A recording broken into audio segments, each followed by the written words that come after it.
When the best agents of the Hunters Association entered the unknown portal, they were shocked. Hordes of S-rank monsters and demons had been destroyed by a single naked man with incredible strength. He had been imprisoned in this world for 300 years, fighting continuously and growing stronger. And when he finally made his way out into the modern world, even the strongest hunters were weaklings compared to him. But no one knew his true story, one that began many centuries ago. As he opened his eyes, he found himself in a whole new world. One that felt like it came straight out of a fairy tale. It didn't take long for him to realize this place was far behind Earth when it came to technology, but it had its charm. The house he landed in wasn't some poor shack, but looked like a well-off place. For a guy who died from working himself to the bone and had no family back on Earth, this was a major upgrade. What really sold it was the woman holding him, the baby's mother. She wasn't just beautiful. She had the kind of warmth in her eyes that could melt anyone. If this was how life started here, he figured he probably wouldn't be struggling with romance anytime soon. It seemed like luck had finally decided to give him a break. 3 years later, his tiny feet wobbled just to catch a glimpse of the world beyond the window after finally escaping the cradle. What he saw made his eyes light up. The outside world looked massive and magical through his little perspective.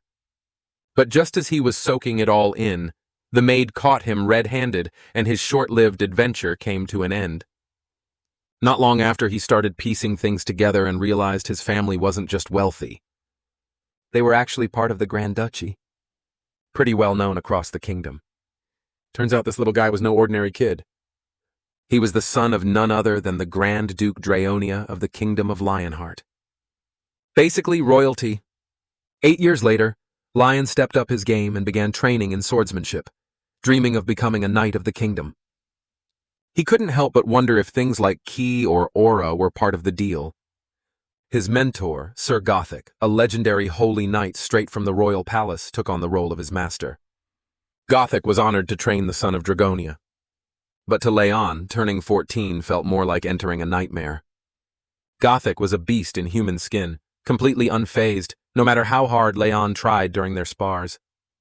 Becoming a knight wasn't just about swinging swords. It meant proving yourself through quests and earning the title with honor. And if you aimed to be a holy knight, you had to be chosen by the Holy Grail itself and drink the sacred water. As the heir of Grand Duke Drayonia, Leyon wasn't just learning to fight. He had to master everything it meant to lead the douche someday too. One swing from Sir Gothic was enough to send Lion flying every time. Training to become a holy knight just to qualify as a successor felt more like punishment.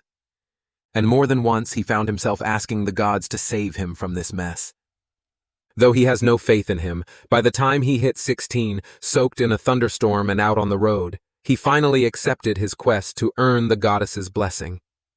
Just as he took his first real step, he spotted flames rising in the distance and heard the cry for help. Oh, as a horde of orcs swarmed in to catch the goddess's eye, it wasn't enough to swing a sword. You had to build a name, stack up good deeds, and earn her notice the hard way. Sir Gildas was called in when the orc attack got out of hand, and everyone was backed into a corner. In the chaos, Leyon found himself with plenty of chances to swing his sword. Still, he charged in, shouting curses at the ugly orcs for daring to invade the kingdom's land. The kingdom had no shortage of enemies, and things were heating up fast. By the time Leyon turned 20, he finally came face to face with the goddess Ariana, a radiant beauty who was very real. She gave him a quest to prove his honor and faith. And without hesitation, he accepted. After years of pushing himself to the edge, Leyon finally earned the title of Holy Knight. After that, Leyon went on a full rampage, cutting down orcs, wiping out goblins, and crushing evil cults, eventually earning the title of War Knight, which gave him the authority to lead other knights. He went on to wipe out over 700,000 orcs. By the time he turned 35, the living saint and demigod, Argon Majesty Lionheart, fell in battle against the archdemons summoned by the Empire. With the orcs gone, demons began to wreak havoc, pushing humanity to put their faith in the gods once again. Leyon muttered curses at the reckless magicians who caused it all. With the throne left empty, a new holy knight had to be chosen to carry on King Lionheart's legacy. That's when the goddess Ariana turned to Leyon Drayonia, and he accepted her call, vowing never to let his people down. With that, Leyon received the sacred treasure, the Lionheart, from goddess Ariana and vowed to guard the Holy Grail. That's how he rose to become Grand Duke of Drayonia and King of the Lionheart Kingdom. By the age of 80, he had lived through 3 brutal wars with orcs, faced a twisted hunchback who became an archdemon, and dealt with chaos stirred up by the Empire. With the Empire's dark magic schools returning to twisted experiments, Leyon blamed their downfall on accepting the northern cult and turning away from the gods. He believed it all started when they gave rights to those he saw as unworthy. Enraged, Leyon called the knights to arms and set his sights on conquest. At 96, a madman chasing immortality triggered mass suicide in the capital, taking 3 million lives just to summon the Lord of Chaos. Leyon, wielding the holy sword still stained with orc blood from the last campaign, led his knights toward the Empire. By 121, the world trembled on the verge of collapse. Leyon told Eren to be proud as his father died with honor and joined the gods above. Then Leyon rallied his knights, asking if they could hear the enemy who had stolen their brothers. Even in that hopeless wasteland, he planted seeds of courage, reminding them that honor still meant something. They couldn't stop the evil from spreading beyond the horizon. But the goddess, bearer of the holy sword, spear, and grail, stood with him to the end. That was the moment they charged. That winter, Lion's forces faced their final stand against billions of devils scattered across the earth. Barbarian slaves were used as meat shields, and civilian knights armed with spears and shields fell with honor beside the glorious knights, the chosen one of all gods and holy temples. Leyon crushed demons and arched demons to the bitter end, showing what it truly meant to be a holy knight. At 256, he destroyed the last demon gate, cutting off any escape for the remaining filth. By the time he hit 300, someone spotted a glowing warrior who had taken down the grim archdemon with a single slash. When they asked who he was, Leyon stepped forward like a rising sun and declared himself to be King Leyon Drayonia Lionheart, Knight of the Glorious Knights and bearer of the will of holy temples. That year marked the return of the Night King, just as he met the Earthlings after wiping out every last demon. After that, a mysterious gate opened in the center of Seoul, ranked as an unidentified black-class threat. Korea and the global hunter associations called on major guilds to raid it, but everyone backed off due to the unknown danger.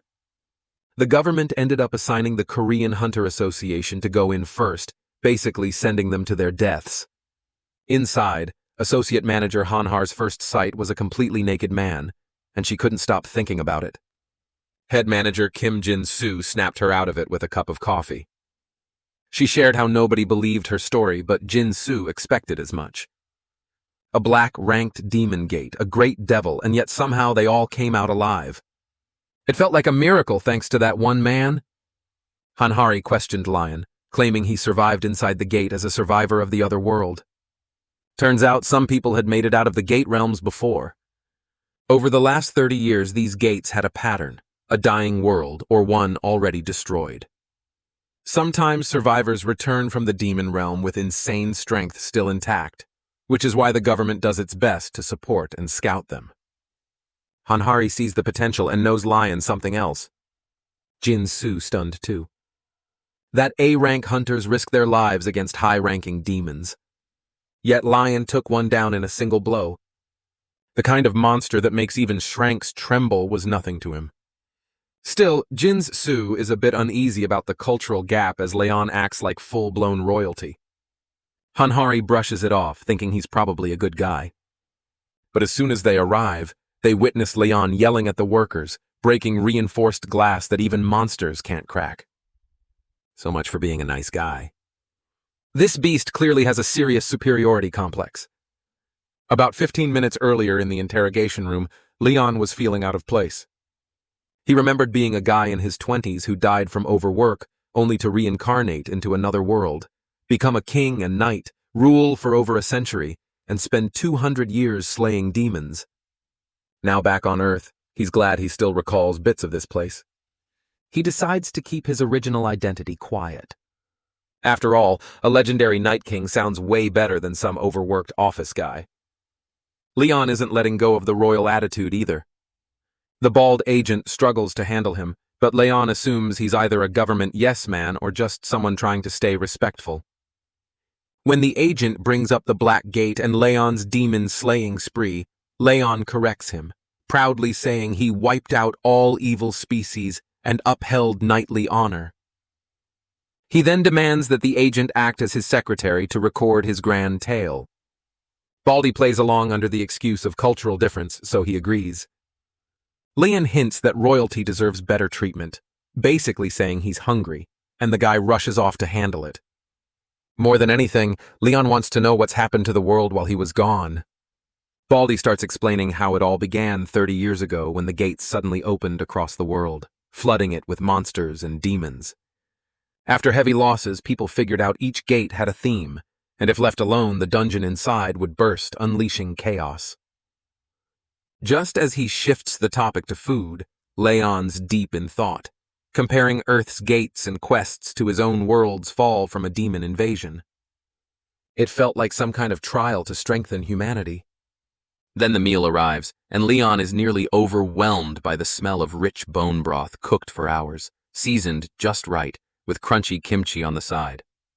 As a former laborer, this was comfort food, almost sacred. Still, Leyon forces down his reaction and calls out Baldy, claiming it's an insult to serve a royal such commoner's food. He reminds them of who he is again. Leon Dragonia, Lionheart, noble of another world, is a god's chosen guardian of the Holy Grail, bearer of the holy sword and spear.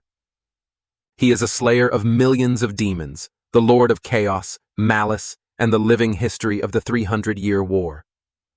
Once a humble earthling, now a returning king who believes this world is broken because it lacks faith. Leyon sees it as his royal duty to guide the lost. Even back on Earth, he still carries the weight of the Night King. After being served a juicy steak, Leyon's pride is intact. This honor-obsessed guy makes Jin-Soo wonder how he even recognized their chicken and black bean noodles.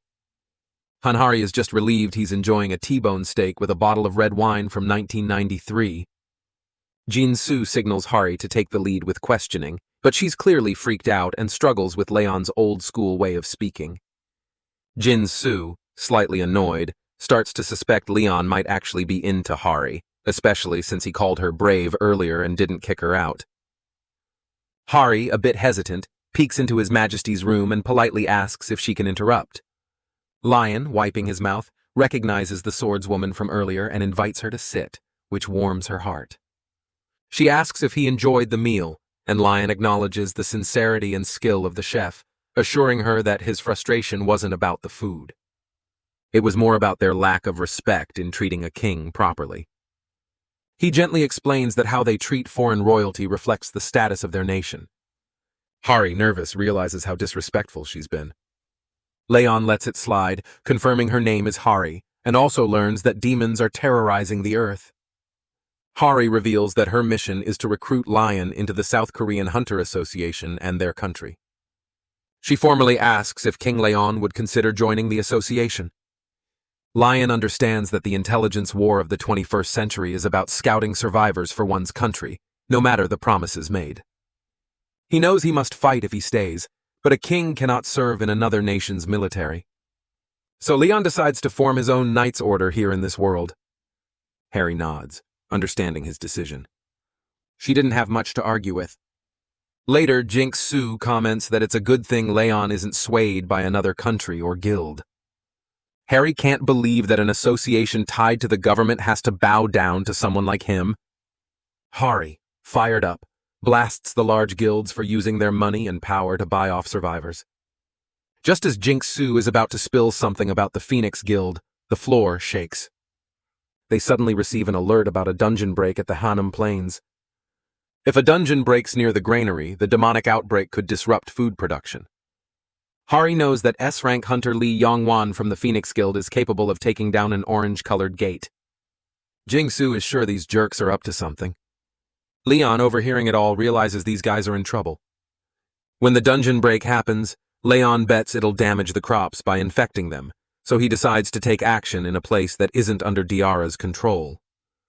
A blonde in a green cloak dances in the wind near a large white castle while the dungeon re-res havoc on the core. Hunter Lee Yongwan, an S-rank and guildmaster of the Phoenix Guild, notices Jingsu and Hari entering. Jingsu is convinced that this jerk purposely let the dungeon break, all because their request for a tax exemption on gate profits was rejected. Despite the rejection, the Phoenix Guild made a massive profit from the byproducts of the gates, like magic crystals and monster materials. Yet these scumbags are trying to avoid paying 1 trillion in taxes. Even though they've benefited enough from being a large guild, nothing is ever enough for them. Jingsu never imagined they'd sink so low over a simple rejection. Hari shouts at Hunter Yongwan, reminding him that a week has already passed and the dungeon gate needs to be closed. Yongwan, grinning with a devil-may-care attitude, acknowledges the consequences, but mentions that the injured comrades might be a problem for the raid. He promises they'll handle it tomorrow, though no guarantees. This infuriates Jingsu and Hari. Hari can't stay quiet, questioning Yongwan's patriotism, knowing what could happen if Hanum Plains gets infected. Suddenly, Yongwan lets out a sinister laugh, reminding Hari of last year's events, and coldly says that in this world, justice is all about money and power. A familiar voice calls Yongwan a shallow, old-fashioned jerk. He snaps back at Lion, but Leon doesn't take it lightly, telling him that someone as lowly as him shouldn't address a king like that. Yongwan, stunned by the insult, is taken aback, especially since he's one of the world's top 20 S-rank hunters and the guild master-aster of one of the top 10 guilds. He is ready to hit Lion but stops when Hari quickly reminds him that Lion is a survivor. Instantly, Yongwan changes his tone, bowing to show respect. He asks if Lion is from a gray-colored guild, but Lion, uninterested in small talk with peasants, focuses on Jingsu instead and demands a clear summary of the gate. Jingsu and Hari, relieved, are happy to have him on board. To get things moving, Hari explains that dungeon breaks usually start with the land being infected by demonic elements, which prevents crops from growing. Since the Hanum Plains are a key granary, this makes it a critical situation. To fix this, Hari says they need to clear the dungeon and purify the land. Once Lion understands the issue, he orders Hari to call for backup. He insists on taking charge of the situation the next day once the time for the other group runs out. However, before anything, Leon demands an official notice of consent from the nation's king. Until then, he refuses to act. Hari tries to explain that it's not that complicated, but Lion, being a man of principles, insists on following the laws and demands a message be sent to the king immediately. Meanwhile, Yongwan is visibly shaken, looking like he's seen a ghost. He's convinced that Lion is even more troublesome than he is. After getting the president's approval, Hari let know everything was set. She asked if the straw dolls were really necessary, and Leon explained that purifying the infected land required proper ritual arts. He had submitted requests for 2 things, the straw dolls and the mothers who made them. Once they gathered, Leon called for their attention and asked them to present their handmade dolls, sparking an unexpected doll-making contest. As the judge, Leon harshly criticized the ugly dolls, failing most of the women and even rejecting Hari. He couldn't believe women who had given birth could create such dreadful dolls. Finally, he approved an elderly woman in her late 80s who had raised 12 kids, calling her a true patriot. While he would usually give medals and gifts, this time he simply asked for her forgiveness, which made her blush. Later, Lion took the approved doll to the Hanum Plains where everything was ready. As he offered the harvest doll to the mother of the land, Yongwan's gang watched from the sidelines. Suddenly, droplets filled a sacred cup. The sun rose and a red glow spread across the sky. The straw doll stood on its own, filled with divine energy. Then Mother Earth herself, Dara, the goddess of life and abundance, descended into the doll and greeted them after a long time, marking the return of divinity to this land. Leon greets Dara with praise for her divine grace, and she responds by calling the land tainted and full of evil. He agrees, saying that many wicked beings have crossed into this world, but no true divinity exists here, likely because of the failure of the lowly and unworthy. Demir points out that greed and ignorance aren't always sins, but rather human nature. When asked, Leyon admits it's hard to stand out among swordsmen, but believes a true conqueror is divine by nature. He vows to guide the ignorant with balanced authority and duty until a new pantheon rises. When she offers to grant a wish, Leyon asks Dara, goddess of the earth draped in green, to purify the land. With joy, she blesses the soil with her essence, promising that all who walk this ground will now follow Leyon. A sacred drop falls, cleansing the earth, and Leyon firmly calls on everyone to witness this world now touched by divinity. To him, the true purpose of life is to give birth and thrive. Leyon goes on about how birth and prosperity prove that the fertile earth is a living sign of a divine promise. But Yongwan snaps everyone out of it by calling the magically grown crops poison. That seriously rubs Leyon the wrong way, and he's not about to let ignorance fly twice. With a chill in the air, Leyon tells Yongwan to watch his filthy mouth. Still, Yongwan won't back down and plans to expose Leyon as a scammer by demanding proof. He even brings in an appraiser who uses appraisal magic on the crops and freezes in shock. Turns out the rice is a rare blessed plant from Dara herself that can cure Tier 3 diseases if eaten in decent amounts. Even cancer wouldn't stand a chance. The whole crowd is left stunned. Jingsu immediately calls for a pot from the chief's house because that kind of miracle food is not to be ignored. After cooking it, a blue window pops up showing Jingsu gets 8 hours of stamina and mana restored every single minute. He's blown away, realizing this thing is basically worth around 3 million won a bottle. Out of nowhere, Hari barges in and casually drops the news that she ate a bug out of curiosity. Jin Sao is close to throwing up, but then she reveals the bug gave her a buff, which completely shocks him. If divine energy has really spread all over, then everything living might carry buffs now. That sets Jingsu off, and he orders a sweep for as many bugs as possible to charge the gate fully buffed, which fires up the Hunter Association raid team like never before. As Dara prepares to leave, Leyon thanks her for the divine love she blessed them with. Her final advice to him is simple: to stay fed. When Hari asks about it, Leyon explains to the non-believers around that a meaningful life and words are built on divine power. He then shifts everyone's focus back to the gate once the soldiers finish eating. Meanwhile, Yongwan is fuming, furious that a survivor is messing up his plans. He wishes Lion had just died so the government would have no choice but to approve his request. Then an idea hits him. He tells his lackey to relax, noting that the gate had already been partly cleared. With only one A-rank hunter, Han Hari, he figures Lion must just be a lucky support-type guy with no real combat skills.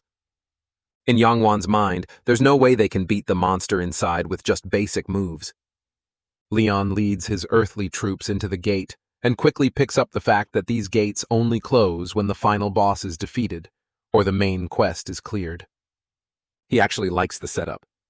What Hari didn't mention, though, is how these dungeons usually gang up on you. They come across a burnt skeleton, likely someone who failed before them, and start to notice the dungeon is packed with monsters. When asked, Hari explains that killing monsters usually thins their numbers. But with undead-like skeletons, zombies, or demons, they just keep coming back unless the final boss is taken out. Leyon realizes the only way to escape is to beat the boss. Harry suspects a necromancer is behind the skeleton army. Suddenly, a red alert warns Hari of a dungeon break, putting a 3-hour time limit on everyone inside. The mission is to defeat the commander Knight Dullahan, who is marching in with his troops. The lackeys feel a chill, and Jingsu curses Yongwan for setting them up to fail. As waves of skeletal soldiers advance, Jingsu orders all combat options to be given to the upper ranks. Mashik quickly reports seeing around 30 archers and 2 mages, and Jingsu assigns snipers to long-range and shielders to hold the front line. The creepy battle erupts into a clash of blades as they fight the undead army. Jingsu finds their strength surprising, thinking orange gates are built differently, but still manageable for a Beepro rank like him. Then his eyes lock onto two skeleton mages casting advanced spells. Jing-Su hurries to get their attention quickly, but the creepy mages fire off their attack. Even then, Jing-Su comes out of it with barely a scratch thanks to the expensive gear.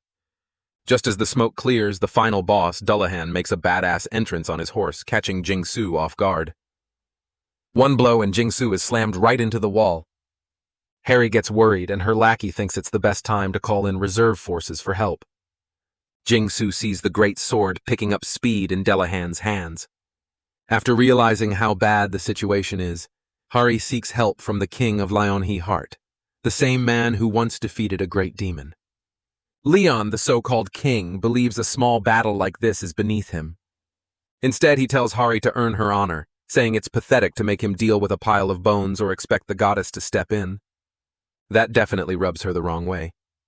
And as time's running out, Hari sees that he's clearly more interested in Dullahan than anything else. Without hesitation, Hari grips her sword and goes Allen to take down the boss and end this fight. At the same time, she orders the remaining team to support Jing-Su and the others. She charges in, leaping at the boss for a decisive strike, but Dullahan easily blocks her attack. Harry plans to separate Dullahan from the crowd at all costs. In a flash, Dullahan throws his head to block Har's view, catching her off guard and slamming her into the wall. Thankfully, Hari manages to separate Dullahan forcefully. With him off her path, Hari taps into her raw power, claiming her strength is way too much to handle. She incinerates the boss to a crisp and gets ready for the final hit, confident it'll finish the job. But Dullahan blocks it with the blunt side of his blade. And that's bad news for Hari, who's about to be slashed by the massive great sword. Right then, Leyon, clearly impressed by Dullahan's sword skills, claps for his one-handed combat. He's convinced this guy must have been a noble knight and even apologizes for mistaking him for just another undead. With that, Leyon throws out a challenge for a proper duel between knights. That bold move freezes the chaos, and to everyone's shock, Dullahan actually accepts. Following that spoken challenge, Dullahan comes off his horse and Leyon receives him as a knight of honor. Leyon realizes he's more of a dual sword guy, so he demands a proper fight using both blades instead of sticking to one-handed combat. Dullahan stays silent, not responding. Leyon casually draws his sword when Harry finally admits that the knight won't die unless he's beheaded. Leyon brushes it off like it's no big deal, leaving Hari confused and wondering what kind of plan he has in mind to win without following that key rule. Leyon, a man of principles, declares that a knight's honor decides the winner here.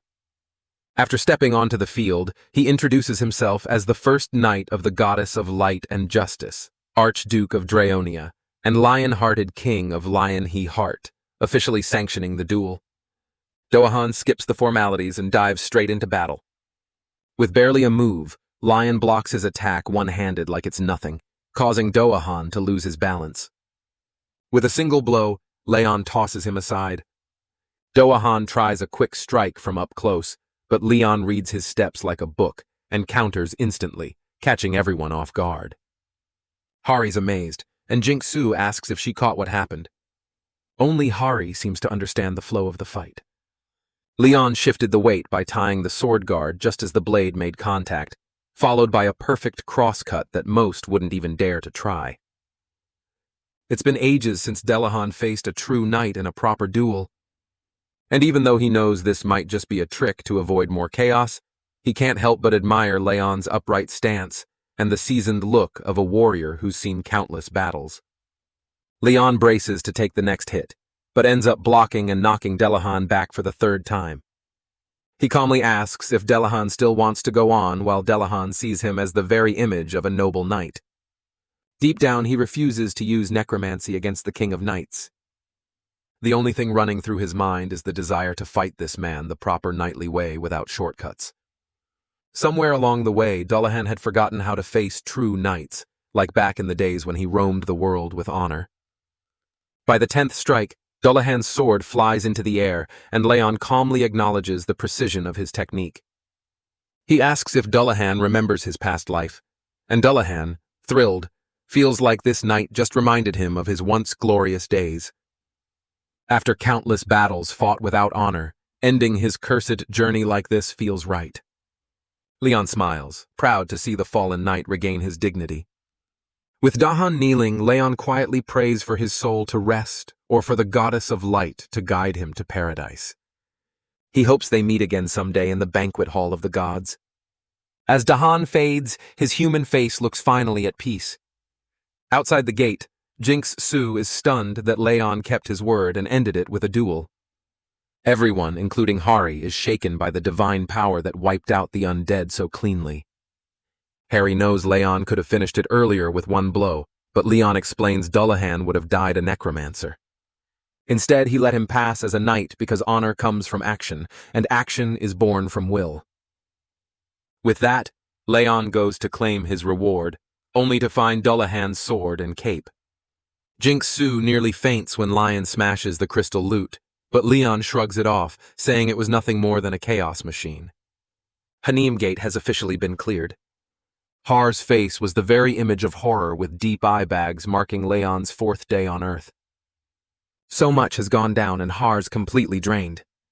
First came the tax issue where Lion refused to pay even a single coin from his loot, not even through mana stones. Claiming his royal status, he found it beneath him to count coins like commoners. Amid the chaos, Hari notices a sudden rise in new followers. After Leyon's divine power blessed the land, when the followers ask about the tithe, Leon casually declares it to be 90% of their harvest. That hits them like a ton of bricks since living expenses and taxes are already sky high. But Leon shrugs it off, asking why true followers of the goddess should worry about going hungry. He promises that his guild will handle food, welfare, and all living costs. Then Hari drops the bomb that Lion's blessed rice has a crazy high appraisal value. 80 kilos go for around 1,500,000,000 won. Suddenly, everyone starts doing the math and realizes they'd still be saving a ton, even after giving up 90%. Just like that, their faith is sealed. Harry soon realizes Leon's living situation is a total mess. The guy lost it over not having a single artwork in his room and immediately demanded a luxurious bed, on-call servants, and art pieces he could admire at all times. Nearly in tears, Hari spent the whole night calling every 5-star hotel until 2 o'clock in the morning just to rent him a decent suite. At her wit's end, she begged him to just go to sleep. Eventually, they struck a deal to hang a painting or a ceramic piece. That brings us to now, with Hari entering his room to serve breakfast with his permission. Leon tells her to eat too, since skipping meals is unacceptable. She's craving a sandwich, and for a moment she thinks they're about to share a meal, but nope. Leon quickly shuts it down, reminding her that kings and commoners don't eat together anywhere. So much for that hope. Hari explains that the Hunter Association plans to support Lion with resettlement aid and make sure he's living comfortably. Leon likes the idea and tells her to handle it. As for the loot, he trusts Hari, but insists on keeping the cape. When they arrive, Hari chooses a convenient spot near the Hunter Association that even has a helipad. Out of nowhere, a stranger suddenly greets assistant manager Han Hari, even though the whole thing was supposed to be top secret. The man introduces himself as Park Jong-chan, director of Dujong's Food of the Future. Hari is stunned that Dujong Group, one of the nation's top 3 chaebols, had been waiting for them. Jong-chan quickly recognizes Lion as the survivor, which confirms Har's suspicions. He tries to casually offer a handshake, but Lion sees it as a sign of disrespect. Harry moves Lion into his new place, assuring him the Hunter Association will cover the rent and everything else for a year. But in her head, she can't stop wondering how the news got out when Lion's identity was supposed to be top secret. Survivor intel is always handled quietly. Thankfully, Leon completely ignored Director Jong-chan, which worked in Har's favor. Still, she can't figure out why a businessman is so interested in Lion. Leon thinks it's all about profit with people like him, especially since they've got a rice field in the Ham Plains. Turns out the intel team messed up. Some streamer filmed the whole thing, and even though the government asked him to delete it, Farmer, Mr. Park just re-uploaded the part where Leon pulled his miracle. Meanwhile, Young-chan checks with his scientists to see if the rice hype is real.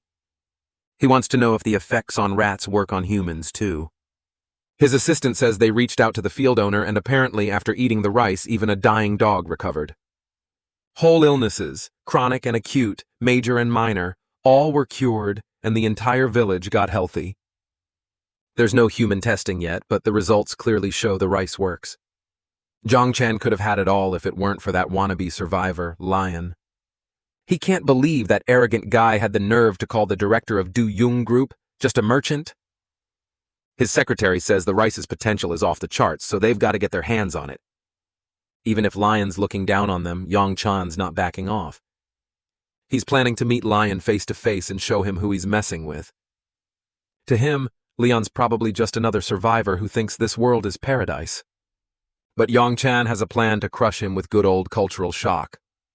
When Leandronia returned to Earth, he had 3 big goals in mind. First, to spread faith in real divinity. Even though there are tons of gods and believers, Earth lacks any true divine presence. With people getting sick and the land rotting away, Leon believes a true god needs to step in and bless the world. But for that to happen, more folks need to believe. Second, he wants to create the Knights Templar. Since this world has no warriors powered by divine strength, as the guardian of the Holy Grail and the lion-hearted king, Leon sees himself as a demigod, while the Templars will stand as holy warriors, saints who strike fear into evil. Lastly, he aims to reclaim divine power and raise the Templars to wipe out all the darkness spreading on Earth. He knows that spreading their faith and keeping balance among the gods is the only way to build this sacred order. Lion admits that forming the Templars might be too much for a place like this, but he still feels it's his duty to make it happen. Just then, Hari tells him someone wants to meet him officially, and Lion respects that they actually followed the proper steps to request an audience. Zhongchan finally meets Leon Dragonia, putting on his best polite act while secretly ready to do whatever it takes to seal the deal. This time he shows up with a flashy gift, thinking there's no way Leon has ever laid eyes on something this high-end. His crew places down a sleek silver box, and Zhongchan is confident Lion will be amazed and end up begging to be managed by him. But to his shock, Leon accepts the gift without even glancing at it, acting like he's doing Zhongchan a huge favor. Zhongchan, caught off guard, asks why he won't look. But Leon doesn't care to explain and tells Hari to deal with it. As soon as she touches the box, it pops open on its own, revealing one of the Du Yung Group's finest elite weapons. Zhongchan invites Lion to choose whatever suits his taste, and Hari instantly recognizes the top-tier gear crafted by Du Zhong's master smith. Zhongchan brags that they're the cream of the crop. And since Lion's in charge of hunger now, these might actually come in handy. Harry can't believe Yongchan is handing over their prized, unique rank weapons, stuff money can't even buy. But the real sting hits when Leon dismisses them all as useless junk, and that's enough to rattle Yongchan to his core. Even Hari is left speechless. Leon explains there's no point in wielding a sword that hasn't been bathed in starlight or blessed by the divine, and questions if it's only meant to slay beasts. Yongchan starts wondering if this maniac wants him to sunbathe the swords and start praying to them. Leon calls him unfaithful, saying guys like him love to flaunt their shiny junk everywhere. Zhongchan figures he could try it out, but deep down he knows those swords are only good for slicing chickens or beef at best. Right then, Leon pulls his own sword straight out of a portal like he's putting on a magic show. The blade looks old, and Yongchan nearly bursts out laughing, thinking this lunatic is actually comparing that antique to his prized weapons. Still, he's curious to see what this so-called king's sword can do. Meanwhile, Leon asks Hanhari to test out one of Zhongchan's blades. She's stunned, but goes for the one she's admired for 4 years, the famous sword of Park Gincheol called Dawn. The moment she grips it, she says she can feel its raw energy, drawn from 10 straight days of absorbing pure sunlight inside a high-grade gate. Out of respect, Hari looks to Leon for permission, but he tells her she doesn't need to ask, just to mess around with the new toy. Just then, Lion raises his sword and lets Hari take a swing at it. She puts everything into the strike and ends up shattering the so-called top-tier weapon from the Du Yung Group. That moment sends a wave of shock through the crowd while Leon calls it nothing but trash, even worse than he expected. That little stunt chops Zhang Chan's survival time down to about 3 minutes. The guy's shaken, having just lost what he claimed was their strongest weapon. Without stalling, Yung Chan comes clean about wanting patent rights over the miracle rice, promising to pay for it. He throws out a number, 180 billion won. But deep down, he knows cancer-curing rice is worth way more. Still, he's pretty sure this nutjob of a knight has no clue how much money that even is. When Lion asks if Zhang Chan's trying to buy it with money, Zhang Chan thinks he's got him hooked and offers to draw up a contract, giving Duzhong Group full control. But that's the last straw. Leon snaps, turning into a full-blown Lion King, ready to tear down the arrogant merchant who dared to put a price on divine grace. Leon's rage is through the roof, and Zhang Chan's whole crew freezes in fear. Zhang Chan himself is drenched in sweat, knowing he's inches from death. Leon declares that this fool just confessed to his sins. That's when Zhang Chan breaks, dropping to his knees, crying out that he doesn't even know what he did wrong. Leon tells him that the crop is a sacred blessing from goddess Dara, a gift to farmers who poured their sweat and love into the land. It's not something money can buy. Only a thankful heart and true faith can receive it. Lion then calls out the greedy man, asking why he wants divine blessings when he doesn't even believe in the goddess. As Zhang Chan loses every shred of pride, Hari steps in, reminding Leon that even if this guy is a jerk, he's still an important figure. But Leon doesn't care at all. Then he asks if the task he gave Hari is done. She says the association made the call and wonders if he'll be taking the test, too, since that would make things easier. Leon can't believe this bimbo wants a king to take a test. When asked, he explains he's here to recruit and test real warriors. All Hari can do at this point is hold back tears. Later on, unaffiliated D-ranked Dong notices Kim Do-han showing up for this year's test, too. Do-han casually asks if D-sao thinks he has a shot at ranking up, and Daesa says he's just going to give it his all. Do-han suggests they team up. Feeling down, Desao knows even the least talented folks have moved on to grinding C-rank dungeons. While he's been stuck at Dank for over 10 years, still, Do-han admires his dedication and says he'd be a natural ace in the mining division. Though it sounds tempting, Desung isn't ready to quit yet. The money from dungeons helps cover his family's debts, and he can't walk away just like that. Suddenly, they spot Leon looking like some royal out of a European fantasy, though he could just as easily be broke. Do-han tries to strike up a conversation, but Leon instantly shuts him down, reminding the peasant of his place, leaving Do-han stunned. He blames the misunderstanding on his Korean, and Daesong awkwardly plays along. When Leon glances at Daesong, something about it rattles him to the core. Like just standing near Lion is crushing him with some heavy blinding pressure. Dong gets called into room 2 for his interview, while Leon, unimpressed by the pool of low-rankers and freshly awakened newbies, waits for something worthwhile. His number 77 finally pops up, calling him to room 9. As soon as he enters, Leon insists everyone refer to him as Your Majesty, setting the tone. He's asked to place his hand on a scanner, which he assumes will pull up his stats. But instead, he snaps at the machine and staff for daring to assess a knight, something only other knights or gods should do. The staff, thrown off, ask why he's there, and Leon explains he's scouting for capable soldiers, but the current batch isn't cutting it. He's interested in seeing the next stage, which turns out to be a gate test that piques his curiosity. Finally, a chance to see real talent. Further, Dais knows that most cleared gates are sealed, except for a few used for tests like this. Daesong, remembering how it went last year, knows he has to give a top-tier performance to stand out. Jinmi and Ta-hoon are acting all casual, like clueless rookies who don't really know what they've gotten into. Along with Daesong, there's an old man who looks about 60, strolling around like he's just enjoying a walk in the park. Most of them seem to be C or D rankers. Daesong also spots the foreign laborer he saw earlier in the lobby, who looks young enough to be a beginner, too. With a group full of newbies, Dong starts to wonder if this raid's going to go smoothly at all. To kick things off, Guda Sunung, mainly a dealer, starts the introductions by mentioning it's his 10th year as a hunter and warrior. Next up is Shin Ta-hoon, who awakened earlier this year and rolls with a shield and spear. His sister, Shin Neon, is right beside him, who wields daggers and is also training with a bow and arrow. Dong was shocked to his core that the newbies hadn't even found their main weapons yet, even though they claim to have trained at centers for 3 months.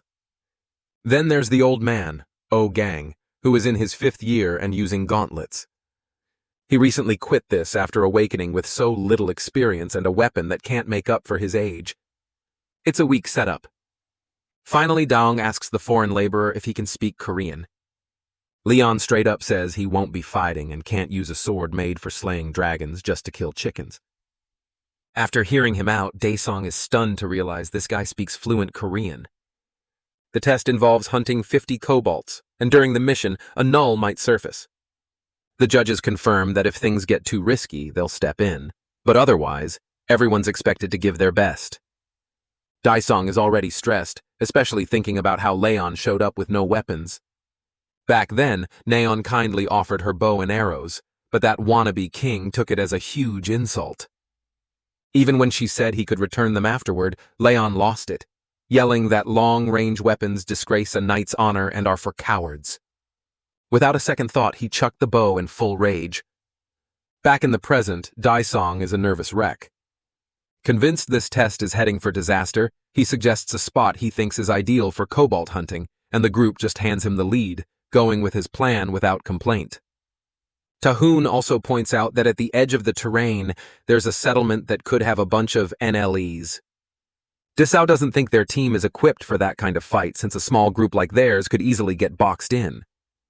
So instead, he decides to take them to some cave hideouts where they can smoke the kobolds out by lighting leaves and grass on fire.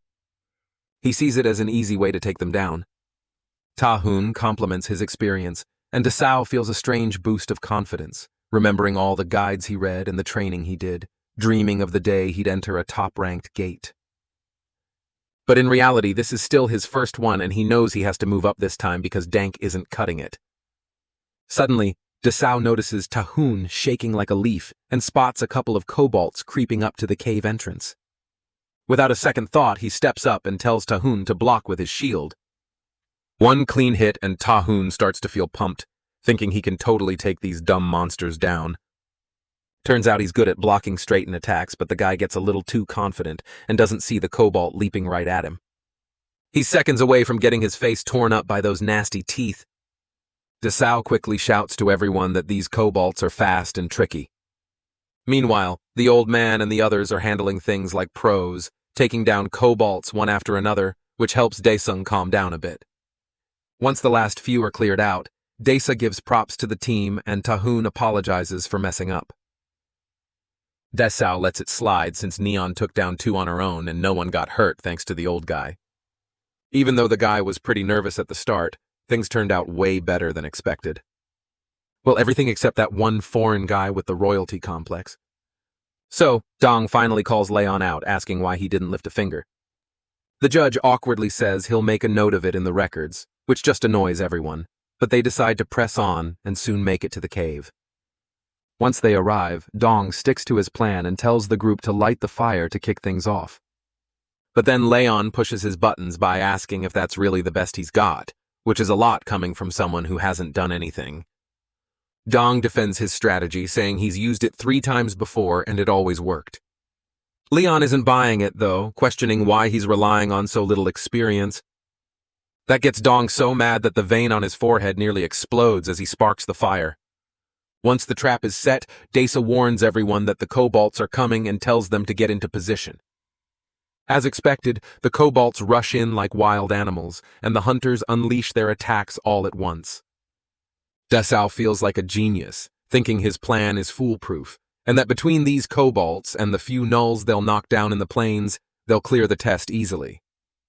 But just when he's starting to feel good, a deep growl cuts through the chaos. It's coming from the null captain, who turns out to be the boss of this gate and way stronger than a C rank. That monster locks eyes with Dong, and he's probably about to pee his pants. Daes's brain nearly short-circuits the moment he sees the gate boss standing there in the flesh, and Neon has to snap him back to reality. He shakes it off and quickly assigns Tahoon and himself to take on the null captain, while Nyan and Gramps are tasked with handling the kobolds in the cave. Disao knows every team needs at least one solid player, and sending a rookie D rank like himself against a boss is basically asking to get wiped out. But with no other choice, he puts some faith in Typhoon. Even though the guy is clearly not built for this kind of fight, as they face the beast, Typhoon is frozen with fear, practically trembling, and Daisong yells at him to pull himself together.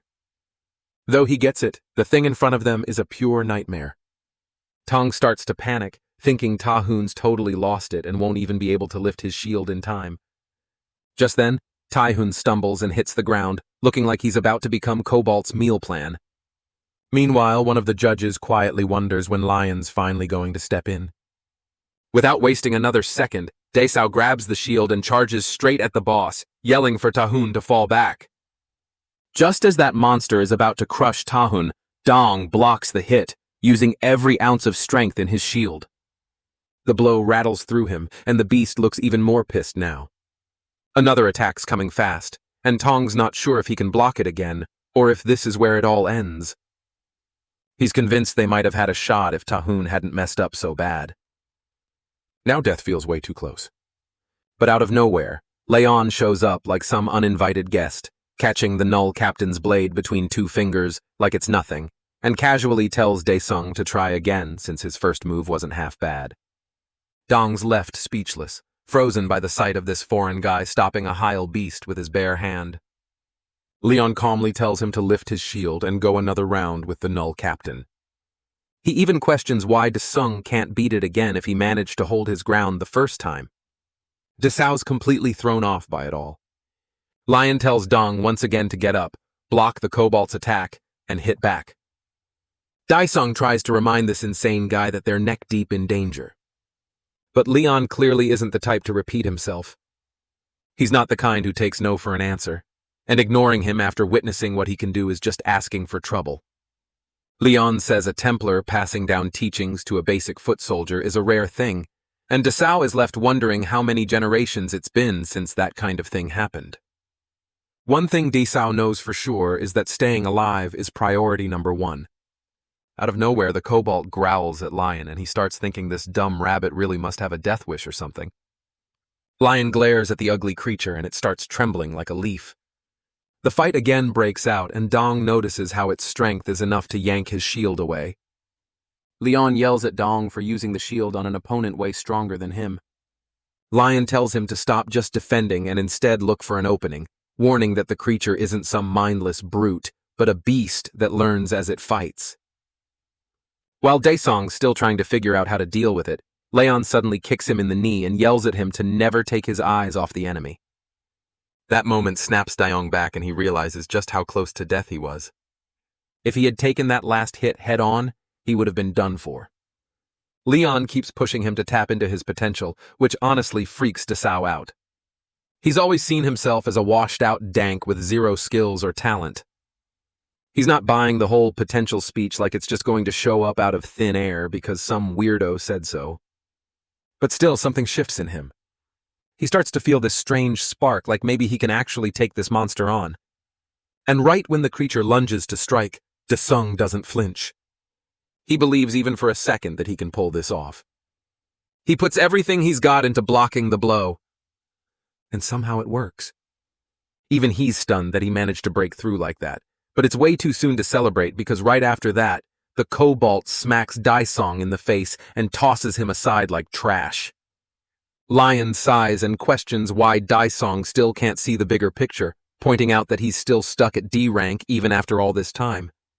Then Leon drops a little truth bomb, saying he never believed for a second that someone like him was just some random mercenary.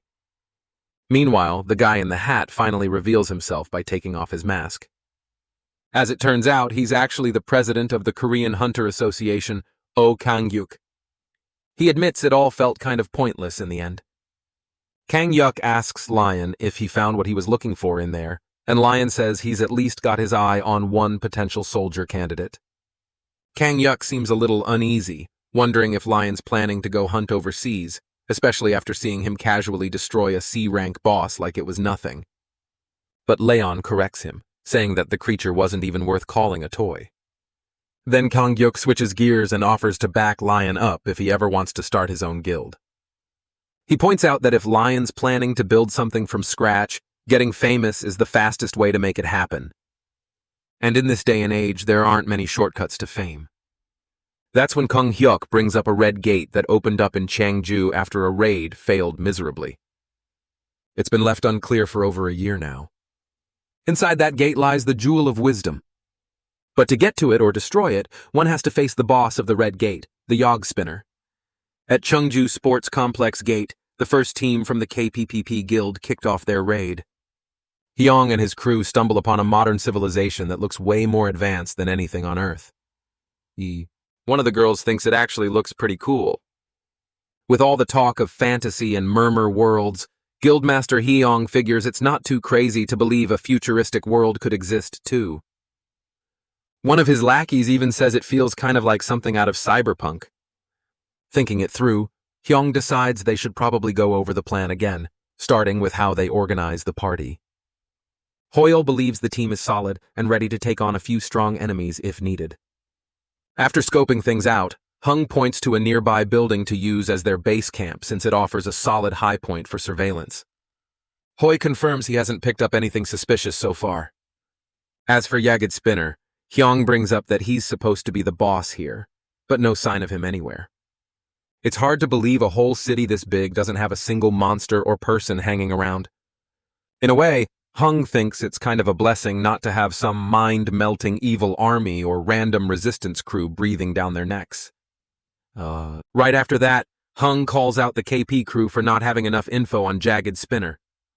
He tells them to stay sharp and keep an eye out for anything weird, and to pick an expedition team to scout the area.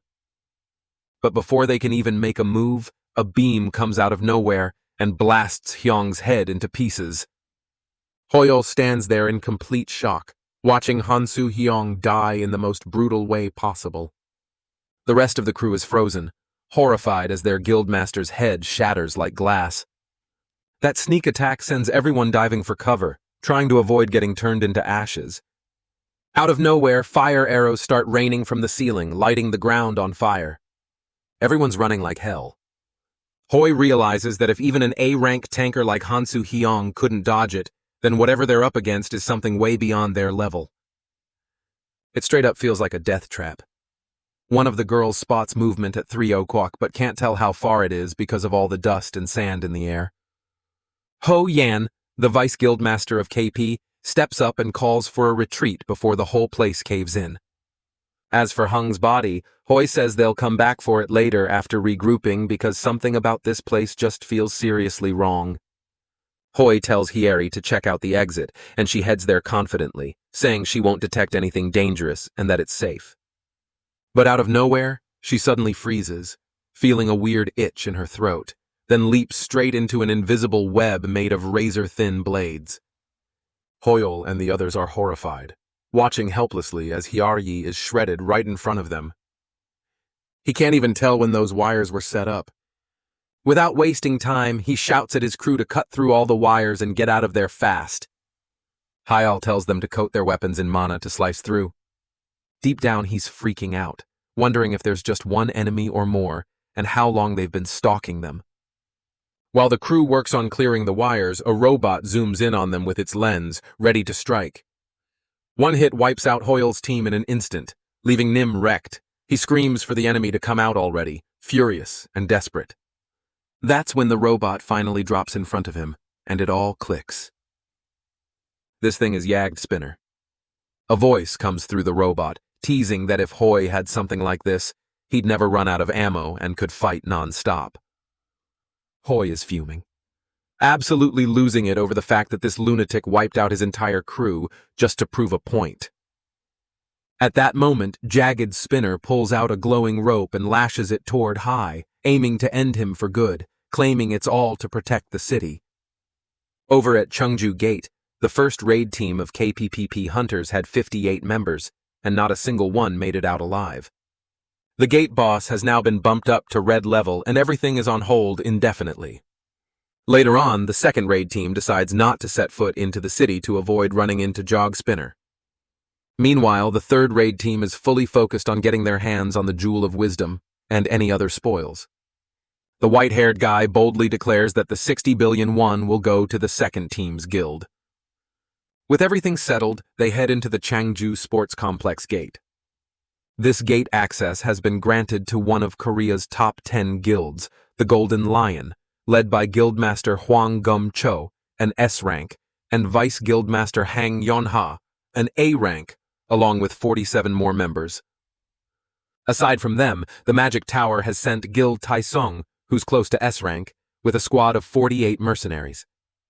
And not to be left out, Han Hari of the Korean Hunter Association, an A rank, is there too, pouring barley tea for His Majesty, who's also joining the action in this deserted stretch of what's left of modern civilization. Yeongju Gate's 4th raid team sets up their base camp. Leon checks in with Han Hari, asking what's bothering her. Hari admits she's got a bad feeling. She doubts things will go smoothly here, but weirdly enough, she's also worried if they actually do. She figures the best case is that everything goes fine and Leon doesn't have to jump in. But that also means his shot at gaining fame might slip through the cracks. Leon's totally fine with that. He calmly explains that if the Lionheart King doesn't need to lift a finger, it simply means the situation isn't that bad. He breaks it down, saying that leadership can be handled by anyone who doesn't let arrogance get in the way. But it's a different story when it comes to the King of Knights. That piques Har's curiosity. Then it clicks, and she realizes that every time Lion has stepped in, it's been to stop the kind of attack no one else could handle. Leon makes it clear that the king has to be the final wall, the last line of defense. If the King of Knights has to take the field, it means things have gone seriously downhill and the rest have already failed. And judging by the sorry state of the crew right now, Leon's betting it won't be long before he has to step in again. However, Hari believes this raid team with S-rank Hwang Gum-cho and a mage on board might actually stand a chance. Leon sees them as way stronger than regular humans, but still thinks they don't truly understand war the way he does. More than that, he questions their strategy, especially the part where they assume the outskirts of the city are safe. Even after running into enemies, Leon's stunned by how confident they are in their intel. He can't wrap his head around how these so-called raid teams think analyzing monster patterns and reacting to them is some kind of smart move. For Leon, that's nonsense. No real general would ever rely on that kind of plan, especially when dealing with someone like Jagged Spinner, whom he sees not as a monster but as a sharp and dangerous warlord. That's when an explosion goes off out of nowhere, catching everyone completely off guard. A boy calls out to Yappy, the robot, saying he's sorry it has to end like this, but asks for one last favor. Yappy accepts the boy's final order, which is to delete all foreign beings who trespass in the city. With that mission in mind, it sets out to fulfill the boy's last wish by eliminating every intruder. Yappy, now like a loose cannon, goes on a full-blown rampage, scaring the crap out of everyone. As its lens zooms in to lock onto targets, some dude suddenly swings a hammer and knocks the little bot aside. Right after that, everyone watches a massive explosion that shakes them to the core, and they're left clueless about what kind of monster just wiped out 23% of their life force. Yappy gears up to launch another attack, but the hammer guy smashes it hard again, causing a serious spike in internal pressure. Gumsoon gets ready to go after the metal can next. Afterwards, the Guildmaster steps in to take full control and eliminate it, which seems to make the machine lose its mind. Yappy starts wreaking havoc all over the field area. The Guildmaster quickly activates the distortion force field and tells everyone to gather up. Even then, the place is still a chaotic mess. One guy mentions to Guild Tong that the bullet trajectories are going completely haywire. Tae-ong points out how the magic tool designed to fight Yag Spinner is already being affected with bullets curving mid-air. He never expected to use it this early. Just as Yappy detects the abnormality, it starts a maintenance operation. Out of nowhere, Tyson's lackey gets shot. Realizing that Yappy has already calculated the angles to make bullets swerve, he's freaking out, trying to figure out what the heck that thing even is. Right then, Tyson gets a call to shut off the distortion field because the bullet directions are too unpredictable. The magic tool's battery is running low, so Tae-sung orders it to be charged up as soon as the force field is down. Just as the group comes to a halt and the force field drops, that's when it hits them hard. The whole area is suddenly filled with web-like wires, revealing that Yappy had been overworking the entire time. Yappy emerges like a grim reaper, ready to electrify the whole squad. Tiong instantly realizes his big mistake in calling everyone to one place, knowing there's no way they can dodge this incoming attack. As soon as the charging finishes, the group spots a horse marching their way, and they're all stunned to see none other than Leon Dryonia, riding in like an old sworn friend. Lion hops onto the horse, speaking about the courage it takes to ride alone into a sea of enemies, saying that the king of Lionheart must be praised. Without wasting a moment, Lion honors the moment by allowing Yag Spinner the privilege to fight him, granting a duel as if it were a royal decree. The rest of the crew stands there, wondering if this guy's lost his mind or if he's just completely out of it. Leyon mutters aloud, locking in on the courage it takes to charge into a sea of enemies with nothing but a horse. He declares himself the king of the Lionheart, someone who deserves to be praised. Without a shadow of a doubt, he seizes the moment and grants Yag Spinner the honor of facing him in battle. Yappy, on the other hand, is totally confused by this dramatic flair. It powers up its railgun, sticking to its mission of eliminating every foreign entity in sight. Just then, Leyon bursts forward like a blazing sun, riding his old sworn friend into the fray. As Yappy fires, Leyon charges with the fury of a true knight, completely unfazed by long-range attacks. With insane speed and the shine of his spear, both Yappy and Lion unleash their inner beasts.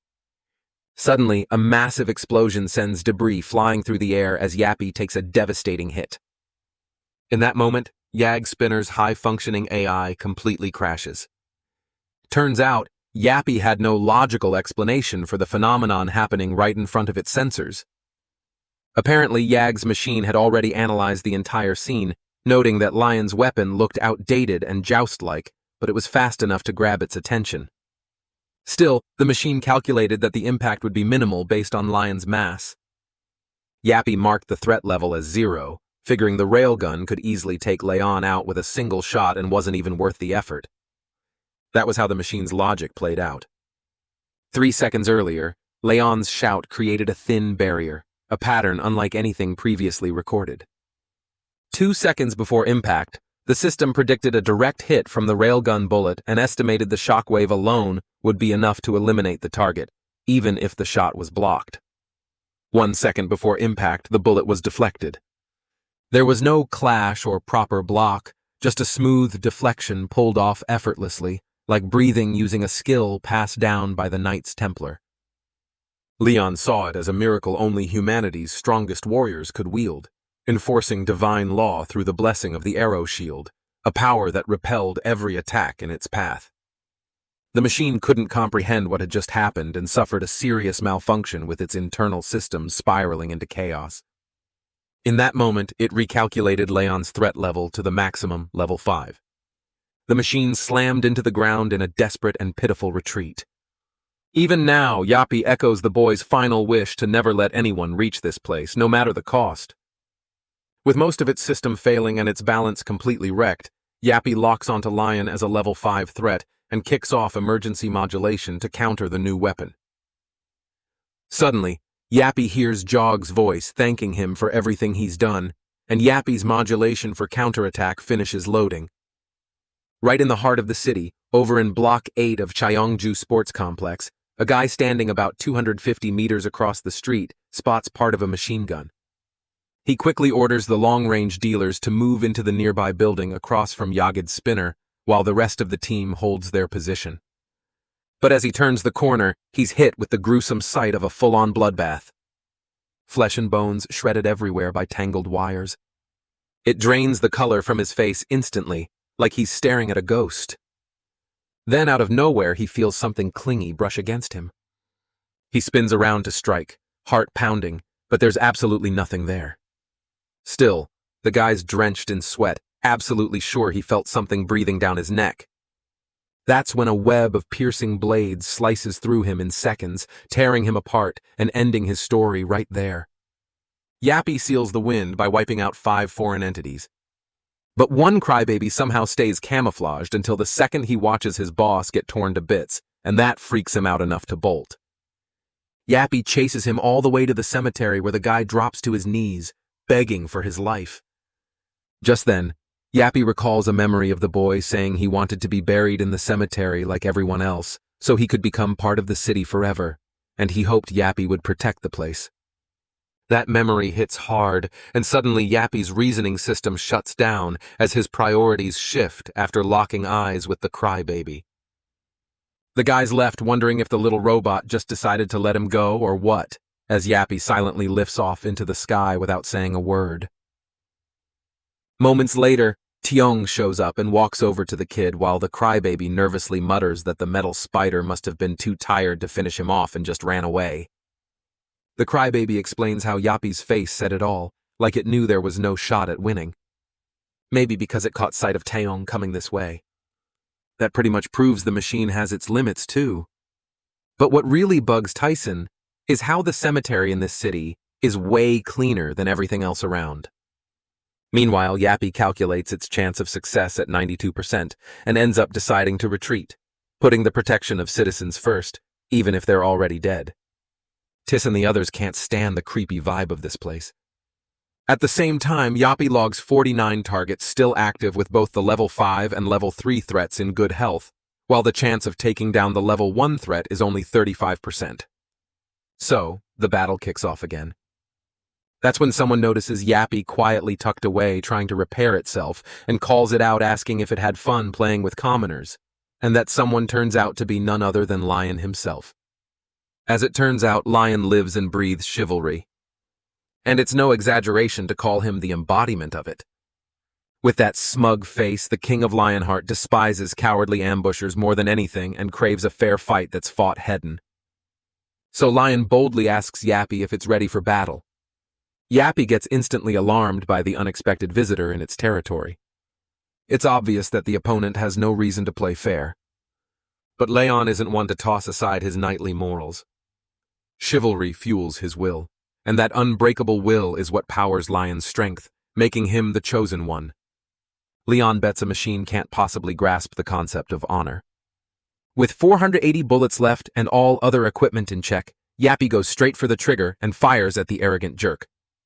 But Leon's shine doesn't flicker, protected by his divine law energy and the blessing of the arrow shield. Yappy quickly picks up on the strange sequence playing out in this fight and starts analyzing the trajectory. It fires again, determined to shut down that threat level 5 nonsense. Still, Leon, wearing that smug look, isn't backing down one bit. Without wasting a second, he charges forward, carving a path while slipping past Yappy's sight like a ghost. He comes out of nowhere, leaving the machine no time at all to react. Yappy fires off a laser, but he's stunned to see Lion charging straight at him on his knightly horse. Without hesitation, Yappy kicks into high gear, blasting bullets like a storm to punch holes in Lion. But landing a hit on him is no easy task. Even the machine can't process Lion's sheer guts. Leon, wearing a smirk, calls his steed a stallion and teases that the enemy must be itching to play hide-and-seek. Things are heating up fast, both of them moving like they're chasing the speed of light to settle this quickly. Still, Yappy can't wrap its head around what Leon's deal even is, especially since no human should be able to move this fast. Then Yappy lets loose a massive attack, and Leon yells for his stallion to kick it up a notch. As they finally meet head-on, Leon throws in a genuine compliment for Yappy's efforts. But that doesn't slow things down as Yappy rains bullets his way, aiming for that perfect shot. Leon's no rookie, though. An explosion goes off, and he uses that moment to leap into action with his stallion. After soaring through the sky, Leon lands right on top of Yappy, ready to take the hit head-on. With zero plans to dodge, he charges down and lets gravity handle the rest. With a final shout for glory to the Lionhearts, the Golden Sun Leyon delivers his ultimate strike, tearing Yappy into scattered bits. As Yappy takes that fatal blow, it hears the boy's final command to never release what's sealed within. Honoring that wish, Yappy activates its self-destruction, leaving nothing behind. That's not it. Yappy had already planned to detonate all the explosives wired into the landfill facilities, and that was something Leyon never saw coming.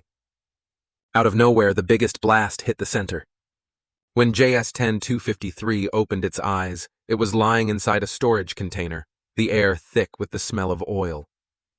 A man shouted at Yag Spinner to carry out his duty and protect the city. Right then, Yappy witnessed an alien monster crush that man into nothing but scraps. Without missing a beat, Yappy fired back with a barrage of bullets, pouring everything it had into that alien monster, knowing deep down that its only mission from the very beginning was to support its allies and protect the city. As fate would have it, the Yagged Spinners managed to take down the enemies and rose as heroes, eventually being known as the Guardians of the City. That's the story of those unmanned tanks that saved the place when all hope seemed lost. It was enough to win back the hearts of citizens who had started to lose faith, turning the Yog Spinners into a symbol of hope, into Knights of Steel. But even they had to go through remodeling, build again and again just to continue their duty under their commander's orders. And they did just that. Kept on guarding the city until there was nothing left to guard. That's when the boy gave Yappy its final mission. The ultimate quest to protect the city no matter what, because he didn't want anything escaping from this place. So, the last remaining battle machine was given one final task to make sure no one could ever lay hands on that eerie thing. Yappy, the last of its kind, kept going through the cycle of preparing, protecting, and repairing until finally brought it all to an end. Meanwhile, Leyon tracks down the machine and discovers what it had been so desperately guarding all along, which turns out to be the Jewel of Wisdom. Leon knows that this is something that should never have existed in the first place. Suddenly, he senses something behind him and turns around to ask Yappy how long it's been standing guard here all alone. For the first time, Leon acknowledges the machine as a true knight of loyalty and devotion. Someone to whom all living beings across the continents owe a debt. All thanks to Sir Jagged Spinner's service. Without a shadow of a doubt, Leon declares that Yag Spinner's quest is now complete, and ends it by destroying the Jewel of Wisdom, hoping it can finally rest in peace. The last words Yappy hears are a quiet thank you from that boy. Later on, Kang Hyuk learns the whole story and how Lion destroyed the Jewel of Wisdom. As it turns out, Kanguk believes that Lion had full right over deciding what to do with the Jewel of the World since he was the one who dealt with the Yagged Spinner. Leon tells the old man that the jewel was nothing but pure poison created by the twisted forces of wisdom and pursuit to lure humans. In short, Leon calls it a demon's object that catches Kanguk off guard and leaves him stunned. To break it down, Leon explains that the jewel grants wishes, but always demands something in return, like feeding a beast to keep it calm. It feeds off human temptation for eternal life, pushing people to lose their humanity and turn into demons. He makes it clear that if anything like that jewel shows up anywhere else, it has to be destroyed at all costs. This news shakes Kanguk, and he's quick to say he wants to inform the US government. It's clearly the responsible thing to do, but Lion warns that anyone who already has their hands on one might have already fallen to the demon's seduction. Afterward, they step into a room where Lion asks Kanguk if that's where he is resting. Kanguk nods and leads the way, guided by the scientist, who reveals the remnants of the Jagged Spinner. Lion takes a long look at the Jagged Spinner when Kanguk asks what His Majesty plans to do with it. With a smile, Leon calls the Jagged Spinner an honorable knight who served his time. So he wishes to bury him with respect and pray that he makes it to the gods' banquet hall. Before that, Leon mentions blessing him first, then magically whips out a fancy cup filled with golden liquid, surprising Kanguk. Without a shadow of a doubt, Lion prays that this loyal knight may rest peacefully and pours the liquid over him. That alone causes the machine to move, powered by divine energy. Leon knows there is no actual energy source, but the blessing triggered a miracle. Somehow, the Yag Spinner creates a tiny version of itself, and Lion tells it that the goddess must have chosen him. Then, Lion draws his sword and swings a few airstrikes to call out the goddess. The whole phenomenon knocks the wind out of him, and Kang Huk even collapses after catching a glimpse of the goddess's face. Everyone there knows without a doubt that this woman radiating with brilliant light isn't human, but a divine being beyond compare. Goddess Ariana turns to her first knight and demands to know what this is about. Leyon bows before her and explains that Yag Spinner has been an honorable knight, a true role model for all other knights, and someone worthy of the goddess's care. Ariana takes a look at the strange being and points out that he didn't finish her quest, nor did he offer his glory to her. Lion speaks up on Yag Spinner's behalf, saying that if not for this one's existence, Yag Spinner would have been worthy of claiming the glory of the king of Lionheart. Goddess Ariana listens and accepts Lion's words, choosing to see Jagged Spinner through his perspective. But she still needs clarity on one thing. She directly asks Jagged Spinner if this otherworldly steel knight will worship the light and pledge to justice by joining her knightly army. Jagged Spinner stands before Ariana, who sees it as a being full of honor and knowledge, yet still carrying the heart of a child. She asks it to support her knight Lion in wiping out the evil from this world, and only then will it be worthy of becoming a knight as well. Jagged Spinner looks at Lion and allows a hacking signal pattern of language to upload into its system. All of a sudden, the machine speaks fully on board with the plan to battle the demon kind. This brings joy to Ariana, who believes that if JG Spinner's loyalty and strength are given to her first knight, then her glory will shine on him too. As the Knight Templar number 10-253 floats in the air, it is rewarded with the power of light and justice. Meanwhile, at the United States Magic Tower in Master Ronaldo Sherman's room, a man pleads for forgiveness, desperate to explain why he failed to carry out a simple command. But the great being he addresses sounds deeply disappointed, especially after blessing him with wisdom and truth. Ronaldo tries to explain that this new survivor, Leyon, interfered. The crystal freezes for a moment at the sound of that name. Then suddenly, a news broadcast flashes on the screen, showing Leon Dragonia Lionheart himself. That's enough to drive the crystal into full-blown frustration. Furious that this guy is here again, Rald watches it lose its mind, swearing it will never go through this again. From that day on, no matter how many times Ronaldo summoned the Jewel of Wisdom, it never spoke to him again. At the Korean Hunter Association, Kenya quickly enlists Jagged Spinner as a member of Leon's guild. Even though it's going to take some time, Lion doesn't mind at all. After that, Yap, also known as Jagged Spinner, steps out with Lion. Out of nowhere, Lion suddenly coughs up blood, which makes Yappa worried. It asks if he's okay, and Lion explains that summoning a Knight Templar in a land low on divinity takes a heavy toll on him. He blames himself for not being strong enough. But the goddess Ariana thinks it's her fault for falling short. Leon tells her that no matter what, he would never blame divinity for something like this. Ariana is touched by Lion's unwavering loyalty, and admits that it's their fault for not stepping in earlier in this land where divine power is scarce. Then, something catches Leon off guard when Ariana gently asks him to have faith in the other gods and take time to rest. Later on, Ariana calls back her brothers and sisters to help their loyal follower. The day Leon, the king of Lionheart, turned 21 was the day the entire world was obliterated, leaving only one knight standing. After expelling all the divinity from his world and channeling it into his own heart, the gods retreated into the heart of this holy man. They watched for a long time as the king of Lionheart wiped out every evil monster for 180 years, carrying the weight of the entire world. Due to that, every god in the whole pantheon was majorly in Leon's debt. To break the silence, Diara asks Ariana how the baby is doing, and Ariana explains that her favorite knight has pushed himself far beyond his limit. Everyone there knows that placing so much pressure on a single Grail knight is way too much. No surprise, Pedos, the god of war and fire, wants to know where the king of Lionheart, who used to be very powerful with the glory of the gods, has gone. Ariana taunts Poss to have some shame, pointing out that her knight fought for 2 centuries and still came out victorious. The man flips out, shouting that this is exactly why he's so furious. Then comes a heavy silence that says more than words ever could. 180 years, Ariana declares, is more than enough. And now it's their turn to speak up. She refuses to let their knight suffer any longer. That's when Heto, the divinity of steel and blacksmith, agrees with Ariana and says they should take the honor of granting their blessings to help raise faith among humans.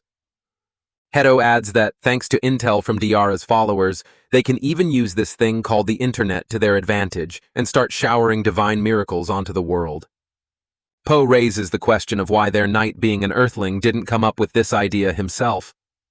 Pito steps in to defend Lion, saying the internet didn't even exist in his time. Ariana, meanwhile, wants to understand the trial and error behind the plan, considering it took Leyon 20 years just to get the news to take root. Still, Hedo is confident their Grail Knight is the key to making it work. Not long after, a bizarre phenomenon hits YouTube that completely throws off Baldy and Kim Jin-soo, the head manager. A channel called Pantheon TV starts broadcasting live from the Naju Plains, showing how to pray to Goddess Dea. On top of that, there's an interview with an old man who silences an arrogant office worker with a line about how 1 spoon of rice can change a life, and an AI commenting on God with results that leave people stunned. It's all clickbait gold, but what makes it crazier is that everything's available in 104 languages in top-tier quality that feels way too unreal. It's enough to fry anyone's brain, but Baldy's instincts kick in, and he starts thinking the Pantheon might be linked to Leon. Manager Jin-soo, though, is skeptical, saying Leon doesn't seem like the YouTube type, and Hanhari sucks at computers. But even with that, Jin-soo points out the real issue that the videos are legit. He starts to panic, totally clueless about what Lion might be up to, and decides it's time to meet him face to face. In the meantime, Yap, Leon's new buddy, has found himself a fresh mission. And it turns out he's the tech whiz behind adding subtitles and uploading all the content. Right then, Hari asks what he's up to, and Yappy casually mentions that Phase 1 of his noise marketing plan is already in motion. Up next is Phase 2, which involves some good old-fashioned network hacking currently underway. Meanwhile, Hari assumes this little machine is probably just playing games or messing around. But truth be told, she's pretty terrible when it comes to dealing with computers. Issa at the Pantheon Guild's temporary branch in Naju Plains. Jin-soo bursts in panicked, insisting that the videos must be deleted. Hanhari, caught off guard, offers him some barley tea to help him chill out. But Jin-soo quickly snaps back to the real issue. Leon calmly explains that it was Sir Yagid's spinner who made it all happen, which leaves Jin-soo stunned. He can't believe that ruthless machine is capable of such things. His eyes then land on Yape, the skilled tech expert hard at work. Jin-soo explains that the rice from Naju Plains isn't ordinary. It has healing properties. If that information goes public, the whole world will come chasing it, and the plains will be flooded with dangerous thieves. He warns that once the Food Administration approves sowing, the association will send reinforcements. But until then, Leon should wait. Leon listens and understands they have their own rules and systems. Still, he's not worried. The goddess's crops aren't something that can be stolen. Jin-soo is left speechless by Leon's confidence. In the middle of the night, a couple of cars roll up to Naju Plains, where a group of thieves plans to steal the seeds and burn the rice field, but they're stunned to find the Million Doll area completely unguarded. The Viper Squad, the Korean branch of the demonic Human Association's hitmen, has been hired to do the job. They bring out gasoline tanks and sneak into the rice field, but their plans are interrupted when a shadow spooks them. It turns out to be just a scarecrow, though. One of the men is sure it moved, blaming it on the wind. Suddenly, they spot more scarecrows, which freaks them out. Hyun can't believe this guy joined a demonic association when he's scared of scarecrows. Hyung directs them to find the largest area to burn and steal the seeds from storage. After unloading the gasoline tanks, they plan to pocket some seeds for themselves.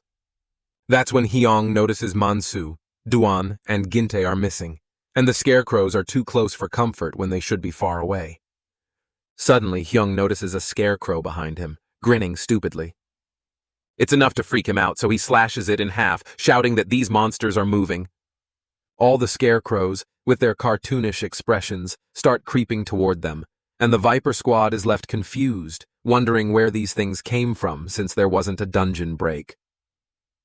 No one knows what these creatures are, and they ended up leaving their subordinates behind in a panic. Hyung had a feeling something was off about this mission, but they're still determined to show what they're capable of.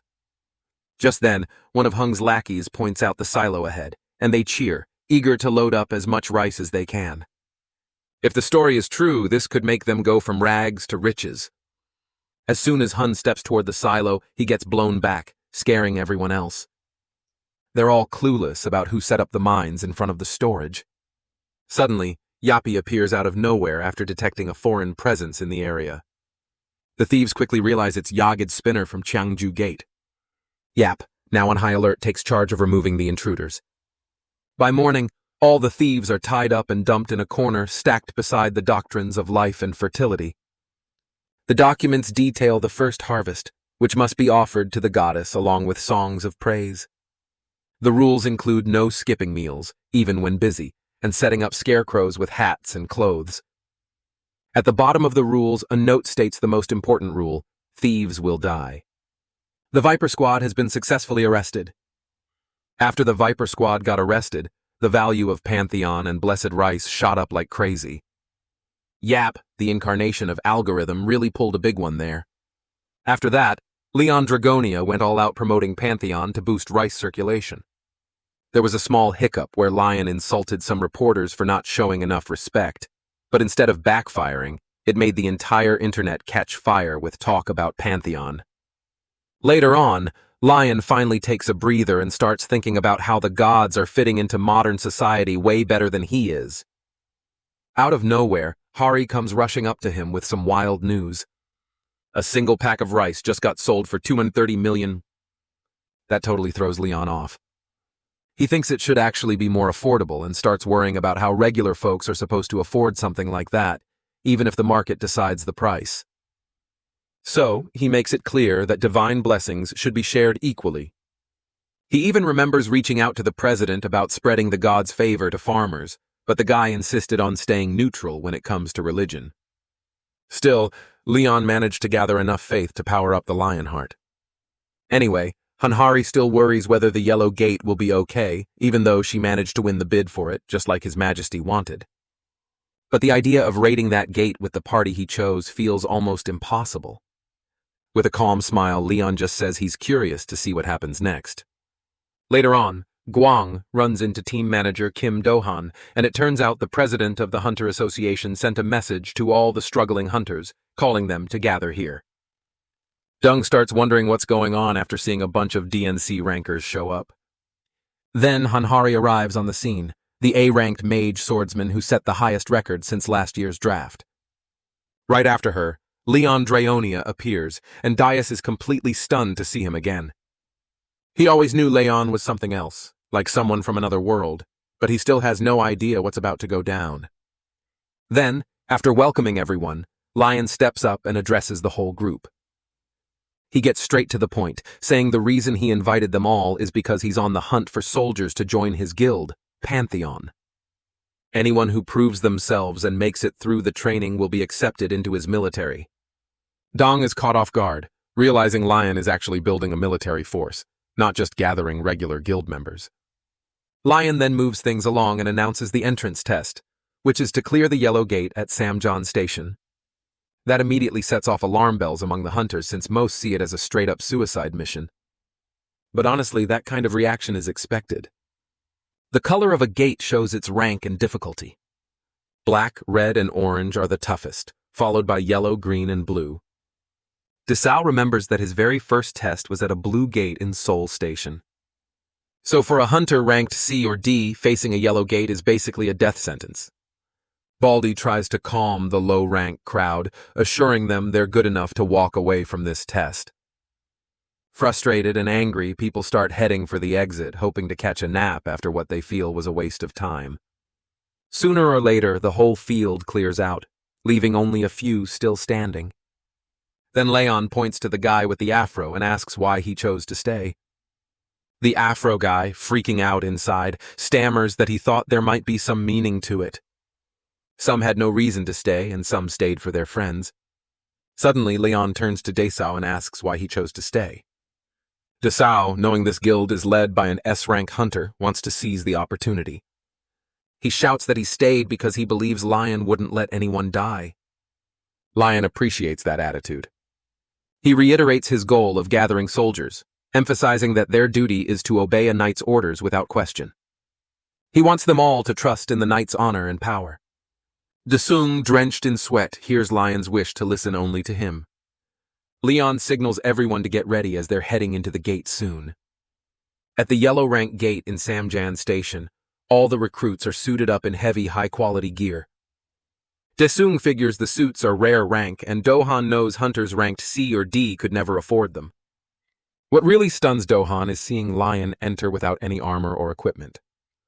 Daesung asks Hari if Lion ever wears armor, and she casually says his skin is tougher than armor. That leaves Dong even more confused, but he understands. Leon is just that strong. Disao trusts nothing too bad will happen, especially with Lion leading. Then Lion kicks things off by slicing an ogre's head clean off, leaving the recruits in shock. At that moment, Leon yells that these monsters aren't honorable warriors and will die like insects, which is exactly what they deserve. Hanhari strolls in with the fresh recruits, thinking the fight's going to be out in the open air. They're introduced as mercenaries from the outer territory and told to pick a side between two warring tribes. Dong figures it's an NPC support quest and casually chats with Dohan, wondering which side would make their life easier. Suddenly, a herd of monsters rolls up on boards and corners Lion's group, demanding to know who dares trespass on the Battle Axe tribe's land. That question hits a nerve with King Leyon, whose face twitches at the insult. Hanhari, well aware of Lion's short fuse, keeps a close eye on him as Yappy asks if they should go ahead. Leyon holds back his rage and just tells Yappy to do whatever they want. Harry steps up and declares they're mercenaries offering help in exchange for rewards. The monsters assume these must be the troublemakers their leader warned them about. When Hanhari catches a glimpse of Lion's face, looking seriously ticked off, he knows this isn't about to end peacefully as the tribe tells them to come along. Everything lines up when the green monster Carter Carrick, chief of the Battle Axe tribe, takes one look at Lion's group and already sees them as a bunch of weaklings. Carter calls for support in this large-scale war, saying it's for an honorable death and that the winner takes all. But Leon's had enough. Every inch of him burns with fury as he speaks up, mocking the idea of honor coming from beasts who dare dream so high. That sets Carter off. But before he can react, Leon beheads him in a flash. Roaring with rage, Leon calls the orcs bugs that deserve to be crushed, showing just how much he hates them. Standing over the orc chief's corpse, Lion loses it, calling his actions justice as the orc slayer and a living legend. The rest of the Battle Axe tribe, seeing their chief fall, charge in screaming for revenge. Desao and the others go on full alert. Leon, still fuming, orders his soldiers to raise their shields, form a circle, and hold their ground. They obey. And while Daesung panics over how D-rank hunters are supposed to deal with actual orcs, he surprises himself by blocking an attack, leaving him completely stunned. Out of nowhere, a blue window pops up and grants Daong the effects of Lionheart's aura, involving defense boost, fortification, large-scale reinforcement, bravery, lighter armor, thick skin, and more. There's also a 50% chance of causing casualties to orcs, who are likely to fall into panic and despair. Dong is stunned that he's getting blessings like the Knight's Blessing, Dragon Slayer's Honor, and Grail Guardian title. Even though the Legion's low levels mean some buffs won't apply, still he's loving it. Leon commands the troops to clear out the trash and strike at the right time. The soldiers go Allen, stabbing orcs like pros. Then Leon sees a group of orcs praying to the warrior gods, which sends him over the edge. Furious, he yells to have their heads chopped off for insulting their gods. Hopping on his stallion, he crushes orcs beneath its hooves, then switches to dual blades and clears the field in style. In no time, no orc is left standing. Lion raises his blade in triumph, declaring their victory. And the soldiers cheer with him. But Hari cuts through the excitement, asking what reason Lion had for wiping out the orcs like that. Har's face tightens with a serious expression as Lion bluntly says that helping orcs is absolute nonsense. He claims he'd rather die than lend a hand to those green beasts, saying they don't deserve a shred of respect. Gritting his teeth, Lion makes it clear he sees their existence as less worthy. Unable to compare their savage nature to the bravery of true knights, the look in his eyes tells Hari everything that Leon is clearly a full-blown racist. Harry tries to argue, saying there must be kind orcs out there somewhere. But Leyon shuts it down cold, saying the only good orc is a dead one. When the gates opened on Earth, countless orc survivors came through, and humans actually welcomed them. But the orcs chose violence instead, teaming up with demonic humans to massacre people like insects. From then on, orcs became Earth's problem. Later, Yappy arrives and says that if he plays his part right, a full wipeout might be possible. Leyon and Hanhari, wearing strange head covers to hide their hair color, leave everything to Yogg Spinner. Without wasting time, Yappy announces that the core uploader's capacity has reached 99%. He quickly tosses the thing into the pool, which Hari thinks looks way too much like poop. Harry questions if dumping radioactive material straight into the river to kill orcs goes against the honor of a knight. Her bold question makes Leon smirk as he explains that this isn't war or battle, just a necessity to kill beasts. Harry can practically smell the racism in the air and is seriously judging him. Leyon then flat out says a good orc is a dead orc and nothing will ever change his mind. Meanwhile, the orcs lose it, stabbing their own like maniacs. Gothic cracks Golden Skull open, and his clan praises him, saying the god of warriors will welcome him to the eternal fighting grounds.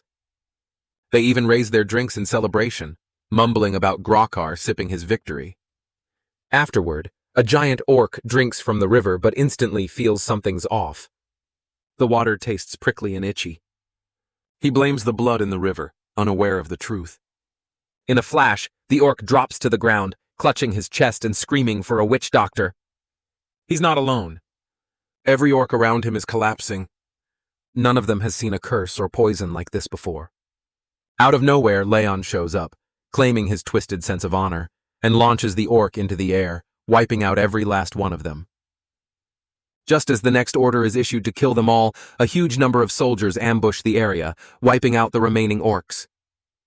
In the nick of time, the Battle-Axe tribe is completely erased from the Great Plains, turning the entire orc race into enemies of every soldier.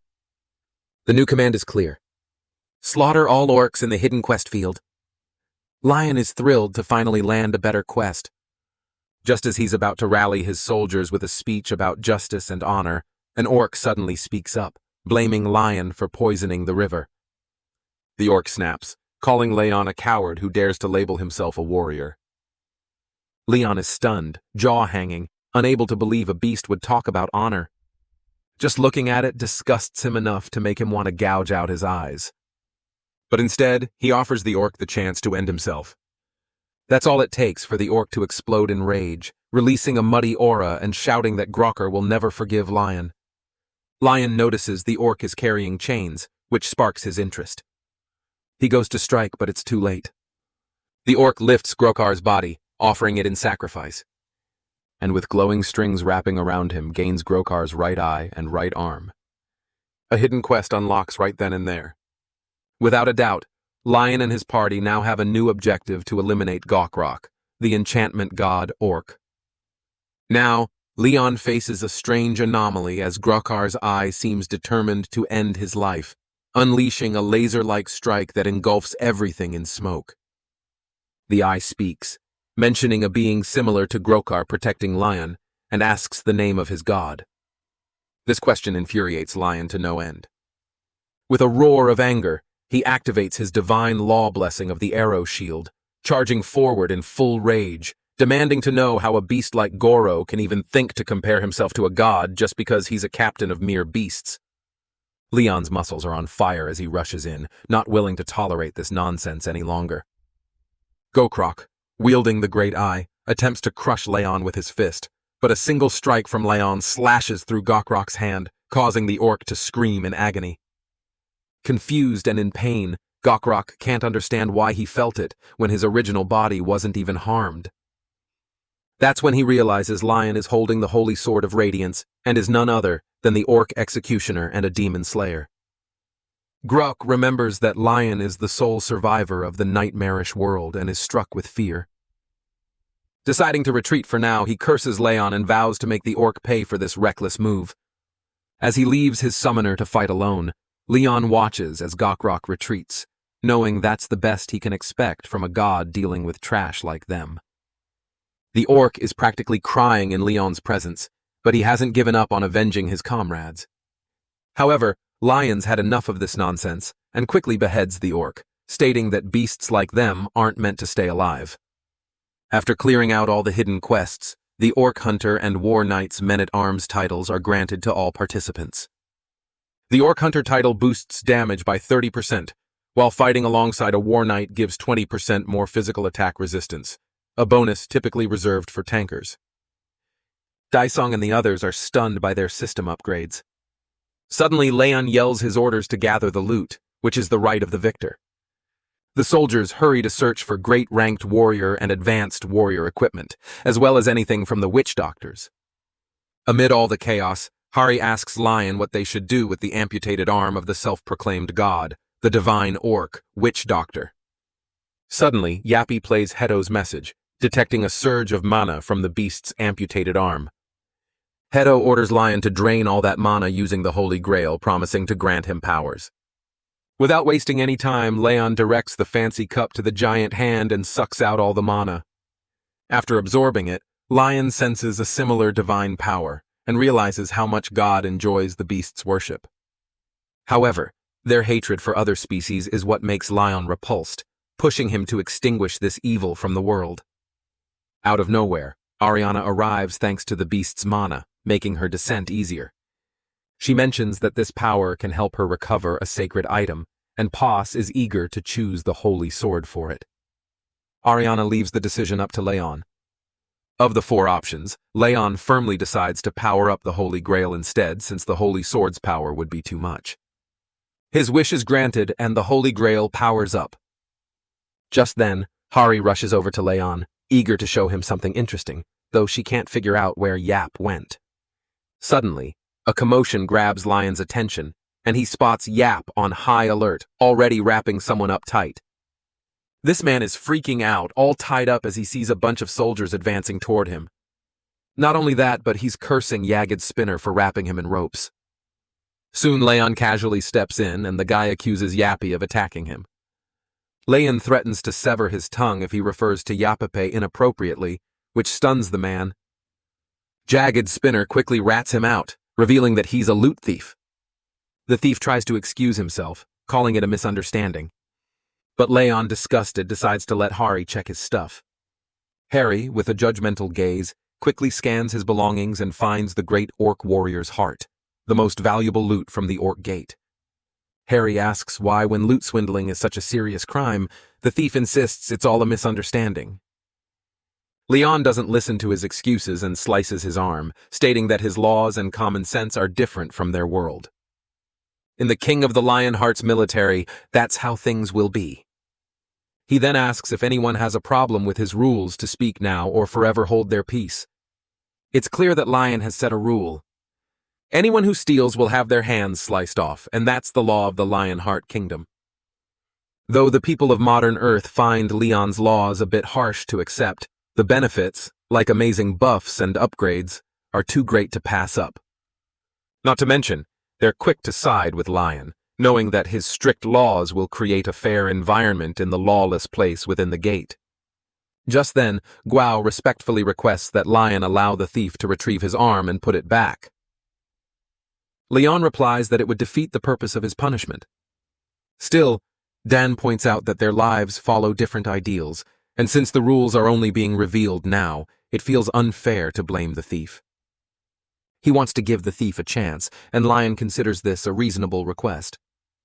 Lion then tells the thief that he should be thankful for having a comrade who speaks reason.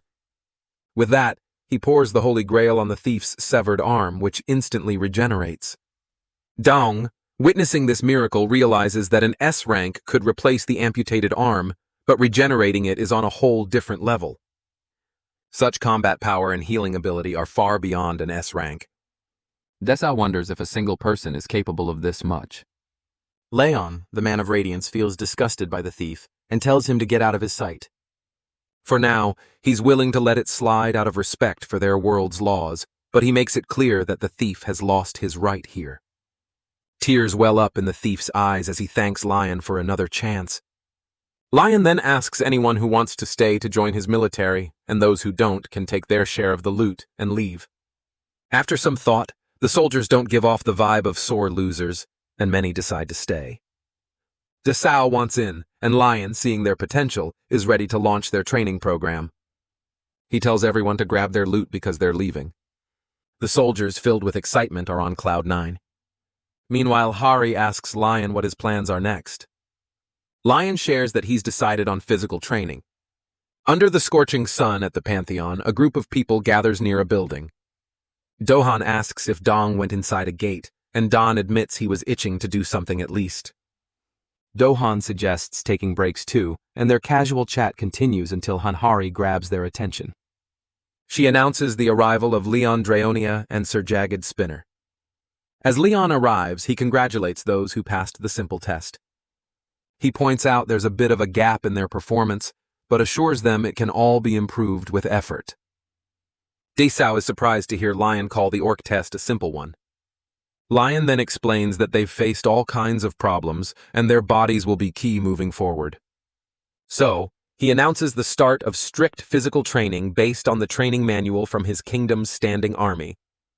The group starts to wonder if this means they're in for the classic middle-aged muscle boot camp or something even tougher. Without further ado, Leon explains that training the body is all about training the muscles. Once the muscles are trained, the body can be pushed to its limits and even beyond.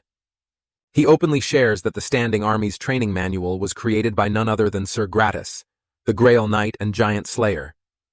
Leon adds that Sir Gratis once said humans can level up their strength by getting beaten up more, which is enough to make the new soldiers completely lose it. Lion shouts that a kingdom soldiers must be trained harder than a farmer, and those wise words have proven to be the key to the most effective training. Shredding and beating the body not only helps it heal faster, but also sharpens dynamic visual acuity to avoid more hits. Just the idea of it makes the new soldiers' hearts leap into their throats. And right then, Leon gives the order for the soldiers to start beating each other up. So, this madman Leon tells his troops to beat each other into the ground until their muscles are completely torn and their fists are nothing but shattered bones. He even insists they break bones, too. Daeong yells that this kind of madness will destroy their bodies for good. That's when Leon Draonia pulls out the fancy Holy Grail and drops the bombshell that he is the guardian of the Holy Grail itself. Out of nowhere, Dohan tells Desung that his injuries are already healed, and Leon explains that every warrior and soldier will be healed by the Holy Grail. The holy water will literally regrow muscles and bones.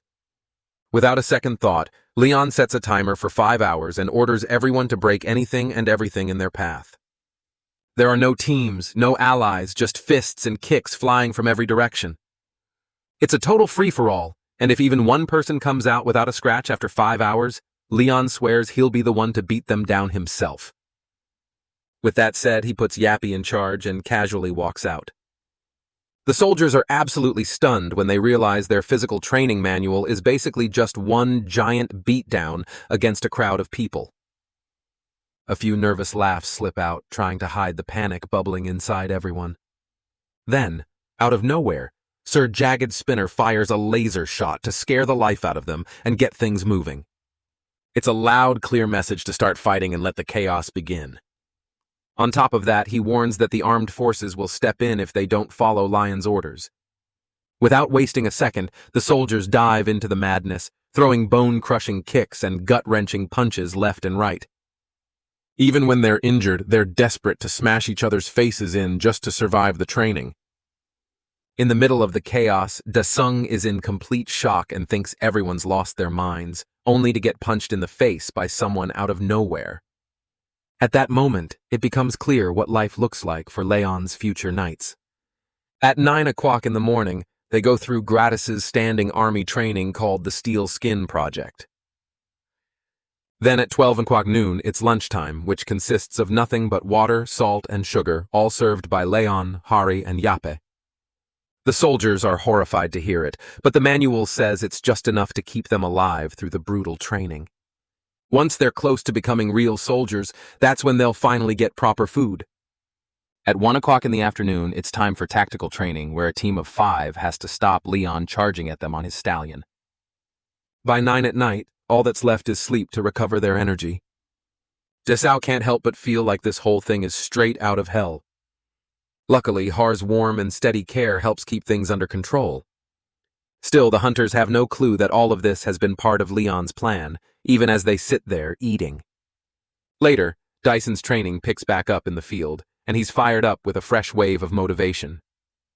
As he starts to tire out, he realizes he's lugging around a heavy shield and sword that make it hard to swing properly.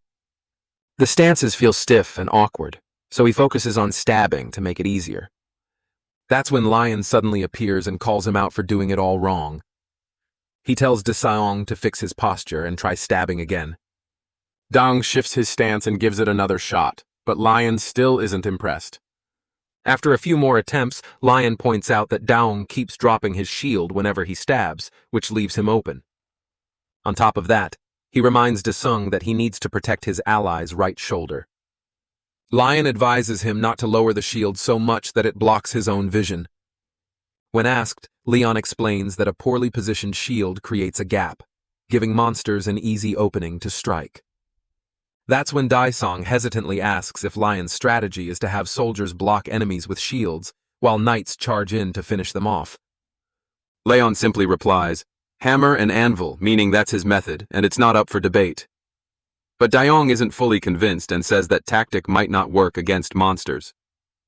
That clearly hits a nerve. And Leon sharply questions if Daisong is seriously trying to teach him how to fight otherworldly creatures. Sensing the tension, Dong quickly backs down. To make things clear, Leon admits he's fought the same kind of monsters countless times in his own world, so he knows exactly what he's talking about. Then Lion goes off, saying that the monsters here are like cute little pets compared to the nightmares he's faced. He talks about massive giants, hulking trolls, weird multi-limbed snakes, and giant spiders crawling with goblins. And that's not even mentioning the dragon that could crush mountains like they were just tiny pebbles. Further on, Lion talks about the importance of learning all kinds of hunting methods to take on the countless monsters out there. Desao understands that to survive, he needs to master the art of adapting to unexpected situations. And that kind of skill only comes from real experience. With decades of fighting monsters while serving a goddess, Leon has the spirit of victory that brings glory to any battlefield, no matter the weapon.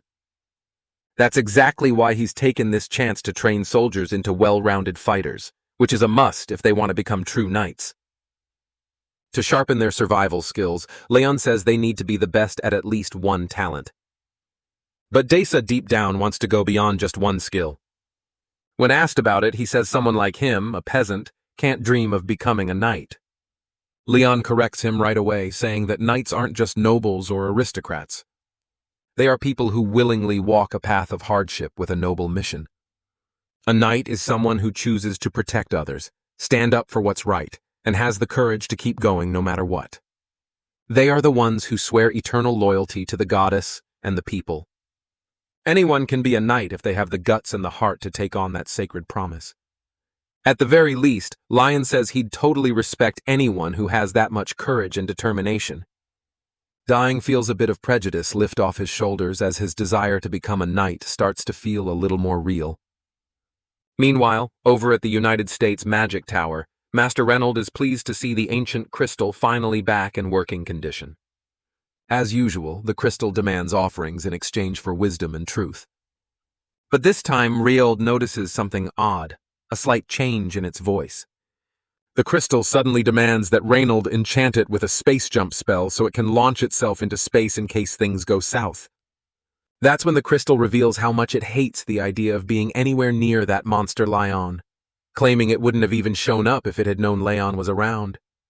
Fueled by irritation and a thirst for revenge, the crystal starts plotting Lion's downfall and insists the best time to strike is now. While Lion is without his army, it pushes Reynold to enter the same gate as Lion, desperately hoping this time Leon doesn't make it out alive. Then comes the Pantheon Guild's standing army graduation ceremony where Lion is all set to raid a yellow gate using only trainee soldiers. Hanhari and Sir Yapi aren't part of this raid. so Chief Jin Su is left to handle everything inside. Besides Chief Jin Su, Leyon addresses the soldiers who have proven themselves during the past month of training. Now it's time for them to show what they're made of and finally put their skills to the test. Normally, yellow-ranked gates are off-limits to people like them. But Leyon throws them straight into the deep end, letting them experience what it truly means to be a soldier under the Lionheart King. He declares that they will be serving the divinity within the gate. With a powerful voice, he commands, "Pantheon, head out at once." With 49 hunters of average dank, 1 hunter from the Hunter Association, and Leon Draonia, a Lionheart, they all step inside the gate. At the same time, Hari reassures Yapi that there's nothing to worry about since Lion is with them, so everything will be fine. But Yapi senses something off, pointing out that the count should be 51, including the observer, the trainee soldiers, and King Leyon. Hari doesn't get what's wrong until Yapi breaks it down. 52 people just stepped through the gate that stuns her completely. After detecting an anomaly, Yapi's emergency protocols kick in, and it shoots straight into the gate. Harry tries to follow, but the gate slams shut before she can make it through, throwing her heart into the wall before she hits the ground. All of a sudden, Hari and the others notice the gate's mana starting to waver, shifting into a red hue. This sudden fluctuation is enough to raise alarms and send a chill down their spines. Inside the gate, the scene is nothing short of horrifying, with countless demons wreaking havoc all around. Leon breaks the silence with a sharp command, telling his soldiers to raise their shields, recognizing that they've stepped into a magic square. Without a shadow of doubt, he calls for the formation of Lionheart's Tudo and orders them to move forward. Chief Jin Su, completely puzzled, can't believe they're advancing through a demon gate instead of running away. But then he notices something strange when none of the soldiers seem scared.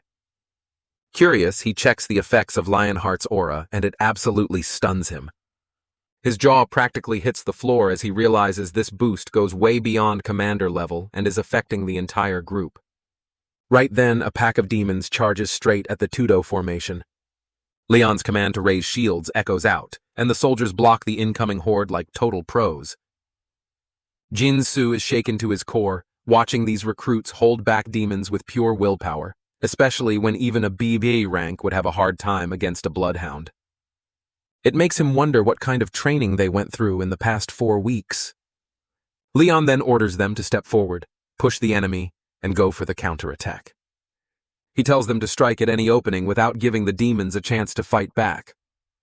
The soldiers follow every word like clockwork, overpowering the battlefield and pushing ahead. Suddenly, Jin Su spots a demon troll approaching and quickly warns the others. He panics, thinking they're done for, since that kind of monster usually takes an A-ranker to handle. However, Squad 3's captain, Gung, jumps in and blocks the demon troll's attack like it's nothing, especially compared to Leon's charged hits. Jin Su is blown away seeing Lion's army take on such a heavy blow without falling apart. The demon troll gets mad, but Sir Yapi shows up just in time and drills straight through the monster, putting it down hard. Leon, surprised by Yapi's sudden entrance, quickly praises the solid block that made it possible to finish the beast. The demons are left speechless, watching their strongest fighter drop dead just like that when he was supposed to get reverse summoned. That's enough to send a chill through the entire demon crowd, and they take off running. The humans are just as stunned, watching demons flee for once, realizing they've actually won the battle. Everyone starts thanking Lion's squad for saving the Sparrow Kingdom from destruction.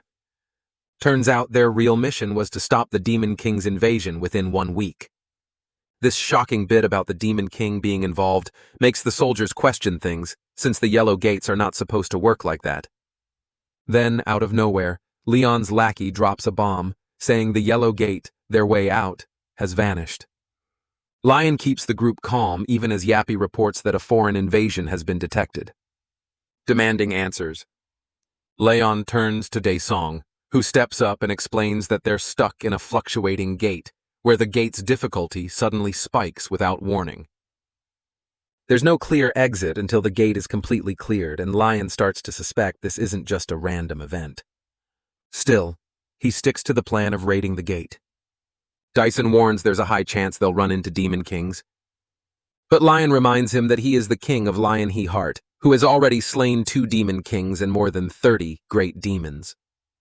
Just thinking about how many demon-related traits King Leyon carries lifts the group's spirit and helps calm everyone down.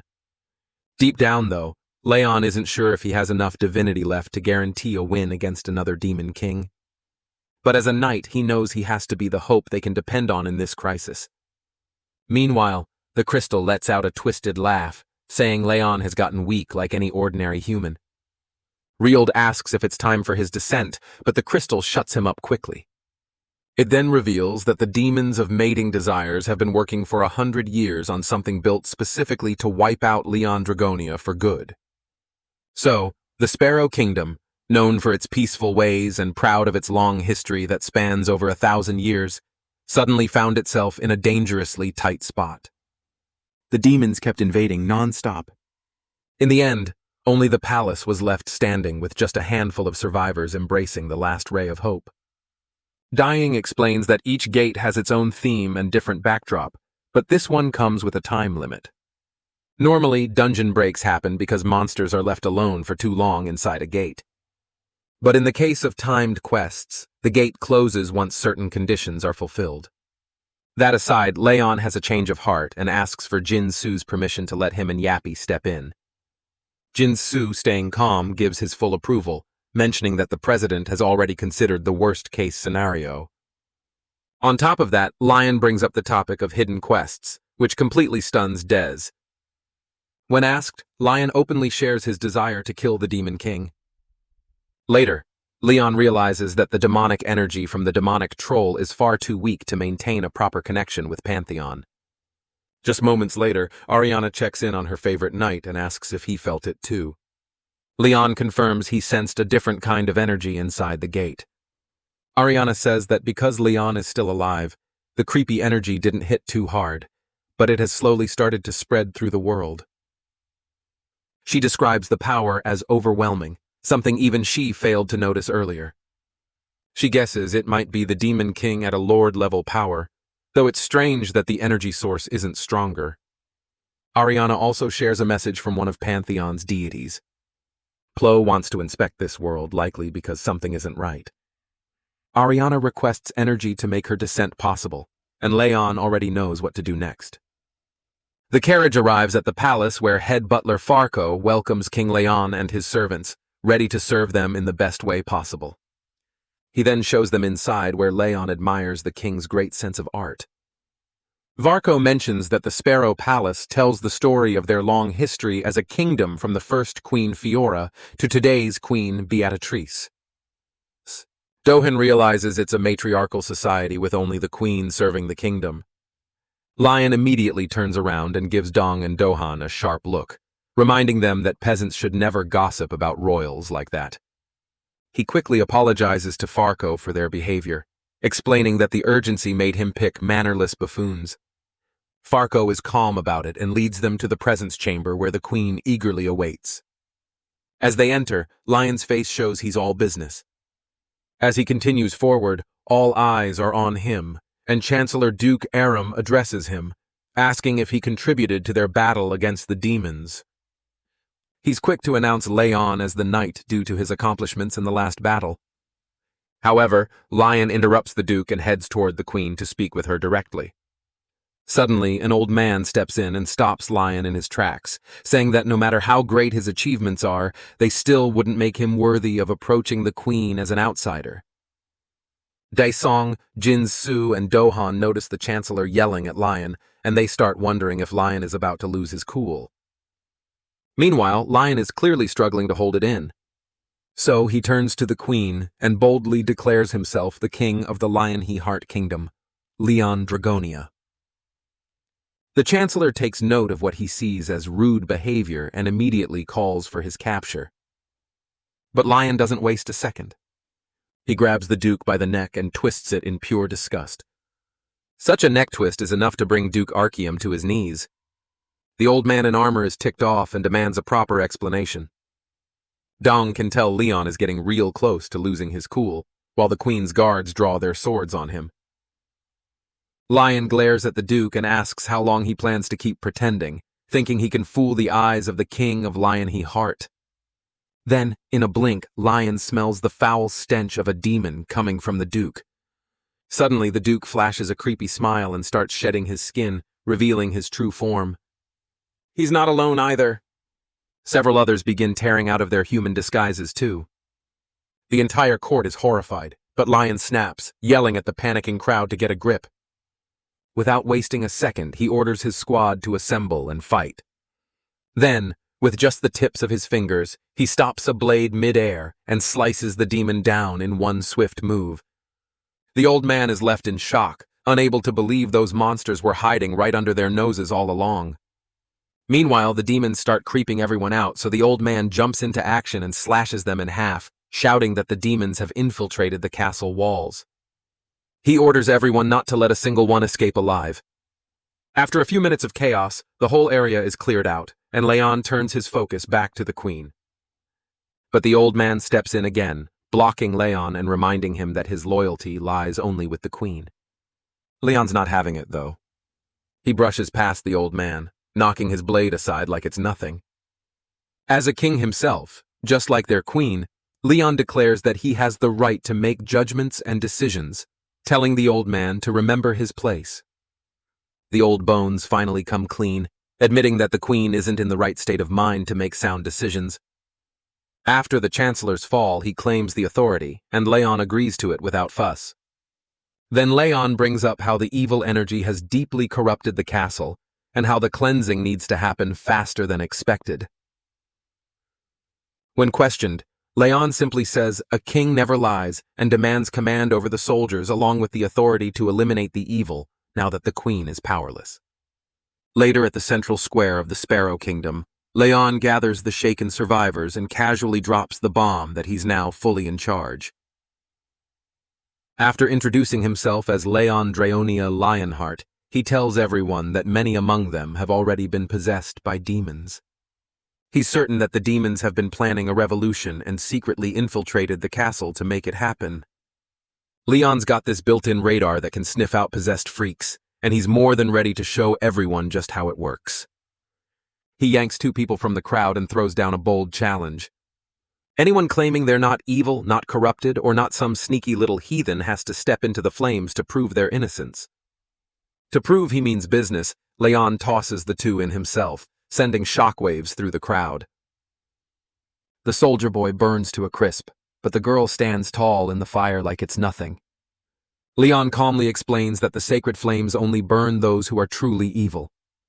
He thanks Paz, the god of war and fire, and urges the crowd to chant his name in glory as they walk through the flames to prove their purity.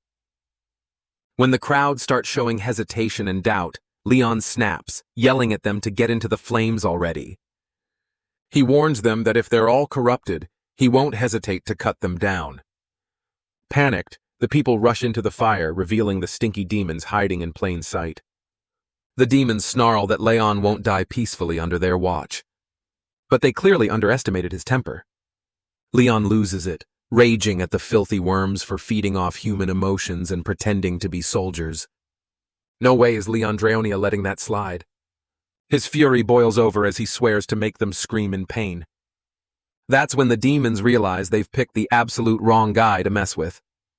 Just like that, their infiltration plan crashes and burns. From the sidelines, Reynald sees it all, while Crystal straight up admits that this guy is scary as heck.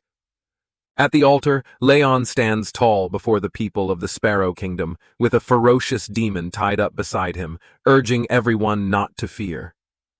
As long as he's around, no evil creature can touch them. He speaks to the crowd, explaining how these twisted beings corrupt the minds of good people. Just then, the boar-faced demon lets out a creepy laugh and barks that nothing can save them from destruction and corruption. Leyon shuts him up in an instant by slicing off his head with a clean chop.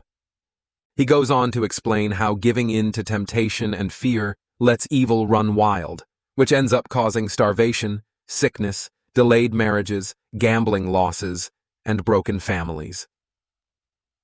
The demon tries to protest, whining that none of it was his fault, but Leyon doesn't even let him finish before cutting him off again. Suddenly, the people's anger shoots through the roof as they realize demons are the reason behind everything going wrong in their lives. Just as the demon tries to butt in, Leyon flicks him on the forehead so hard it feels like getting smacked by a hammer. Leyon explains how demons sneak misfortune into human lives, blaming their downfall, pain, and suffering on these wicked creatures. But then he calms their fear by revealing that Pedos, the god of war and fire, has gifted him the divine flames. Out of nowhere, Lion calls up a red-headed boy from the crowd and tells him to hold the flame, ordering him to punish the demon until it pays for its sins. The boy hesitates for a second, which instantly ticks Leyon off, who asks if he actually feels sorry for a demon. Then the boy yells back, saying his father died because of them. The demon starts threatening the kid, swearing to haunt him forever if he lays a hand on him. But one solid smack from Lion to shut him up, followed by a fiery bat swing from the red-headed boy, sets the demon's head ablaze. That pathetic demon's threats got under Lion's skin, and he roared at the creature to shut its mouth. Later on, Balters, the demon of pleasure and corruption, ends up tied up in a prison cell. This little guy knows full well he spent 34 years corrupting and torturing countless humans, but never thought he'd wind up here of all places. Suddenly, Yappy shows up and the demon freaks out, realizing he cannot corrupt a machine. Yappy demands answers, but Balters just cracks up laughing and mocks him. With no time to waste, Yappy decides that Captive 14 is being uncooperative. And right on cue, the soldiers march in. Balters may not be scared of dying, but when the soldiers pull out the holy water of 15% strength, the demon starts shaking like a leaf. After watching Balters react to it, Yappy figures this holy water might be the key. Without holding back, Yappy splashes a generous amount right on Balters' face, burning him so bad it looks like his soul's trying to escape his body. Even as the demon screams, Yappy labels him uncooperative, no matter how much Balters begs for mercy and claims to know nothing. After a few more brutal rounds of holy water, Yappy finally pulls out the information. Captive 14 spits out a 30,000 character report, while the first 13 captives averaged about 39,000 each. Even then, Yappy is sure that Balters is still hiding some info, but Balters tells the dumb machine he's not a psychic, and has no clue how much the others already spilled. Yappy makes it crystal clear that the only reason the hostage is still breathing is to squeeze some real solid info out of him. That hits Balters like a ton of bricks, and he quickly changes his tune, asking what Yappy wants to hear. Later on, the intel gathered from 32 different beings shows a shocking similarity of over 89%. Leyon gives a shout-out to Jag Spinner and says the Song of Justice sounds beautiful, but then his mood flips and his heart races with rage as he throws a tantrum, saying he can't stand breathing the same air as these evil creatures that dare to live on human land. When asked, Yappy doesn't hold back and says their kind needs to be wiped out without a second thought. Leyon is all for it. The demigod and the machine don't feel exhaustion, and so begins their late-night mission. That's where the 4 brutal nights of cleansing kick off. There's a burst of purple smoke and energy in the area where Reynold Sherman holds the crystal of temptation, once known as the jewel of the world.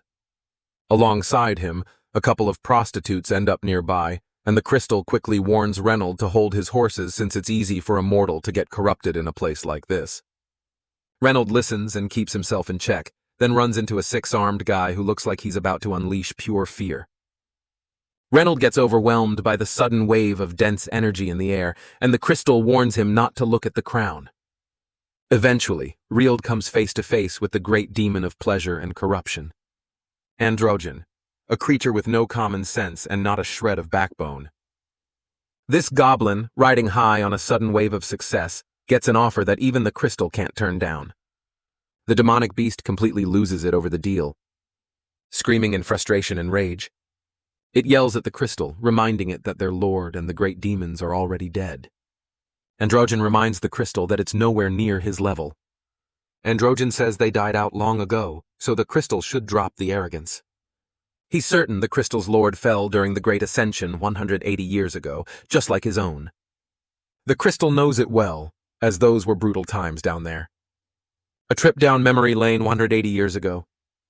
The 5 evils teamed up for the first time to take over the world.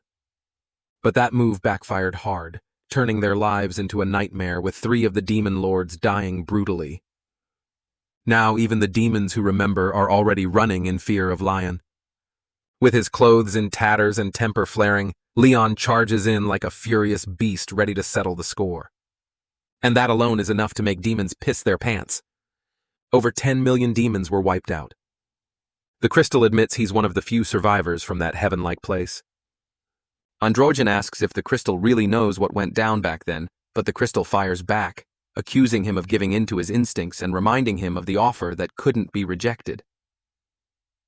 The beast growls for him to spit it out already so he can dig a hole for that jerk.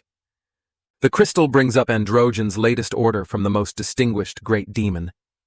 Androgen confirms it's almost complete, and adds that even if she's holding on, she's still just immortal. He claims the end is near. No doubt about it. Later on, the crystal tells Reynold that this is the most effective method in play with a winning chance of 7-3. With 7 in favor of Androgen and 3 for Leyon, Reynold, surprised, asks if that means in a face-off between an S-rank mage and the crystal would actually win. But the crystal has no plans to fight. For now, it decides to head toward the corpse harvesters near the palace forest, known for their overwhelming attack power. Once there, Reynold stumbles upon one that looks more like a brain-dead-ad zombie, which gets taken out in an instant by Sir Jagged Spinner, scaring the crap out of both of them. Yappy reports that more are still lurking nearby. The crystal quickly activates stealth mode to stay hidden from Lion's sight just as he shows up. The old man can't believe he didn't hear Lion approaching. He figures it must be the Grail Knight's divine law of silence, which even cancels out the sound of horses, and believes Lion used that to wipe out the forest full of demons. Suddenly, Leyon admits to sensing an unwanted energy just inches away while Reynold is freaking out. Right then, Sir Yappy announces that a simple satellite has caught sight of the target, declaring that there are still more out there. Leyon brushes it off and rushes out without a second thought. Reynold collapses, trying to catch his breath, shaken by how close it was. Later on, Leyon takes a bath deep in thought about the demons of pleasure and corruption, seeing them as a bunch of perverts with twisted desires. What bothers him even more is how so many of these demons, even the high-ranked and elite ones, have managed to slip into the palace. He's sure the great demon is hiding here somewhere. Out of nowhere, a woman's voice comments on the disgusting smell of blood, catching Leyon off guard. This stunning woman gently suggests that he should get some rest. A graceful woman stands before Lion, and her presence is impossible to ignore. She has the kind of beauty that doesn't need effort to draw attention. It's the kind of beauty that speaks louder than words, making others lower their guard without her needing to move a finger.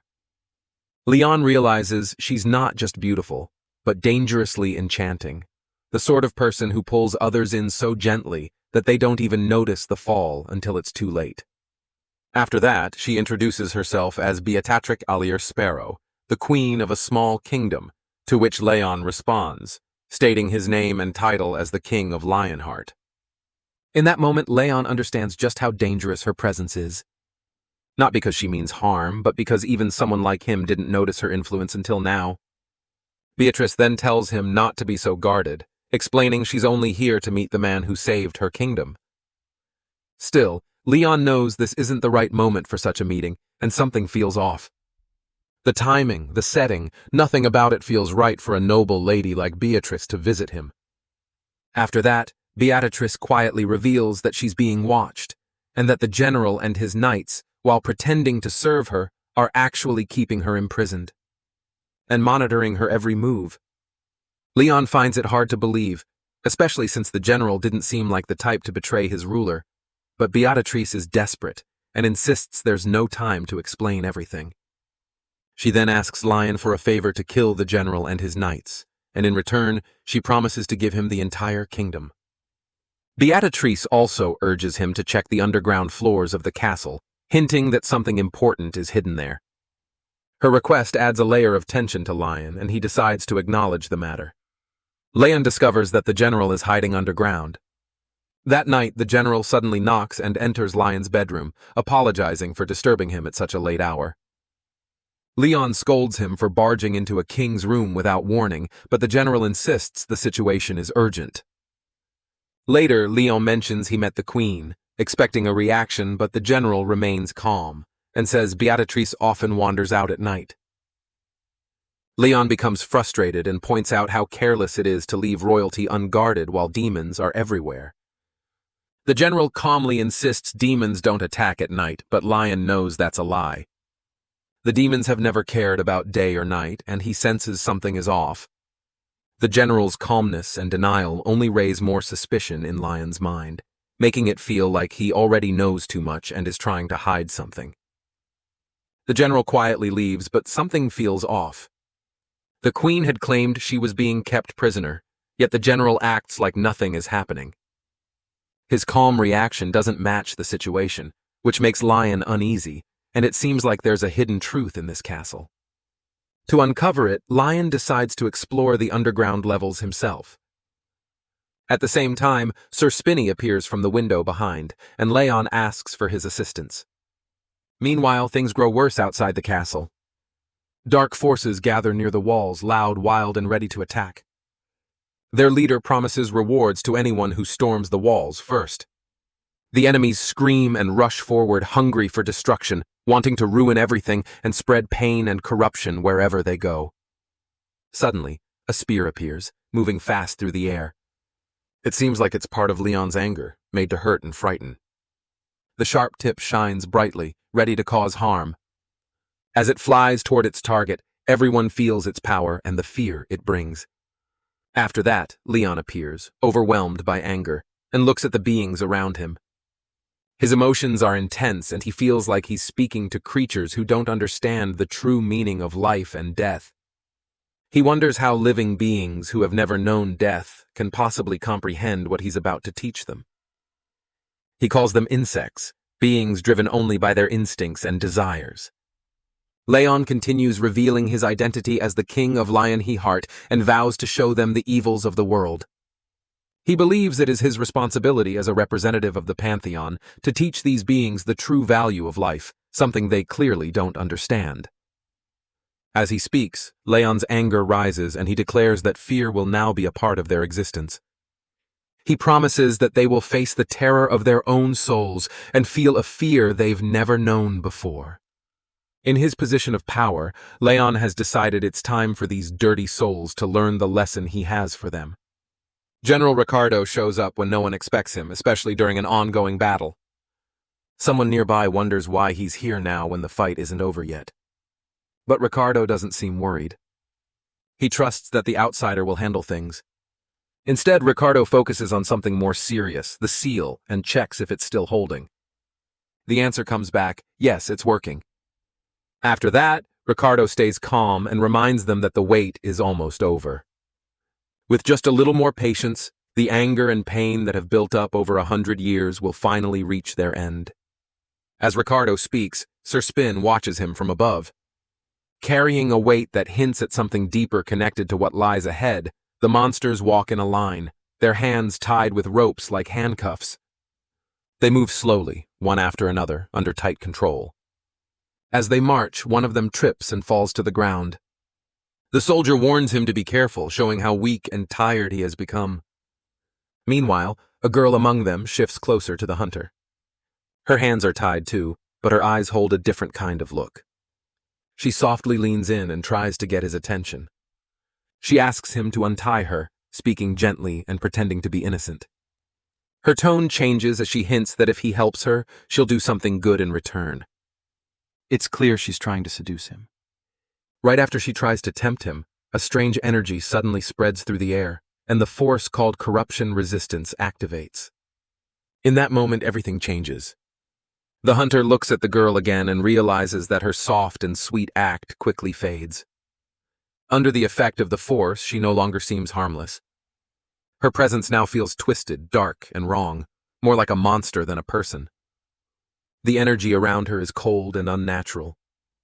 After realizing the truth, the soldier steps back, thinking he almost fell for the trap. The monster stares in shock and wonders how a normal human could resist that kind of seduction. His voice trembles as he questions how his power, something only demons use, failed so easily. He had almost gotten the hunter under his control by becoming a seductive girl. And now he cannot understand why it did not work. While the monster panics, Leyon appears and demands to know who caused the commotion, and the soldier quickly points at the monster. Without hesitation, Lion lashes out and calls him a bastard, accusing him of trying to seduce one of his soldiers using her filthy body.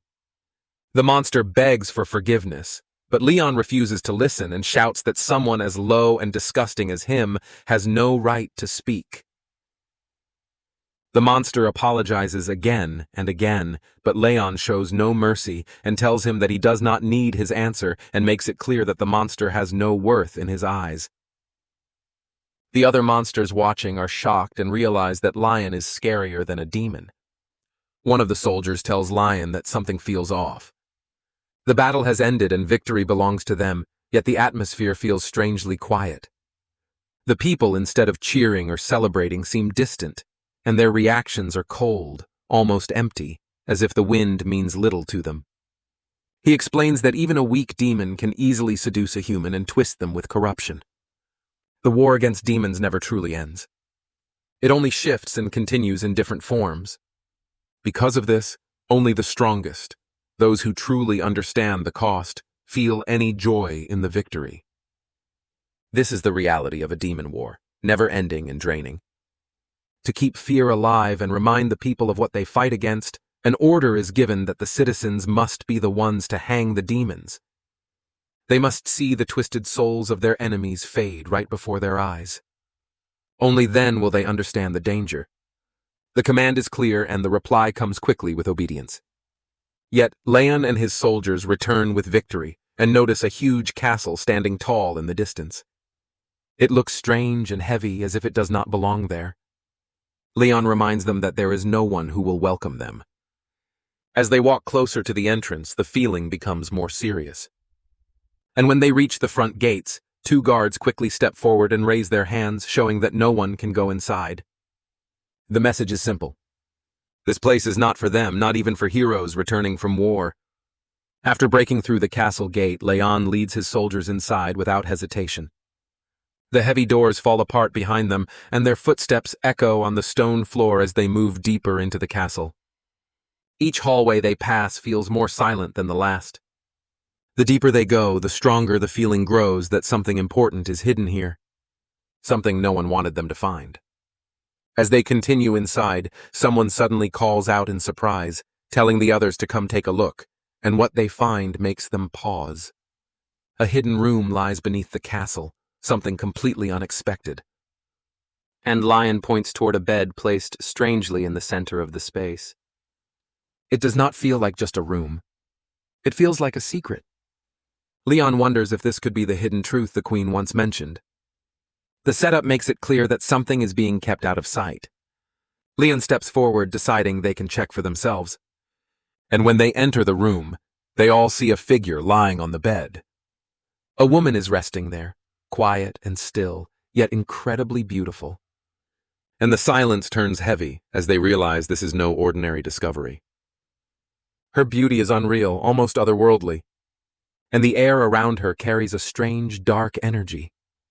For a moment, a few soldiers stare too long, caught in the pull of her presence. And Leyon notices this and quickly warns them to resist. Leyon tells them not to fall for the dark energy surrounding her, but the room feels heavier, and even Leyon can sense his aura is not helping much this time.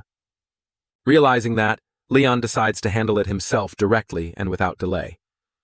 Without hesitation, Lion moves forward and strikes one of the soldiers hard across the face, snapping the soldier back to reality. Another one shakes slightly as Lion steps toward him and does the same. The sudden hits jolt them back to their senses. Leyon stares at them coldly and reminds them that it was not the woman or any magic that brought them to this state. It was their own weakness, their own minds that let it happen, and they fell into the trap themselves. After that, Leyon guides them to breathe properly, inhaling slowly through the mouth and exhaling gently, clearing their minds. Just then, General Ricardo walks in, observing the scene, and seems impressed that Lion was not seduced like others would have been. Ricardo points out something surprising, that all of them are standing strong, not tempted by her, and further explains that it is because they have grown used to such temptations, possibly from years of war and exposure to demonic tricks. Leyon hears it but dismisses the idea right away, calling it nonsense. To him, there is more to this than just being used to temptation. Further ahead, Leyon explains that the queen's charm is not normal because it is not just beauty. It is a strong kind of magic that feels like a curse. And he has seen this kind of power before. It belongs to someone known as the Lady of Pleasure, a demon who can tempt any living being. And her magic is made to pull people into darkness, slowly turning them corrupt without them even knowing it. This kind of magic is dangerous and hard to resist. But as Lion looks at the queen, something feels off. Even though he hates demons more than anyone else, Leyon does not feel that same dark energy coming from her, which makes him pause and think. After that, Leyon takes a breath and starts to speak quietly, calling out to a divine power, a force linked to dreams and death. Leyon speaks with respect, asking for its blessing. He does this not as an ordinary man, but as a guardian and knight of someone important, Ariana. Suddenly, the air feels different because something powerful has awakened. A voice answers his call. It calls him the Knight of Ariana and the true owner of the Lionheart. The divine power accepts his request and prepares to help him. Standing with Lion, the king of the Lionheart, Leyon stands firm and greets the divine being he called upon. Po, the divinity of dream and death. The divine power recognizes him as Ariana's knight and the true owner of the Lionheart. Just as Leyon wished, this powerful force has now descended before him. After that, Plo senses the energy in the space and confirms that there is something deeply wrong, because the demons of corruption have been spreading their influence here. In this endless dreamlike state, they are twisting thoughts and building a false world filled with a corrupt kind of awareness. Plo explains that dreams are not meant to last forever. At some point, one must wake up, and the time has come to tear away the illusion and reveal the truth hiding behind it. Whatever has been masking itself here must now show its true form.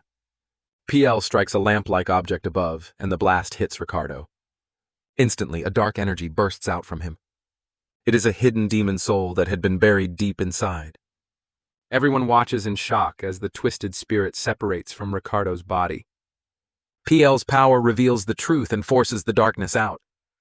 Leyon, now seeing it all clearly, finally understands why none of this felt right before, and why he could not sense the danger. The reason the queen's energy felt different all makes sense now. It is not simple seduction. It is an authority, a power so strong it can create an entire world on its own. Afterwards, Leyon is finally aware of what they are truly facing, because this is no ordinary trick. It is a crafted world built by corrupted power, and Leyon must break free from it to find the truth beneath. The queen lies quietly surrounded by strange magic. Someone nearby whispers not to disturb her and says she must be protected, along with the seal that holds everything together. Suddenly, a soldier yells that more Death Knights are coming from behind, and the danger is growing. Afterwards, Leyon notices something strange about one of the Death Knights.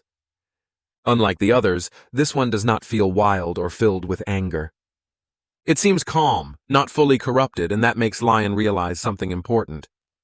The dream they are trapped in probably began with the queen, and if he goes to her, the dream might break on its own. Leyon warns Ricardo that stepping forward now means fighting alone and could go against a knight's honor. But Ricardo admits he left that kind of honor behind a long time ago. As enemies start surrounding Leyon from both sides, Leyon does not back down. Instead, he gets ready to fight. Confident that even if he is attacked from both directions, he will not be stopped. Leyon observes the strength of the undead knight before him. Surprised that despite becoming undead, the knight still holds considerable power. The knight with distorted honor and pride speaks of the queen, and how Lion's single blow had already defeated their royal bodyguards. After that, Lion urges him to wake from this dream, and warns him that if he does not, he will remain trapped in this fantasy for eternity.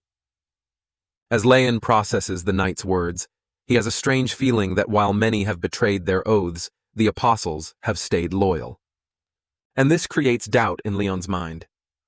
The Queen Beatrix, despite all that has happened, had asked him to kill the apostles, which does not sit right with him, and he begins to sense that the truth behind everything is more complex than it appears. Leyon pieces together the puzzle, and it becomes clear that the Queen is not a villain after all. Ricardo's dead knight speaks up and reveals the truth that the Queen made a deal with a demon.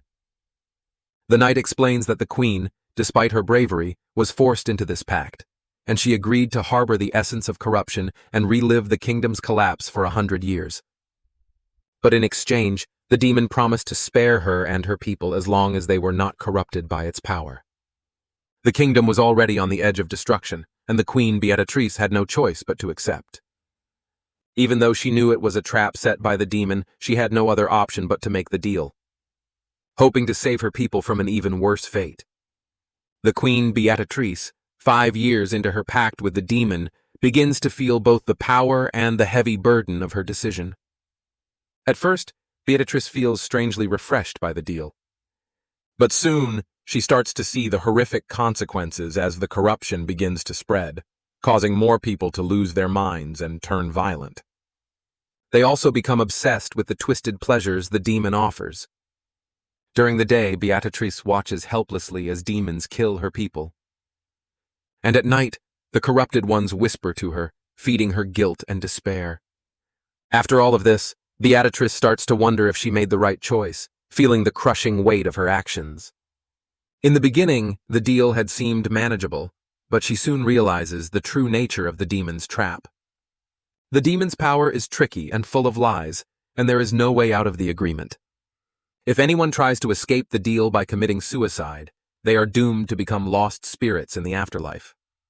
Even worse, once the deal ends, everyone will fall completely under the demon's control. As the years pass, the Queen begins to go mad, watching her kingdom fall apart, and feeling the corrupting influence growing stronger inside her. After 50 years, her loyal knight can no longer resist the temptation, giving in to his desires and entering the Queen's bed. This marks a turning point as the corruption takes over even the most faithful of her followers.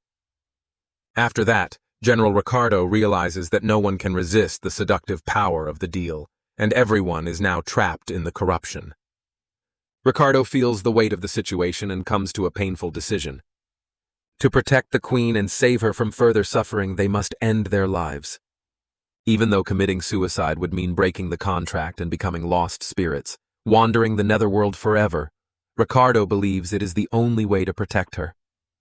Additionally, General Ricardo knows that by going against the deal with the demon, they will become servants of corruption at the end of the 100 years. Yet, despite the inevitable consequences, General Ricardo and his comrades choose to remain loyal to Queen Beatrix, willing to sacrifice everything, even their own souls, to ensure her safety and protect her from the dark forces controlling their fate. Long ago, the Queen's most loyal knights, Beatrix and General Ricardo, made a painful choice. They ended their own lives and turned into death knights to resist the Queen's demonic temptation. In doing so, they became immune to the curse and sealed her away to protect her. Since that day, 80 years have passed, and all they could manage was to keep her asleep for just half a day at a time. Their loyalty ran so deep that Lion now understands why the Queen once asked him to end their lives. And it wasn't out of hate, but mercy. Plo reaches out to Lion and asks if he can feel the rising darkness.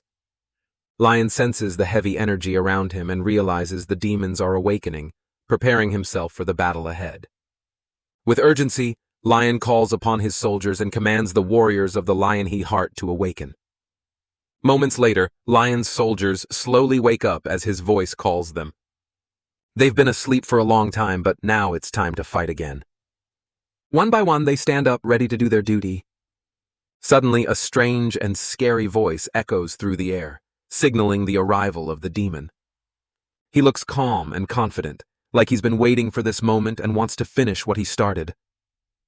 At the same time, a soldier runs in, screaming that the demons have broken into the castle, and there are so many demons, too many to count, and they feel like they are everywhere. The commanders quickly give orders to raise their shields and get into position.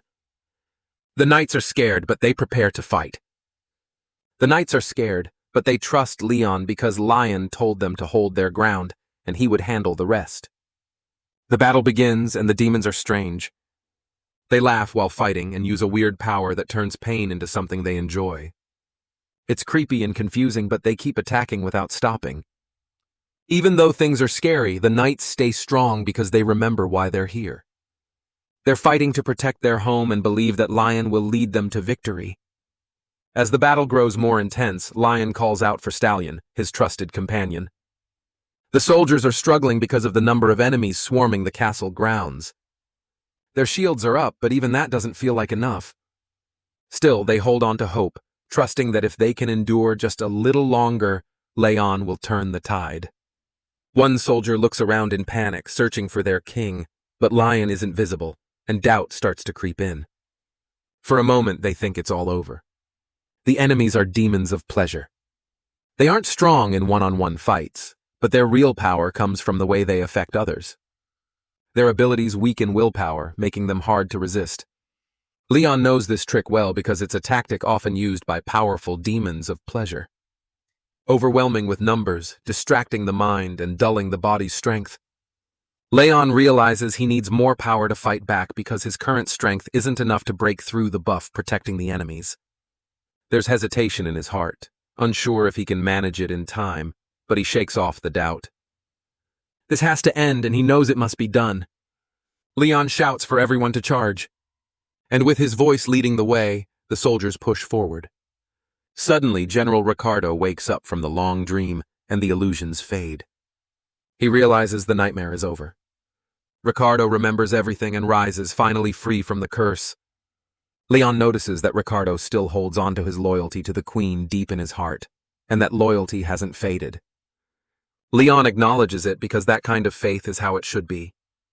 Facing a king from another land, Leyon listens as General Ricardo speaks of the heavy losses they've endured. Despite all the pain, they're still willing to believe that Lion can bring change, and they're ready to place their hopes in him.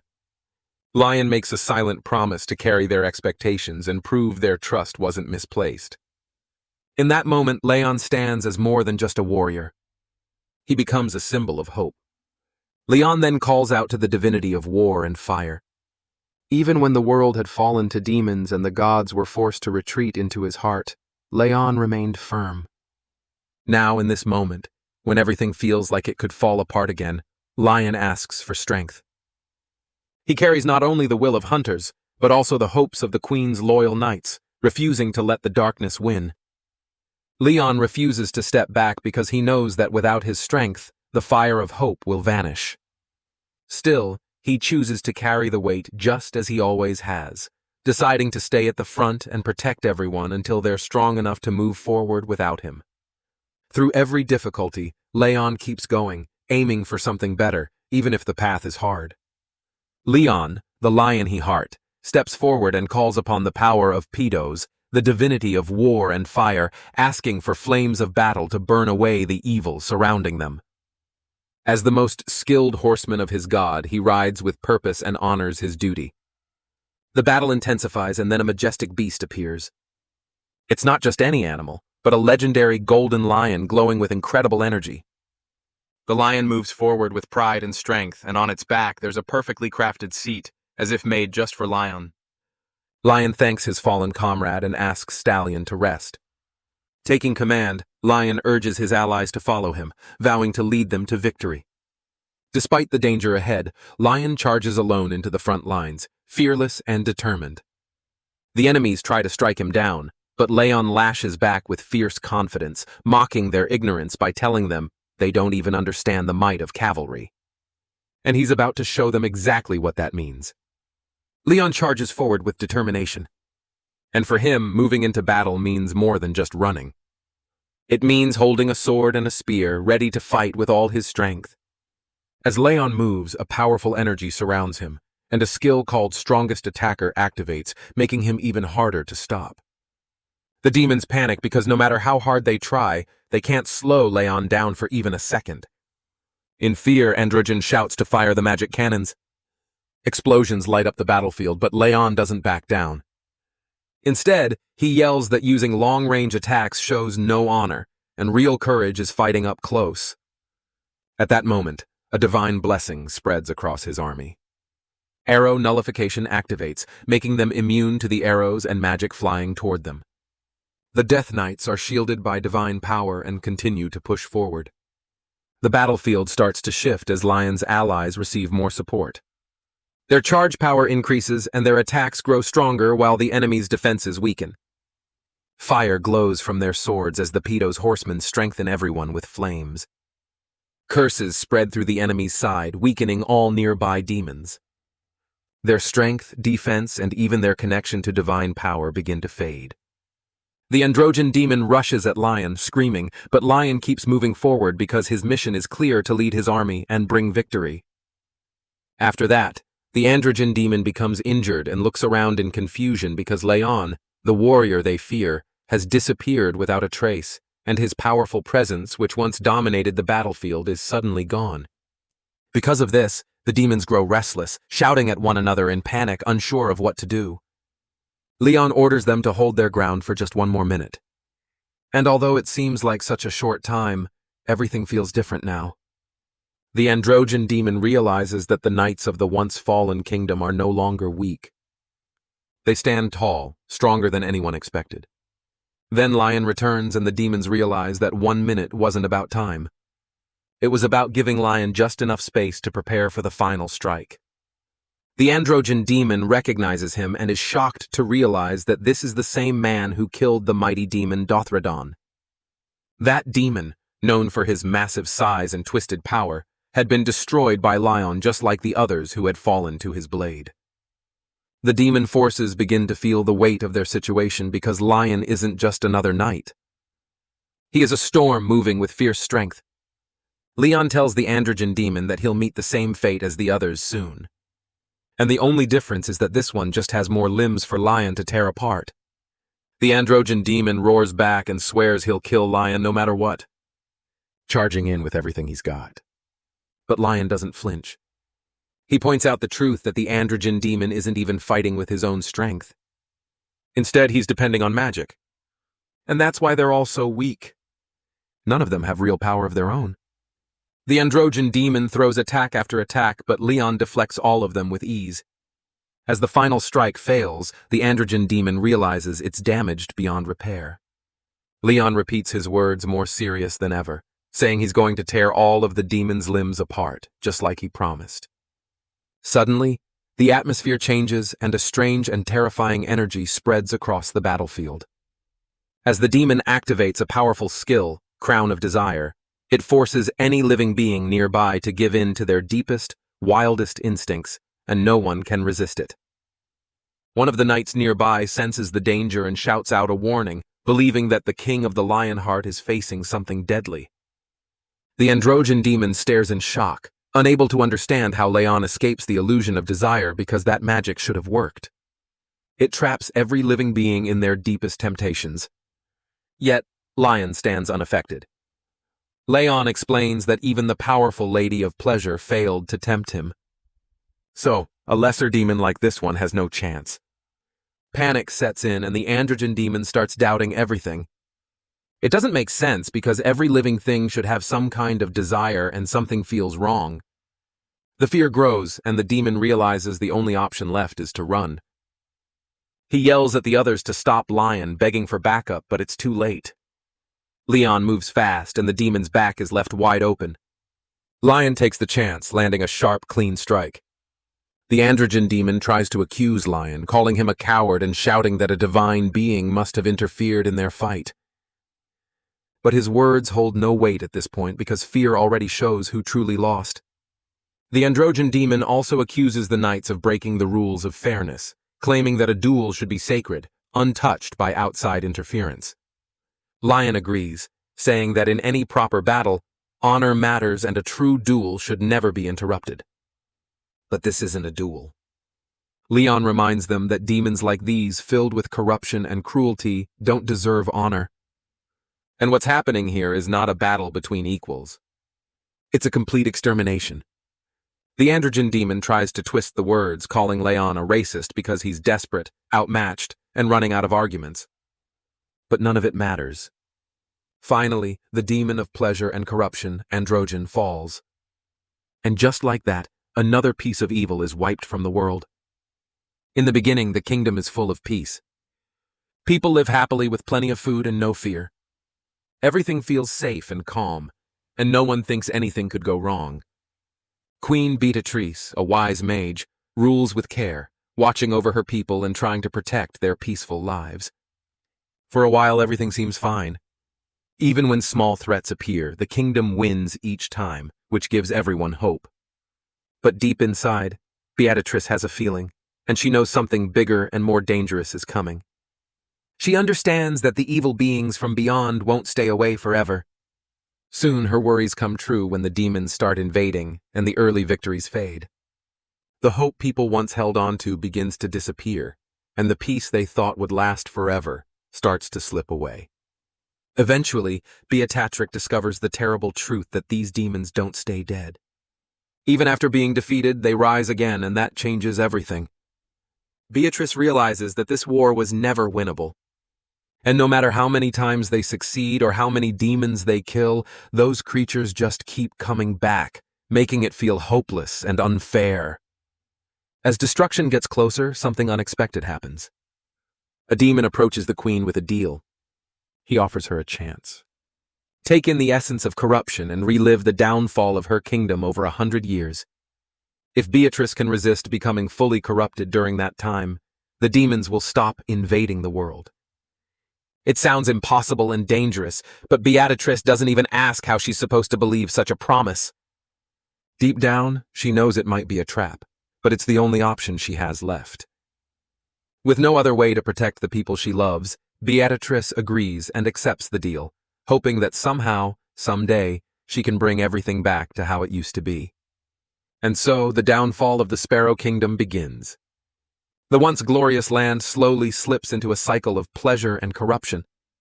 The people who once shone with light, the hopeful citizens, the brave knights, and even the proud queen, begin to fall.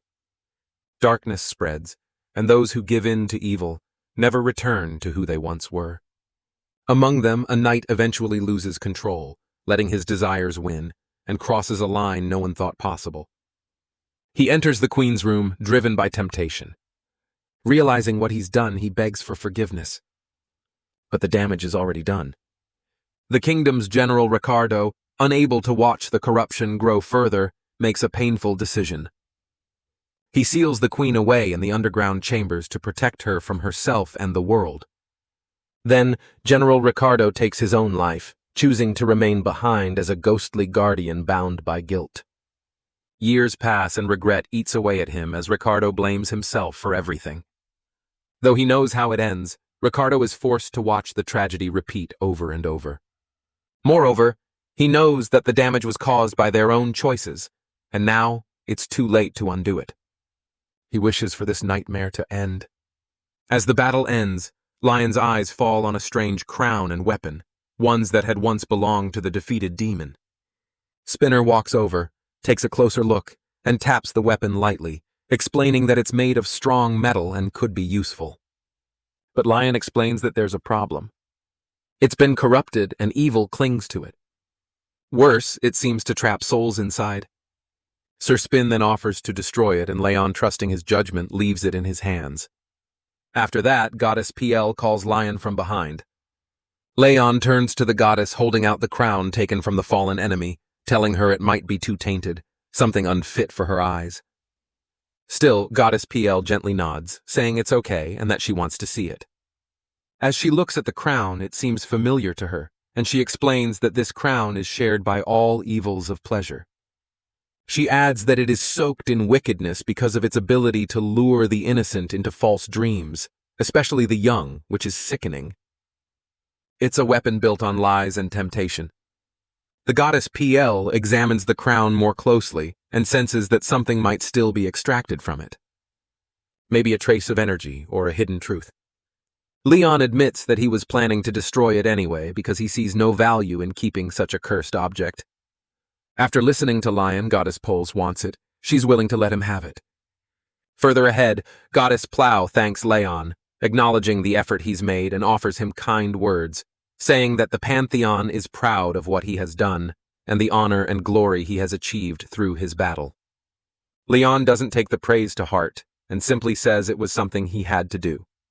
Another voice joins in. Pos, a divine presence known for strength, refuses to show warmth at first. When told to give a greeting, Pos scoffs and offers a half-hearted good job, to which Goddess Plow gently reminds him to be more honest with his words. Then, in the stillness, Leyon makes a request.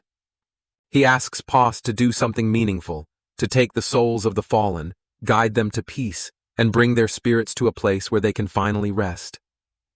Pauses for a moment and understands that it's more than a request. It's a gesture of mercy.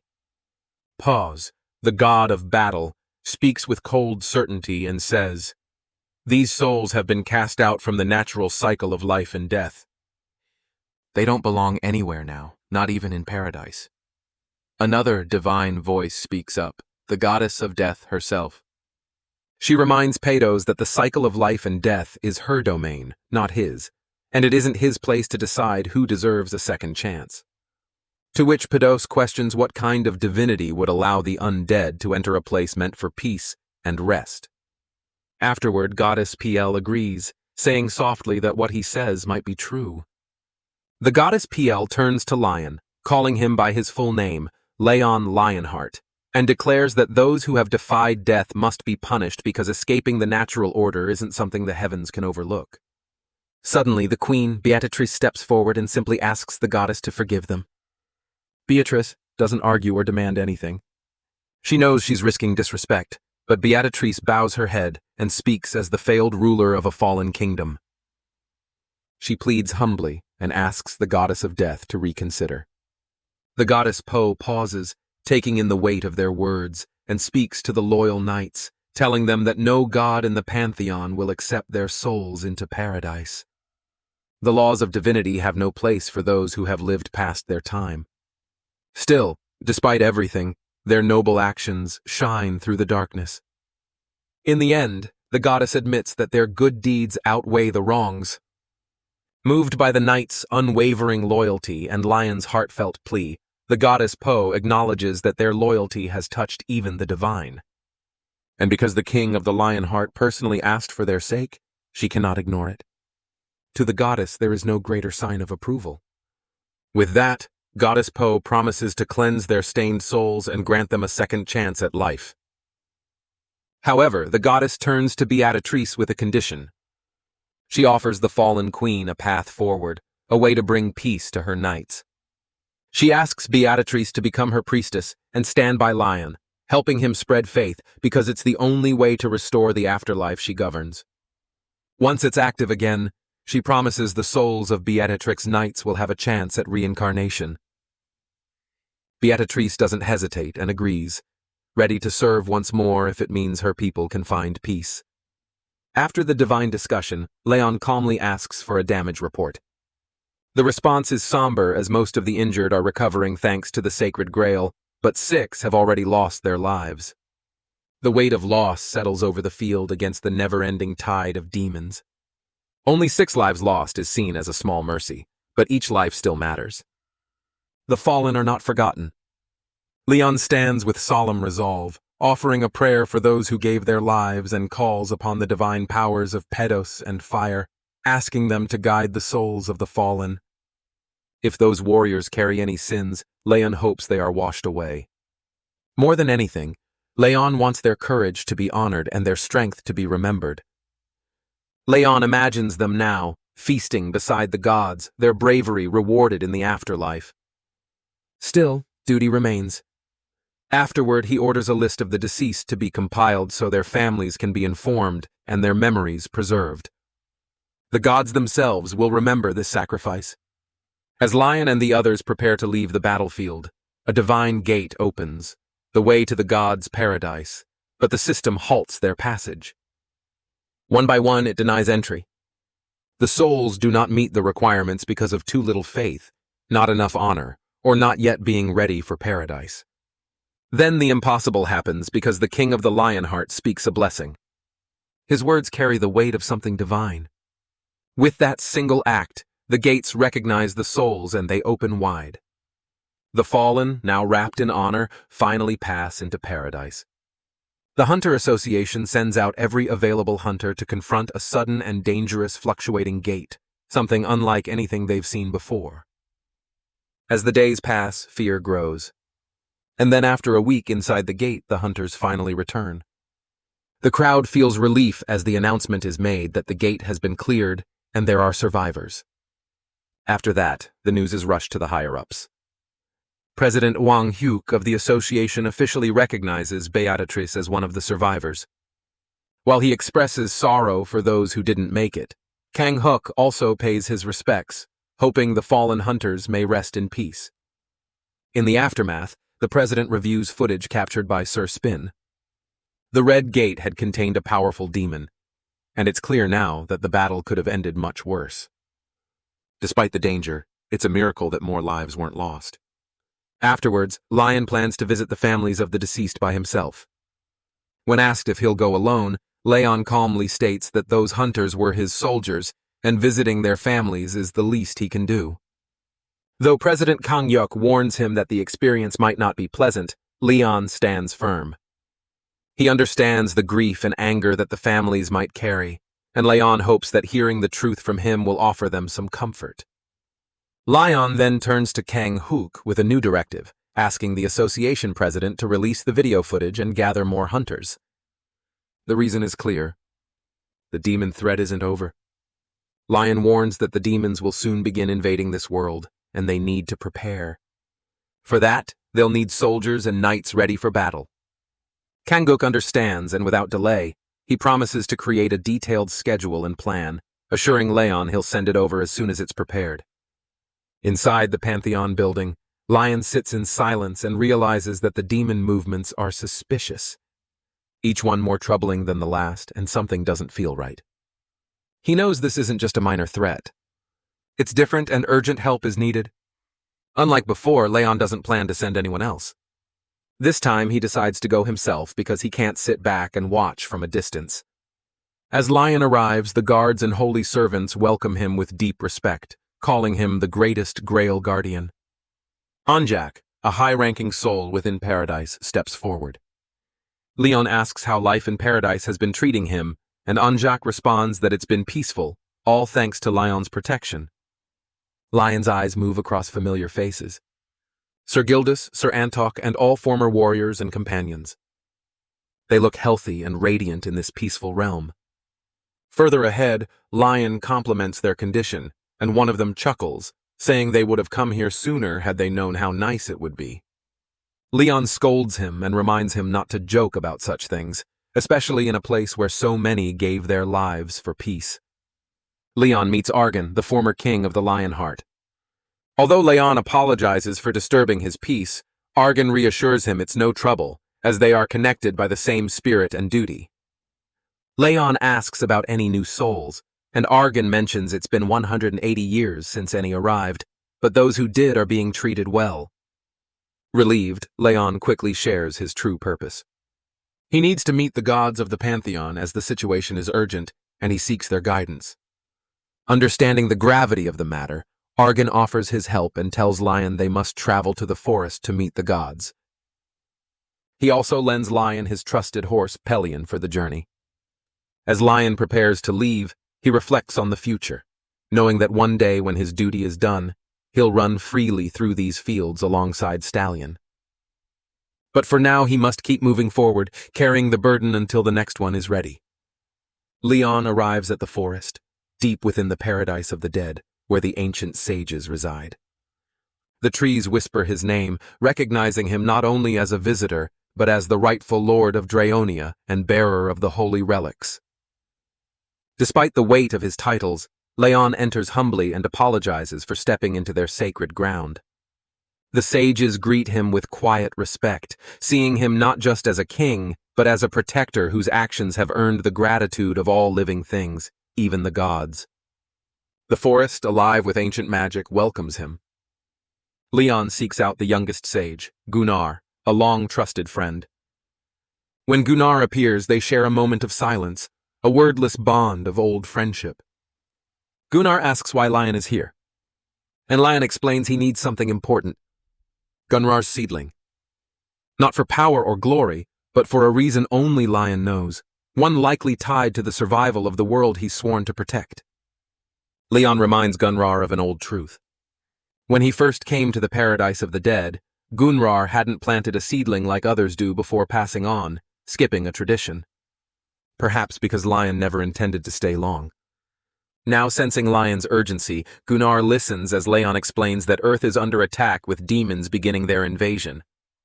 His latest mission confirmed the threat is real and growing, and the enemy knows he's still alive, working from the shadows and spreading decay like they did in the Empire. Leyon fears Earth will suffer the same fate if nothing is done. Gunrar, understanding the gravity of the situation, agrees and reminds Lion that only he can bring something from this realm back to the living world. Trusting him, Gunrar gives Lion the seedling, a rare and powerful gift. As they part ways, Lion thanks his old friend. Seeing him again brings back memories, but there's no time to dwell on them. Before he leaves, Gunnar offers one last piece of advice not to rush back to this world of the dead too soon. Just before departure, those closest to Leyon, Gratus, Anjak, and the former king step forward with parting gifts. The former king gives Lion a pair of old reins that once belonged to a legendary animal trainer who tamed even monsters. Though they had been buried with the former king, he wants Leyon to have them now. Sir Gratus then presents an unexpected gift, an old battle manual teaching how to use common serfs to fight and even kill giants. Leyon is stunned, recognizing it immediately, and Gratus jokes about the past when 300 out of 500 serfs died in a successful campaign.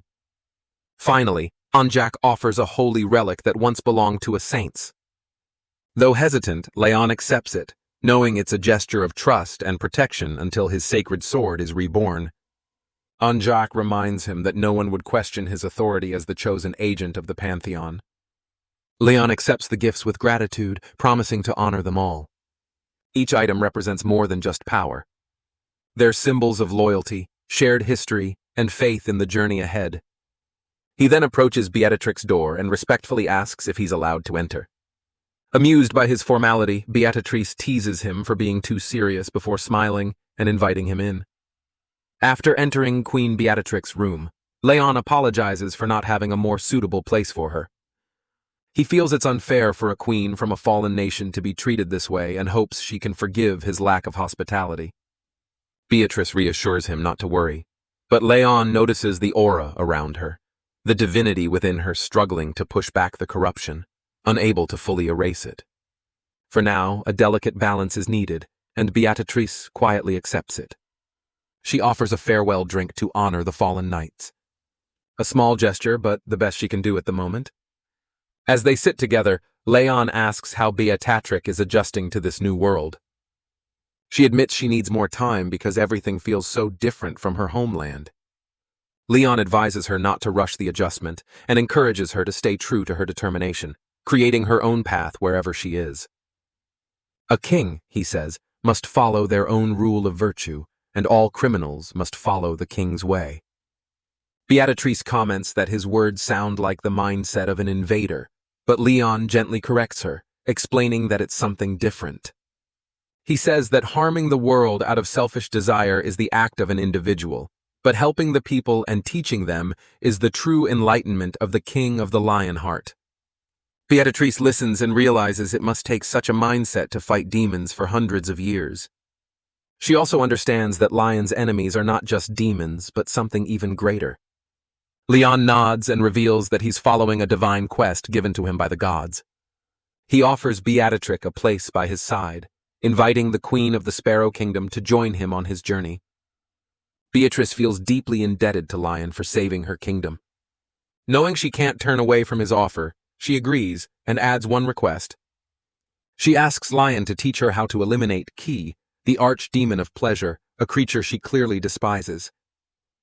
Leyon eagerly agrees, saying he'd gladly do anything to wipe out such disgusting parasites. He even admits that it thrills him to destroy evil beings with the divine laws they fear, which makes Beatrice quietly marvel at his fierce spirit. Beatrice shares how the Sparrow Kingdom used to execute demons by boiling them, hoping to traumatize them since demons always return no matter how many times they're killed. Lion finds her approach wise, knowing demons fear pain most when it's inflicted on them. Leyon then excitedly asks if Beatrice had ever hammered nails under a demon's claws, saying it made them scream the loudest. Beatrice, without hesitation, explains that she used to skin demons and roll them over nails instead, making Lion laugh and call her method creative. Their dark humor is interrupted when Hari suddenly rushes in and greets them respectfully. Lion casually tells Hari to pour some tea, and Beatrice asks for anything warm. While Hari serves tea, Leyon gives him a new task, saying Hari should work for Queen Beatrice for a while. Beatrice tries to decline, but Leyon insists that a royal deserves fitting treatment and respectful servants. Beatrice turns to Hari and asks if she is indeed Hari, to which she nervously responds. She senses a strong energy from Beatrice. Hari asks to take a closer look and wonders how Beatrice could easily sense her exclusive skill. Lion tells Hari to swing her sword, explaining that since she's been serving him for some time, she deserves proper guidance. Honored but nervous, Hari draws her sword and swings it. But Leyon quickly points out that her movements are too large. Hari freezes, realizing her mistake. Lion advises her that while using a sword requires power, the movement must remain short and precise. He then shows her the proper distance and tells her to practice this motion 10,000 times a day. Leyon turns to Beatrice and asks for her opinion. Beatrice observes that Hari lacks proper control over her fire energy. She explains that fire naturally disperses easily, and simply filling the sword with fire mana and swinging it wildly isn't enough. There needs to be better control to make the fire an extension of the sword, not just a flashy effect. Beatrice advises Hari to concentrate the fire carefully, as a focused flame doesn't scatter as easily as a loose one. When releasing it, the flame should be aimed precisely for a deadly strike, almost like stabbing with precision. Beatrice demonstrates by raising the heat to an intense level with a simple movement, making it look easy. She asks Hari if it seems simple too. But Hari can only think to herself that it is far from easy. Later that night, Har's mind spins with all the tasks she still needs to handle. She has to report to the section chief and the association president, prepare food like potatoes and sweet potatoes for the new soldiers, find weapons and armor, and somehow locate a blacksmith. On top of all that, there's the matter of taxes, which Hari has no idea how to manage. Panicking, she realizes the academy never taught her how to handle these responsibilities. As she struggles, Sir Yappy suddenly appears and scares her. Calmly, Yappy suggests dividing the accounting work to improve efficiency and offers help right when Hari needs it most. Hari feels relieved, remembering that Sir Yappy is a supercompute, so handling all this complicated work should be easy for him. As expected, Sir Yappy immediately starts explaining everything, mentioning big data, applying hunter administration laws to cover meal costs, and confirming that registration for equipment and armor production is complete. He also informs Hari about the rise in crop prices at Naju Plains, and suggests applying for special agricultural support benefits. Additionally, Sir Yappy recommends using the Pantheon farm for extra benefits and points out ways to get additional tax advantages. He adds that welfare and other benefits are available for the families of the trainees. Hari watches in awe as everything gets organized so quickly. Though she doesn't understand a single thing Sir Yappy just explained, she feels grateful for his help. Yappy calmly reminds her to report again if any more problems come up. Feeling encouraged, Hari nervously brings up one more thing. Since she would be serving Queen Beatrice, she asks if she should get appropriate clothes. Sir Yappy bluntly suggests a maid uniform, leaving Hari a bit flustered. In the Lionheart Kingdom, where the culture is similar to medieval European kingdoms, it's normal for servants to wear maid uniforms. Sir Yappy calmly explains that based on his analysis, ordering a maid uniform is a reasonable decision. Hari feels relieved because she was worried someone might scold her for wearing something that looks like cosplay. But now she's reassured. Sir Yappy offers to order a reasonable maid uniform using big data as a reference. Hari gratefully agrees, trusting the supercompute without any doubt.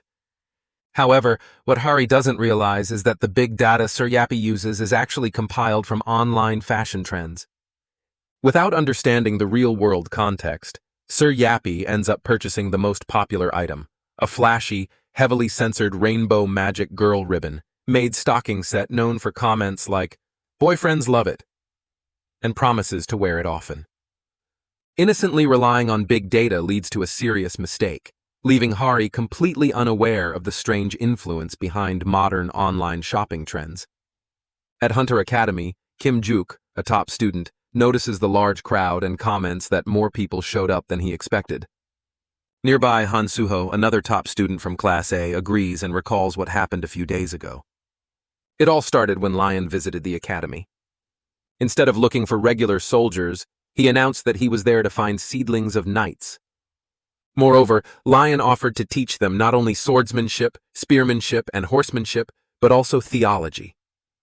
The mention of theology left the students confused, and they whispered among themselves. Some students specializing in archery felt anxious. One student nervously pointed out their focus on archery, but Leon immediately dismissed them, saying that such an attitude was suitable for a soldier, not a knight. His blunt and demanding words made many students think he was arrogant and unreasonable. At first, complaints were endless, and students questioned why they had to study theology or divine law, wondering if they were being turned into priests. However, Leon calmly demonstrated something simple, a glimpse into divine law. Despite their initial resistance, the students quickly found themselves intrigued. The students were stunned by Lion's overwhelming power as they witnessed a force that allowed anyone to use powers similar to magic, but not actual magic. It was far beyond what they had known, leaving them in awe. Among the gathered students, Chon Soon from Class A is also present. She had been furious before when Kim Juk called her a peasant. And now Son warns others to be careful about how they address her. As the granddaughter of the Divine Sword Guild's guildmaster, she feels it would be impossible not to join after witnessing Lion's abilities firsthand. Kim Juk and Soo Ho notice Pantheon TV, a popular channel with over 500,000 subscribers, playing a video about divine laws and fluctuating gates. The videos cover topics like how D-rank hunters survived thanks to divine laws and the benefits of regular worship and prayers in the name of goddess Dara. In the middle of this, Suho spots Hari and affectionately calls her Nuna. Surprised, they also comment on her using an outdated phone despite being wealthy, to which Soon simply explains that Hari donated most of her money to an orphanage, earning admiration from those around her. They mention that Hari is currently on dispatch at the Pantheon and everyone believes she must be doing a great job. Meanwhile, an embarrassing detail appears on Har's old phone screen. A listing for a sexy cutie-made uniform advertised as a 5-piece set for special events, boasting a near-perfect satisfaction rate. Sir Yappy insists that the outfit is correct. Firmly standing by his big data analysis, Harry, feeling embarrassed, tries to argue that the outfit is way too short, but Sir Yappy coldly reminds her that numbers do not lie.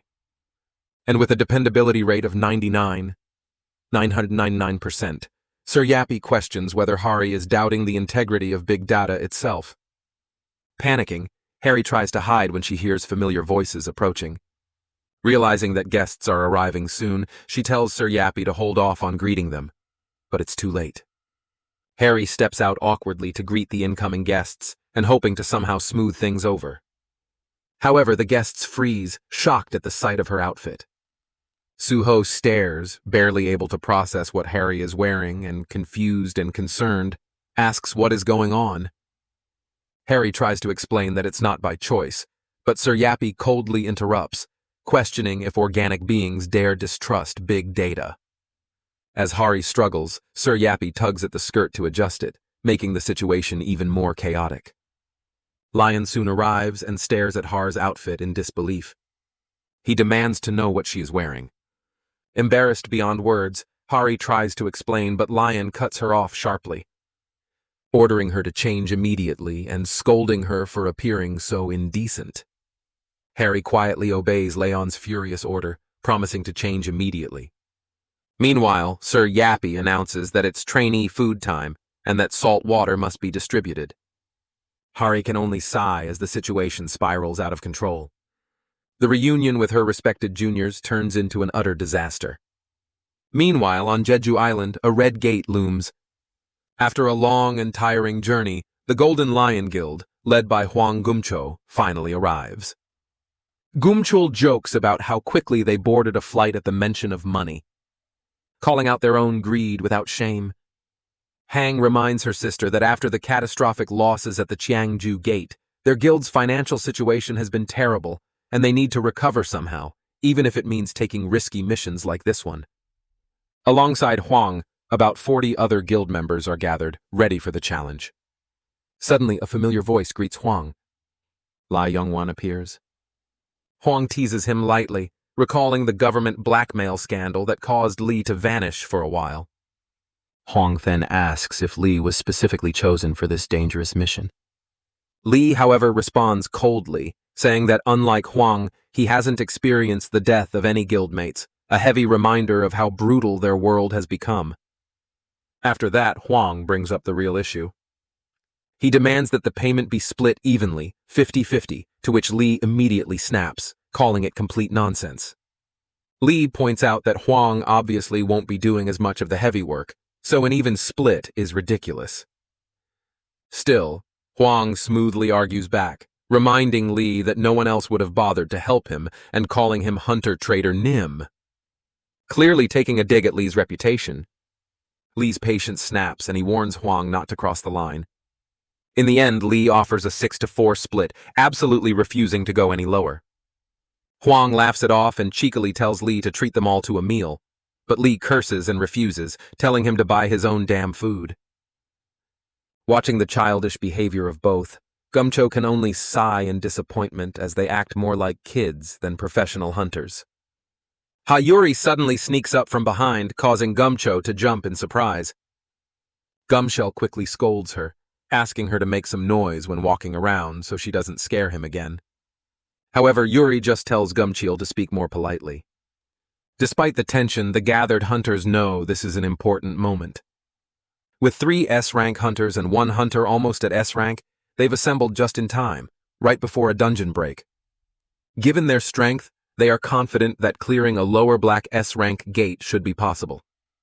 After that, the group moves together and enters through the red gate into the dungeon, immediately facing an overwhelming presence. A knight clad in holy armor steps forward, declaring his identity as Gayover, an honorable Grail Knight of the Lionheart Kingdom. At that moment, a quest is triggered. They must save those being slaughtered, and the clear condition is simple. Defeat the so-called Magnificent Goric. After entering the dungeon, the group suddenly encounters a huge armored knight. Gayover demands an explanation, asking why they harmed the royal military, and warns that what he does with his warhammer depends on their answer. Gumshaw and the others are confused, wondering what this Goverick is even talking about. However, they quickly realize it's just a misunderstanding. One of the group members, Lee, explains that they were attacked first by one of the knights and only fought back in self-defense. Upon hearing this, another knight, Delian McCain, is called out.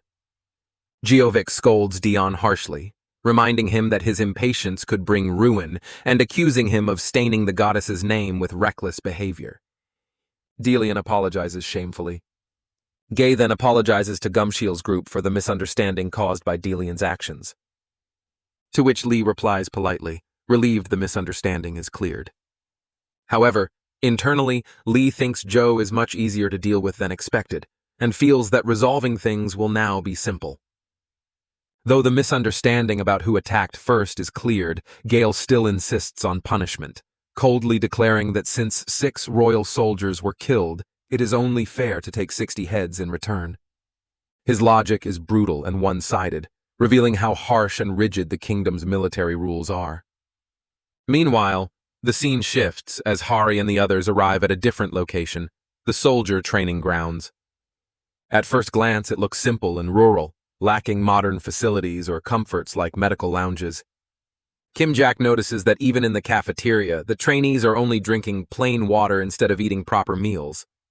And when they finally reach the training ground, they are shocked to see trainees beating each other up amidst screams, blood, and chaos. It looks more like a brutal battlefield than a training area. Newcomers like Sunbei are stunned, questioning if they're dreaming because they can't believe such harsh training is considered normal. However, Hari observes the scene seriously and realizes there's a deeper meaning behind this brutal training. It's not just violence. This method is probably meant to make soldiers tougher, pushing them beyond their limits and mentally preparing them for the harsh realities of battle. As the brutal training continues, someone remarks that the knight training manual is actually different from what the soldiers are going through. This small comment gives the students some relief as they realize they are lucky compared to the insane environment around them. Kim Juk, still shocked by the brutality he witnessed, desperately thinks about escaping this madness. However, before he can act, Leyon appears at the training grounds and announces that today is a special day. Students have come to observe and decide if they want to join his military. He then orders the trainees to pause their brutal training and take their seats. The students quickly obey, though Hari feels confused when Lion tells her to stand with the students rather than the soldiers. Leyon explains that he wants Hari to aim higher and prepare to become a mission knight, which suggests a higher status and more responsibility compared to ordinary soldiers. Hari agrees respectfully. Leyon then officially begins the selection process, stating that he will personally choose the most talented individuals from the students to become his disciples. Being selected would be a huge honor since it means direct training under him. As the selection begins, Suho, one of the students and Har's close companion, quietly calls out to her. Hari warns Suho seriously not to be rude to Lion, reminding him of how strict and intimidating Lion can be. She only tells Suho this out of genuine concern for him. Without giving them much time to process, Lion orders everyone to raise their swords and attack him all at once. The rules are simple. The time limit lasts until the last student falls. Leyon reassures them that they don't need to worry about getting hurt because he possesses the Holy Grail, an artifact that can heal injuries. With about 40 students standing before him, Leyon admits that he would actually be pleased if even one of them managed to land a hit on him. The students, overwhelmed but unwilling to back down, rush to move. However, before anyone can properly react, Lion strikes, and the first student falls instantly without even realizing what happened. Shock spreads through the group as they realize they didn't even catch a glimpse of Lion's movement. Some start yelling to ready their weapons properly, knowing that this is no ordinary test and that their opponent is monstrously fast and overwhelmingly strong. Leyon stands firm and tells everyone to come at him again. Despite their fear and hesitation, the students gather themselves and charge. One by one they fall, but not because they are holding back. They give it their all, fighting with everything they have. After the clash, the students are left breathless. Even so, they reflect on their effort, feeling a little proud that they didn't hesitate. Kim Juk admits that at first he was a bit taken aback, but afterward he fought seriously. Hari feels that the fight was as exhausting as raiding a powerful boss monster, and she also notices that Leyon showed no openings during the entire battle. Leyon, meanwhile, praises them, saying it wasn't bad, and acknowledges that they have at least recovered their physical strength enough for training to continue. Lion then shifts into lecture mode, explaining the difference between a soldier and a knight. Training soldiers is straightforward. It's all about pushing the body and non-stop physical endurance. But knights, Leyon says, require a deeper kind of training. He sets clear expectations. The first group, those who endured the longest against him, will need to grow strong enough to match the level of a kingdom knight. And the rest must also improve by at least one full level. One of the students admits they don't fully understand the standards Lion is using, to which Lion responds calmly, explaining the knight system in his kingdom. He says knights are divided into 5 levels. First, there are the knight-errants, those who haven't been officially appointed yet, but after proving themselves they become kingdom knights who serve formally under the kingdom. Next, those who rise further become war knights who have the authority to command other knights. After that, Leyon explains the mission knights who are special because they leave everything behind to search for God's quests. Their duty is to wander endlessly, sometimes for decades, until they find and complete a divine mission. Leyon reveals that he himself once embarked on such a journey, received a quest from goddess Ariana, and successfully completed it. He adds that becoming a Grail Knight was how he achieved his current status.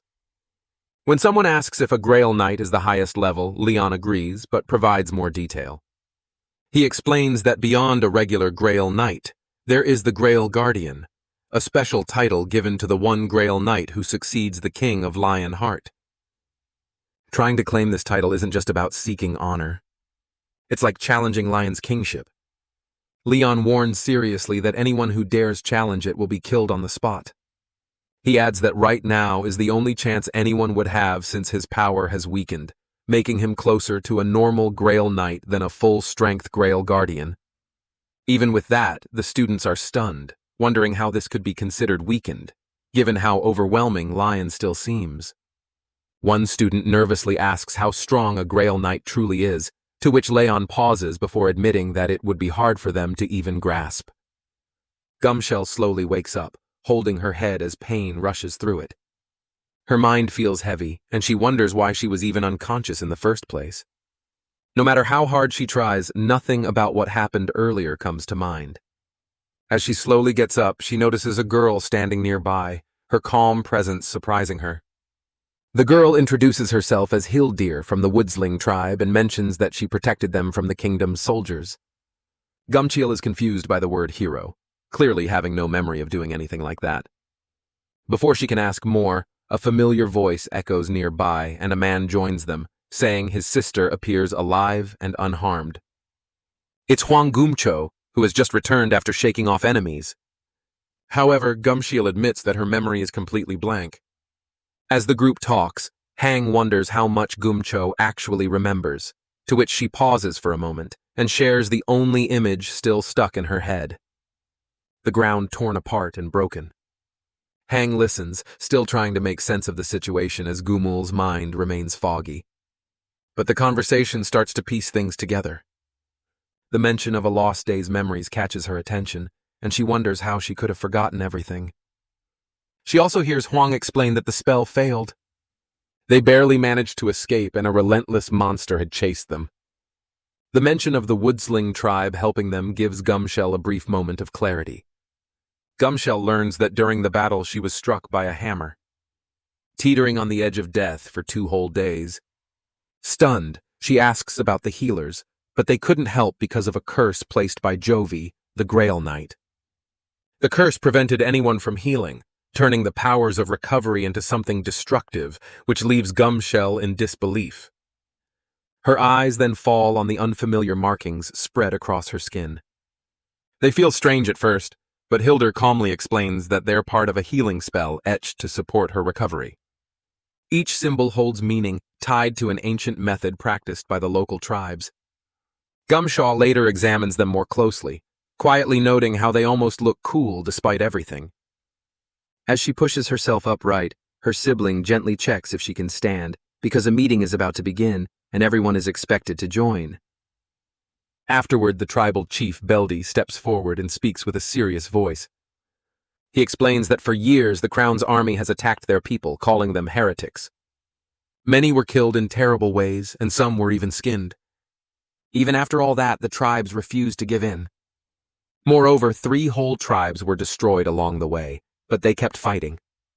In the end, when nothing else worked, they prayed to the gods, hoping for strength they couldn't find on their own. As a result of their prayers, the heroes answered the call. Huang brings up how powerful that enemy was. Even with 3 top-ranked hunters and a raid team of over 100 fighters, they barely held their ground. Gake was no ordinary foe. His armor could withstand a direct hit from a giant beast without breaking, and his body could heal from even the worst burns. His army was just as tough. As long as he stayed alive, they shared the same strength, healing quickly and standing strong. The only thing that seemed to affect him was Yonha's special weapon built specifically to break through heavy armor. And it was the only thing that left a mark. After everything that happened, the tribe felt grateful for how much the heroes risked for them. Now they were ready to help in any way they could without asking for anything in return.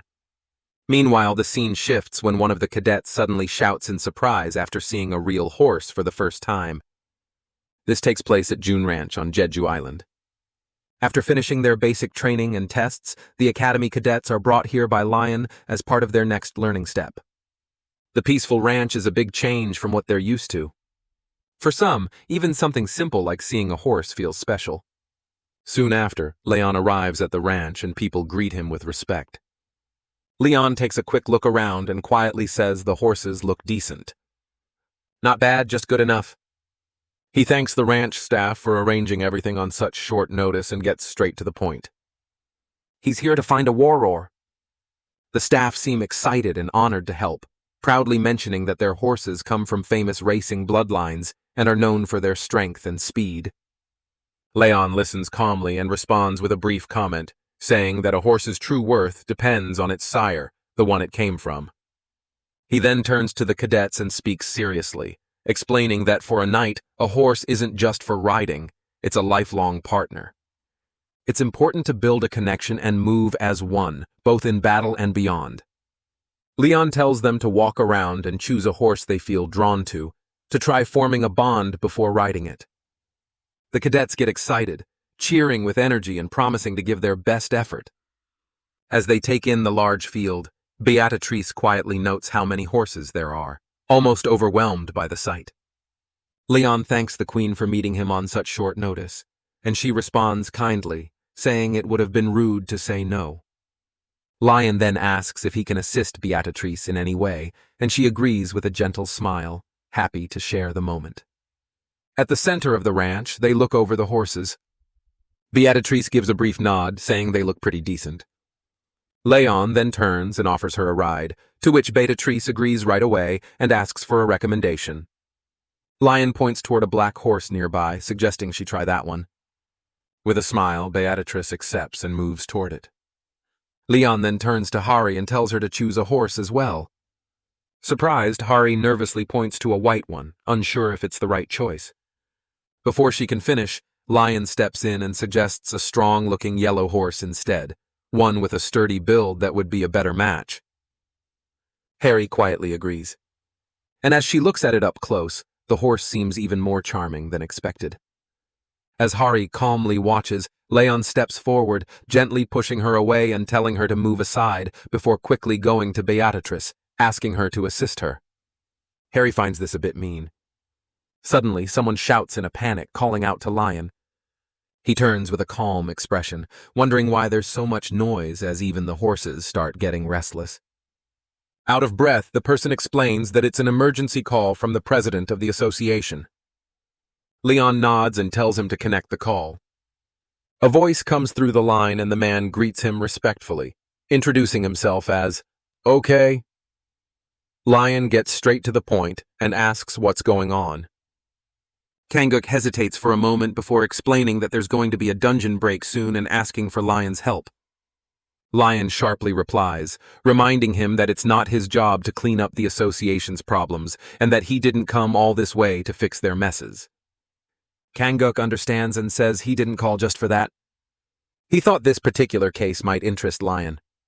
He goes on to explain that the one causing the problem isn't just any monster, and the field boss of the gate is claiming to be the knight of the goddess of life and abundance. Hari-Han stares at the scene in shock, barely able to speak because what they're seeing is too painful and cruel to put into words. Leyon quietly asks if the person lying there is the one, and Kang Hu answers yes, confirming he's one of the few who survived the gate. Right now, he's been sedated to keep him calm, but they're told that if they wait a little, he might wake up. Leyon steps forward, saying there's no need to wait because it's time to act. Leyon remains calm and confident, knowing it won't be hard. Beatrice just needs to create a new space inside the man's dreams. After all, the strange world that kept repeating inside the gate was his creation. Inside that world, there was a knight with a warhammer, and he claimed to serve the goddess of life and fertility. Now, Beatrice soon discovers the name Gori. Some refer to him as Majestic Geovic, a title that carries weight. Quite some time has passed since the execution grounds were established. Judging by the scene, Beatrice wonders if the people involved were hunters, but it doesn't seem likely. Whoever they were, they used brutal burning field tactics to wipe out everyone. With the clear goal of erasing all traces of life and leaving not even a seed behind, Beatrice notices the level of detail being shared and points out the knowledge behind it. To which Leyon reminds her he did something similar in the past back when he was hunting orcs. Though the place has long been abandoned, the traces left behind are still visible, and following them may reveal what actually happened here. Beatrice is then addressed and told to proceed forward. At the same time, she remarks on how quickly Leyon moved without waiting for the rest of the troops or Sir Yappy, raising suspicion that something must be going on. Leyon pauses, acknowledging that his actions may have seemed inconsiderate, but then adds something important. Half-baked skills can be dangerous. The reason for his urgency becomes clear. A Grail Knight is involved, to which Beatrice quietly asks if he's referring to Sir Gothic. Leyon reveals that Sir Jury, once favored by Dara, was a Grail Knight from 3 generations ago. His martial arts were so revered that they were passed down to the current generation. Around 800 years ago, he left on a mission to hunt a savage tribe. According to old records, that was when Gothic supposedly ascended to heaven. The phrase sounds glorious, but what it really means is that he died. However, something strange happened. As a Grail Knight, someone seen as a saint and naturally embraced by divine love, his soul should have been welcomed into paradise. But it wasn't. His spirit never made it there, raising unsettling questions. Leyon even tracked the sacred item's energy, hoping it would lead to him or the hunting party that followed him. But there was nothing, no trace of them. This leaves only 3 possible explanations. First, that Sergi is still alive. Second, that his soul became lost, unable to reach its destination. And third, a far more disturbing possibility that he may have changed sides. The situation is serious because a Grail Knight holds powers beyond the mortal realm. And if a battle happens, it won't be something ordinary people can handle. No matter the truth about Gothic, the raid on the gate moves forward. Later, as the group pushes deeper, they reach the heart of it and find a horrifying scene. Bodies displayed in a way meant to send a message. The cruelty is deliberate, not just violent, but calculated. The sight of such brutal acts stirs anger, crossing a line that should never have been crossed. These crimes go beyond forgiveness, and whoever is responsible deserves to be dealt with. Even Lion, often seen as odd or unpredictable, can't hide his fury. Those around him take that as a sign. Hari realizes that beneath his strange ways, Leyon is a righteous leader who stands firmly against injustice. The soldiers are called to attention, and Hari and the rest are told that no matter what happens from this point on, they must follow only Leyon. They are warned not to rely on what they see or what their minds might tell them, because illusions could be dangerous.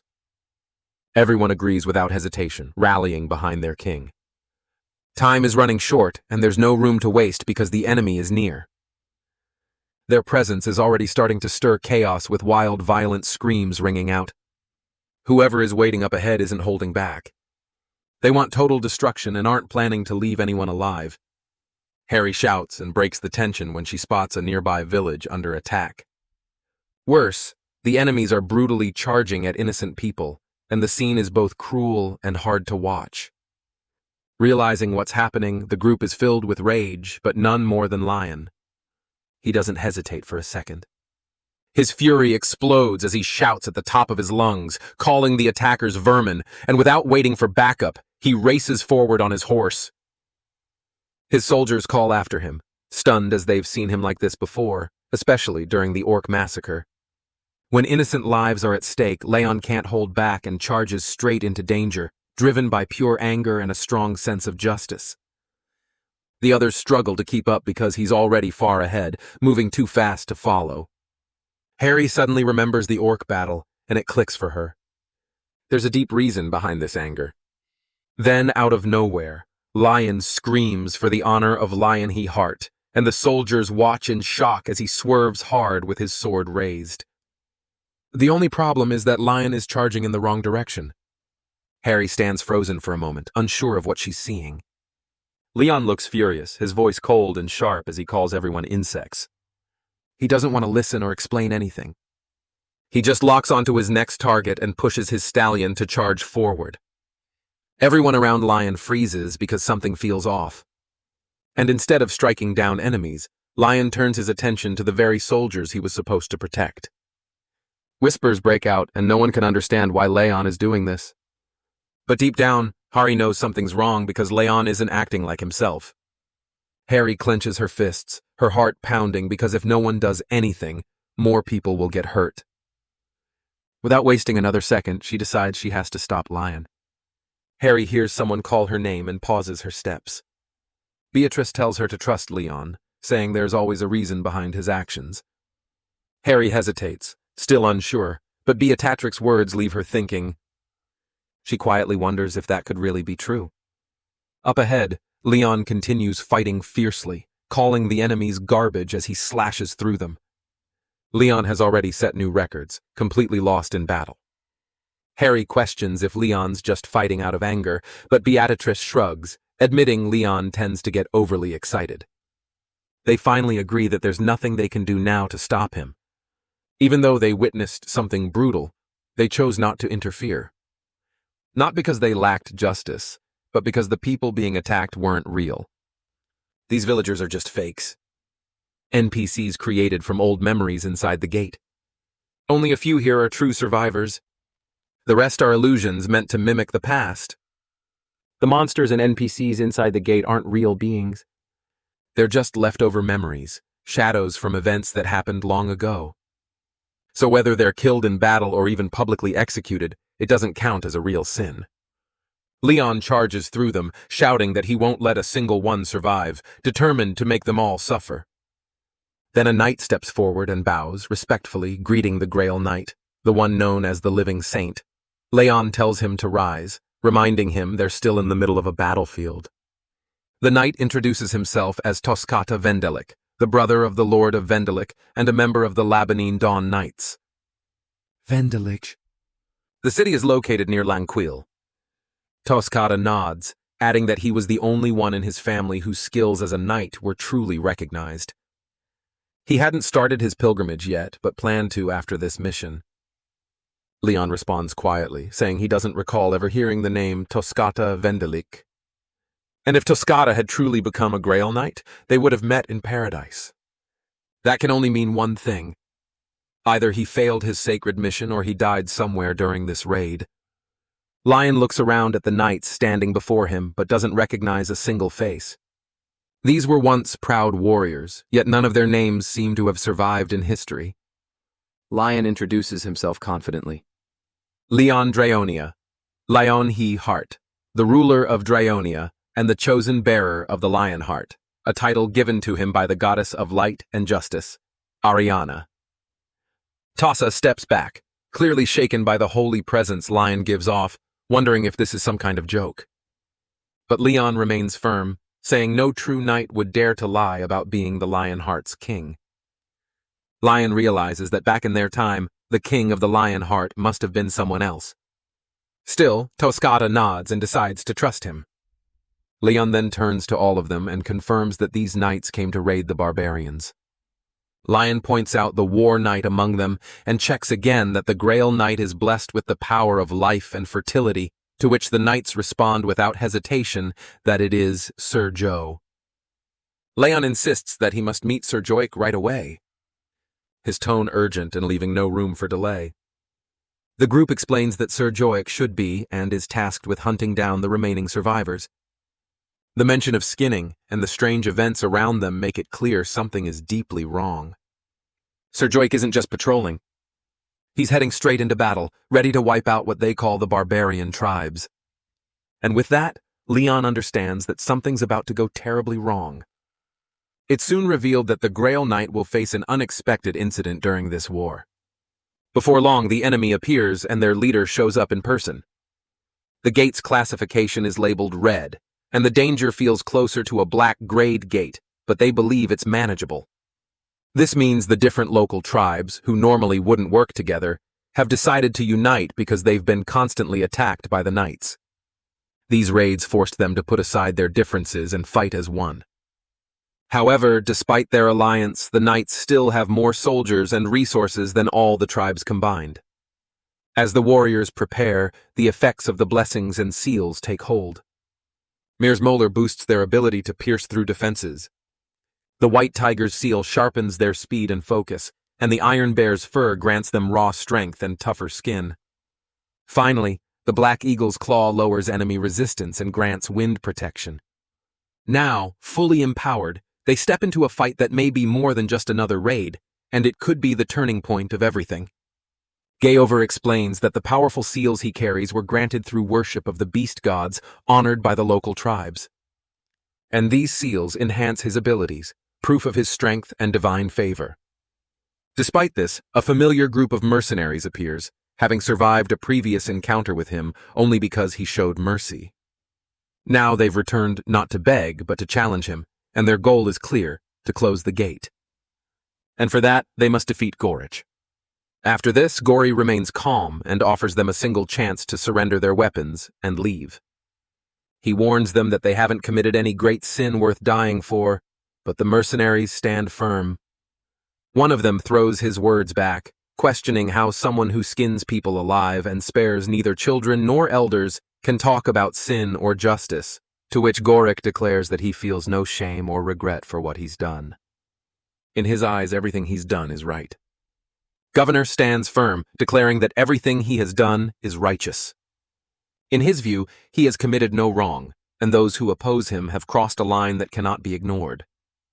He warns that divine punishment is now upon them. Then one of the warriors nearby senses the danger and urgently tells the others to activate their defense arts. They know this kind of power isn't something Governor can unleash often. So, if they can withstand it just once, they might have a chance to turn the tide. At that moment, the knights loyal to the kingdom, who have long entrusted their lives to the gods, begin channeling their faith into one single point in Gore. Their devotion, unshaken and pure, flows into him like a powerful current. As they unite, they cry out together, proudly, declaring themselves as knights who serve the honorable Grail Knight. They offer up their strength, their belief, and their purpose to erase all evil standing in their way. Just then, Goic stands tall in front of everyone, claiming to be the face of the true God's glory. His miracle takes shape, and the moment it becomes real, the very earth beneath them trembles and falls. Those chosen by the gods receive power beyond human limits. Knights who rise to the rank of saint are granted strength by the goddess of light and justice, who watches over all knights. When that power is fully awakened, it brings forth something terrifying. Divine punishment. And this punishment isn't the same for every Grail Knight. It depends on the god they serve. For the Grail Knight of life and fertility, that punishment shakes the land itself, bringing destruction to the earth. Everyone watching is stunned, unable to believe what just happened. One attack and 3,000 tribal warriors vanished without a trace. It didn't feel like something a human could do. The others start to feel some relief. Thankful they weren't the ones hit by it. Amid all this, Goriac pleads to the goddess, asking her to guide them no matter where they walk, to be the ground beneath their feet, and to help those who've lost their way find it again. He also yells to give the enemies a final chance at purification, but quickly follows it with orders to wipe them out, calling them sick heathens and showing no mercy. The main fighters step forward to block the enemy head-on, while others spread out to trap them from all sides. Their numbers give them confidence, believing they still have the upper hand. However, Gori watches in shock as a single mercenary holds his ground stronger than expected. The strange mark on his body, the one from the heathens, might be the reason for his power. The hunters made a mistake because they forgot something important. These mercenaries didn't follow the path of holy missions or serve any god. They weren't guided by divine visions or sacred vows. Despite this, they weren't weak. They were warriors who had traveled across the land, facing danger again and again, trying to prove their worth. They didn't need a god's blessing to stand their ground, even if others called them worthless. They stood strong and ready to fight, not as monsters, but as heroes with their own path. The knights dismount and move into position. These aren't new warriors. They're seasoned kingdom knights with years of battle behind them, some having fought for nearly 100 years, proud of their long lives spent on the battlefield. They've defeated countless enemies, beasts, outsiders, and anyone who dared cross the kingdom. With that much experience, they stand strong, even against terrifying opponents. Their voices rise together in praise while more soldiers move in from behind. The pressure builds and one of the mercenaries realizes what's coming. If they don't act now, they'll be crushed completely. Hang sees a chance to escape, but running doesn't sound like an option, especially since they can't even handle the knights in front of them. And the strongest enemy, the field boss, hasn't even appeared yet. They admit their group isn't strong enough. If they had help from one of the top 10 guilds, maybe they could fight back. But time isn't on their side. Before help could arrive, the dungeon would collapse. Then Hang quietly suggests there might be a better and smoother way to end this. And the others stop to listen because whatever Huang means, it might be their only chance. Ariana, the goddess of light and justice. Dara, tied to life and fertility. These names float around, but not everyone knows them. Lee shrugs it off because he's never cared much about religion. He doesn't see what gods have to do with gates either. Then, someone else points out the strange coincidence that the king of the Lionheart might actually be from this very kingdom inside the gate. It all clicks when they remember how the knights talked about gods and divine missions. That kind of talk isn't normal for a regular dungeon. If the king really is from the same place as those powerful knights, staying here would be suicide, and they need to fall back now. Hilder pleads, asking if Lee is just going to leave them. To which Lee responds that he's not giving up. He's going to bring support because staying here with no backup would only lead to more death, and there's no point in arguing with NPCs. None of this is real. Not the village nor the memories it's made of. And what matters now is survival. Hilder then shouts to the guild that it's time to retreat and that the gate won't close today. The monsters won't fall and they need to get out before it's too late. Miss Hilder freezes as the enemy mocks her, saying none of her kind have ever succeeded in closing this gate. To them, she's just another failure, another weak creature. Though Hilder knows that the one she follows wouldn't approve of what she's about to do, she no longer cares. She blames the others for failing and convinces herself that this desperate action is their fault, not hers. The others around her are confused and wonder what she's about to do. But she brushes aside their questions, saying there's no need to worry. Once again, she's going to take a shortcut, an expedient, something that isn't right but necessary. A strange dark energy spreads across the battlefield, heavy and unnatural, and the truth becomes clear. The enemy is using dark magic, something forbidden, something twisted. Murmurs spread, whispering that the great beast god is blessing them, giving them power, and soon more of them will be blessed the same way. Fear crawls in as one of the soldiers stares, frozen as the dark power grows stronger. He can't understand what he's seeing. Something dangerous. Something wrong has been unleashed and there's no way to stop it. Hilder looks at the warriors with cold eyes and tells them not to bother resisting. Soon the power will take over completely. It's only a matter of time. She explains that their only goal now is to kill every last knight in their path. Hilder shouts that they have to begin again because despite all the worlds they visited and the battles they fought, none of them managed to defeat the enemies and nothing ever worked. Frustration rises as their enemies, now marked with the heathen's curse, stand stronger than ever. Huang then shouts a warning, saying the cursed mark on their skin is their weakness, and that's where they must strike. The moment of clarity sharpens their focus, but the danger hasn't passed. Jiav is offended by their defiance, and it's clear the battlefield is slipping out of control with things getting worse. One of the knights knows what must be done. If he wants to protect the others, he'll need to act fast, even if it means laying down his life. He doesn't hesitate and steps forward, fearless, calling out the enemy with everything he has left. His strength doesn't come from power alone. It comes from purpose. He leads with pride, charging, declaring glory for the Lionheart. Then someone unknown steps forward and every eye turns toward this figure. The soldiers stare, unsure who stands before them.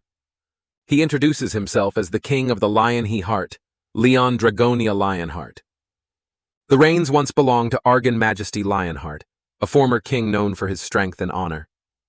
These reigns are not just for control. They carry the power to calm even the wildest beasts and awaken old, powerful blood. Handing them over without hesitation and diving into battle is exactly the kind of choice His Majesty would make. Stallion now holds the reins, quietly accepting the responsibility, grateful to be trusted with such a legacy. A few minutes earlier, the situation had grown tense because no matter how many enemies fell, more continued to appear like rats, spreading without end. The knights push forward, cutting them down, but the crowd refuses to shrink. Harry hesitates because the orders feel too harsh. Even children are being skinned, and it doesn't sit right. But Lion reminds Harry that the kingdom and its knights don't act without reason. And Lion knows the truth behind the bloodshed. Each enemy carries markings, symbols on their skin that prove their loyalty to the beast god. That's why they do it, and that's why skinning matters. They receive the marking, and once they begin using its power, their souls slowly start to rot away. It's a quiet destruction that creeps in over time, corrupting from within. Harry then realizes the truth, that there's no real difference between them and the demons they fight. Leon stands firm and reminds her that a soft heart and talk of human rights won't help in a battle like this. This fight is cruel, and in cruelty only two things matter: the truth and absolute justice. With that resolve, Beatrice also prepares to carry out her duty. Later, Beatrice steps forward and tells them to stay behind. Meanwhile, Lion realizes that something feels off because the enemy's markings are still active, even under the Holy Grail Knight's attacks. That can only mean one thing: Sir Gothic's divine law isn't working as it should. Still, there's no time to stop and wonder because the Grail Knight of Day must rise again, and they have to push through this storm together.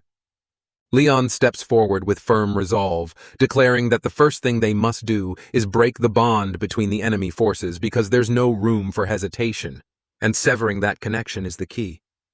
He raises his voice and introduces himself again, not as a mere warrior, but as the King of the Lionheart, claiming he has come to lead them to paradise. The moment his presence is known, panic spreads, and Gothic recognizes the light surrounding him because the Holy Grail has appeared, bringing with it something sacred. The miracle begins, and shining light pours over the battlefield, wrapping everyone in its glow. Wounded soldiers stir as their injuries vanish. One looks down in shock as his wounds heal, and another, whose arm had once been lost, feels it growing back. The pain is sharp, but it's a pain that heals. This isn't ordinary power or an illusion. It's a real divine miracle that touches the earth. Jai realizes everything he had been blind to, and the truth shines brighter than any sword. He feels the presence of Dara, the goddess of life and fertility, speaking not through words, but through undeniable faith. Diara calls him not just as a knight, but as her chosen child, once lost and now found. There are no more doubts or questions in Gothic's heart, only a firm purpose. He understands Dara's will and accepts it without resistance. Gay prepares to carry out the divine command, free from confusion. He turns toward the King of the Lionheart, grateful to fight beside someone who shares this sacred path. Side by side, Gothic joins the battlefield, not just as a knight, but as a guardian of the Holy Grail, ready to face whatever comes.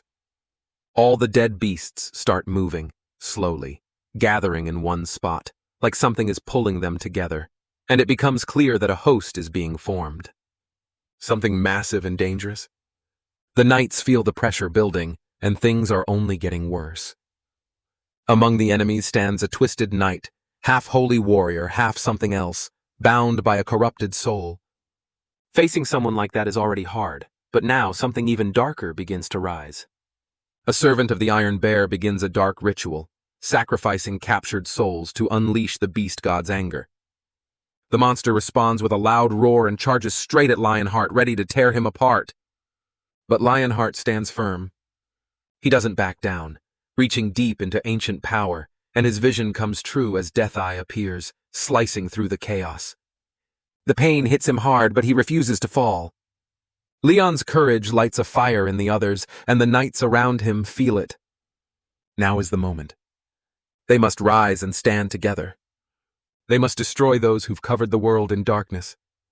Hildur struggles to breathe, overwhelmed by fear and frustration.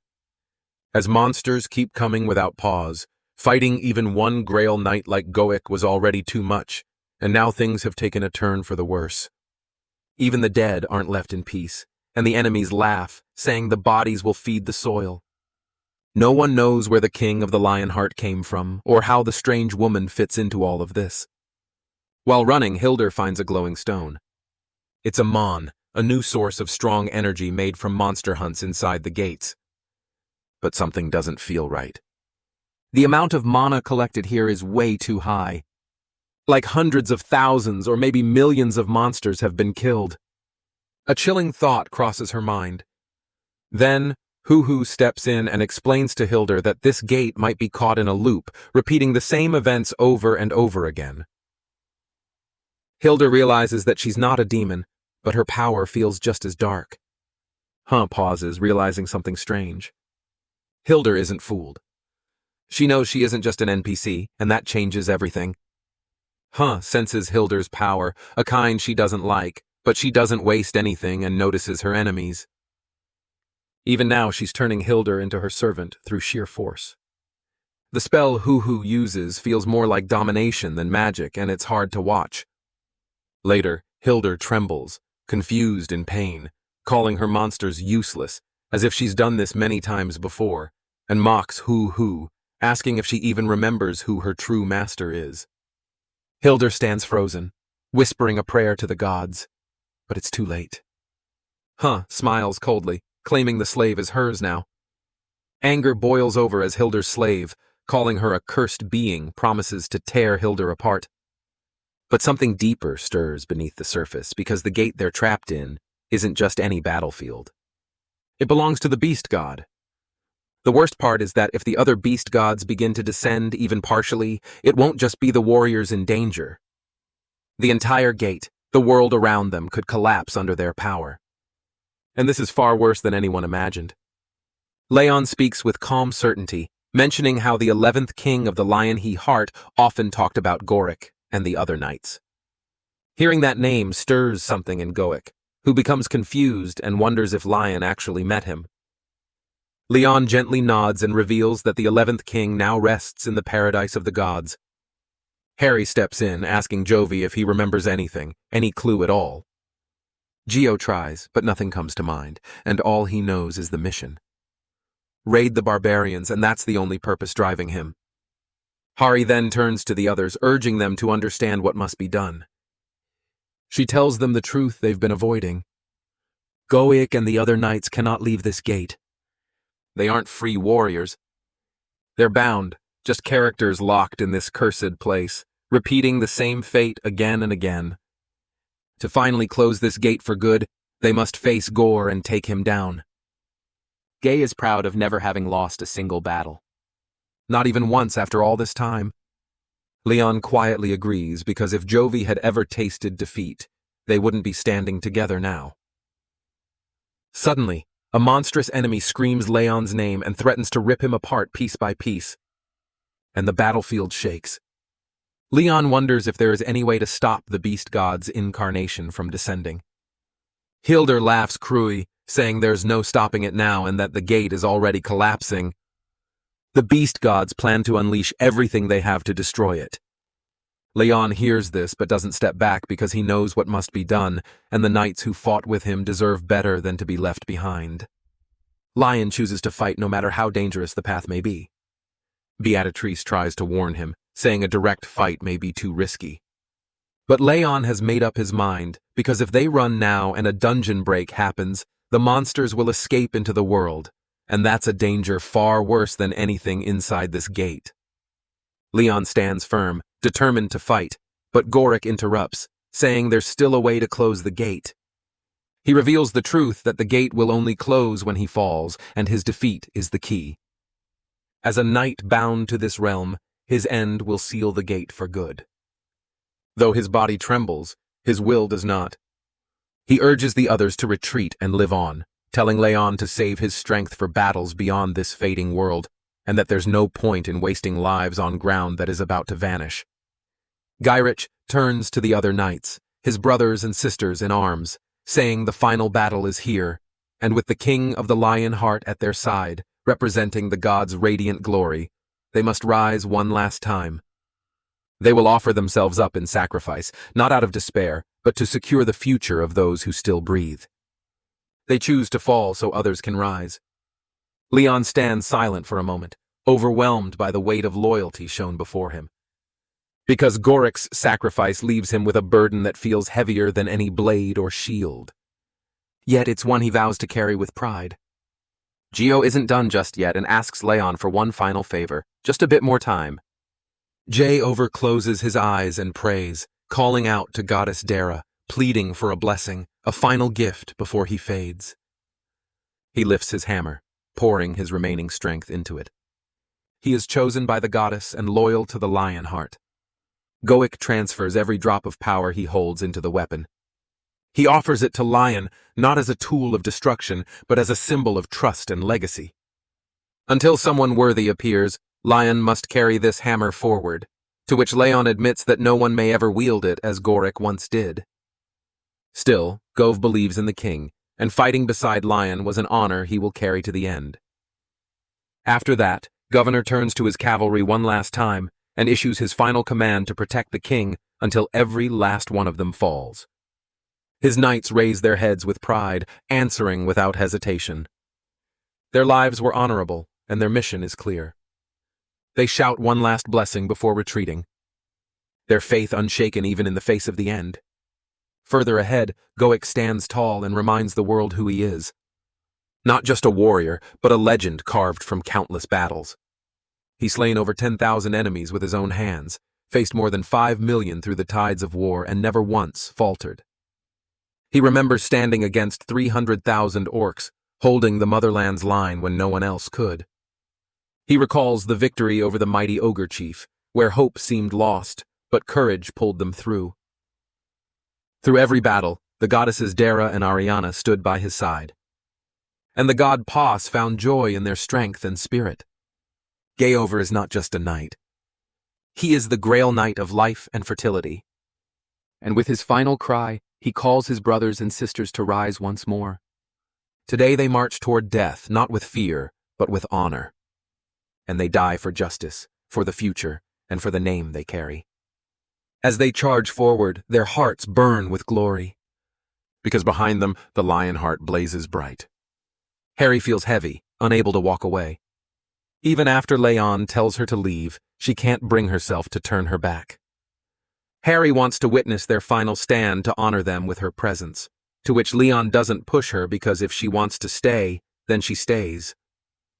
Harry senses that something is wrong. Her voice trembles as she realizes what just happened. Gothic has ascended.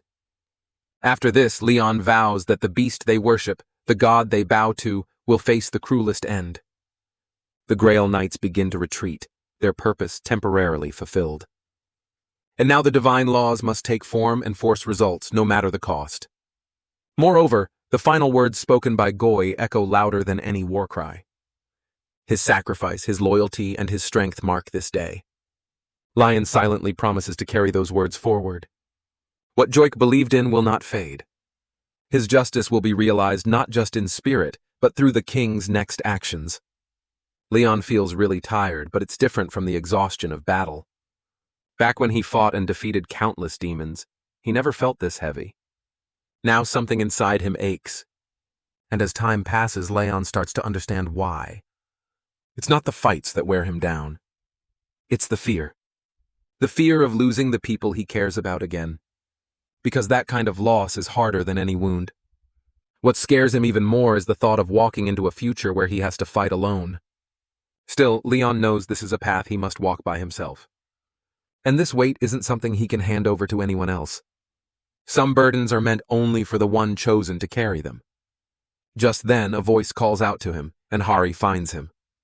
Leon notices how late it is, and wonders why Hari isn't resting like she usually does, since she's always the first to wind down watching her favorite dramas after a long day.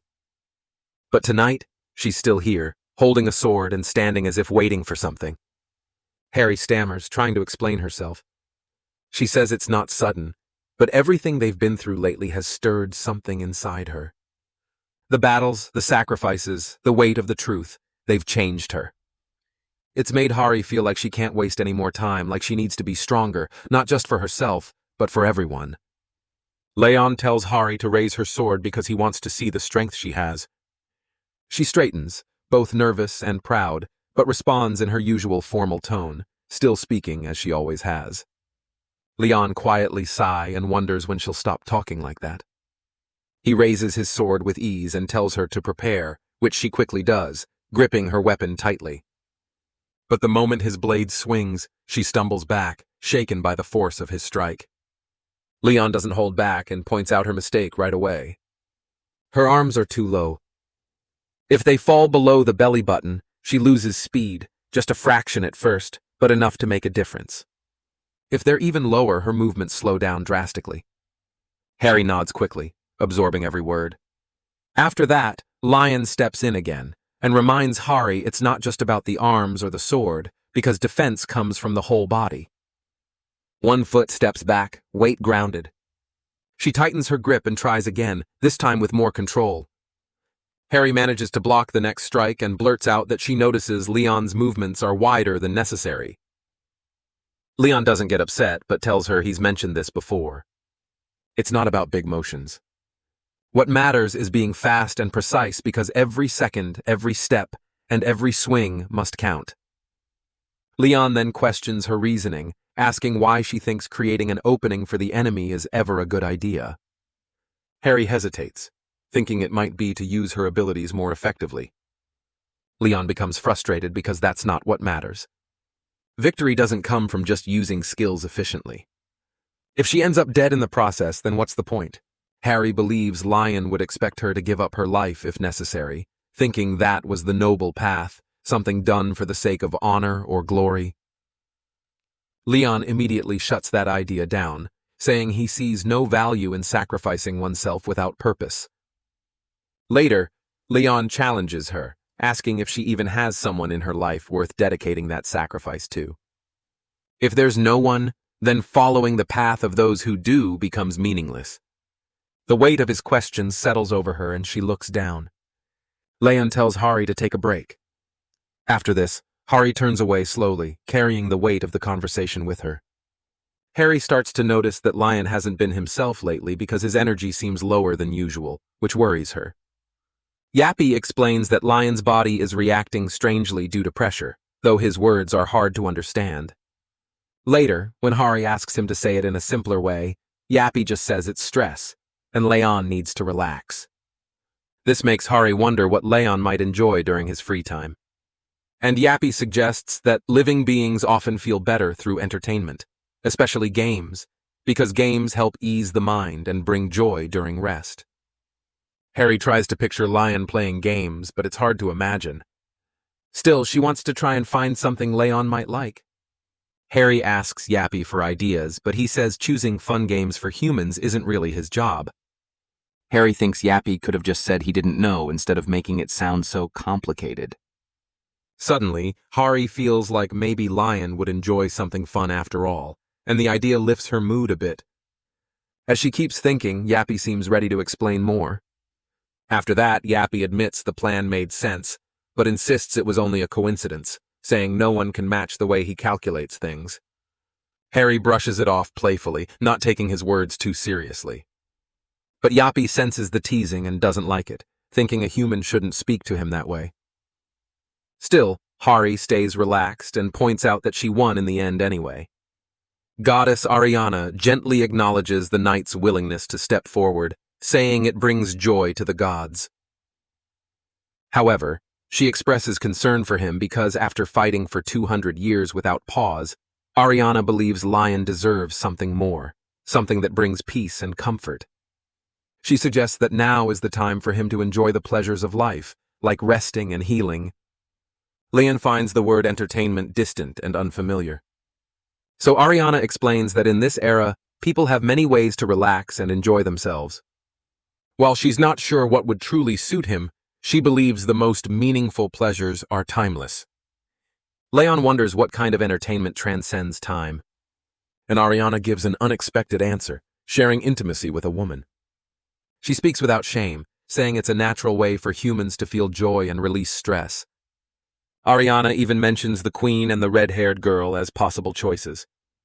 Leyon feels taken aback, especially at the mention of the younger girl, because to him, Hari still seems too young. but Ariana disagrees, calmly stating that the girl is fully grown. She also reminds him that love and closeness are not only sources of comfort, but also necessary for continuing the royal bloodline when the time is right. Ariana calmly explains that one of the natural ways humans relieve stress and find joy is through intimacy. She also adds that it's important to think about rebuilding the royal family for the future. Before she can say more, a sudden voice urgently calls for Lion's attention. Leyon tries to remind Hari to show proper respect, but she pushes forward and insists that he needs to see what she has prepared, though slightly annoyed by the interruption. Lion asks what she has to show him, to which Hari happily announces that she put effort into it with help and advice from Sir Yapi. However, when Lion sees what Hari's wearing, or possibly what she's done, his expression turns cold, and he warns her that if she ever shows up like that again, she'll be forced to run around the neighborhood without a stitch of clothing. Clearly, whatever Hari presented crossed a line, and he's not having it. Hari panics and insists that things aren't what they seem. Feeling wrongly accused and flustered by the misunderstanding. Before things escalate, someone else quickly steps in and explains that Hari had actually planned something with support from the association. Leyon looks curious, but slightly skeptical. The assistant goes on to say that the whole team got involved to help Hari with an event she organized. Leyon is clearly unsure what to expect, but when he hears that even Sir Spin participated, he begins to take it more seriously. Hari then asks him to enter the gate she prepared, assuring him he'll enjoy it. The moment Lion steps in, Hari enthusiastically explains that the gate is named Suhei and is a space filled with all kinds of animals and creatures. She shows Leyon a board with points on it where small animals are worth 1 point, medium ones get 3, and larger ones score 10. Since orcs are harder to find, they're worth the highest points. Leyon listens quietly, understanding the rules and connecting the setup to a hunting game. Hearing that it's meant to help him, he pauses, realizing the thought behind it and appreciating the gesture. It's been a long time since Leyon last hunted, and at first he's unsure if he'll still be good at it. But as Leyon steps in and takes aim, the old instincts return. The moment he strikes his first target, the calm shifts into focus, and he begins to enjoy it. Suddenly, one of the monsters becomes furious over its fallen kin and charges, but Lion doesn't hesitate. With sharp aim and steady movement, he brings it down. The energy around him changes and his hesitance disappears. Hari realizes that he's fully into it now, and the earlier doubts seem unnecessary. In fact, Leyon is really enjoying the game. As he continues moving through the gate, he casually mentions that bringing back a souvenir is part of the tradition. Hari, watching him handle the bow with perfect skill, points out how naturally good Lion is, even with something he hasn't done in a long time. Hari always thought Leyon disliked long-range weapons. But that turns out to be a misunderstanding. Just because Leon's a knight doesn't mean he's unfamiliar with using them. In fact, hunting has always been part of a noble's life, especially for those traveling on missions. Knights often have to fend for themselves in unknown lands, and that includes hunting for food. So over time, they naturally become skilled hunters. Though Leyon is known as the strongest champion of his time, he casually admits he was also the second best hunter, which surprises Hari. She wonders if he was second, then who held the top spot, and Leyon explains that the title didn't go to another Grail knight, but to a priestess. She wasn't a knight, but she was chosen by the goddess of the moon and hunting. She led the Temple of the Moon and wielded a bow with unmatched power. Her arrows flew like falling stars, strong enough to cross entire mountains if she ever used her full strength. While Hari tries to process that, she finally asks why Leyon only hunted orcs. His answer is simple. There was no need to organize teams to herd weaker animals. Orcs gave the most points, and going for the highest score in a competition only makes sense. Though his reasoning is blunt, it's clear to Hari that Leyon truly sees orcs as nothing more than prey. After the hunt, Lion picks up something unusual. The object gives off a strange energy and it feels cursed. Hari agrees, and it turns out to be a cursed totem, something quite rare. Instead of keeping it, Leyon decides to sell it and give the money to those who helped her the animals. Despite it being worth a huge amount, Leyon believes it'll be a well-deserved reward for the people who spent their day off working hard under the sun. Afterwards, Leyon notices traces of orcs that manage to escape. Determined, he says the hunt isn't over, and those creatures are still out there defiling the forest. Even if they're not real, orcs are still enemies in his eyes. He invites Hari to follow him, offering to teach her how to properly use a bow and arrow. Hari agrees, but she is a little surprised by his sudden energy. Watching him now, she quietly admits that Lion looks much better. And when Leyon hears her words, he pauses for a moment. He realizes that it's been a long time since someone treated him kindly, without expecting something in return. Leyon quietly admits he's proud of Hari. She doesn't catch it at first, but Leyon doesn't repeat himself. Instead, he sets a clear goal that Hari must take down at least 3 orcs using the techniques he showed her, or he'll be upset. Hari panics a bit and reminds him she's barely had any experience with a bow and arrow. Meanwhile, back at the Pantheon Guild's training, Hari feels relieved, glad to see that Leyon seems to be in a better mood now. Just then, the section chief shows up, casually explaining that the tractor broke and he needs to visit the supply room. Apparently no one's been there since the Naju incident. Hari decides to tag along and they head to the supply room. This is where Sir Gothi's hammer is kept. The moment feels sacred, and Hari mutters a prayer, though it's a strange mix of Buddhist and Christian traditions, even crossing herself unconsciously. The section chief points it out, a little confused by the blend. Still, the section chief confirms the hammer has been here the whole time. Since no one is currently capable of wielding it, they've chosen to keep it safe in the supply room. Hari is about to move on until something unexpected catches her attention. A mysterious figure arrives at the entrance, curious to see the nation's most powerful epic item. As he steps closer, a loud alert rings out, and Yapi instantly reacts, revealing the figure to be none other than Yagid Spin, shocking everyone with his sudden appearance. Spa confirms that the hammer is indeed in the hands of the Pantheon Guild. Yapi calmly acknowledges Spinner, who came to challenge the hammer, greeting him with an oddly formal welcome. Spinner, still unsure of what to expect, thanks him and remarks that the place is more refined than he imagined. Before they can continue, Yapi cuts in, stating that an entrance fee must be paid before entering with a posted fee of 5 million won for hunters. Spa is shocked, frustrated by the fact that civilians are charged 500,000, yet hunters have to pay 10 times more. Yep explains that civilians simply appreciate the relics while hunters come to challenge them, so the extra fees help maintain the sacred items. Despite the explanation, Spinny feels the price is unfair due to the extra 0. They begin to realize, however, that the value of the epic item justifies the cost. Spina hesitantly asks if Samsung Pay is accepted, to which Yapi calmly replies that bank transfers are fine. Just then, Hanhari steps forward and introduces herself as the assistant manager from the Korean Hunter Association, part of Management Team 3. She explains how everything began about a week ago when the hammer mysteriously vanished. It was then placed in a secure location right where it was found. Despite several people trying to lift or move it, the hammer won't budge.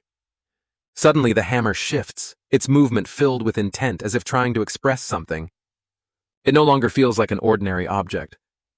Its presence suggests it has developed a will of its own. Something that can happen with powerful holy relics when they stay connected to divine individuals for a long time. Over time, that connection can give them a form of consciousness, making them difficult to manage. When Leyon first received the hammer, it was silent and obedient, serving him as a tool. Blessed by the goddess Dara and loyal to the king of the Lionheart. But now its energy is different, stronger, more aware, almost as if it's searching for something or someone. Lion soon understands what it wants. It seeks a new owner, someone worthy of wielding its power. Turning to Hari, Lion instructs her to inform the association that the one capable of lifting the hammer will earn the right to keep it. Although the association will likely want to assess its worth before allowing that, the message has been delivered. The challenge is set, and the hammer awaits the next person who can answer its call. Meanwhile, they notice something unusual about the object. This isn't just any powerful tool, but an epic item. Among hunters, gear is ranked based on strength and rarity. These ranks help them choose the right weapons to fight monsters. At the base level are normal items followed by rare, unique, and legendary items, which are crafted with exceptional skill, immense funding, and serious manpower. However, epic items are in a league of their own. They go far beyond legendary, and only a few have ever existed in the last 30 years. These are weapons known across nations, remembered in stories, and feared for their power. One such example is the Heaven Destruction Sword, used by the master of Shawan Mountain and once wielded by the heavenly demon himself. These aren't just tools. They're legends in physical form. Among them is the 12-ring Kakara, a staff said to hold the power to reshape the world.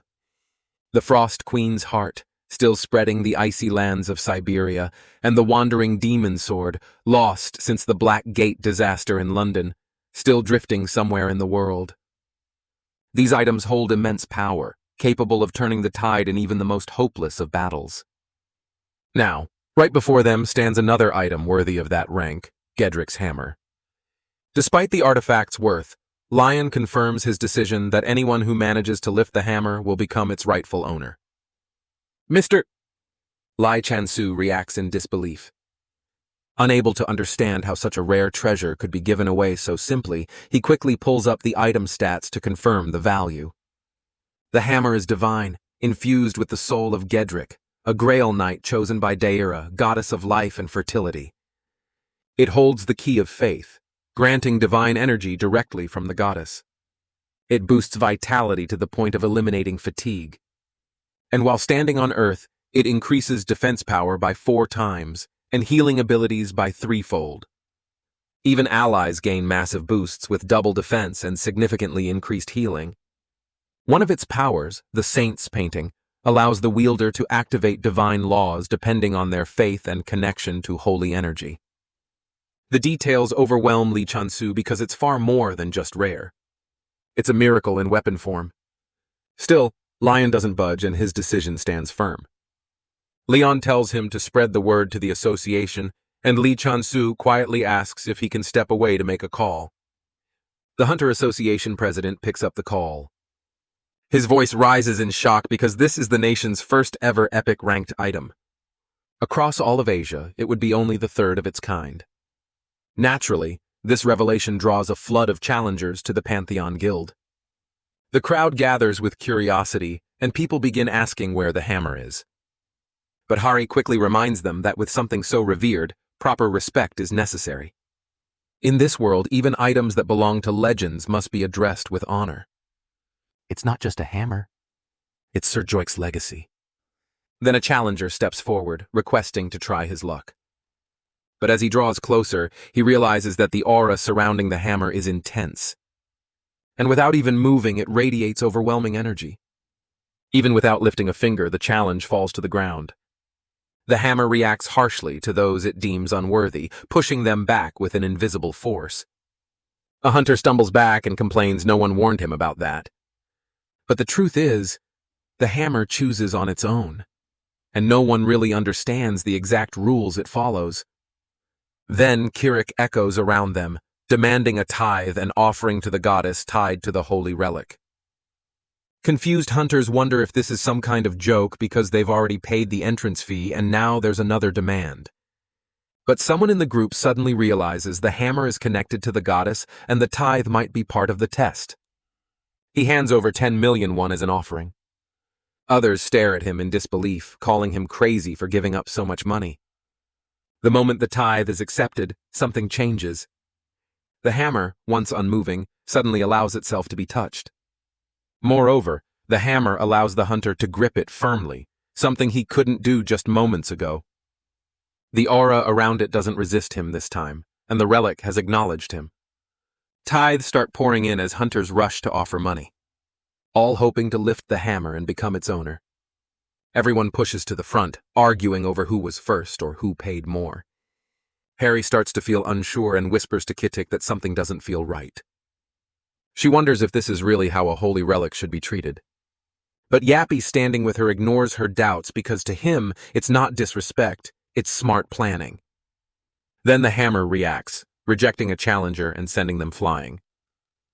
It wasn't just about strength or will. It was about the offering not being enough and the hammer wanting more. What seemed like a sacred test now feels more like a payment system. The relic doesn't just test worth. It measures gold. Slowly, it starts to feel less like a holy weapon and more like a tool for profit. Still, Yappy stays calm because his plan is working. And this is only the beginning. Nothing will stop him now. The news spreads like wildfire, and even Starbucks wants to open a branch right inside the guild. The place is booming, gaining attention from everywhere. A report on tithes shows just how popular the guild has become. Hunters from across the country line up, hoping for a chance to lift the hammer.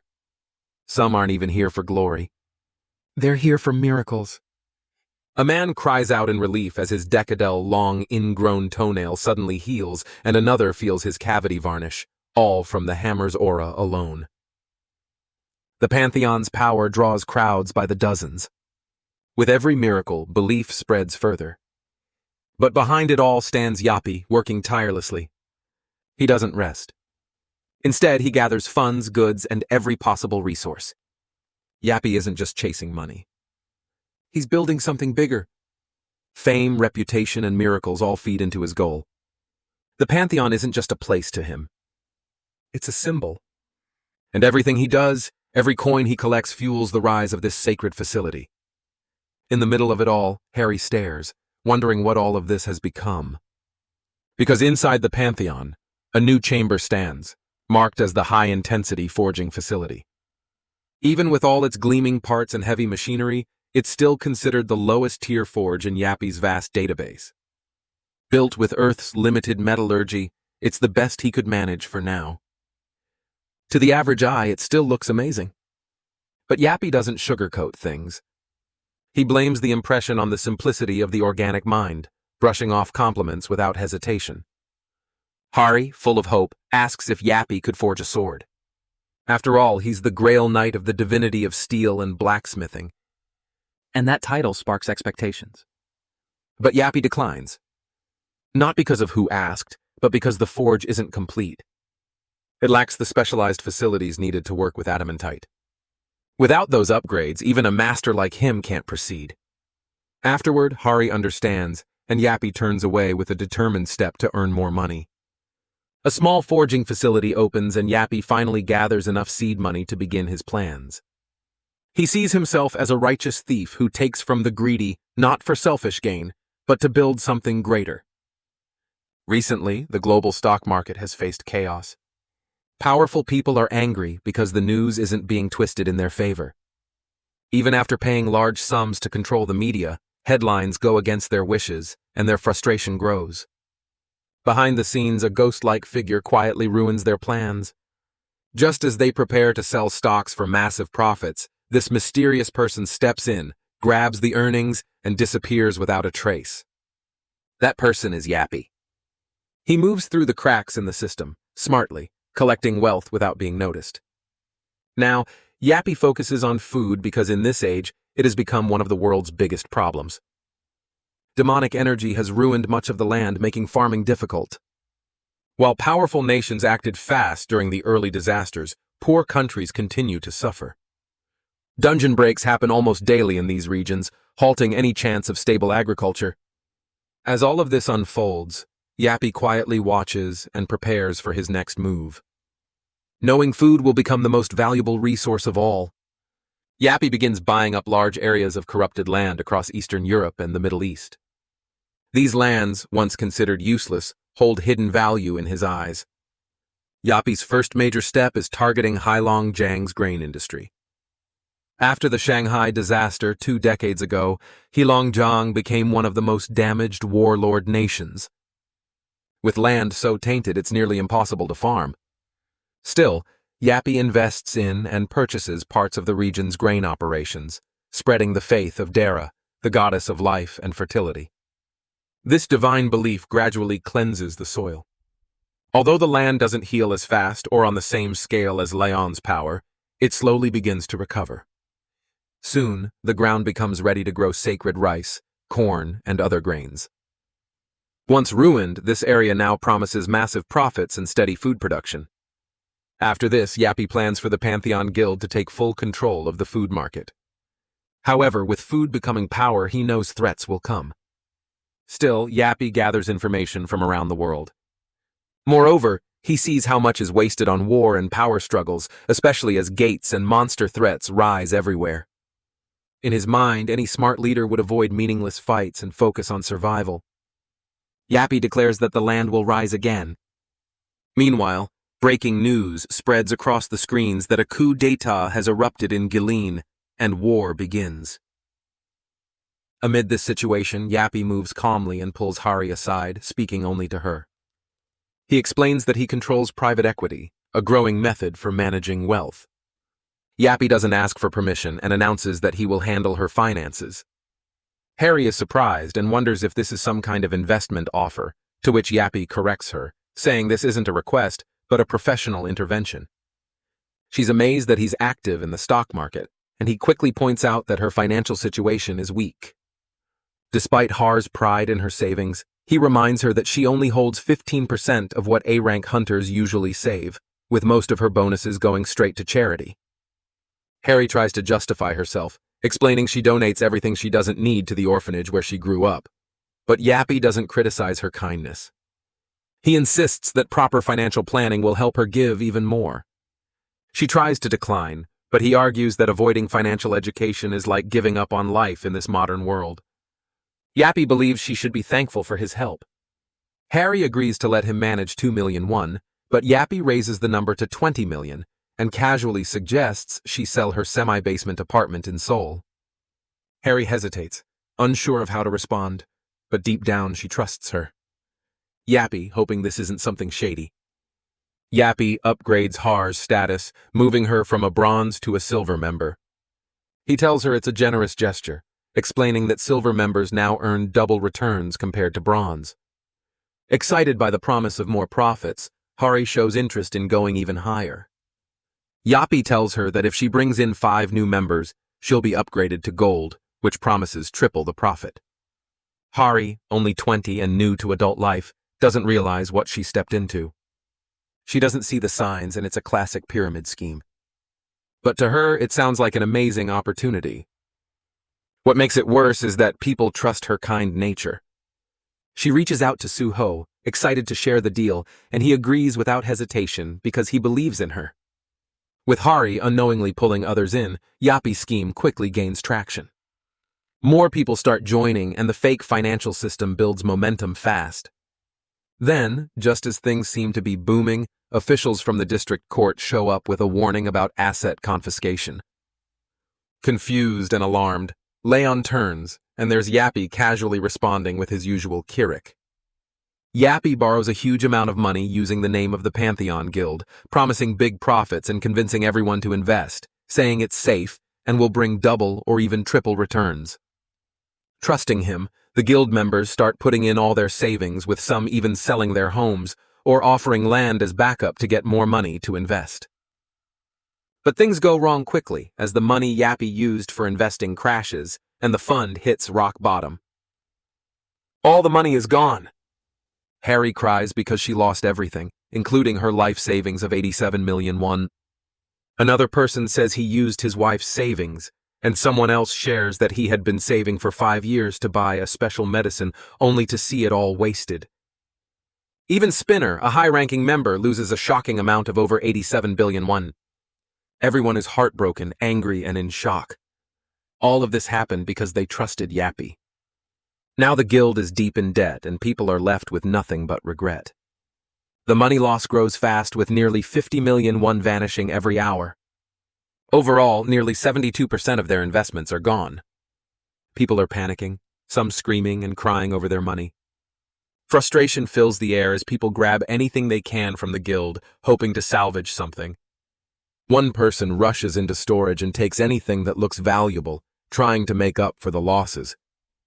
Suddenly, someone tries to grab a big shiny pillar, thinking it might be worth something. But Yappy freaks out and shouts that it's his personal property. Still, no one listens and emotions take over.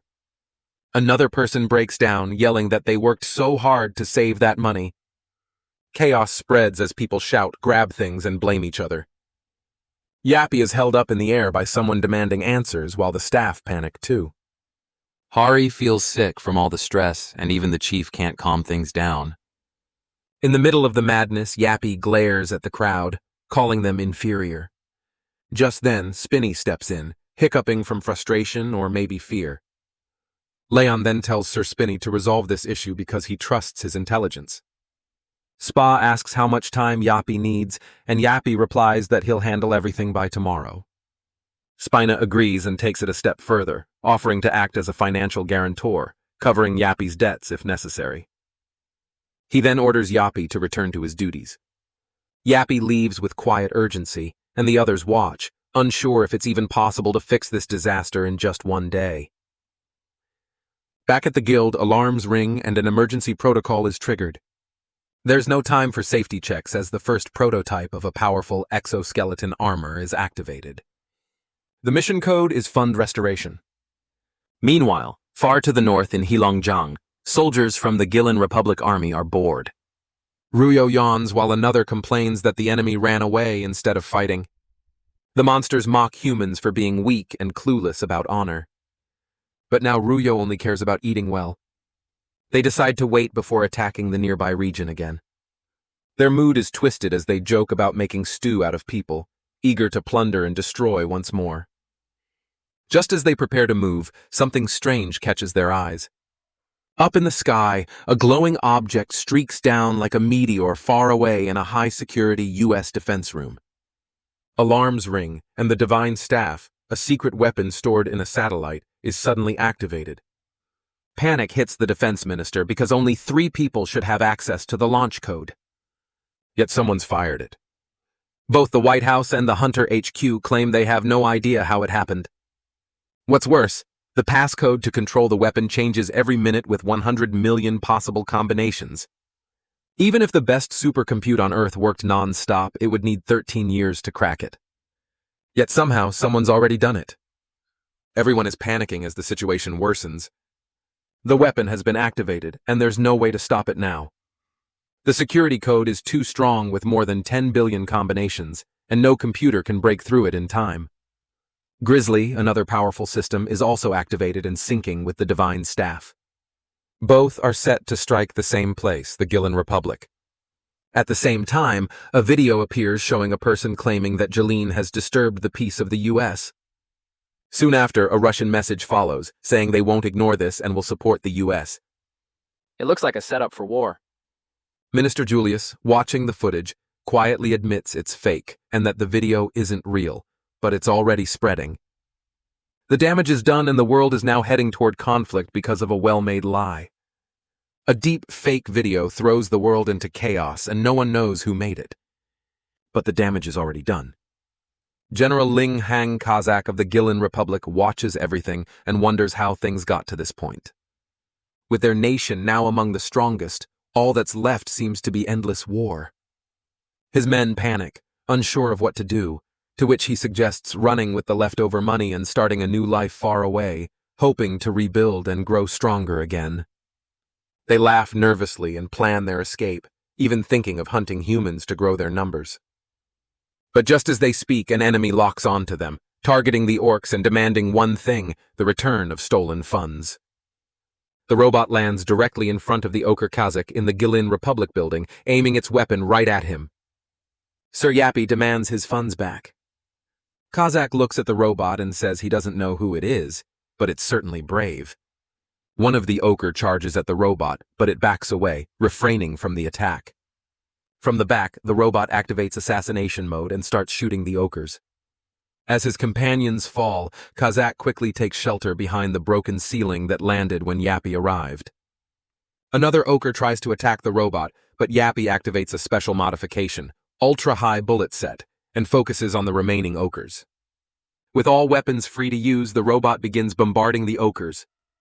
Once they're all down, the robot calls a ceasefire, but then indicates one entity remains, coming face to face with Kazakh. Kazakh drags his hammer and says it's not bad how the robot killed everyone. He adds that the ones it killed were set to be promoted to generals. The robot instantly resumes assassination mode, catching Kazakh by surprise as he yells, asking if it even knows what resume assassination means. The robot fires a piercing laser, but Kazakh dodges it and charges toward the robot, swinging his axe and hitting it. The impact destroys the robot's hand as it registers that Kazakh's axe is made of adamantite. Kazakh yells that his axe is pure adamantite and gets ready to strike again. He says even a drake couldn't survive the axe as he swings it at the robot. The robot, recognizing the attack, identifies Kazakh as rank S and realizes there's not enough ammo left. Suddenly, the robot fires a sharp laser from its hand. Kazakh scoffs, saying that a chunk of metal like the robot has no chance against him. A warrior blessed by the god Halakan. Kazakh jumps and attacks, but the robot activates. Insufficient time and scenario failure.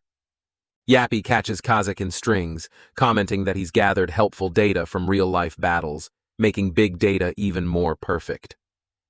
Kazakh yells in confusion, asking what Yappy is talking about. Yappy activates tactical divine law and shoots a laser, killing Kazakh as his flesh flies through the air. Yappy moves toward the adamantite material, takes it, and removes all witnesses, stating that the assassination is now complete. The news reports that the Gillen Republic's coup d'etat has been resolved, and the newly established Gillen Republic government apologizes for the chaos. Blessed crops were found in the rice fields of Beta Huang. Harry beams at Sir Yappy, telling him it's good that the war is over. She looks at her phone to check the fund's profit margin and gasps as she sees it's only up to 200%. Leon calmly sips his tea while looking at the files.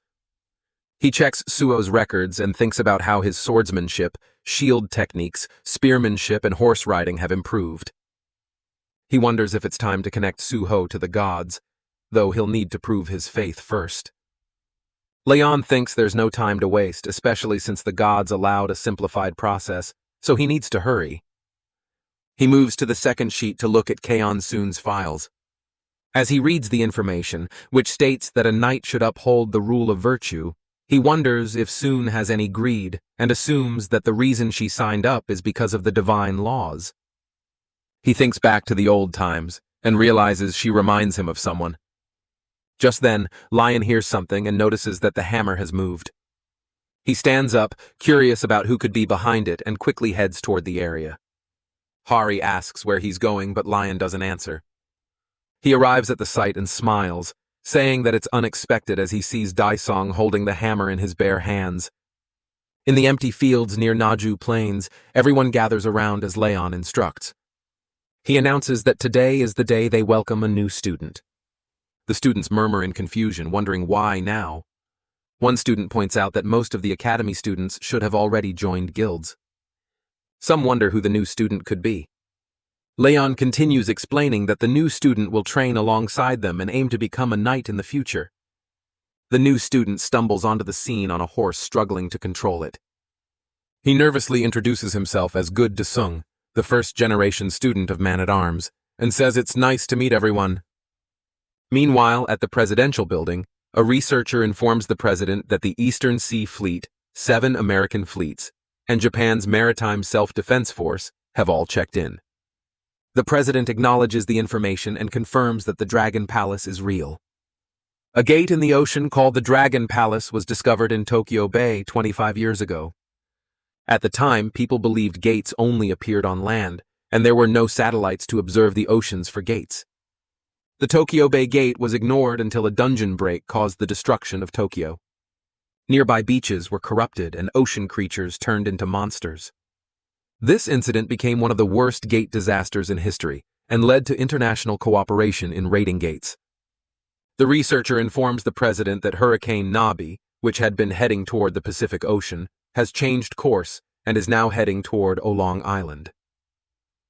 The president stands silently, clearly nervous, as the researcher adds that it's expected to be the worst hurricane this year.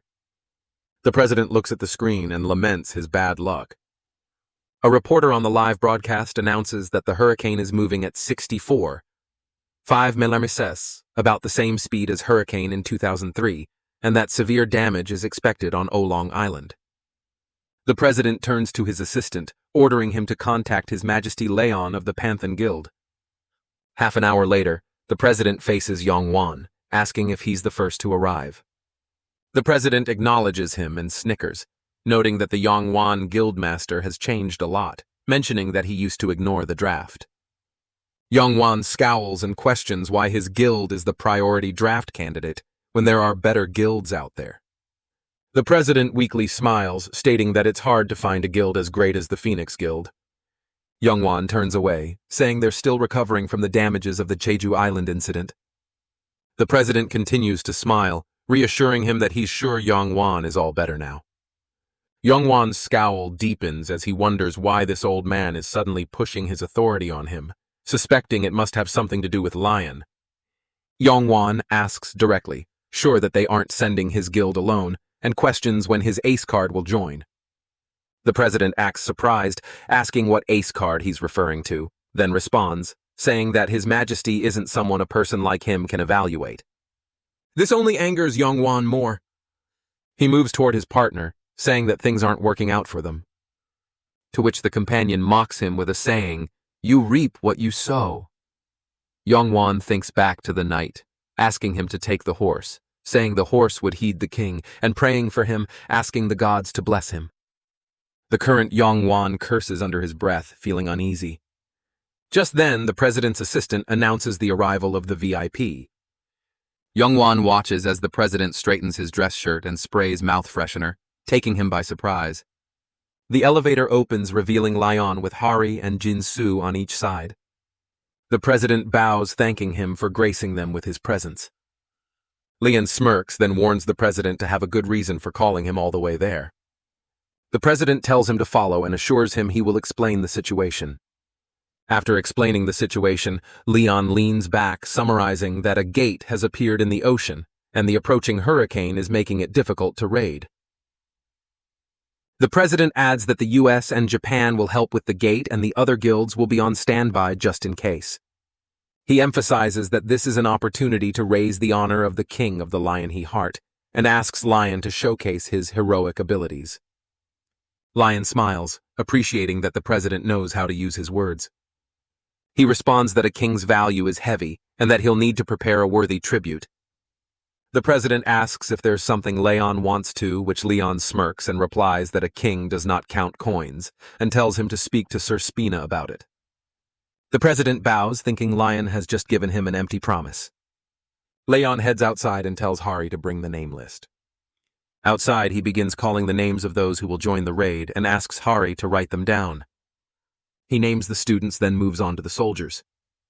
Hari suddenly stops writing and asks why none of the people Lion named are women. She angrily thinks that even if Leon differentiates ladies from women, he's not the type to discriminate between the genders in this situation. Leon calmly responds, asking if the answer isn't obvious to her. Hari presses again, and Leon makes a macho face, saying it's bad luck to have women on board. The aircrafts make their way to the site, marking South Korea's first fleet. As the planes land, Leon heads toward the commander of the base. The commander introduces himself as Lieutenant General Choi Young of the First Fleet. He tells Lion that it's an honor to meet him and that his granddaughter was cured of her illness thanks to the dermaris crops. He asks if Leon could thank her for him. Leon smiles proudly, saying that if the commander wants him to thank her for her blessings, then the commander is his brother. The commander beams with joy, saying it's an honor, and then leads them toward the base. The guild members follow, and Jung continues saying that he will start the briefing and introduce the Allied forces. As they move inside, they come face to face with some foreigners. Youngwon asks if they are the U.S. raid team, and Jason replies that they apparently flew here as soon as possible on a cargo aircraft, adding that the U.S. team is known for being passive. A person catches Yongwan's eye as he calls out his name, Reynolds Sherman. He asks, confused, what the master of the magic tower is doing here. Reynolds turns around, thinking it's surprising that he's famous even in Korea. He fully faces them with a smile and a glowing crystal bomb in his hands. He greets them, saying, "It's nice to meet the Korean hunters." But before he can finish his sentence, he notices Lion staring at him. The master of the magic tower panics internally, while the demon inside the ball is also shocked. Reynolds asks the demon what they should do now that Lion is right in front of them. The demon tells him to calm down, saying that if Leyon had noticed him, he would have killed him on the spot. The demon reassures him that they haven't been found out yet and urges him to trust the power of the ring he made for him. Reynold clenches his ring, impressed by the great demon's wisdom. He looks at his ring as it slowly starts to slip off. Gasping inwardly, Reynold tries to stop it, but the demon tells him it's worn out due to Leyon's divine energy and urges him to move away. Reynold worries Leyon will find this suspicious and stammers, saying that it's nice to meet him and that he's widely known, even in distant lands, and he really wanted to meet him. He clenches his hand tightly, thinking he can't shake Lion's hand. Leyon smirks and smugly says that Reynold seems to know his place well before moving away. Reynold stands there confused, wondering what might satisfy Lion. The demon tells him to enter the gate to continue their plan. Hari strolls outside, thinking about how Lion doesn't allow women on the ship when she finds Dong working with the helpers. She calls him out, asking why he's still doing manual labor when the association should be handling it. Deus waves his hands, saying he should help too. Hari stays firm, telling him that as a knight trainee, His Majesty wouldn't have made him do such menial tasks. Desau shyly responds that he feels he's being treated too highly for just lifting a hammer. Hari, annoyed, tells him it's a big deal because she couldn't even move it an inch. Over 1,000 people tried to lift that hammer, and he was the only one who succeeded. She adds that he was chosen by the goddess. When Desa still seems unconvinced, Hari starts mimicking Leyon, saying that His Majesty would probably get pissed over a lowly peasant questioning the king's decision and the goddess's judgment. Dong calls her name, trying to get her attention, but she keeps going on about how Leyon would say they trained without sleeping in his day. Deus raises his voice slightly, finally getting her attention. She looks at him with a confused expression, realizing what's happening, and asks if he's standing behind her. Suddenly, Leyon yanks Har's hair, asking how dare she mock and imitate a king's behavior. Harry begs for his forgiveness as he slowly lets her go.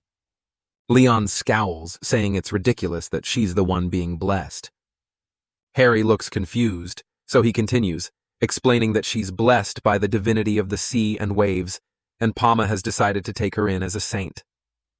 He tells her that she will be joining them for the raid. Harry feels happy for a moment as she focuses on Lion's face, but something feels off when she suddenly finds herself tied to a plank of wood. From above, Yongwan watches the scene, questioning how they could treat a saintess this way. Leon stands beside him, saying that a woman on board is bad luck and the only way to undo the bad omen is to make her the figurehead. Harry keeps screaming to be let go and asks Su-ho as they silently place her on the wood and stand her vertically at the front. The ship starts to move, leaving Hari at the front, screaming and yelling for help. As the thunder crackles loudly, Hari alerts everyone that a hurricane is approaching. She mentions that it's Hurricane Navi with winds at 64 miles, all while still tied to the pole. She screams for help as the weather worsens. Leon tells her to shut up because she's scaring the fish. Harry is surprised to find that Leon is fishing while she feels her life is at risk. Leon says, disappointed that the fish have all run away and that no fish would want to be near a military ship like this one. Just as he says that, he feels a heavy tug on his fishing rod and catches a big fish. Leon tells the lieutenant general to prepare what he mentioned earlier, and the lieutenant obeys. Leon stands in front of the podium, places the fish down, and dramatically calls upon the dear master of the graceful sea to appear before those who have set foot into her territory. The fish gleams with a blinding light, and the entire ship is illuminated by beams of light. The control department overseeing the environment gets terrified by the sight of such a large wave, and questions whether it's even a wave or something else altogether. The ship is surrounded by a gigantic wave, and the goddess replies to Leon with affection, calling him Lionheart, her beloved watchtower and protector of her people. Lion responds, naming her Pom, the divinity of the sea and waves. Pama says that this sea is quite senseless. She explains that as Poe mentioned, this land has no divinity, and the boat doesn't even have sails. She adds that none of them understand the grace of the sea. Leon stands in front of the illuminated fish and tells her it can't be helped as this world has yet to receive the teachings of the sea. He asks her to kindly look over the people, to which Pom replies that she has no reason to watch over those who don't have faith in her. Only through respect will the people receive grace. Leyon stays silent and then asks Palm why she chose Hari as a saintess. She laughs and tells him that she barely managed to convince Pos, but Hari is a great vessel and definitely worth it. Pulma adds that, of course, she's not as good as Lion since he can carry all forms of divinity within himself.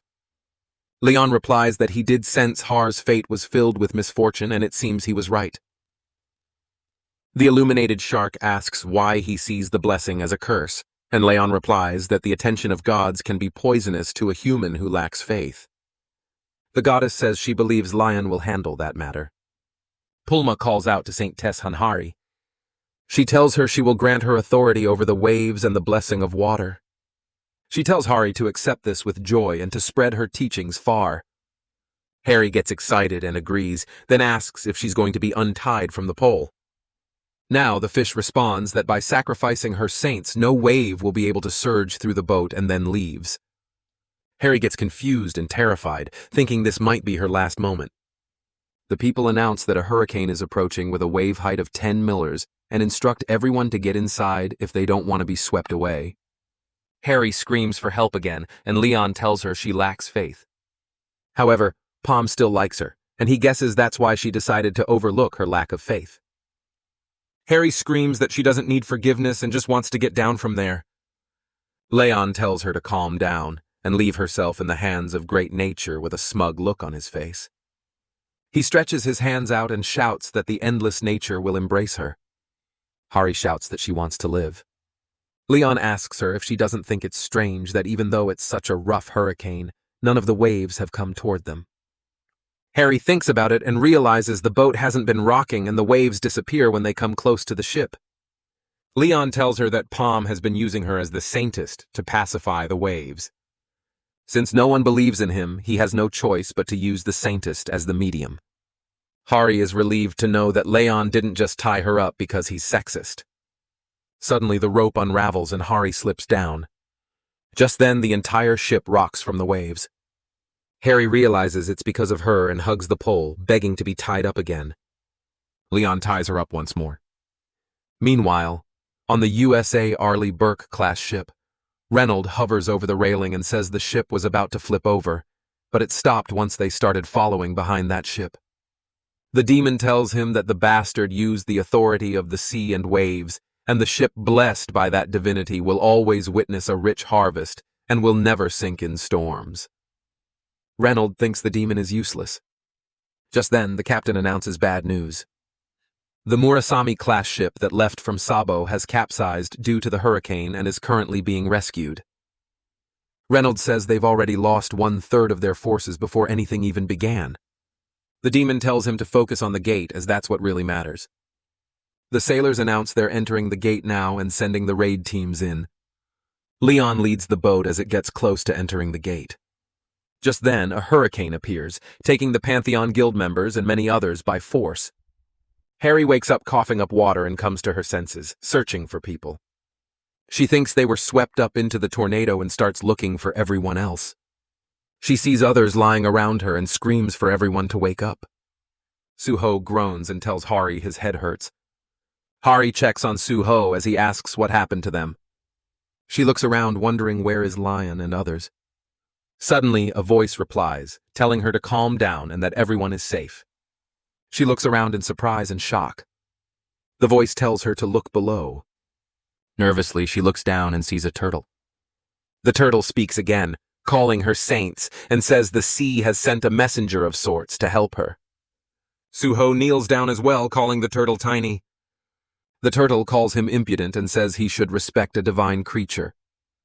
Hari realizes something and quickly asks if, since Palm said everyone is safe, the turtle knows what happened. The turtle, speaking for Palm, tells her they were carried to a safe land using the authority of the waves, but it couldn't stop Hari from being separated from the rest. Suho praises the turtle, calling it amazing. Po tells Hari that this body is rather inconvenient for movement and asks her to lend her shoulder. Hari kneels down and Palm climbs onto her shoulder. A sudden noise interrupts them. The crew gets into position as Desung orders everyone to stay alert. Monsters are approaching.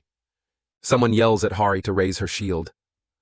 Harry thinks they didn't even get a chance to recover. She raises her wand to use fire magic, determined to take down at least one monster, but her wand fizzles out on its own, catching her by surprise. Pulma questions Hari, asking if a saint blessed by the ocean and waves is really using fire. Hari gives the turtle a side eye and screams that she doesn't want to be her saint if she can't use fire. The turtle simply tells her to put her down. The monsters begin advancing as they maintain their defensive position. Somewhere deep in the forest, Reynold deals with the monsters around him. The demon replies that things went wrong at the beginning, but it's fine now that they're away from that monster. The demon orders him to leave the rest of the American hunters behind to build a shelter. They have work to do. Reynolds starts summoning nearby monsters, telling them to rise and guide them to the stone statue. After a while, he stands in front of a large stone monument and asks the demon if this is it. The demon confirms, saying, "This is indeed the stone statue, and now they need to find a few more." Reynold begins using magic, but a voice tells him to wait. Yongwan appears from behind and asks if Reynold even knows what the stone structure is. Reynold smirks and says it's good that they're all okay, and he hadn't expected them to arrive so quickly. Reynold smiles at Yongwan and says he's sure Yongwan also saw the quest to destroy these statues. Yongwan says he did see the quest to destroy the statue of Rakshar the Great, but he remembers what happened during the Jeju Island Gate. The Red Gate's goal was to bring down Gorick, but there was more to it. He concludes that they don't know enough about these quests. Yongwan voices his thoughts, saying, "There's not enough information about these gates."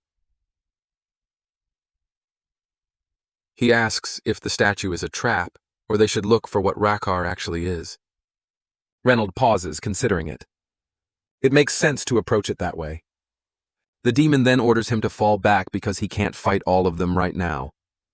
Reynold steps back, admitting that Yongwan's logic is impressive, then tells them to return to the beach where the Maverick members are waiting. Back on the island, Hari puts away her weapon, saying they've finally killed all the monsters. She asks if anyone is hurt. Luckily, they're all fine. Just then, a knight rushes over, saying they can't feel His Majesty's aura anymore. Hari mockingly replies that it's bad because the buffs were really nice. The knight responds that that's not the issue. He explains that they've tested Leon's aura before and know its range. The demon's resentful buff spanned 30 kilometers, but right now none of them are under its effect.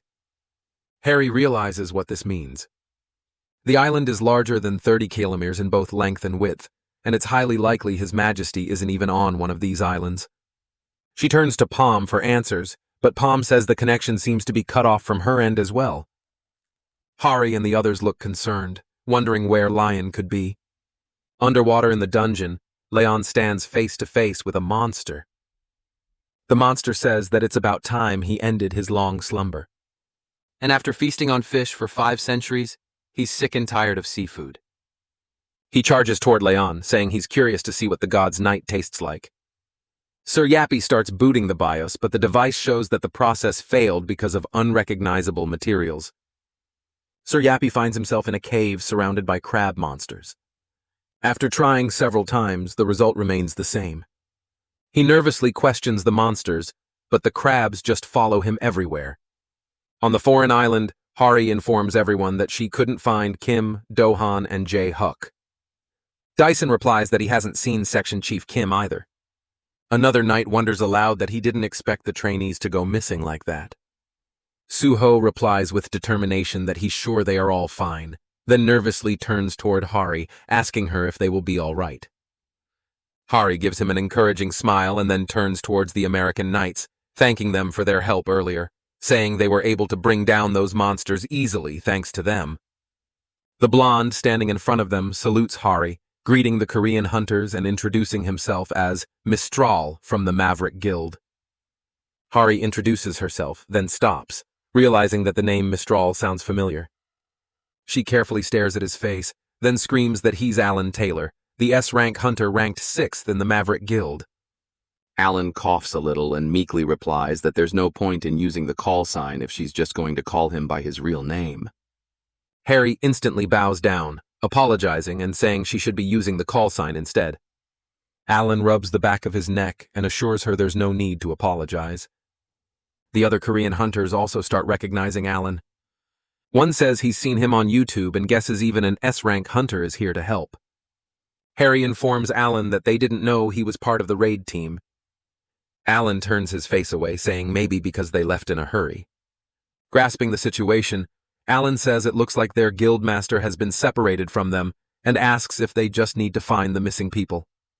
Harry politely refuses, saying the god of the sea has blessed them, and if His Majesty wanted to find them, he would have found them much earlier. Suo adds that His Majesty has his Pegasus with him. Alan just stares at them, trying to figure out what they're talking about.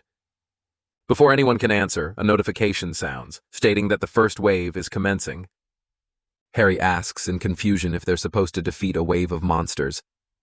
Alan starts cracking his knuckles, saying they should talk about this later because they have to deal with this first.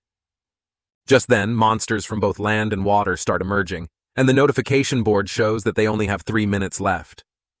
The knights exclaim that they're facing a rank field bosses right from the start. Alan looks at the sea monster and smirks, saying, "This is going to take some time."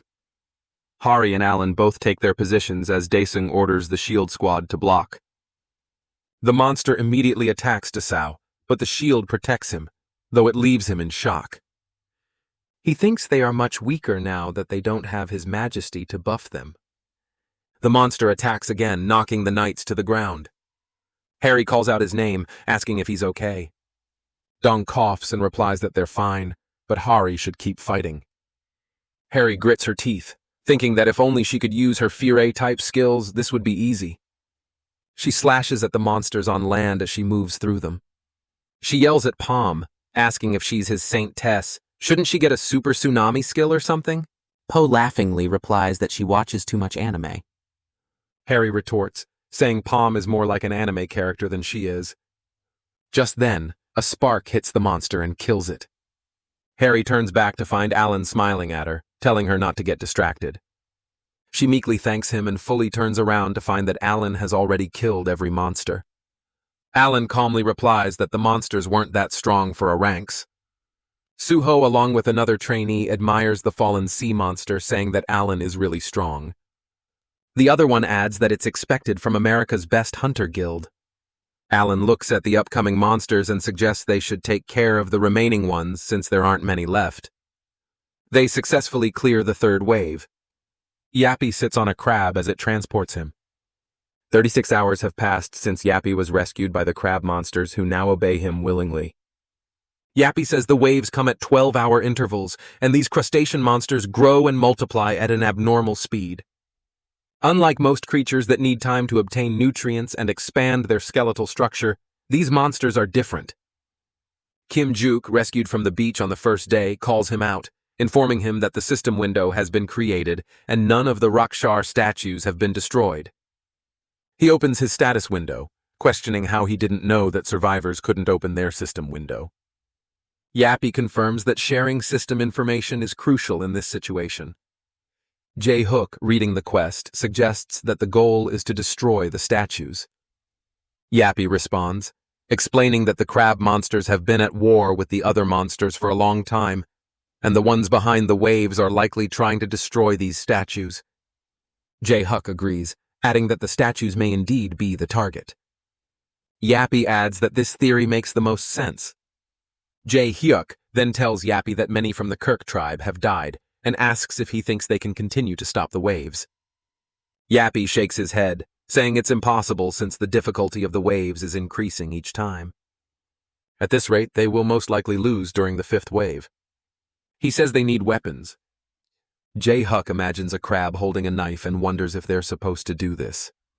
He suddenly remembers something and tells Yappy that he found something interesting. He takes Yappy to a waterfall and informs him that there's a cave behind it. They enter the cave and end up on the other side in a place filled with tall buildings and well-established roads. Juk exclaims that the Kirk tribe might have been much more advanced than he thought. Meanwhile, Leon stands under the sea, realizing this isn't just the ocean's bottom, but a place with traces of an ancient civilization. He says aloud that there's a fallen world here. As he observes the sea, he remembers that when the boat flipped, Palm's authority was cut off. He assumes Palm's powers were weakened because they've intruded on another being's territory, likely a deity or an evil god. Leyon suddenly orders the evil being to reveal its true form. A voice laughs and calls his name Lionheart, saying he's the god's hound with the heart of a lion, the successor of the dragon slayer, the one who killed the most demons, the knight of knights, the king of kings, and the guardian of the radiant kingdom. But now he stands before him weaker than ever. Lion asks if it knows him. The voice responds, asking what demon doesn't know the Lionheart, and saying he was a hero among them. It tells Lion that many heroes have sought this place, but none were strong enough to defeat it, mocking Lion by asking if he's any different. Leyon stares into nothing, replying that a filthy demon has no right to discuss his worth. With a loud laugh, the demon appears in front of Lion and thanks him for taking down Malice, saying he was given a chance. Leyon wonders if he knows any Malice. The demon continues, saying that now, after 5 centuries of waiting, it's time to end it all. The 4th wave raid begins. Harry and the others, still stuck on the island, angrily hit the water. Palm, sitting on her head, suggests that if she's going to play in the water, she should do it naked so it'll be better for him to watch. Harry grits her teeth, telling Palm not to say things like that, and that she's working hard to stay awake. Palm meekly replies that all she's doing is playing, and no matter how much she does it, she won't wake anything up. Harry stands up, lost in her thoughts. After a while, she starts saying that she heard that with Goddess Ariana, you have to uphold justice multiple times or act honorably to get closer to her. Palm replies that he wouldn't expect anything less from her, though she's a bit too narrow-minded. Hari continues saying that for Goddess Dea, you have to farm and thank the earth. And for Paz, she thinks it was about winning battles and having flames of determination. Harry looks up at Palm and says that since he's the divinity of the sea and waves, she thought she'd have to do something related to the ocean. Palm replies that he doesn't think playing at the beach will help. She rubs the turtle's head, asking him to tell her so they can save His Majesty. Poe informs her that it's true, and he doesn't think His Majesty is trapped on land. He seems to be underwater. Harry takes Palm in her hand and sadly asks if they shouldn't hurry so she can awaken and find His Majesty.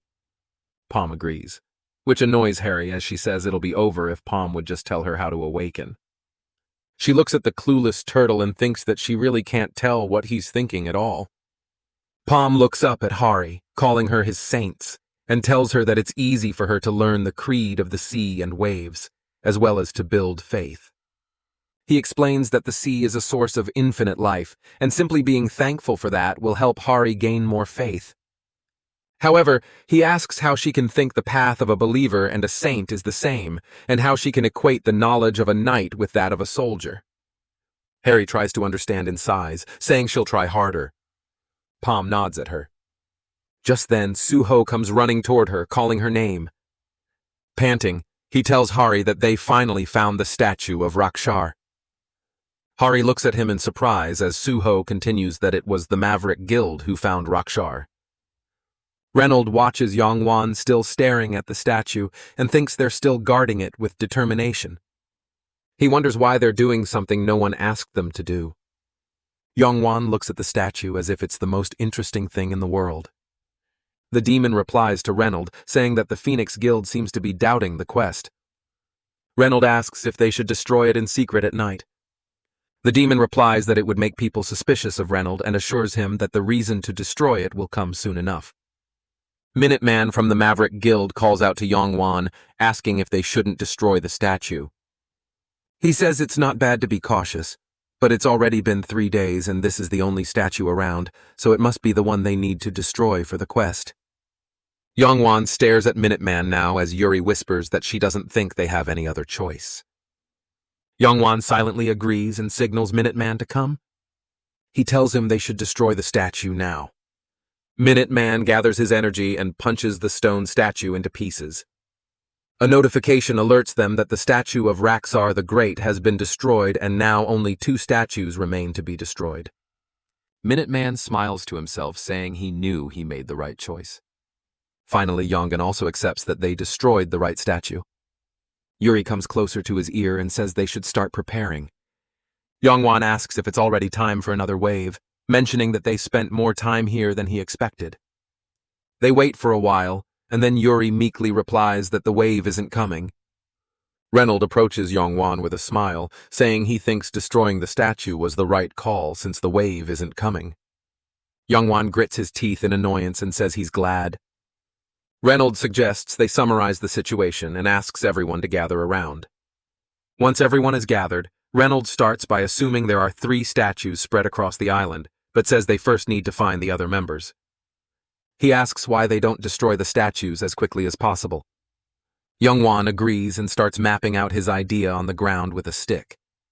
He tells them that since there are 3 islands in total and they have 2 more statues to destroy, they will split up into 2 groups and go to different islands. Reynold adds that the team who destroys a statue first can then find the other group. Yongwan says it shouldn't be hard to move between the islands since there are boats. Minuteman pumps up the guilds, encouraging them to destroy the remaining 2 statues. Yongwan moves with his team, stating they will leave as well. Yongwan and his guild members take the boats and head towards the island. When they reach the shore and step onto the ground, they're shocked by what they see. Broken pieces are scattered everywhere, and Yongwan wonders if a war happened here.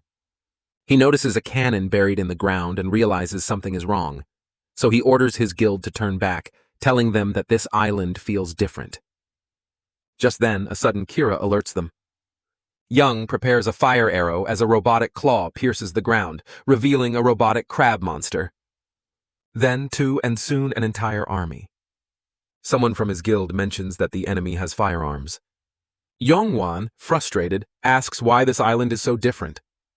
He tries to stay calm, thinking that the monsters on the previous island didn't have weapons, so these must be fake. But just then, the crab monster fires a laser at them, leaving Yongwan in shock as he screams that the weapons are real. He quickly takes his position again, knowing there's no way they're getting out of this unscathed. Suddenly, a voice orders them to kneel to the chief of the Kirk tribe. Sir Yappy and Juk appear, sitting on a large crab. Sir Yappy orders the mortals to surrender because they have no chance of winning. Yongjun stares at them, recognizing Yags, Spin, and Jay Hayek as Pantheon kids, marking the Phoenix Guild's defeat. The current situation is that the Phoenix Guild is on Yappy's island, while Maverick and Reynold are on Har's island. There are 2 statues left. Reynold, along with Maverick, heads toward one of the statues only to find Hari shielding it with her body. Reynold comments that it's an odd and annoying situation. Hari yells that they can't destroy the statue because she already explained she had a vision of the future. Alan says he's at a loss now since they can't just break the statue because of her prophecy skill. Hari pleads her case, asking if nobody can see the horrible aura the statue is suppressing. She looks back and sees red smoke emerging from it. Realizing it would be too dangerous to destroy it. Suddenly, the statue explodes with a loud burst as Reynold stands there looking proud. Harry thinks in horror, wondering if he just broke it. Reynolds says their goal in coming here was to close the gate so they'll destroy the statues. As the quest instructed, the horrible aura escapes and Hari watches in horror. The ground shakes as Man asks what that was, sensing something ominous is coming. Then a monster rises from the sea, leaving everyone stunned. The monster roars, ordering everyone to submit to him. He claims he is their chaos, their despair, and their misery, and that he will crush their hopes and stop their beating hearts. He announces that he is Rachel, the demon of chaos, and his awakening overwhelms all living beings. Everyone watches Rar with horror as the guild members begin falling under his trance. The chaos aura takes complete control, causing effects like weakness, panic, fear, chaos, and hopelessness. Rockchar lets out another roar, commenting that there's a bad smell in the air, but it's not time for the delicacies yet. Dong covers them, as Rockchar continues saying he needs to deal with the creatures who sealed him here first, and telling them to enjoy their brief moment of hope. The monster then submerges back into the water, and the area becomes corrupt with chaos affecting all living beings with the status abnormally deranged. Everyone's eyes turn bloodshot and they start attacking each other. Harry tries to calm everyone down, urging them to withstand the status abnormality. Suddenly, Alan attacks Hari and she barely dodges the strike, telling him to get it together. Alan screams that it's what's right and that they need to die, so he's going to help her. He charges toward her, but gets hit by Minuteman. Hari nervously thanks him, but he turns and punches her with such force that she's thrown into the water, gasping for air. Hari thinks she didn't have time to react and struggles to breathe, wondering if she's going to die here.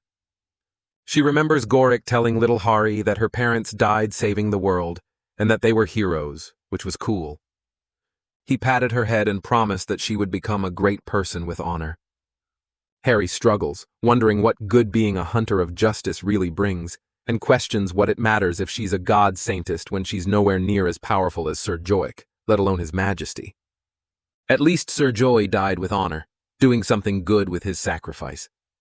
Suddenly, Palm appears in front of her. He calls her name and tells her not to try to grasp the ocean, because no matter how much she tries, all she can grab is just a handful of seawater. Palma tells Hari to fill her heart with faith and trust to acknowledge and understand the greatness she possesses.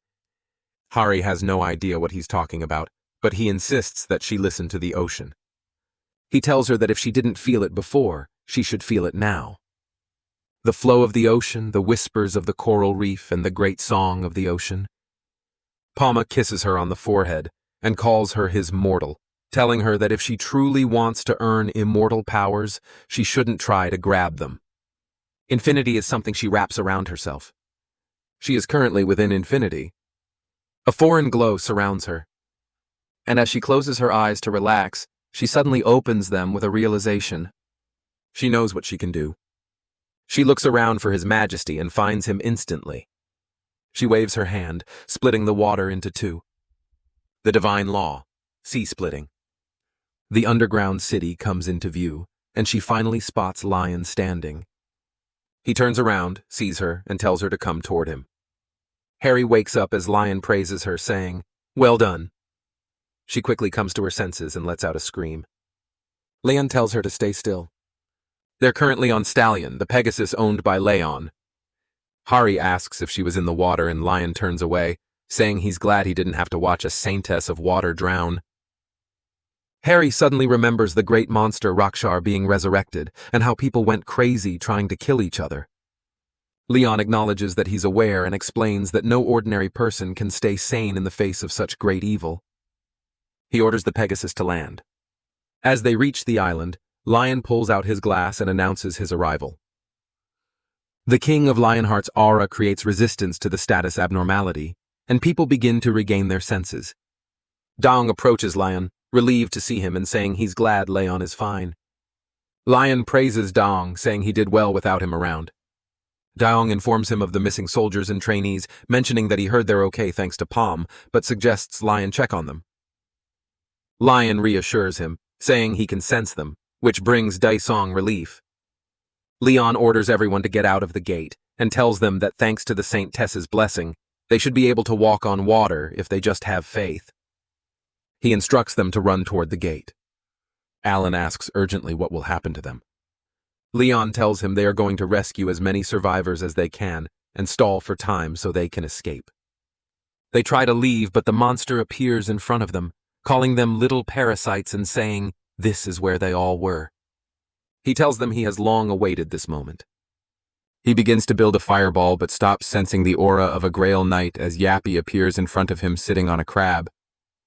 The monster yells that they should all be dead and asks how they are still alive. Yappy activates his third gun selection and opens fire. The shots hit, but the monster remains unscathed, saying that they have switched the ammo for divine artifacts, but these are nothing against him. He sends a water wave toward them. Jaruk tries to speak, but is cut off as the monster refuses, saying they can't do anything. Through wave manipulation, strings of water float toward the monster as Lion wraps them around him. The monster recognizes Lion, saying he's a Grail Guardian. A water ball forms around the monster, trapping him inside. Leon orders Sir Yappy to close the gate immediately and get out. Yappy informs him that the enemy is seriously injured and might gradually fall back. But Leon refuses, saying they need to destroy the remaining statues and close the gate. Leon knows he can't kill a demon of this level without recovering the holy sword, and he decides it's best to retrieve as many survivors as possible. Just then, Yappy suggests they should also take the island's locals. He tells Lion that the Kikir tribe has been sealed and has been guarding the demon, not NPCs. Leon asks if they'll have enough time, considering there isn't much left before the demon is free. Yappy assures him that he's going to take the Kicker Trib's last resort, and thanks to the Saint Tess's blessing, they can all walk on water. Harry urges them to hurry, saying they need to escape before the great demon is freed. Leon looks at the demon, who escapes from the water bubble, and declares that Leon will never escape from his grasp. Leon signals to his horse, and they charge toward the monster, sword in hand. He manages to cut off a few limbs before retreating back onto Stallion. The demon taunts him, saying he's flying around like a fruit leaf. This angers Leon, and he activates his divine energy, charging at the demon while recalling the pleasure of hearing the Lord of Chaos's screams when the fire scorched him. The demon replies that he can kill Lion before Lion can kill him. Just then, large crab monsters grab the demon's remaining limbs, and he struggles to break free. Lion seizes the moment, attacking with divine punishment, flames of war. His eyes glow a different color as he declares, "Let there be glory to Lionheart's name." Lion prepares his attack, divine punishment, flames of war. As the demon screams his name in pain, the knights watch in horror, questioning whether a human can possess that much power. Leon tells them they don't have much time and urges them to hurry out of the gate. They obey, and Lion asks Sir Spin how the evacuation is going. Sir Spin replies that 80% of the progress has been made and the supplies and records were secured. Leon realizes they need a little more time, and Sir Spinny assures him they will hold out. Leon observes their determination, and Sir Spinny explains that they've been preparing for this moment for 5 centuries. Meanwhile, the demon keeps screaming, and language analysis reveals it, saying, "Prosperity to Craviotura." Leon praises their honorable name, and says the gate will close soon, so they should fall back. The demon taunts Leon, asking if he's going to run away, claiming they thought his virtue was to never give up. It urges Lion to not give up and fight. Lion smirks, mocking the demon, saying there's no reason to uphold knightly virtues when facing inferior beings like him. He declares that he doesn't respect green beasts and evil species. The monster gets enraged and screams at Lion that he will kill him no matter what. But before it can do anything, the gate closes. The world is in an uproar after the first ever sighting of an Archduke-level demon, with humanity suffering tremendous losses because of the great demon. This news was seen as a sign of impending disaster. But it wasn't all bad. Some beings were able to withstand the mind corruption that even famous S-class hunters couldn't resist. People watched in awe as a video showcasing the Pantheon Guild's accomplishments in the gate was broadcast worldwide on YouTube. The president shakes hands with Lion, who praises him for lifting a great burden off his shoulders. The president downplays it, saying he was surprised to hear there were 10,000 survivors. Leon responds that they are honorable beings who have fought the demon for a long time. The president asks Lion about the statue, and Lion thinks it's their way of marking territory, but explains that it's there to honor the great heroes who sacrificed themselves to face the Archduke demon. He goes on to explain that the statue in the middle represents Poma, the divinity of the sea and waves. The president asks about the other statues, and Leon tells him that one represents himself and Sir Spin, as Sir Spin is the representative of the Kirik tribe. The president is left shocked, and seeing his reaction, Leon jokes that he was just kidding. The president suddenly begs Lion to take down his statue, but Lion suggests he shouldn't be embarrassed by such things, considering he's the leader of a whole nation. With that, Lion walks away, and the president's assistant follows behind. The president feels like his lifespan has been shortened by 10 years. His assistant informs him that the urgent news is that contact with North Korea has been completely cut off since last night, which leaves the president even more confused. Meanwhile, in what used to be Pyongyang, the comrade stands on a destroyed road, recalling how 30 years ago dimensional holes opened up, and until now they've only received help from South Koreans. He kicks a man into a pile of unconscious bodies and smiles, saying that soon they'll be the most powerful nation, using demons to their advantage. His assistant tells him the mage is calling, and he answers the phone. Reynold informs him that the preparations are complete, and the comrade orders his people to hurry up with the summoning. As the great demon emerges, its injuries shock the comrade. He asks his people if they did the summoning correctly. The demon apologizes, saying it needs time to heal and that they'll need more time until the great demons are back. However, it's a good thing there's plenty of food here, which leaves the comrade in shock. Back in a dungeon, a red-haired girl smiles at a white-haired girl as she says she's told her everything and isn't hiding anything anymore. The white-haired girl finds it interesting that demons can enter any gate they want, meaning they can also go to any gate they want them to go. After a while, Hari calls for Sir Yappy while the people of Kira work on building structures. She acknowledges that they can breathe underwater, but wonders if it's safe for them to settle there. Yappy reassures her that their people can survive on their own as long as they have a nest and a place to breed. Looking at the kitten, she's puzzled by the sight of so many crabs working, realizing that finding food will be a challenge. Just then, Yappy informs her that they've been registered in the Pantheon Assurance Service, which will help them adjust to modern society. He explains that the service provides many benefits, including administrative and legal support. Hari considers joining as well, but is shocked when Yappy reveals that she's already been registered and has been receiving the services since last month. She freaks out when she learns she's been charged 19 trillion. Just then, Lion rides up to them, telling Hari to get on the horse as he needs to return to the guild for a bit. Hari is surprised since Leyon had earlier said that the horse was a king's horse, only allowing the queen and Sir Yappy to ride it. Noticing her hesitation, Leyon dismounts and offers her his hand, insisting she sit. Instead of sitting, Hari feels uneasy and displeased by his behavior. Lion hands her an envelope containing property rights, claiming it only makes sense for the king to give a knight property. Though her faith isn't fully confirmed, it's clear that the gods have chosen her to become a knight and saints. Out of words, a faint thank you escapes Har's mouth. But she's interrupted when Lion tells her not to act strangely or like a servant. He doesn't expect her to act like a noble, but she doesn't need to lower herself either. Embarrassed, Hari gets on the horse with Lion. After a quiet ride, she finally asks if she is now a noble too, and Lion's answer fills her face with joy. He explains that it's true though in the Pantheon she will rank after the Queen, Sir Spina, and then Sir Yappy. Immediately, she calls out to Sir Yappy, claiming he now treats her like a noble but ends up getting struck by his whip. With a judgmental look, Leyon side-eyes them for their immaturity. Later in the Pantheon Guild, in Queen Beatrix's workshop, Lion stands next to her, learning that the experiment was successful and confirming that demons are indeed using gates just as he suspected. Leon reflects deeply, realizing that since the Juju Island gate, he's had doubts.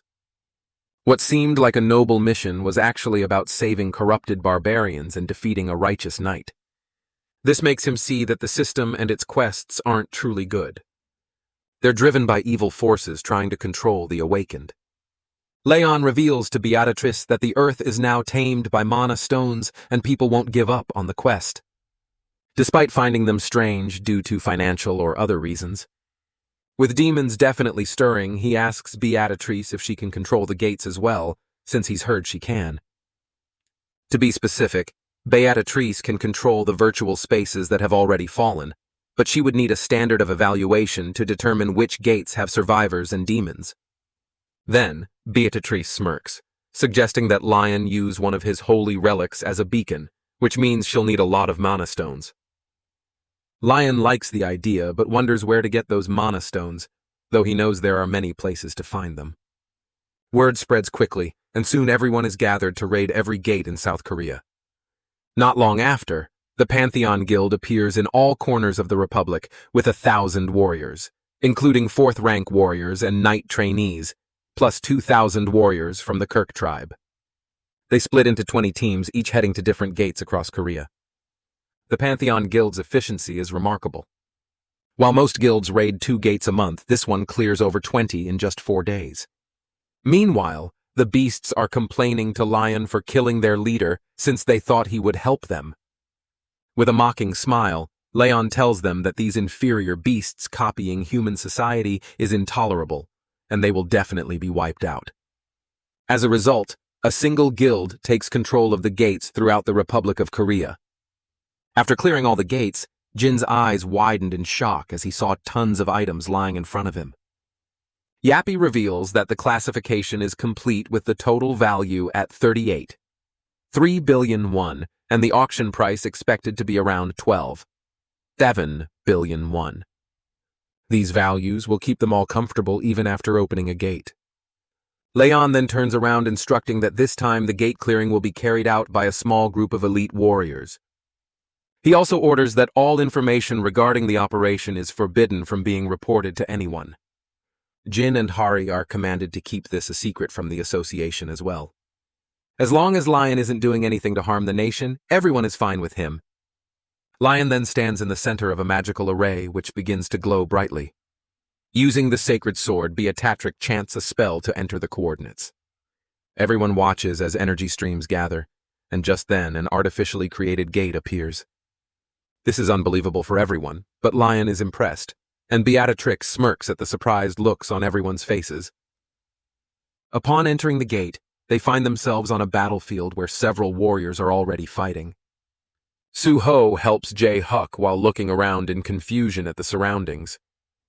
Leon realizes that there must be a problem with the gate. It seems that this time all the warriors are split up again. Suddenly, a loud roar is heard and they see a large army of orcs charging towards them with weapons in hand. Before the orcs can attack, a knight named Babel dodges and kills one of them. Babel advises Jae-huk and Su-ho to stop standing there like statues and to fight back, as this is a battlefield, not a playground.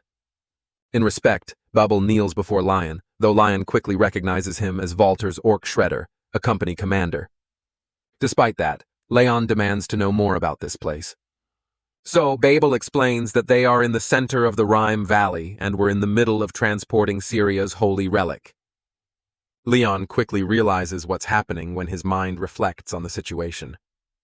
It's already occurred. The Grail Knight of Dreams and Death, Zira of Twilight, had failed his last mission. Following Babel, Leon is filled with regret. He wishes he had gathered more information while at Paradise, thinking it might have helped him now. But he also knows that what's done is done, and his focus should be on understanding his current situation better. Leon's attention then shifts to Sir Zarya, who is manifesting his fantasy territory. Holding the sword, Zarya gathers a strong energy that fills the environment. The orcs scream in agony and pain, then fall to the ground in an instant. Leon steps forward, suggesting to Zarya that the orcs are advancing. Upon seeing him, Zarya and all his knights quickly bow down in honor, greeting Lion as the first knight of Goddess Ariana. Watching them kneel, Leon thinks about how knights, after drinking the holy water from the Holy Grail and awakening, reach their peak form. Leon, being an incredible warrior since he became a knight of the Holy Grail at a young age, recognizes that in front of the king's eyes, he now looks like an old man, meaning his current appearance represents his peak. Noting that he hasn't changed a bit, Leon orders him to get up and demands to know the full situation. Zara explains that they obtained the sacred relic and were on their way to the Empire's border when they were ambushed by orcs and the heathens of the beast god. In response, a few knights stay behind to defend while others continue transporting the relic, splitting into 5 groups for disguise. Out of curiosity, Lion asks about the group with the real relic. After a long pause, Zarya reveals that it's the 5th group in the southwest, a team led by Zara's past. At the same time, in another place, Zarya laughs as he watches Daisong wake up after being unconscious for a while. Desao is relieved to see the bear that attacked him is dead, and Hari is also there, realizing they've all been separated again. Zarya is surprised to see other knights here as he never expected anyone else to be crazy enough to do this. Suddenly, a system window appears instructing them to help the Grail Knight Zarya of Twilight transport the holy relic to the Lionheart borders. Noticing their surprise, Zira explains that they're a bit behind on the news because they've been in the middle of nowhere. To confirm he is Zara of Twilight, Dong repeats his name, but to his surprise, Zara tells him that this honorable title will be his in the future. For now, he is a mission knight on a mission. Zura Bertham hadn't received any quests from the gods for a long time. He spent 10 years wandering the world as a knight-errant, starting when he was 15 and 15 more years waiting for a quest from the gods. He was an outstanding knight, not someone with superpowers who could change the course of a battle alone. But most of those who received missions from the gods had superpowers. His refusal to give up earned him admiration, even though others often mocked him. One day a woman appeared in Zara's dreams, advising him to end his suffering, return to the kingdom, and fulfill his duties. However, Zara didn't stop trying. Even when the whole world mocked him, he didn't give up. And by the time he was 100, he became a Grail Knight, the oldest person ever to achieve this title. Meanwhile, back where Lion is, Zara orders the knights to raise their shields and prepare for battle. The knights immediately follow the order. Orcs and other monsters are rapidly approaching them. As the chaos unfolds on the battlefield, the knights with shields dodge the orcs' attacks. They wield their swords and kill many of the monsters, which makes Lion realize that their combat strength as a group is on an entirely different level. They soon spot a boulder troll, and Lion commands Suo and Jae-Huk to observe closely, as what they're about to see is the goal they should strive to achieve. Lion then signals the knights, including Zara, and they all charge forward to attack the monsters. However, Juk and Suo find it dangerous because the passage is so narrow. Ignoring the danger, Zara charges along with the other knights holding a spear in his hand. His horse leaps high over the knights holding shields, leaving Suho and Jae-Huk in awe as they watch the scene with their mouths wide open. Using the Dear Holy Flame skill, Zara charges his sword toward his opponents, but Leyon warns Suo and Juk not to get too excited as the enemy hasn't fought with their full force yet. Meanwhile, the system notifies them of a bonus mission to defend Cerzia's forces until the very end. Reading this, Leyon decides to stay and help Syria, confident that the stallion will chase after the real transportation squad. This time, he plans to watch the Honorable Grail Knight until the end. On the other hand, as instructed, Suo and Jae-Huk search through the orcs' corpses, but find no mana stones. This realization makes Lion understand that this quest isn't biased, and he doesn't sense the hidden evil intent that usually accompanies other quests. However, he believes there may be a way to manipulate the quest itself. With that in mind, Leon orders his knights to search for any students, if there are any.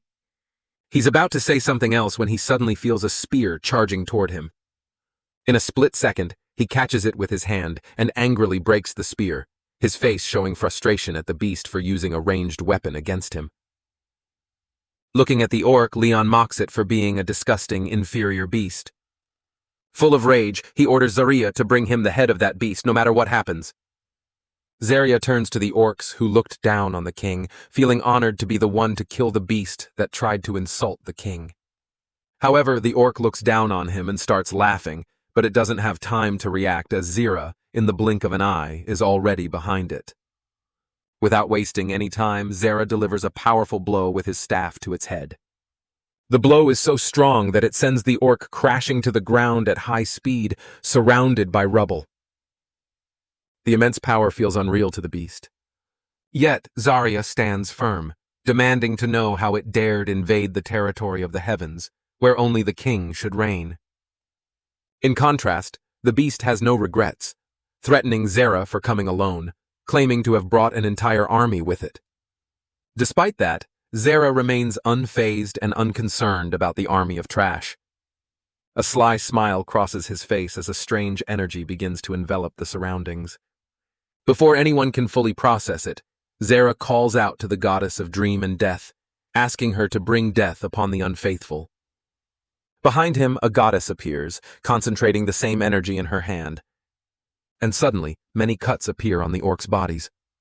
On the flip side, with the team carrying the real relic, Zira warns De Sayong to be cautious since most of the beasts active at night are monsters.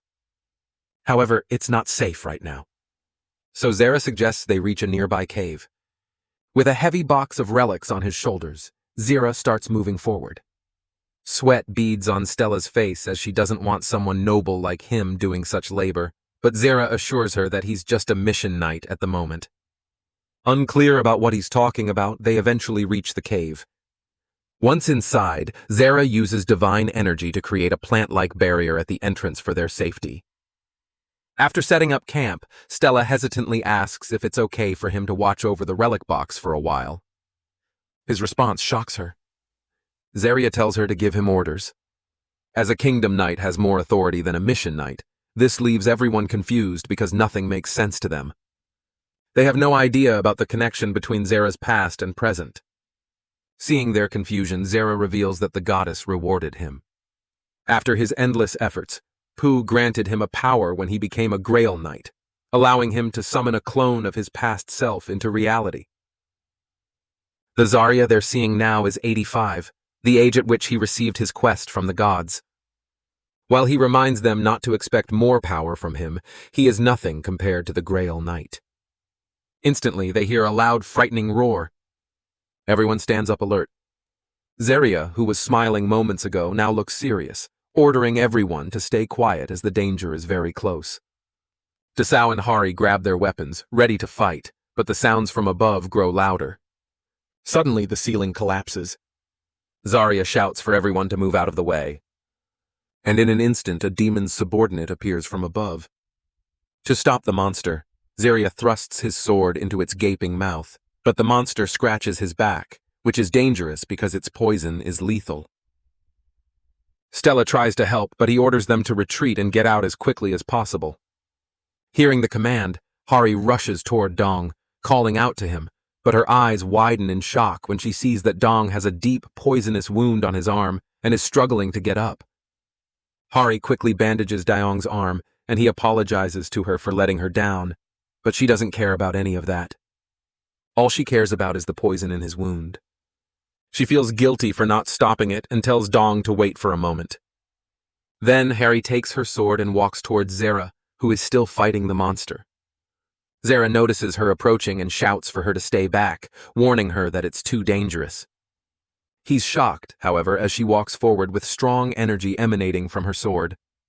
Flashbacks come to Har's mind of a past trip to the gate when Leyon confidently said she was chosen by the divinity of war and fire, and that she shouldn't take this gift lightly.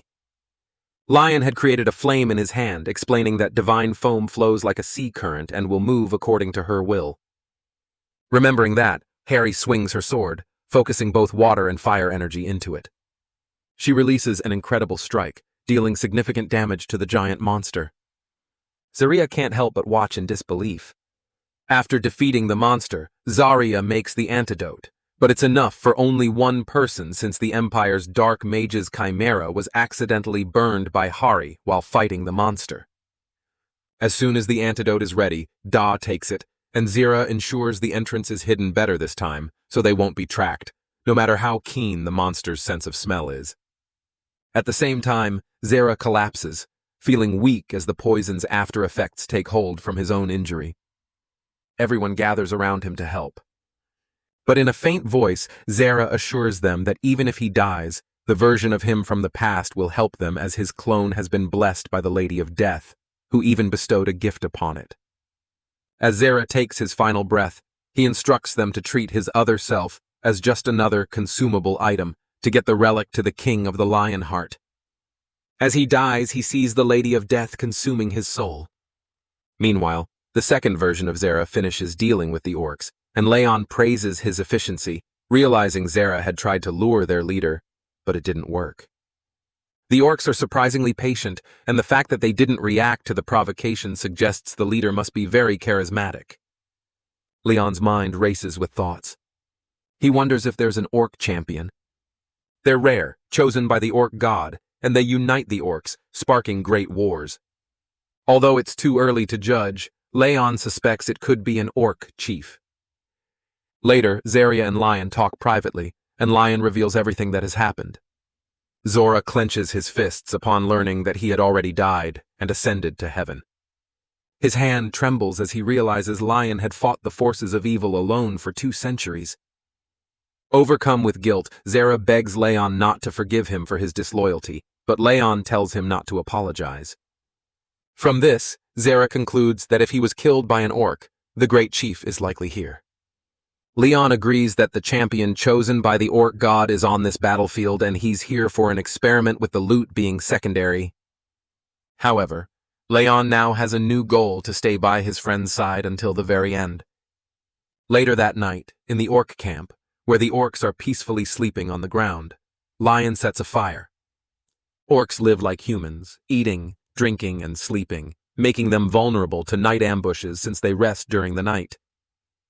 From the top of the cliff, Lion watches the burning camp and can't help but smirk, seeing them all dying. Behind him, Zera decides to tell Lion everything he knows.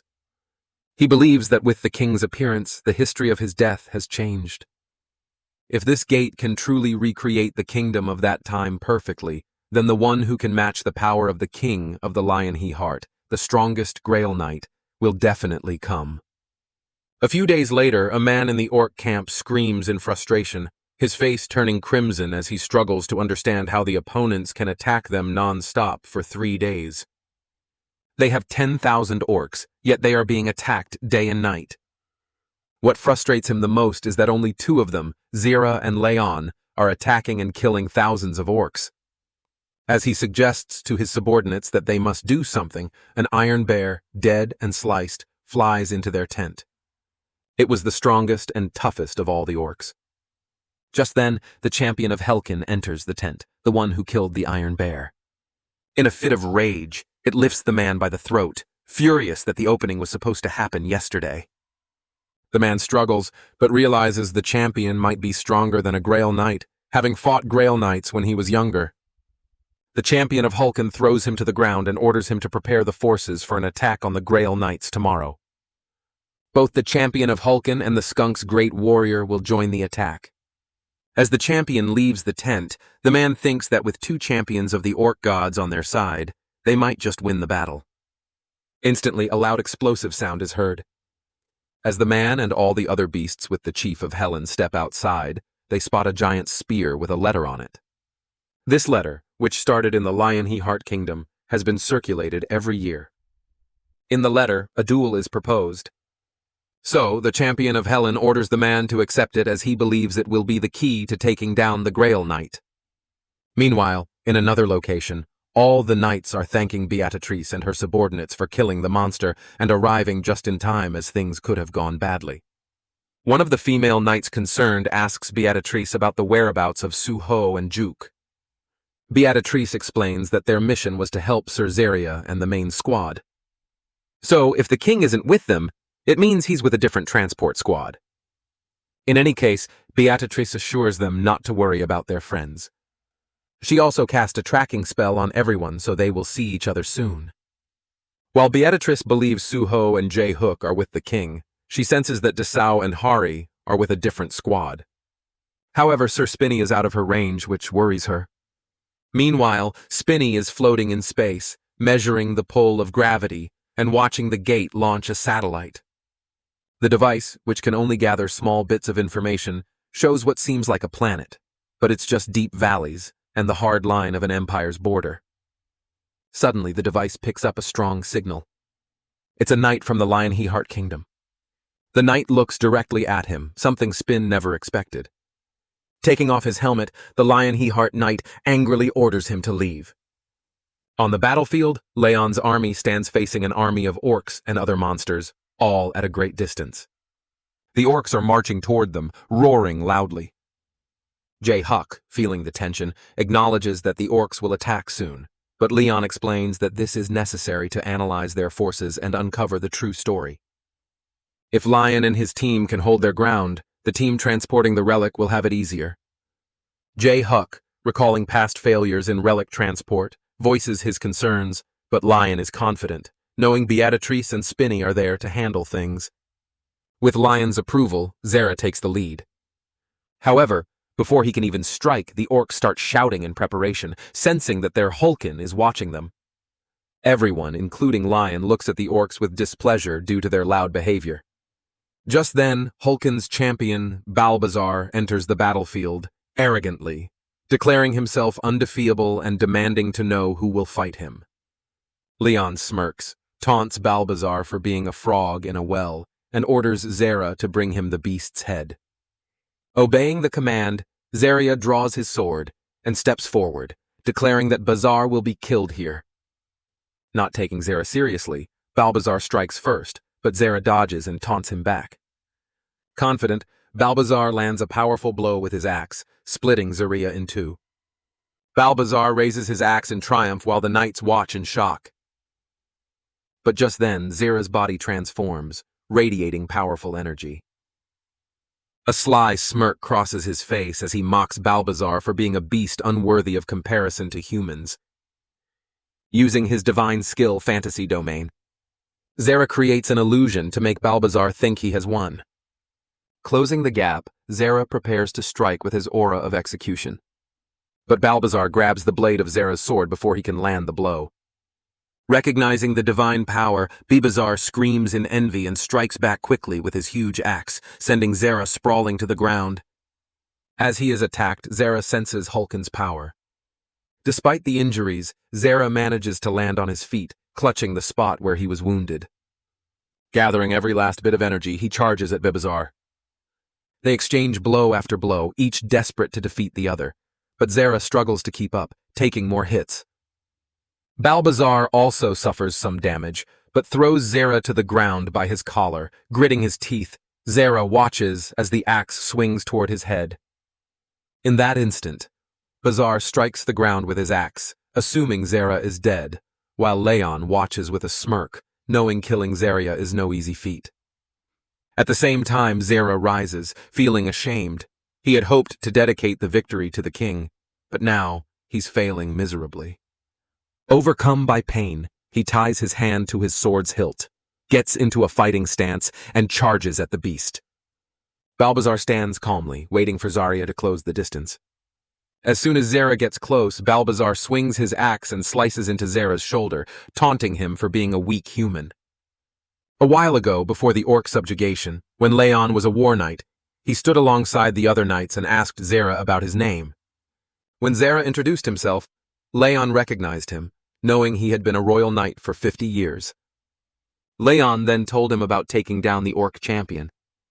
And Zarya quickly agreed, asking the king to give him the lowest position possible. He didn't want honor or glory, just to keep his way of life.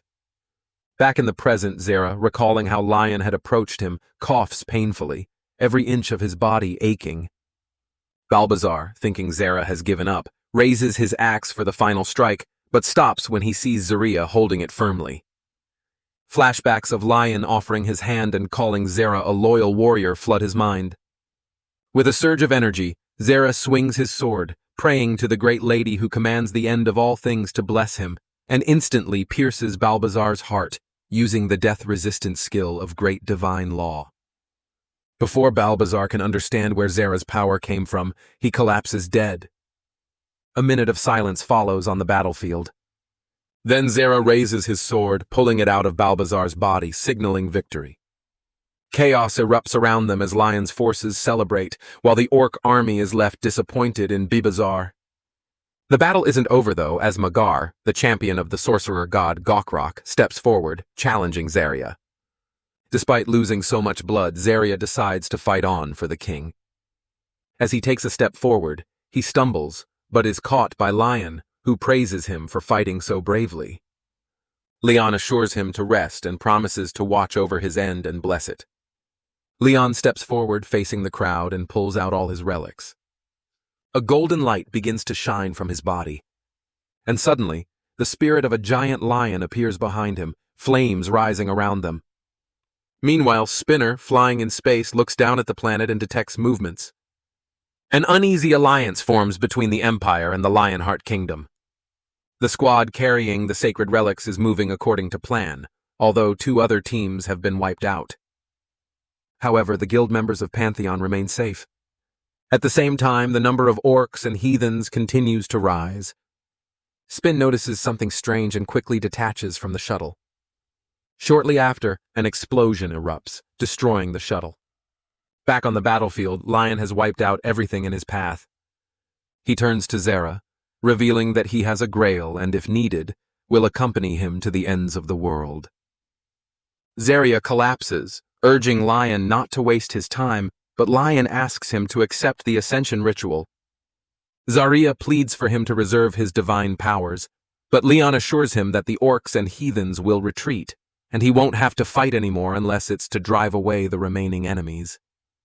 Exhausted, Zarya gazes at Lion, too tired to argue. Lion kneels, his body engulfed in strong energy, beginning the ceremony. With respect and honor, Lion asks Zarya to pray to the divinity he follows. Zarya clasps his hands and begins to pray, seeing the spirit of the goddess before him.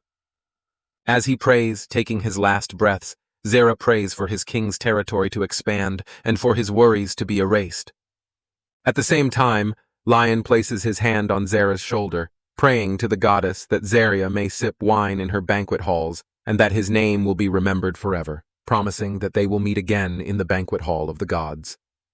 As Leyon bids farewell, Zarya disappears, leaving his old friend behind. At the same time, another mystery unfolds. The chief of the orc subordinates apologizes to the chief for failing to defeat the opponents. However, the orc chief sitting on his throne decides that if fate wills it, he will fight the Holy Grail Knight. Further ahead in the forest, Zarya's clone looks out from behind a tree and tells Hari and the squad to move forward since there are no signs of monsters. Hari looks at Zarya curiously and hesitantly asks if he remembers anything from before, referring to the memories of the other clone who was with them. Zarya explains that it feels like he has inherited the memories of the original, but unfortunately he doesn't remember anything about this squad. He adds that at this moment he is a mission knight of 87, and during this time the king was a Grail Knight and War Knight. Hari becomes even more curious and presses for more information, asking if Zarya knew the king in his childhood. Stella too is eager to hear stories about the king's younger days. Chuckling, Zarya tells them that Lion left quite an impression on him back then, as he was the youngest Grail Knight ever. Zarya goes on to explain that Leyon became a mission knight at the age of 16, a role usually reserved for knights of the kingdom to do charity work. However, His Majesty was a successor of the Duke Draonia household and may have skipped some steps due to his high status. Despite this, he did an excellent job. Leyon defeated an entire village of orcs on his own and stopped a group of heathens during their ritual. His adventures became famous, remembered as tales of bravery and honor, with even pets and singers recalling his stories. When Leyon was 20 years old, the goddess of light and justice chose him. By the time he was 27, he had become the youngest War Knight and Grail Knight in history. Zarya believes that no one will ever be as talented as Lion again.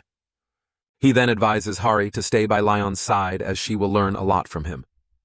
After setting fire to a safe area in the deep forest, everyone falls asleep except for Daisong, who is practicing by swinging his sword in the air. Just then, he hears someone call it a kingdom sword technique.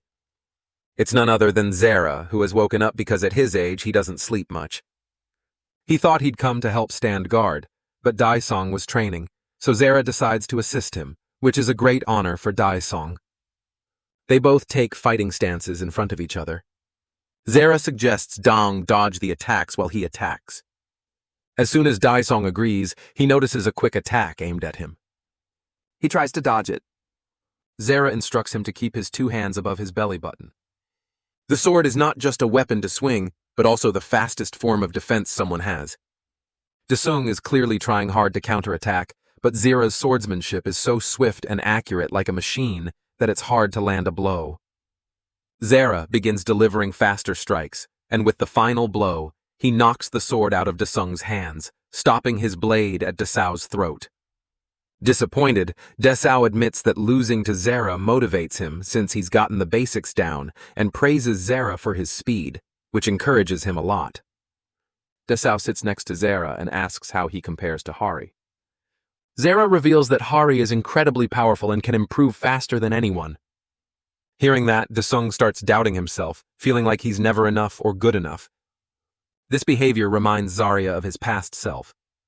Everyone around him told him to give up, but he never did because what others say doesn't matter when it comes to trying. He advises Daisong to never lose hope and to be courageous, filling himself with courage, love, and hope, as those qualities are meant to be manifested. The next morning they arrive at the castle of the Empire. Zeria knows that once they pass through here, they'll be on a straight path to the kingdom's borders. This realization makes Dong understand that the Lionheart Kingdom and the Empire share borders, and he wonders why the mission isn't over yet since they've now reached the Empire. Just then, the castle guards order them to stop. But Hari confidently explains that they are there to transport the relic, and there should be a record of them passing through. Instantly, they hear voices welcoming them. The voices belong to the head of the Magic School of Light, the Imperial Guards Division Commander, Sir Bolart, and the Heavens Observer, Starred. Sir Bolart smiles evilly, demanding to know what members of the 13 electorates are doing there and recognizing that it's not Zarya, but his clone. Suddenly, orcs begin gathering around them. And Bolart, out of nowhere, strikes a lightning bolt at Zera, while simultaneously welcoming and bidding him farewell. Harry rushes towards Zera, who has fallen on the ground, his stomach on the dirt, while panic spreads across the squad's faces. Meanwhile, Bolhart remains relaxed, knowing it's just a clone and not a real Grail Knight. He challenges the remaining squad, asking if they have the guts to fight. In response to his arrogance, Stella unleashes a powerful wave of flames toward him. But the old man sends an evil magical array in her direction, undoing the divine law with his magic. As the head of a magic school, he knows how to counter divine laws and declares hers to be weak. Stella turns crimson with embarrassment, realizing they've studied the miracles of the divinities, calling it an outright insult to the gods. Boltart dismisses them, calling them fools for sticking to old traditions when it comes to divinity. Dong speaks up, telling them that the Empire has been aligned with the orcs from the start, and that the orcs are after the holy relics. Boltart laughs maniacally, thinking the relic will help him analyze the gods, claiming it will take their progress one step further. But just as he's about to act, an image appears in the sky from the shadows. It's Beatrice surrounded by divine power. She feels the strong magical pressure from his spell, but uses a double recovery of mental fortitude to reinforce herself. Boltart maintains the magic circle, calling her power vulgar as she exudes seductive magic. Beatrice casually brags that she was born with it, which causes Bolhart to act like he doesn't care. Though deep down, he feels it's unfair that she doesn't need to do anything to possess such corrupt power. The short old man is amazed by Beatrix's powers. While Daisung and Stella remain confused about who she is, Bolhart threatens her to appear before them and combines a series of powerful magic attacks to kill her. Yet Beatrice remains unfazed, summoning a hexagonal shield to block the barrage. However, she notices an additional attack behind her as Bolhart uses his Lamenter's lightning skill. The old men laugh loudly, sure that she's been defeated, but Beatrice somehow survives the attack. Her eyes, now filled with rage, reveal her determination to eliminate these freaks. A large amount of mana gathers around her, and in an instant she casts the Death Eye spell. The magic circle transforms into an eye, shooting out countless magic projectiles in all directions, draining every trace of mana from the atmosphere. Boltart, witnessing this, uses a shield to protect himself. Beatrix scoffs, saying it can never compare to the king's power. While she realizes magic here is no different from magic in her world, she still doesn't understand why they use it so recklessly. As she maintains the Death Eye spell, she comments that they're too focused on what it does right now and fail to realize its true potential. So, in a flash, she steals the magic from the short old man. Meanwhile, Zarya wakes up at the Empire's guard post, realizing the Empire has betrayed them. Hari, Stella, and Dasong suddenly hear Zera's voice in their heads thanks to Beatrice's magic. Zera orders them to call reinforcements as he senses strange power from the enemy. He warns that if this drags on, the situation will only worsen. In another environment, Spinny falls to the ground at great speed, his body badly damaged. He begins announcing that a major system error has occurred and urgent repairs are needed. However, the Knight of the Lionheart grabs him, examining him closely and angrily, demanding to know why he can't sense any divine power from him. Sir Zera orders his fellows to leave the valley as soon as possible and request reinforcements, or else the Empire's soldiers will catch up. They all start riding their horses to escape. But unfortunately, the Empire's soldiers arrive and one of them shouts for them to stop. One of the Empire soldiers attacks Harihavo, claiming that the demon god's advent and the Kua of merciless destruction are involved. They warn Lord Stella to be careful and protect the holy relic while killing the enemy. Despite this, Harihavo uses the divine law, the divine sword descent, to strike the Empire. This skill can even slice down high-rank demons with a single strike. From Sir Zera's perspective, the Empire won't be able to stand against the divine sword, meaning this opponent is tougher than expected. In return, the Empire claims that Sir Zera is just a weak copy of himself from when he hadn't become a Grail Knight yet, and that Zarya is trying to stop him. They also arrogantly say that if Zarya wants to kill him, he needs to at least be a Grail Knight. This raises a question in Zera's mind. Since when did the Empire have the qualifications to discuss Grail Knights? Harihavo announces to the glorious Knights of Lionheart to listen carefully, as it is a command from Stella Vermilion. She wants them to stand and hold their swords because they are going to die that day. The Empire, enraged, claims that they are just animals who have abandoned their free will, even lower than that. Suddenly, Stella falls to the ground, and it seems like the end for the Empire. Sir Spinny doesn't lose hope and remains determined to defeat the Empire, but they make him aware that his current form won't be enough to take them down. Sir Spin questions how the goddess could choose someone as inferior as him to be her knight. The Empire then asks him what he can do now. Sir Spinner responds that those who devote themselves to completing the quests given by the gods have lives like beautiful flowers that bloom from their unshakable faith, and that their blindingly bright honor was his dream and goal. He draws his swords and points them at the Lady of all things, the one who governs the afterlife and its sinners. She is the one who guides mortals in their lowest places. And they used to say it was impossible to face her, that it was a message from the gods to give up. But this knight always faced the impossible. In his mission, he never sought approval from others. Nor did he see a reason why something couldn't be completed just because it seemed impossible. He always made the impossible possible. And with that, he conquered death. The goddess of death used to look at him kindly and commanded him to face the impossible. Meanwhile, Stella regains her senses and realizes she can't die. As she fights through the shrouds of death, the Empire realizes that it's about to lose to a knight-errant and starts wondering if it failed to transform into a demon. One of the team members tells the Empire that it's not too late, and that they'll need at least half a day to reach the Lionheart borders so they can still track them. The Empire agrees, knowing that they must retrieve the relic no matter what. Meanwhile, Stella gets up, and the Empire orders his team to kill her, as they won't spare anyone there. Suddenly, a meteor appears in the shape of Volcanus, shocking everyone. He tells the Empire that he's going to burn him to ashes. The only way he can be forgiven for death. The Empire admits to Volcanus that he's arrogant. But Volcanus questions whether the Empire truly understands why it can call itself an empire. It's because they allowed it to. They permitted it to arrogantly declare independence. And they allowed the unnecessary expansion of its territory. The Empire feels it's all impossible. The power, the speed, and the endless mana, believing it's beyond human capability. The Empire wants all that power for itself and is ready to face the consequences. Volcanus is shocked by the Empire's sense of omnipotence. Certain the Empire doesn't know what it's like to get everything it wants just by praying. The flames of enlightenment continue to burn. Syria loved watching the Empire get defeated, and he even thanked them for making it in time. Leon, having to send off an old friend, asks Stella if he can step into the fight, and she agrees, saying she has no interest in monopolizing glory and honor. Sir Zera gets angry seeing them both like that and wants to end them right then and there. Zarya questions if someone summoned a meteor.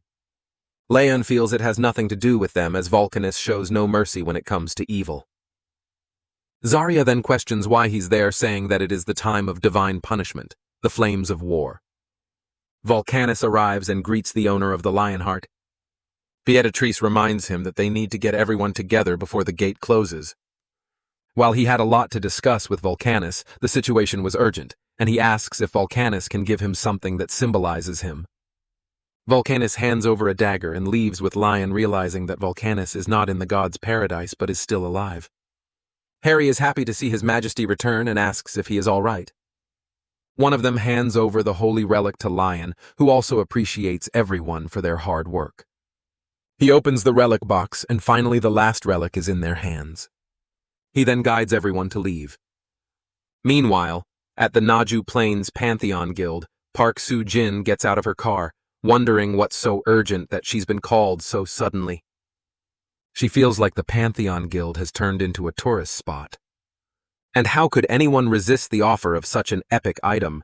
She spots Yaga Spin in her way, and the system recognizes her facial ID, identifying her as the Hunter Association Evaluator Senior Manager, Park Soo-jin, having all the data of the members of the Hunter Association. While it contacts His Majesty, she is asked to wait inside. There's a banner promoting the Hammer Challenge, and she considers trying it out, but the fee is 5 million won, which is quite expensive. They used to reduce prices based on the tax bracket, and since Jin is in the second class, the fee is only 500,000 won for her. She's happy to see such a huge discount, but at the same time, she's confused about how the machine knows her tax bracket. The machine just guessed it, though, and it was completely random. Assistant Manager Han greets Soo-jin and asks if she's doing well these days. Since Soo-jin is there to evaluate an item, she asks Manager Han where to go for that, and Han leads her on the way. She takes her to Sir Spin's room, where he asks if she is from the association. Soo-jin introduces herself as Park Soo-jin. Sir Spinny then asks Hari to bring the artifacts, and a moment later she arrives with them, which seems quite rare to Soo-jin. First, Soo-jin looks at an orc champion's axe, then moves on to Volcanus's ritual dagger, a legendary item. Finally, Hari guides her to look at the epic item, which has an epic rank, Richard Lionheart's sheath. Suddenly, the sheath begins to move on its own. Sir Spinny speaks the words left by the founding king of Lionheart for his descendants. That through suffering and to the stars, he wants to do good with bravery and stand for justice, even if heaven falls, and bring light to fate. Sir Spin then asks everyone to leave him alone for a while. Suddenly, he feels some sort of power and introduces himself as Leon Dragonia Lionheart, the 15th king of the Lion He Heart and the rightful successor to the founding Lion He Heart. As the agent of God, he claims his right to wield the relic and declares that he has finally regained his power from his pinnacle. He orders Beatrice to get ready as they are going to carry out a large ritual all made possible because of that sheath. He plans to first form the Knight Order and prepare to appoint a Grail Knight, and through the great ritual, he will summon the star. A woman is talking on the phone with someone, and he asks if she really intends to stay there. She agrees, saying that she wants to kill someone, and for that she has countless sword techniques from the Divine Sword Guild, but they aren't enough. She needs the divine law to kill him. The person on the phone asks if she knows where the person she wants to kill is. She says that he was last seen in Vietnam still with the demonic sword. It's the Panchen Guild's morning training for horseback assault and defense. The training continues as they keep beating Suho. An announcement is made that the Defenders team wins, and it's time for the next team. Everyone asks Suho if he's okay, but he feels like he just died for a second. The same thing keeps happening, and then the students' team wins, marking the end of the morning training. Leon Dragonia.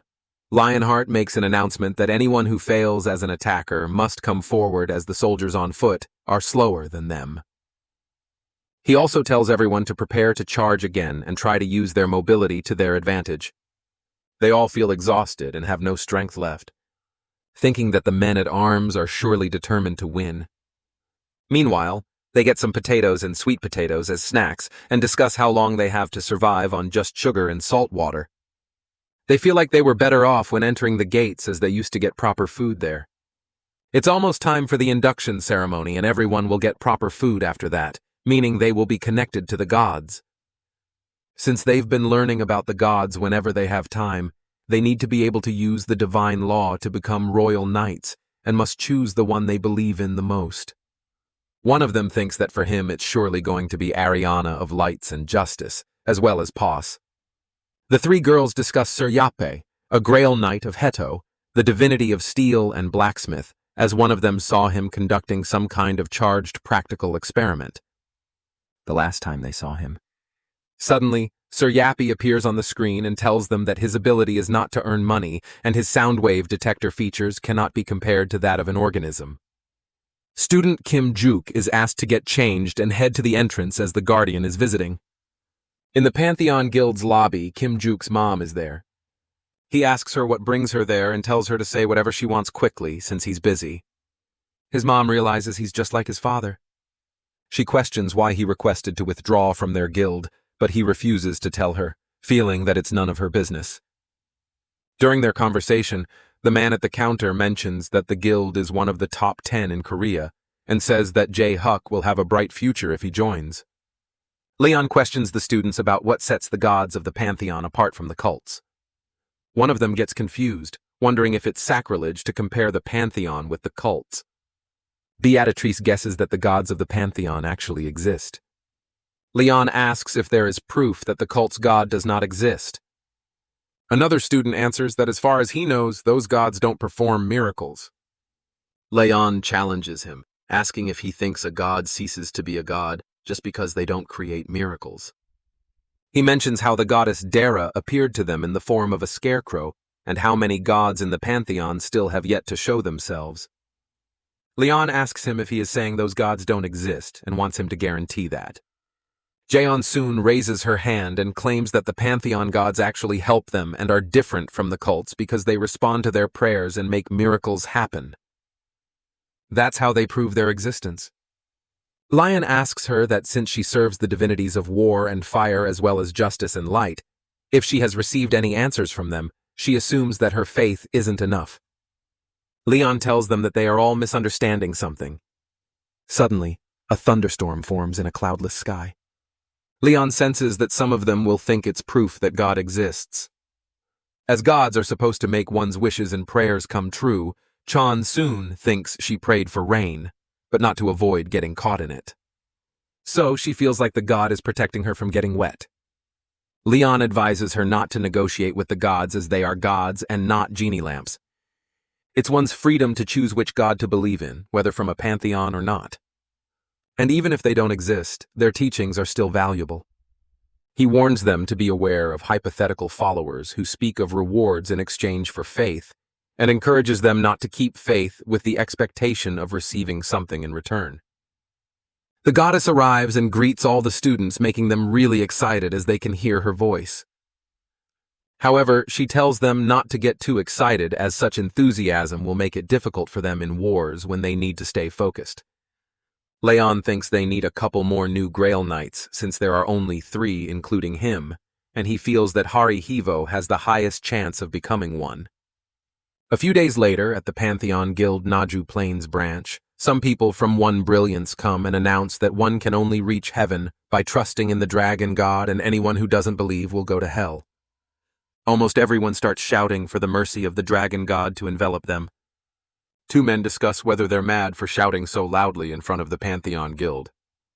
The man from the dragon god's team continues shouting that heretics and Satan should go away.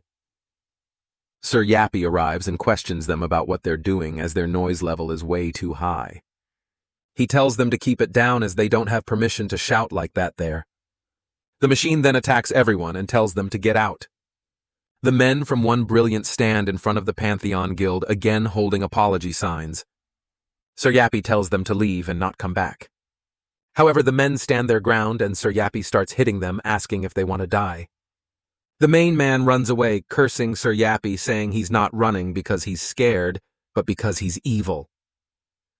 Others watch them run away as the man from One Brilliance catches up to the other guild members. They ask if he's okay or if he's hurt. The man replies with annoyance, saying it was nothing, and that someone like Sir Yappy can't do much to him. Mr. Choi calls him out, asking if he got the job done. The man smirks and tells Choi that it was all recorded, revealing a hidden camera in his tie. They both watch the footage on their phones. Mr. Choi smirks while watching Sir Yappy threaten to kill the One Brilliance Guild members. He says it will be enough, and that he'll show the Pantheon Guild how juicy Korean law is. The next day, Mr. Choi opens his laptop, thinking the news will be attacking the Pantheon Guild, and it should be all over the internet. He opens the website only to find several articles about them. He asks why they're being targeted instead of the Pantheon Guild. Meanwhile, somewhere in the Pantheon Guild, Sir Yappy exclaims that One Brilliance's server is down. Jae-hyuk walks down the street looking at his family pictures. He says he came here because he was told to, but he's still not sure. He thinks about the god who blessed him with a miracle and believes that if it weren't for him, he wouldn't be doing anything. He shivers, saying that even thinking about him scares him. He makes his way home and rings the bell. His mom greets him with a smile, and he weakly tells her that he's only staying for one meal. But the god calls out his name, ordering him to punish her and bring her punishment from the heavens, saying this is the test he's giving to Jae-hyuk. His mom tells him she made kimchi stew for him since it's his favorite and asks if he wants some pastries first. Jae-hyuk dismisses the voice and sits at the table, asking her if she's not eating with him. His mom tells him that she's already eaten. She asks about the taste of the dishes, and as he hears his name again, ordering him to punish the heathen, he looks at her smiling face. He tells his mom that it tastes good, and she smiles, telling him to have more. At night, he sits alone in a park as the god of heaven and thunder speaks to him, saying they are evil heathens following a false religion, and calls them a cult. He orders Jae-hyuk to punish them. He weakly says that she is his mother, but the god replies that there are more important things than blood, and following a false god is a great sin that cannot be forgiven, telling him to punish the heretic. Jae-hyuk screams in frustration, asking why he's asking him to do it when he's the god. He thinks about how he's supposed to bring down a giant cult on his own when his mom is in it too. Leyon appears from behind, asking if it's Jae-hyuk's hometown, scaring Jae-hyuk. He turns around and greets His Majesty as Leyon sits beside him, saying he already knows about his situation. Jae-hyuk asks him how to, which Leyon replies that it was impossible not to know after all the ruckus he caused in the guild. Jae-hyuk gets on his knees apologizing. Leyon tells him to get up and directly asks the god of heaven and thunder how he could make a young child carry such a heavy burden. The god replies that he gets to decide what's too big or too small a burden for his servants. Leyon tells the god that he should leave it to him if he wants to punish the cult. The god refuses, saying that he wants Jae-hyuk to punish them and show that he is willing. Leyon agrees, ending the conversation with the god of heaven and thunder. Leyon turns to Jae-hyuk and asks why he didn't tell him earlier. He informs Jae-hyuk that a group tried to ruin their reputation, but Sir Spin taught them a lesson. They have declared war against them and their gods, and tell Jae-hyuk that it will be a rather one-sided war.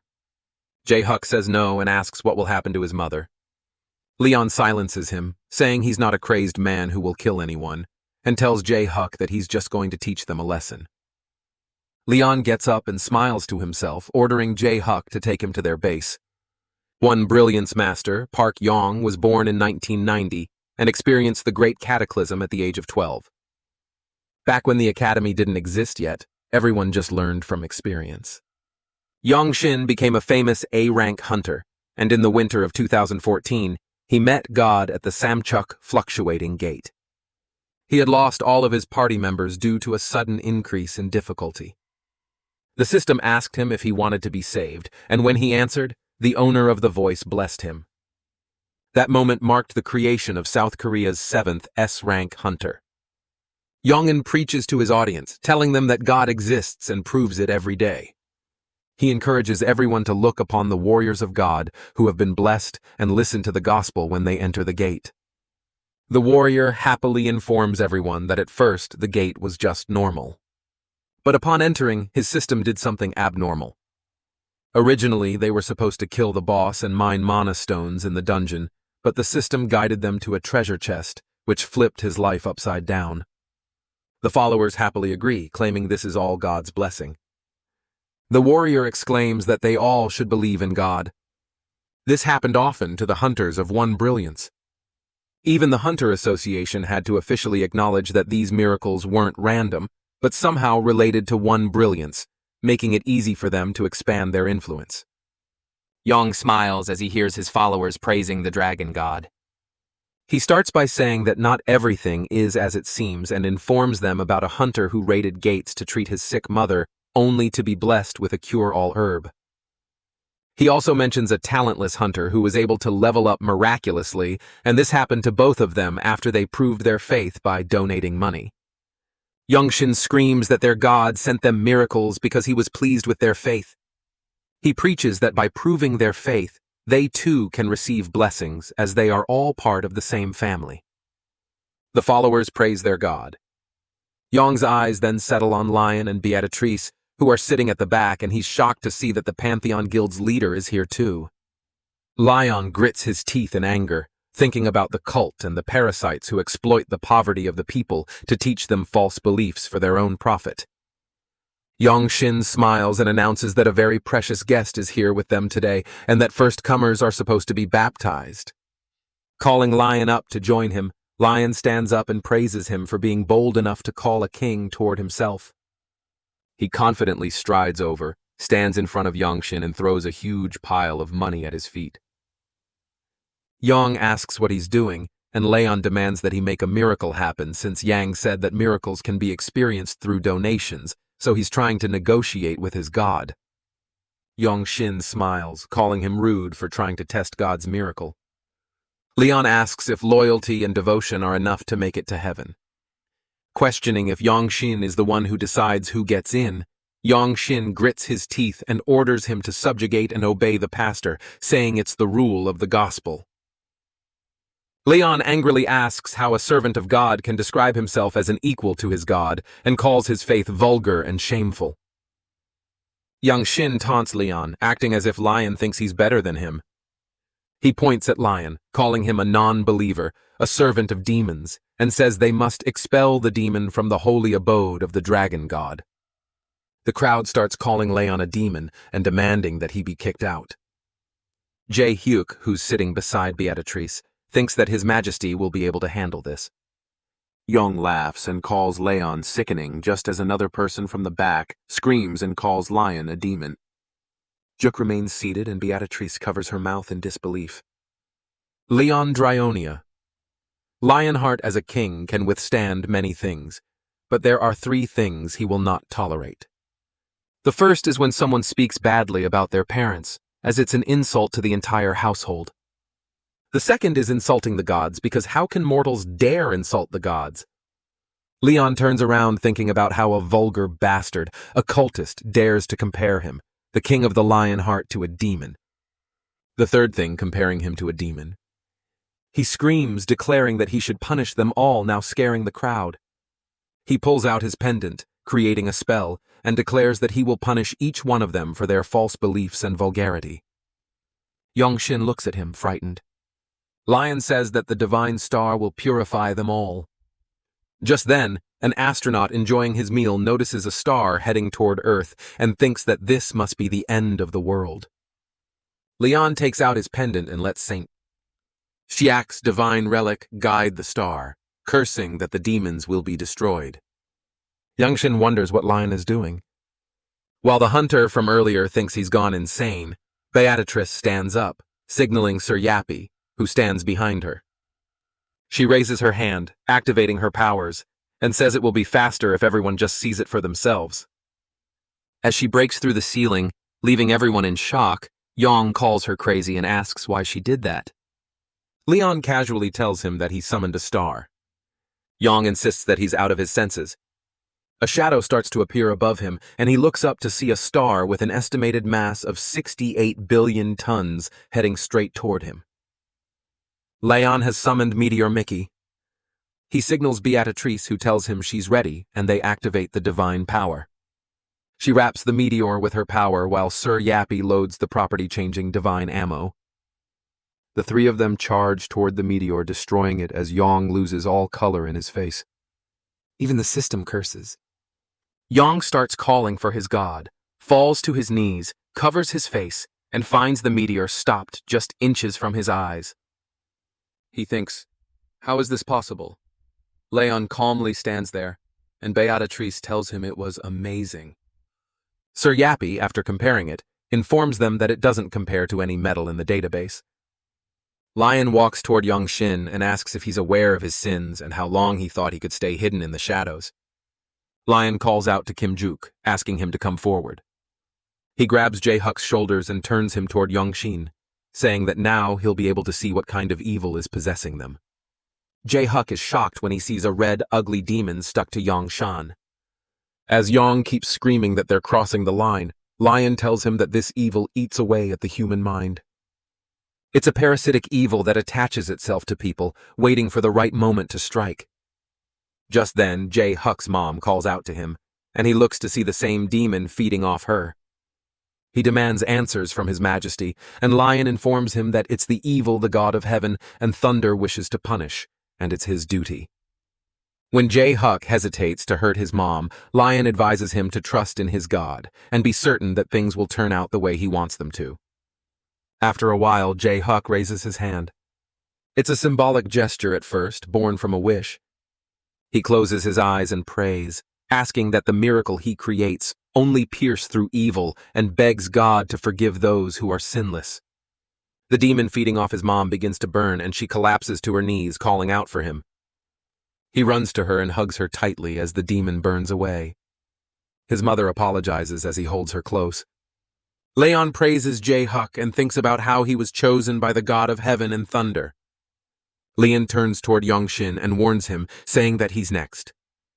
Lion destroys the demon and Yongshin passes out. The small demon tries to run away, but Leon crushes it. He thinks about how these demons infiltrate society. Much like the evils of pleasure, corruption, and curiosity, and figures it's a good thing that Yongshin wasn't in direct contact with them. Keeping his soul intact, he draws his sword and kills the last demon, asking if it could save itself, just like it preached to others, claiming it would save them. People gather around the meteor as one brilliance falls. Over the last decade, they had taken in millions of people and built a platform in politics, the economy, and the hunter world. The meteor incident involving one brilliance grabs a lot of attention. Yang holds a press conference announcing that they will merge with the Pantheon Guild starting today, and all of their funds will go to the Guildmaster, His Majesty Leon Draonia Lionheart, the Divine Human. He declares that their raid team will now become the Pantheon Guild's men-at-arms. A reporter asks about their relationship with the Pantheon Guild, and Yong simply declares that Lion is the true savior and the messenger of the gods, so everyone must find true faith. Leon looks at the crowd and says it's loud, but that's to be expected since Earth has never witnessed something like this. Leon asks Sir Spina when they can start working, and the robot replies that they still need to construct the necessary facilities, including the main facility at Pantheon. Leon suggests they need 50 sets of armor and swords immediately, noting that spears and armor for horses are not as important, but both types of armor are equally vital. Sir Yappy informs him that they'll need to expand the facility and address the involved laws as well. Just then, the president of the Hunter Association calls him, saying he's been looking for him. Leon acknowledges the president and the Ministry of Information and Communications on science and technology. The president greets him warmly, and Mr. Kim nervously asks about the meteor. Leon calmly replies that he owns it. The president shows no surprise as Lion says he summoned it, leaving Mr. Kim in shock. The president then asks how he plans to use it, and Leon tells him that he's going to make swords and armor for his knights. Mr. Kim begins suggesting that the meteor could be useful for their department, but the president immediately accepts Lion's request. He mentions that Hari had informed him about the smithy under construction and asks if it will be used there. Leon nods, and the president asks if the related facilities and legal processes needed to utilize the meteor are still in progress. When Lion agrees, the president happily tells him that the Hunter Association will help with that, handling all matters related to taxes and laws, even if they need to create a law for it. Leon asks if he wants anything in return, and the president replies that he wants a part of the meteor and some armor made by Sir Yappy, saying he would be honored to have armor crafted by the divine blacksmith. Leon agrees, saying he was planning to gift it to him anyway, but reminds him that he can't give away artifacts from the Star Iron Smithy. Though they are not divine relics, they are just as valuable. The president asks again if Hari will receive an artifact from the Star Iron Smithy. Leon nods again, and the president declares that whenever she visits the association, they will be ready to take a look at it, or have someone assess it since Harry is still an employee of theirs. Lion agrees and shakes hands with the president. The president then takes out another document and tells Lion there is something else important he needs to look at. Leon watches a video from inside a gate, but the president explains that it's a battle in Vietnam that happened on Earth. He tells Lion about the wandering demon sword and Kaon Jiho, the one currently possessing it, and informs him that the 6th-generation demonic human is on their way to Japan. Outside the building, Yongwan stands and sighs. Yuri asks if he's all right. When he stays silent, Yuri mockingly asks why they even came to the meeting when they already have the lead on the tax and reformation plan. Yongwan grunts, saying it's all because of Lion. He was slowly changing as a person and becoming more involved with the Pantheon Guild. Yongwan says that his stomach hurts. Yuri smirks and tells him that if he wants to be kind, he should just do it without denial, suggesting that he should merge with the Pantheon Guild like One Brilliance did. Yongwan disagrees just as Sua appears and greets them. Yuri tells her that she hasn't changed at all. Sua says she knows they didn't accept their medicine, and Yuri replies that it didn't fit their guild's image. They enter the meeting room where Cheon Jin-soo greets them. Yongwan notices Park Jong-soo, Kang Jin-sung, Hang Yonha, and Hwang Yim-chol, guild masters of different guilds, all present at the meeting. The old man, Jin-soo, taunts Yuri, saying her outfit is all wrong. Yongwan quickly offers her his jacket, and Jin-soo asks when they are planning to get married. Yongwan quickly refuses, saying they are not dating. Jin-soo starts yelling that at their age he already has 6 children. The other guildmasters think of Jin-soo as a boomer. Jin-soo blows his cigar and exclaims that he will kill Chan-jo. Someone stops him from making the decision alone, and he screams, demanding to know who will stop him if he's killing his son. The door opens and Lion walks in, approaching Jin-soo, who is sitting at the head of the table. Yongwan thinks to himself about how Leon is also a boomer. Jin-soo is a boomer man while Leon is a boomer king. Leon gets the first attack by demanding his seat. Korea's best swordsman, a living legend, and the nation's first-ranked Divine Sword Guild's guildmaster, Kaon Jin-soo, has become someone no one in the country could ever go against because of all the legends surrounding him and everything he has done for the nation. His authority has made him untouchable, creating the perfect environment to further entitle a boomer. However, today he faces Lion, who demands his seat. Jin-soo stares at him surprised. Leon asks if he's deaf despite still being young. Jin-soo slams his hand on the table and starts to curse at him, but the president quickly interrupts, stating that Lion is 300 years old, which surprises Jin-soo. The president explains that Grail Knights do not physically age, and Leon is indeed 300 years old. Jin-soo asks again if it's true.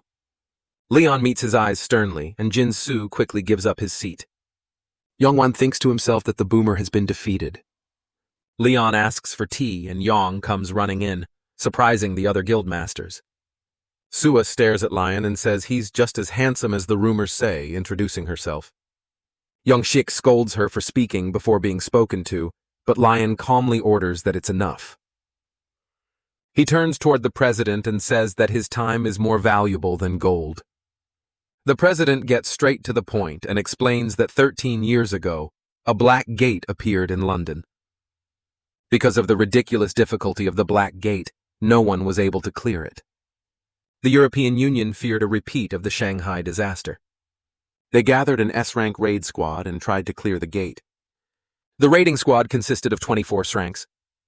On top of that, there were 1,834 A and B rank hunters from 32 different European guilds, with Cornwall Wong, the Archmage of the Clock Tower, as the commander. The raid went on for 2 months. It was a great success. Everyone celebrated as it was the first time a black gate had ever been cleared. Leon adds, saying he assumes the problem came after. The president agrees and explains that the epic item excessive murder, the strongest weapon to exist in all 30 years since the Great Cataclysm, appeared, and so did people's greed. After fierce competition, the British government was the one to take the item. The sword was sold for trillions of won, more expensive than the latest warship. Excessive murder was rented out to the era's best swordsman, James Spencer, guild master of the Gentleman League. And that was the start of a great disaster. The sword possessed him entirely. Thousands of civilians were killed along with over 600 hunters. Leyon asks if he was the 6th-generation demonic human and whether he was killed. The president confirms that they were able to kill the vessel, Sir James, but the demonic sword escaped. It soared into the sky and was never seen again. Since then, they have repeated the process of finding the vessel and killing them all over the world. Mexico, Australia, Cambodia, Spain, and lastly, Korea about 4 years ago. The sword made its way into the hands of Kyon Jiho, who was supposed to be the successor of the Divine Sword Guild's guildmaster. The president then informs Lion that Kyon Jiho is the son of Kyon Jin-su, the current Divine Sword Guild master, and also the grandfather of Kyon Soyeon, whom Lion has taken into his guild. After the meeting, the president shows Leyon the list of guilds that will be participating in the demonic sword raid. Pantheon, One Brilliance, Divine Sword Guild, Golden Lion Guild, and the Phoenix Guild. Another guild leader raises his hand, saying he will also participate. Another expresses hesitation, saying he still doesn't feel good about the situation and doubts they'll gain anything from it. Lion tells him they will gain honor and that they can fulfill their duties as knights and nobles. It is the fulfillment of duty that builds the wall for the people to lean on. Yong screams with tears in his eyes, praising Lion and calling him their savior. Yongwan closes his eyes, thinking that he doesn't want to be associated with him. The president starts to speak about Japan's financial offer of 10 trillion won. But before he can finish, Leon tells him they will accept it. He adds that he assumes they have a king there too, so contact him ahead of time and make your way outside. The president agrees, saying he will request the government there. Leon walks off as Yonggik happily follows him. Suddenly, Jin-su calls out his name.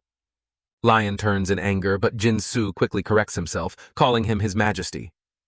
He says that there's one thing he wants to ask of His Majesty and he has the right to. Leon turns and tells him that he will decide after hearing the request. Jin-su informs him that there's only one thing he wishes for, and he's sure Lion already knows.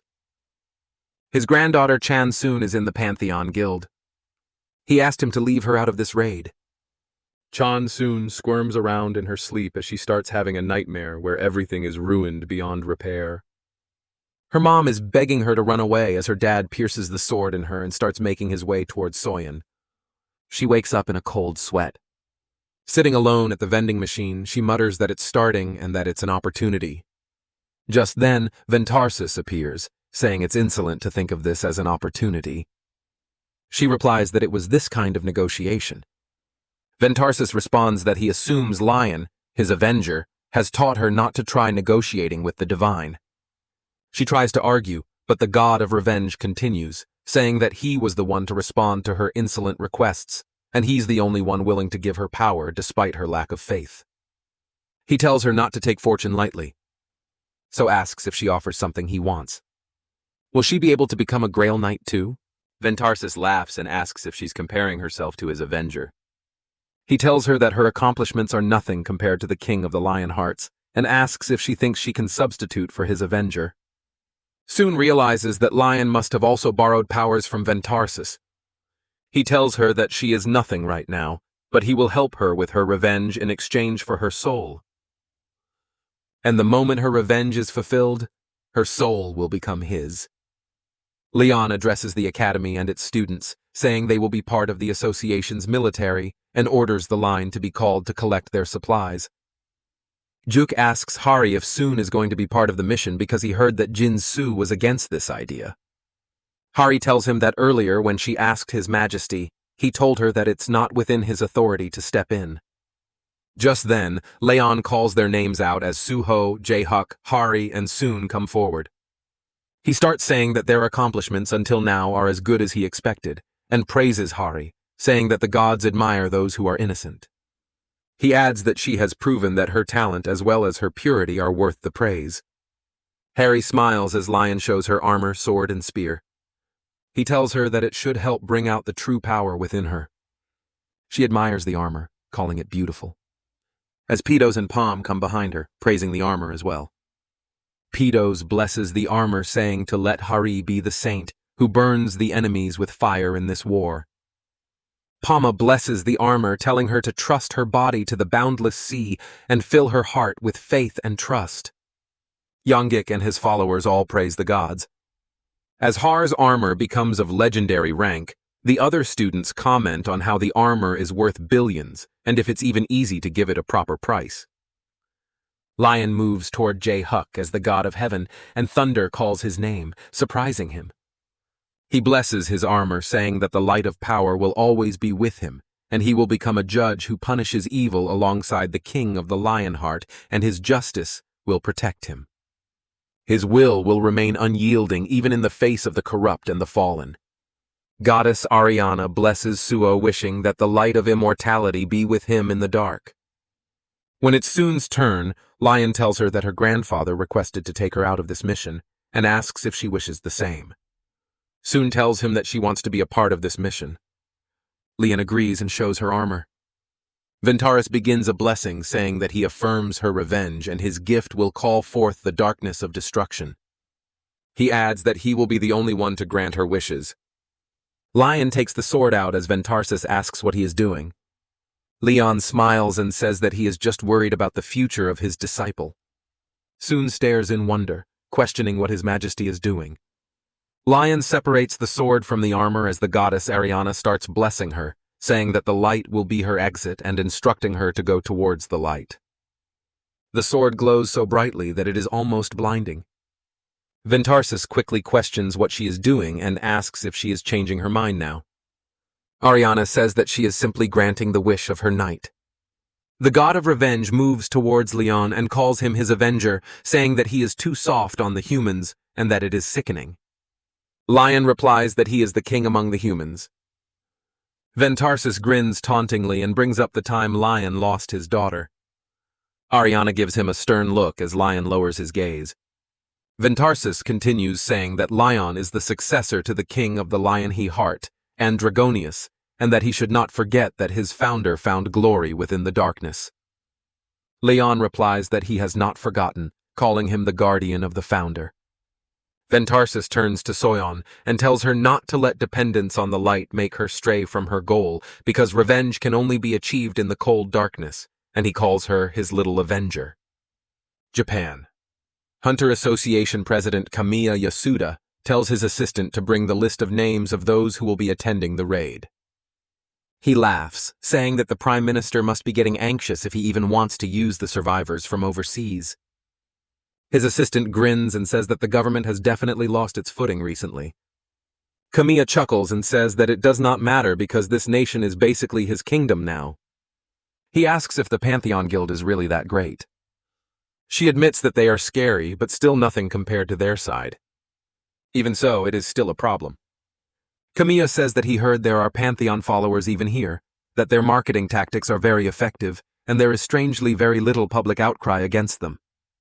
He jokes that it might actually be possible if they have taken over the entire internet. He decides that they will put the Pantheon Guild on the front line for the first phase of the mission. His assistant points out that Korea will be against it, but he waves it off, saying they will let them share some of the effort too. He orders her to tell them that they will send in 3 raid teams, full cadres of Shranks. She tries to argue, but he cuts her off with a smirk, saying that those teams have been getting on his nerves lately anyway, so this is a perfect chance to get rid of them. He smiles wider and says that after the raid his kingdom will be even more perfect. He adds that if they throw the Pantheon Guild a big enough welcome party, they can hype them up to take the front line without any trouble. The plane lands on the soil of Japan. The welcoming team starts sweating, thinking that this reminds them of when Thailand's royal family visited, and they silently pray that nothing goes wrong this time. One of them remembers how the president warned him that Lion is not normal, and that it is better not to have a political fight, instructing them to treat him like royalty. As the plane door opens, Lion steps out holding Beatrice's hand, both dressed in lavish royal clothing, leaving the Japanese staff in awe. The person in charge immediately realizes that what he is seeing is not just ordinary dignity or power, but a true gap in status, something that cannot be understood by those who are only powerful in name. He quickly greets His Majesty, the King of the Lionheart, and Her Majesty Beatrice. Leyon extends his hand and asks if he is the king of this nation. The person gasps in shock as the president following behind Lion looks startled too. Just then, Camilla walks towards them, laughing and saying that it makes sense because Lion is from a different nation. Camilla explains that the person is just a representative of the cabinet. He introduces himself as the president of the Japanese Hunters Association and extends his hand to Lion. Leon stares at his hand, grits his teeth, and demands to know how a peasant dares to try and touch the precious body of a royal. He immediately orders Camilla to be taken away from him. Camilla grits his teeth in anger, thinking, how dare Leon treat him like that in his own country? A hunter named Teada steps forward, calling Lion rude and demanding how he could speak to their president like that. Leon smirks and asks why he should care about the ranks of mere peasants. That comment makes Teada furious, and he starts sending out burning waves of energy. The representative desperately begs him to stop as the Korean president watches the scene, looking completely stressed. Leon smirks again and mocks that Camilla has not even trained his dog properly, saying that it is the fault of the owner. As he starts pulling out his sword, the Korean Hunters Association president wipes the sweat from his forehead. Hari nervously asks what they should do, and the president replies that he is not sure either, as they both stare at Lion pulling out his sword. Teada looks like he is about to argue, but just then a messenger rushes in shouting that there is urgent news. The wandering demon sword has appeared. Leon immediately asks where it has shown up. The messenger, still in shock, replies that the demon sword is currently crossing the ocean while riding on a sword. Meanwhile, Chon Jiho is seen moving across the ocean, riding his sword and splitting the sea in half, creating a path as he opens a dungeon in the middle of the ocean. He smiles to himself as demons begin pouring out from the dungeon, and he calls Soon's name with a wide grin. Security quickly brings up footage on the screens, showing the demonic sword initiating a dungeon break at the Dragon Palace gate before vanishing underwater. Camilla asks in surprise how it is even possible for someone to start a dungeon break. Another person explains that the dungeon break happened right after the demonic sword entered the gate. Camilla and the other guild leaders start getting confused and worried about the sudden appearance of the gate. Leon then steps forward and calmly tells them that it is not impossible for a gate to appear. He says that because this is an emergency, he will share critical information with them and asks Beatrice to explain everything. Beatrice steps up and calls for Sir Yappe, who immediately hacks into all the computers in the room, leaving everyone confused and tense. Beatrice starts presenting, explaining that about 4 weeks ago, they raided the Western Sea Gate alongside the Federation hunters. During that raid, they began suspecting something was wrong with the gate, the system, and the quests they received. Their conclusion was that gates can be created artificially. Everyone reacts with shock and disbelief. Someone points out that this revelation completely destroys the basic understanding of raiding gates. Leon, staying calm, says that even if the truth has changed, what they must do remains the same. He orders everyone to prepare for war and tells them that they must get ready for the monster's descent and track down the demonic sword. Camilla agrees and says that the wandering sword is powerful, and he is sure that he is trying to get the attention of the monsters that will be arriving soon. So they decide to form a special squad to respond to the demonic sword, which will make it faster for everyone to gather in case of an emergency. Leon nods and says that he will leave it to him. With that, they conclude the meeting and officially begin the demonic sword raid. They quickly come up with a plan. The Japanese Hunters Association will move to Wakayama. The Korean Hunters Association will move toward Kochi. And the Pantheon Guild will head to Miyazaki. The 3 raid teams immediately set out on their missions. Later, the security team informs Camilla that they have successfully fended off monsters in Tokushima, Miyazaki, and Wakayama.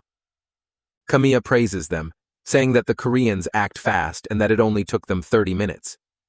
Then the security personnel reported that a giant cannon had fallen from the sky.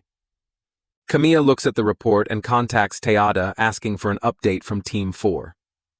Teada says he will check on it and wonders if their detection device is broken. When Teyata arrives at the location, he finds that everyone from Team 4 is dead. He wonders if the demonic sword was here and how he moved without being detected. Teyata informs the security team that Team 4 has been completely wiped out. They discover a huge hole inside a dead monster, and T suspects that the demonic sword hid inside the monster to slip past detection. Suddenly, the security team alerts him that Team 2 has also been wiped out, leaving Teyata in shock. Meanwhile, a messenger rushes to inform the Korean Hunters Association that the demonic sword has made another appearance. When asked where, the messenger reports that it happened in Wakayama, and that 3 Japanese S-rank hunters are already dead, with Teyata now gathering all available teams except for the Pantheon Guild. Youngwon asks why they are not contacting the Pantheon Guild, and the messenger explains that when they tried to reach out to them, a monster shot down their plane. They redirect their plane toward the designated location. Upon arriving in Wakayama, Teyata thanks them for coming. The Korean hunters quickly observe the situation. Jinsu asks if they were only supposed to stall for time against the demonic sword. Teyata replies that the demonic sword is much stronger than they had imagined, and says that he would have reached them no matter what since 2 teams have already been killed. The Guildmaster points out that they still have 100 A-rank hunters and 9 S-rank hunters on their side. But before Yongwon can even finish his sentence, the demonic sword appears. He approaches with an overwhelming presence, and declares that the cruel massacre and merciless destruction have arrived, proudly calling himself the Slayer Akasha. All the S-ranks take out their weapons, wondering if they have ever met anyone stronger than the king. As Jiho slowly approaches them, just then someone commands them to attack, and the Japanese hunters quickly surround him. Teyata assures everyone that there is nothing to be afraid of because no one has ever withstood this much force before. Youngwon tries to stop the sudden attack as Jiho snickers to himself. Youngwon recognizes that smile and screams at everyone to get out of the way, but it is too late. Jiho moves in an instant, slashing through the A-rank hunters like paper. Youngwon stands there in shock. Teyata thinks about how he would have died too if Yongwon had not told him to move. He starts backing away as Jiho comes toward him, raising his sword for another attack. Suddenly, something shiny distracts Jiho, and Yongwon quickly commands the Koreans to attack.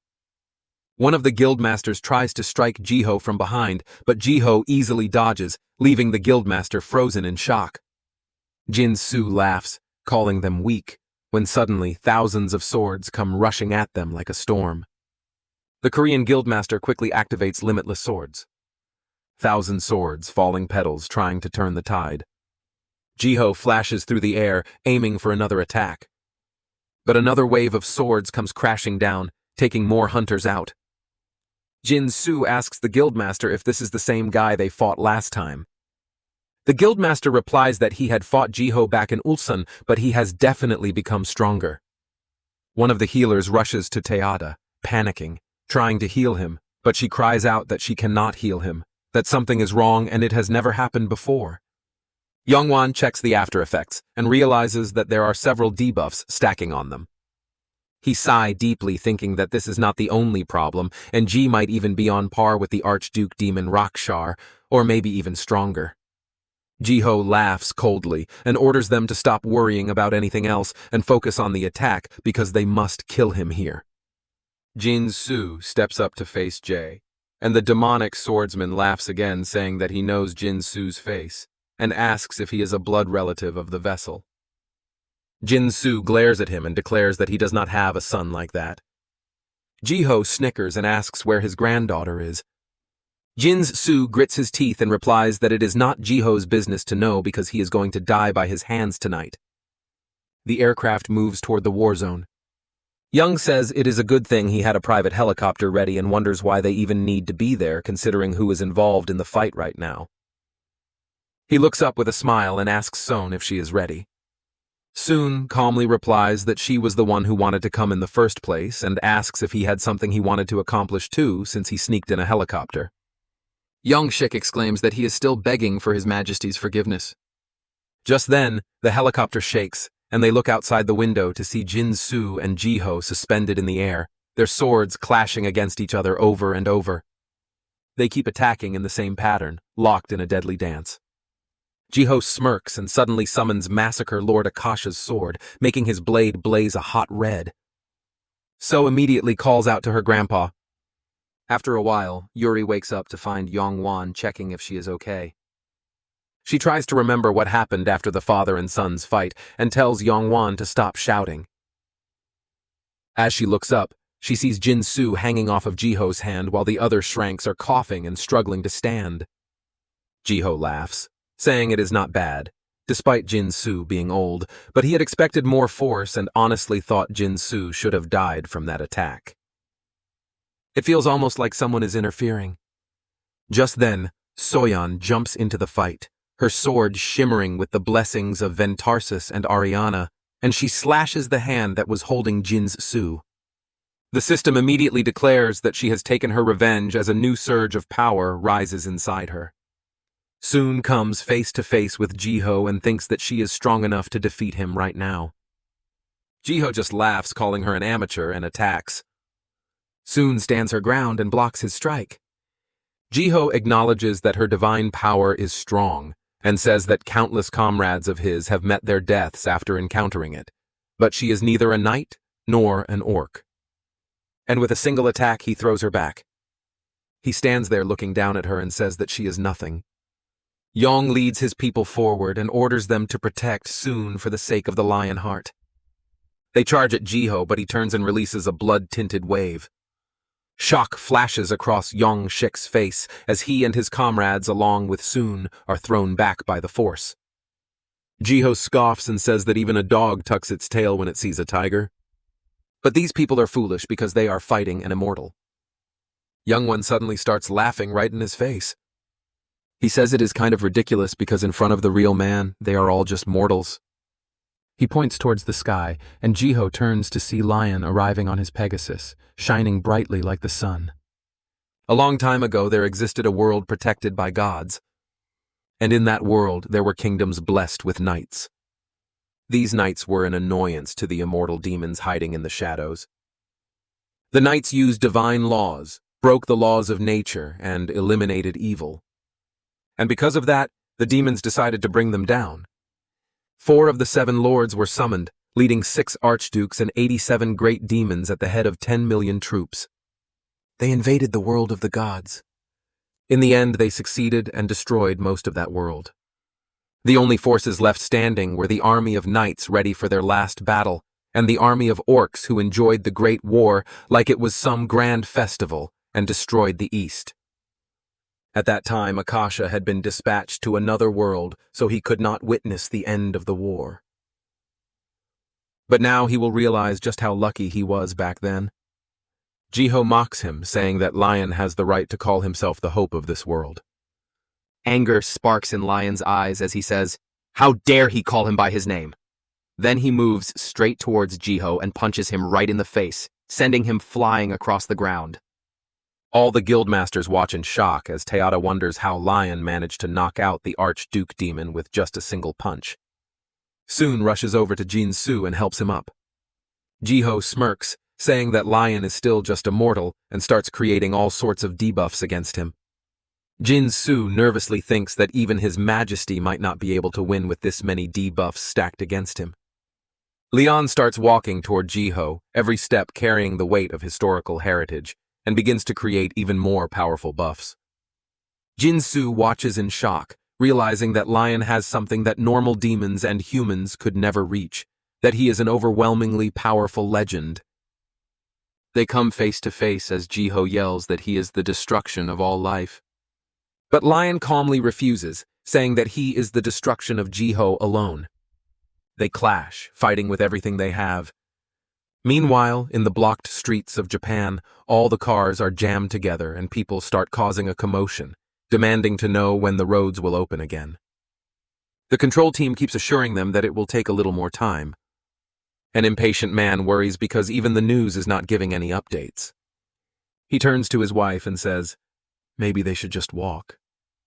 But before he can even finish his sentence, a loud bang shakes the air outside. The parents immediately move to shield their child, asking if he is all right. Haruto, the child, looks out the window and tells his parents that there are people fighting in the sky.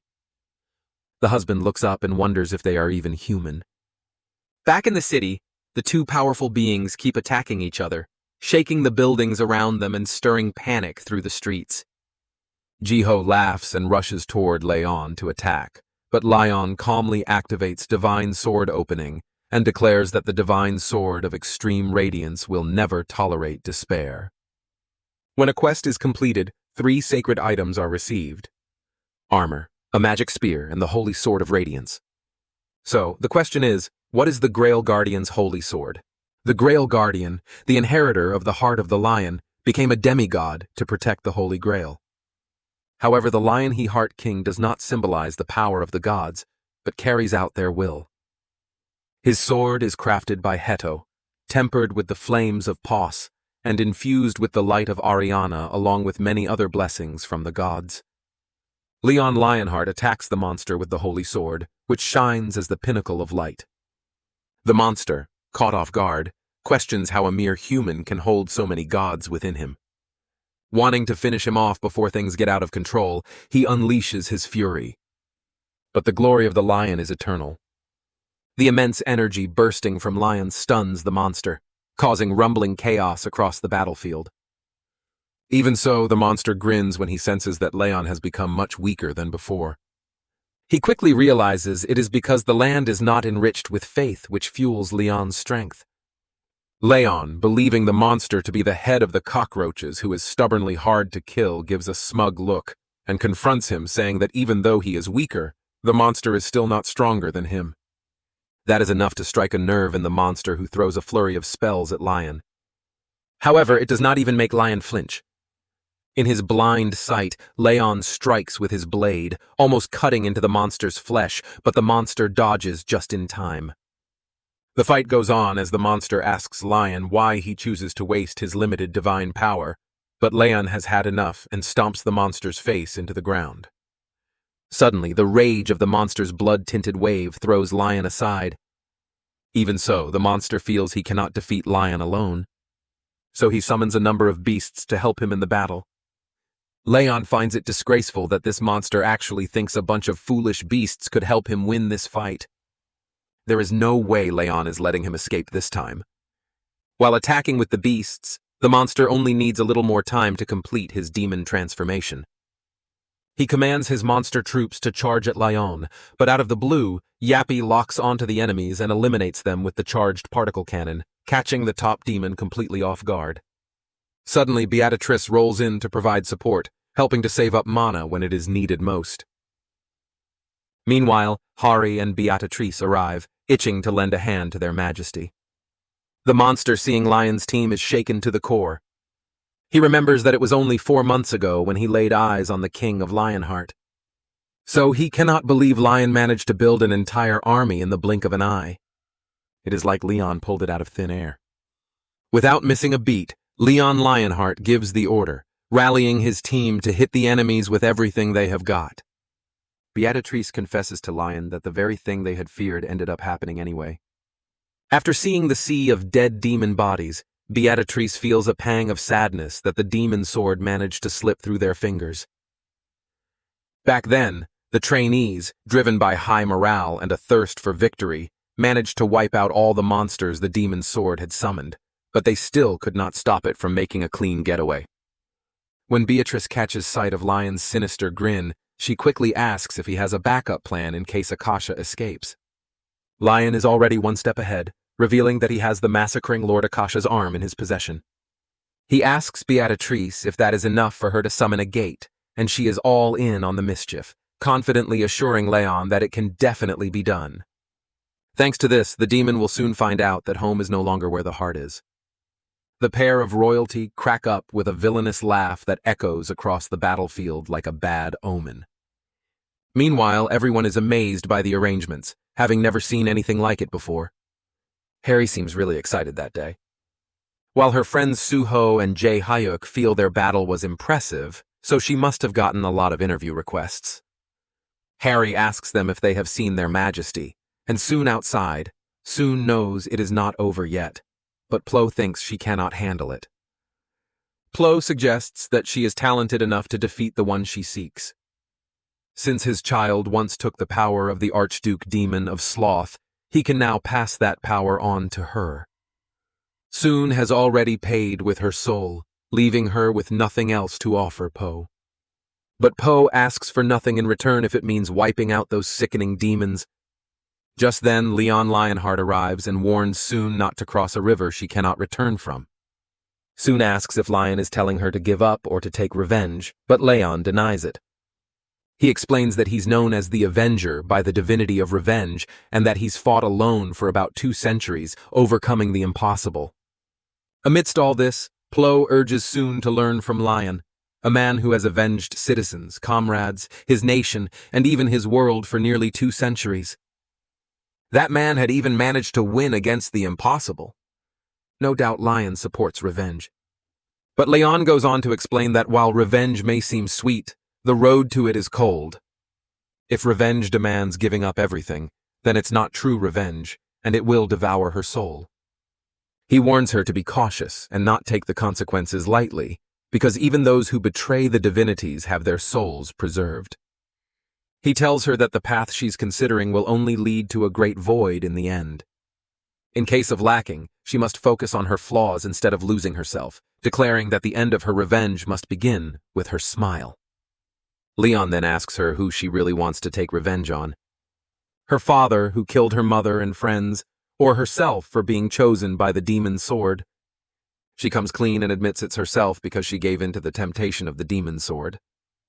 Leon points out that she's not even clear on who she's seeking revenge on, as she's basically choosing to make the same person her victim, chasing her own tail in the process. He explains that the one she truly needs to seek revenge on is the Archduke Demon, and he urges her to fix her contract with the divinity of darkness before going after her revenge. That hits her like a punch to the gut.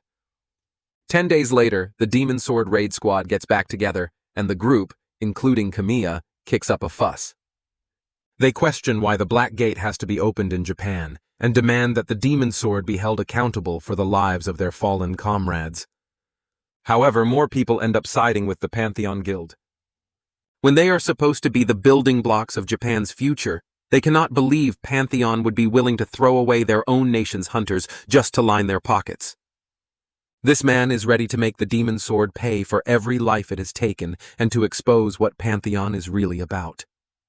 He is also eager to see how the Lionheart King plans to handle things inside the gate. Upon stepping into the gate, the horrifying scenes freeze them to the bone. Leon, losing his mind, is ready to round up every last one of them and put them to work as serfs. The stage is set, and everyone is itching to see how the King of Lionheart and the Pantheon Guild will perform. A couple of hours ago, the air started to feel a lot different in the Demon Sword's territory. Out of nowhere, a red window popped up, notifying everyone that they had entered the massacring Lord's territory, with all stats dropping to 80%. Everyone was shocked to their core and struggled to deal with the heavy downgrade. Leon tried to calm the lot down, but it was like trying to put out a wildfire with a bucket of water. The list of effects detailed a ton of buffs like Legion reinforcements and War Knight boosts, including increased defense, stronger fortifications, large-scale reinforcement, bravery boosts, lighter armor, and a bunch more. All gained when fighting alongside a War Knight. Leon was floored to realize that all these buffs applied to thousands of people. He knew he was no slouch, but even he had not expected this level of power. Harry then informed Leon that a quest had popped up, stating that they must aid the King of Lionheart in taking down Lord Akasha. Fired up, they all geared up to bring the demon down. Leon wanted his team members to soak up every bit of experience they could since it was their first time stepping into demon territory. All of a sudden, Chongju Gate's nightmare murder machine, Jog Spinner, aka Sir Yappy, appears out of nowhere, startling the poor dude. Leon smiles to see the little guy, asking if it's all complete. He notices how Yappy is looking much stronger than before. Moreover, Yappy's new formation let out a drone to scout for any anomalies, and he tells Lion that he had detected colonies of enemies. Leon decides to advance to the nearest one. Upon arriving, a mere human dares to ask Leon who he is. His manner of speaking ticked off Lion, but he let this one slide. The man rushes to get the chief of the village, Baron, who greets Lion just as he learns it's King Lionheart. Baron makes a run for it. Leyon commands Yappy to take care of this, and Yappy shoots right into the gate to scare the living crap out of them. Now Lion goes inside to ask why this peasant tried to escape, but Baron begs Lion to spare him. Lion clarifies that he was only there to take down the demon and had no intention of threatening him. Harihavo reminds Lion that Baron was once a sergeant of the Empire's army and a devil worshipper who worked with the great demon of massacre. After hearing this, Leon's fury goes off the charts. Back in the present, Lion finds out that Baron was granted immortality in exchange for becoming Asha's subject. However, Baron claims he had been tricked into it. In the end, all the people there were enslaved by demons, forced to live every moment with death hanging over their heads. The chief drops to his knees, pleading with King Leyon to save them and forgive them for the foolish choices they made. Jae-hook and Su-ho start feeling sorry for the poor souls, but not even for a second does Leyon flinch. Leyon, feeling disgusted, asks him how many people have lost their lives because of him. Lion demands an answer, but the chief responds that he had no other option and would not have done it if Lion had been by his side. Hearing such a sorry excuse, Leon scolds him for trying to blame others for his own choices. Whatever happened after is nothing but the consequence of their own actions. Leon is ready to bring down a great punishment for their sins. But since they are former citizens of the merciful gods, he decides on something different, which sparks a little hope among the sinners. However, Lion serves them a heavy penalty by making them all serfs for the next 50 years until Tatar, the divinity of judgment, deems it enough. The old man squirms like a worm in agony, refusing to become a serf and even begging for death instead. But God herself labels this punishment as law, and they all have no choice but to obey Leon's command. Leyon and his team then move forward, raiding every colony they come across, bringing with them 5,034 labor workers. Sir Yappy informs Lion that a demon army is approaching, most likely a cautious subordinates.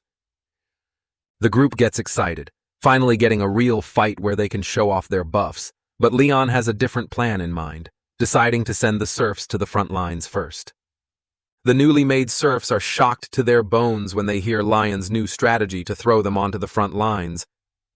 Even if they have to cut off their limbs or their intestines start falling out, they have to bring down the enemies in front of them. Lion reveals that their worth on the battlefield amounts to just that much. The serfs question Leon's judgment, wondering if he is really being fair in this matter. They claim they did not sign up just to be tossed into the front lines to die. Leon explains that they have already accepted their punishment, and until it ends, they must obey whatever he commands. Until then, they'd better forget all about freedom. Meanwhile, the demonic army appears and gets confused, seeing the townspeople standing there. They have no clue what is happening and shout at the townsfolk to run back to their places. In no time, Leon happily commands the army of serfs, who are crying, but still advancing under his orders, to fight the demons. The demons mistake their behavior at first and are ready to wipe them out. But as they leap into action, they quickly notice the abnormal strength of the serfs. It turns out these are no ordinary townsfolk, but the King of Lionheart's stormtroop.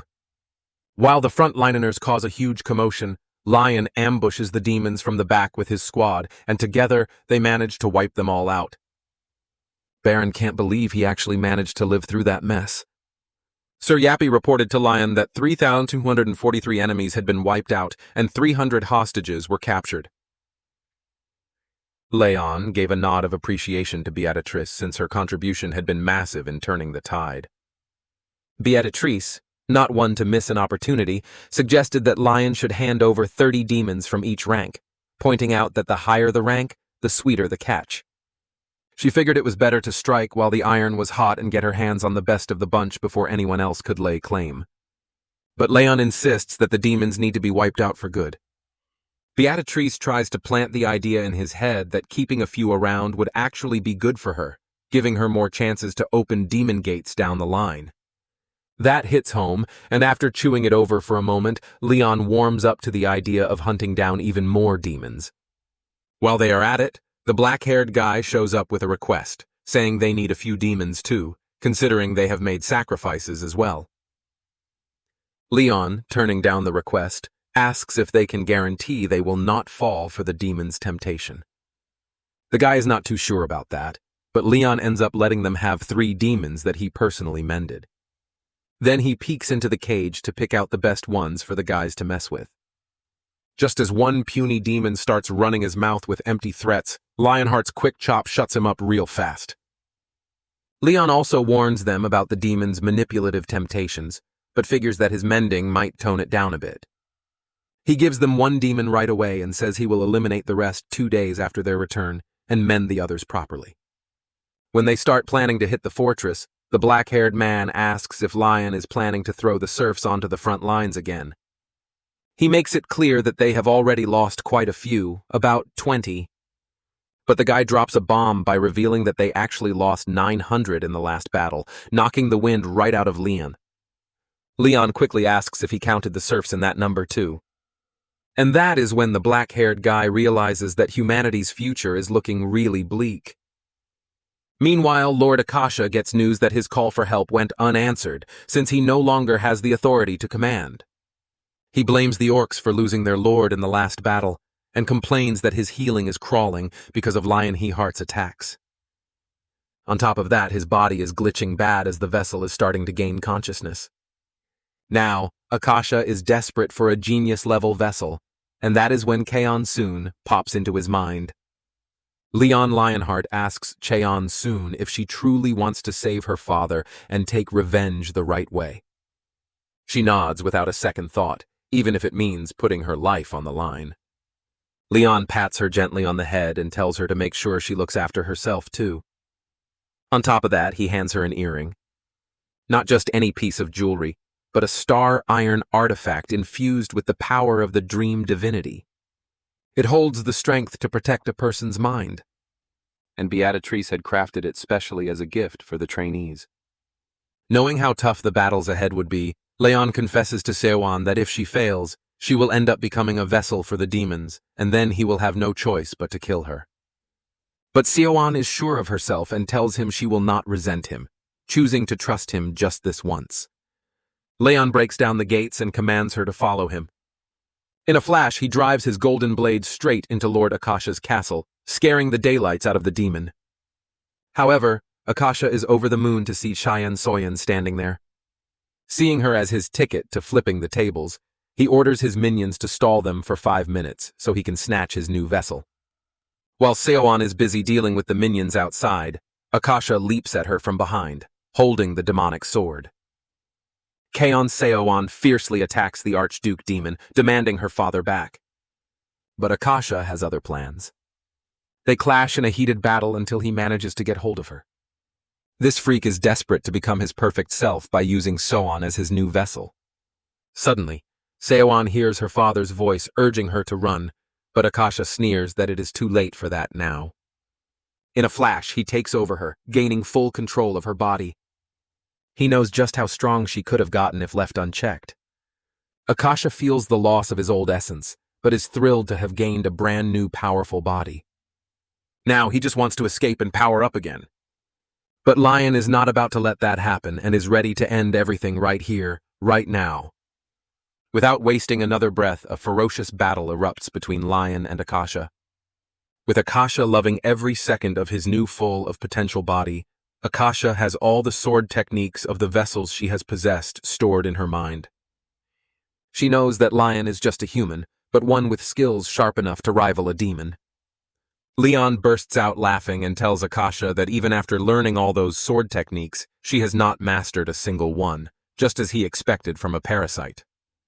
Akasha flips out at this arrogant jab, snapping that Lion is just a mere human who has only lived for 300 years. She swings her demon sword at him in fury. Leon, calm as ever, points out that she even stole the weaknesses along with the techniques. Right then, Leon slams her to the ground and pins her down under his foot. Akasha mocks him, asking if he really plans to kill his beloved knight. But Leon quickly shuts her down, reminding her that his justice never waver. Without missing a beat, he raises his blade, ready to stab Akasha with his full strength. Leon has Soyeon pinned under his boots, the demon inside her body doing everything it can to get under his skin. The demon mocks him, asking if he really has the guts to kill his beloved knight.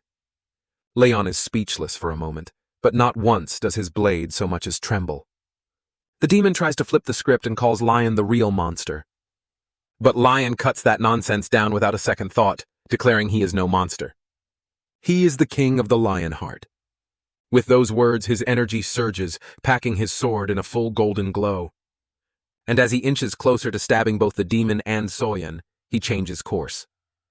Instead of going for the kill, he strikes the earring that had been protecting her from demonic control. In a wild twist, the once terrifying Lord Akasha ends up chained up like some pitiful slave, completely at the mercy of Beatrix and Plo. Beatrice opens up the conversation with a snarky remark while Plo happily backs her up. Both clearly enjoying the moment way too much, Akasha just sits there stunned, mouth practically hitting the floor, realizing this was not some random fluke, but the Lionheart gods pulling strings behind the scenes. It turns out Soon had let Akasha possess her body on purpose, and the plan worked like a charm. Beatrice throws in that there is no way she would turn down Lion's request, while Plo casually adds that capturing the soul of an Archduke demon is more than enough to keep everyone happy. In the midst of all this, Soon is not up for chit-chat or wasting another second in this hellhole, so she asks to leave. Beatrice, seeing her temple's saint looking completely done with the whole situation, lets her go without any fuss. Meanwhile, Plo watches her saint walk away and cannot help but think that her saint is a pretty weird one, especially for using their dreams in such a crazy way.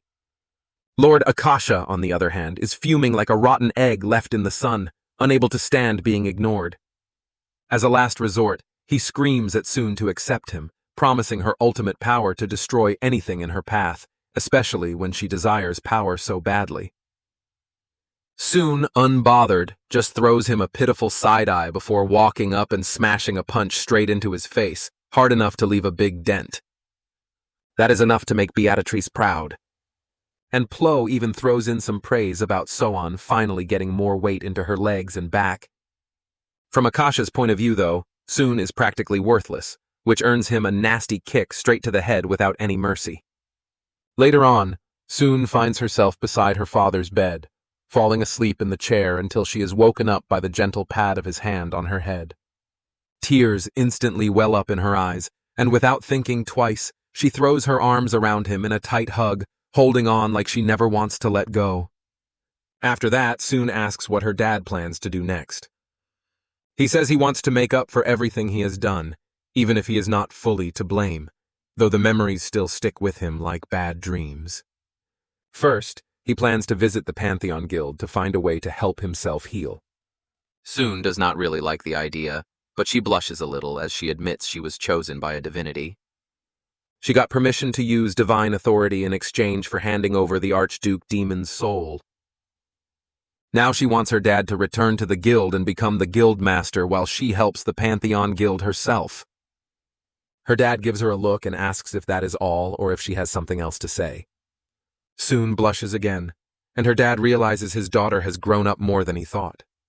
Outside, Lion sits calmly, sipping his tea and enjoying the peace until Grandpa Kaon comes over and disturbs his zone.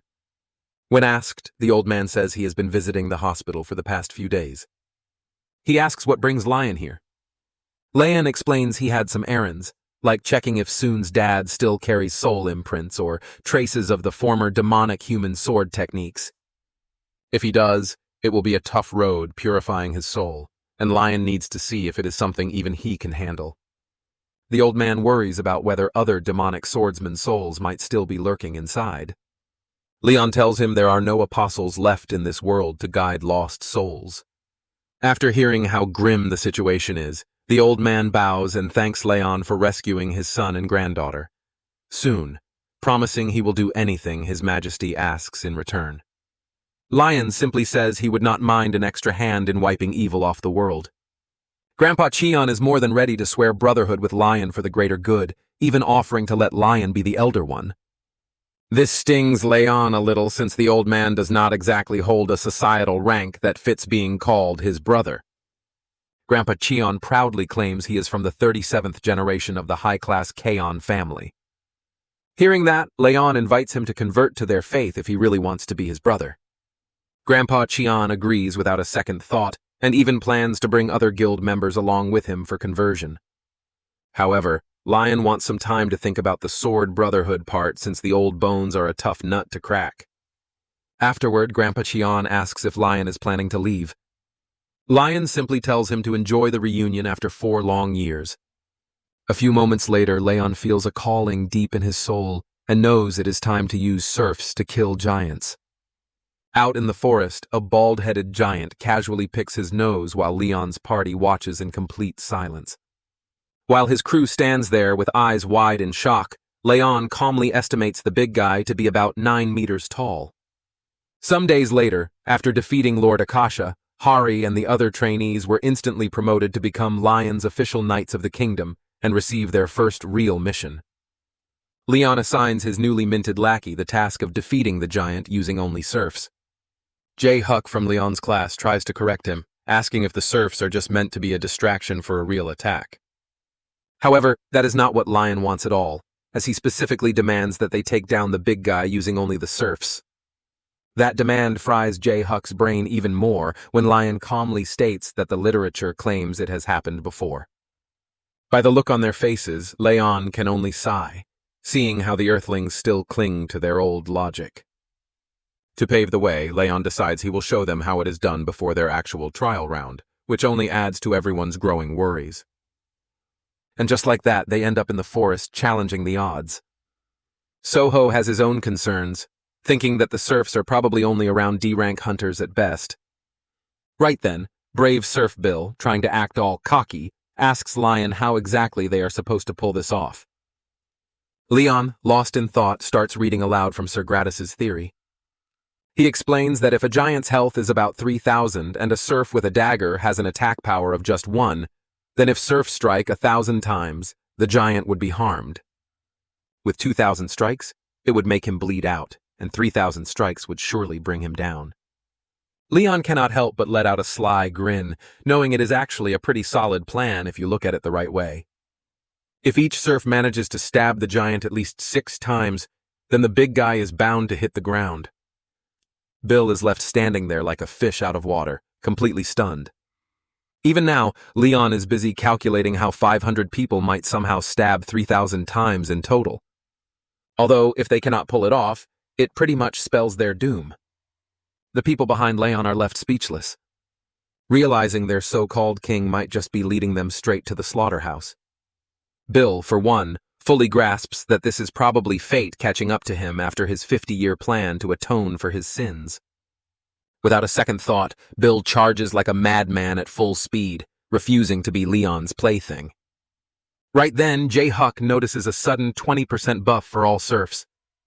In a blink, Bill's cocky sprint does him no favors as the giant, quicker than anyone expected, squashes him like a bug. Leon and his crew are left with their jaws practically glued to the ground in shock, and Leon cannot believe that useless fool did not even get one good stab in. Just then, Jae Hyuk quickly alerts Leon that their buff has somehow jumped from 20% to 0.0001%, throwing everyone for a loop.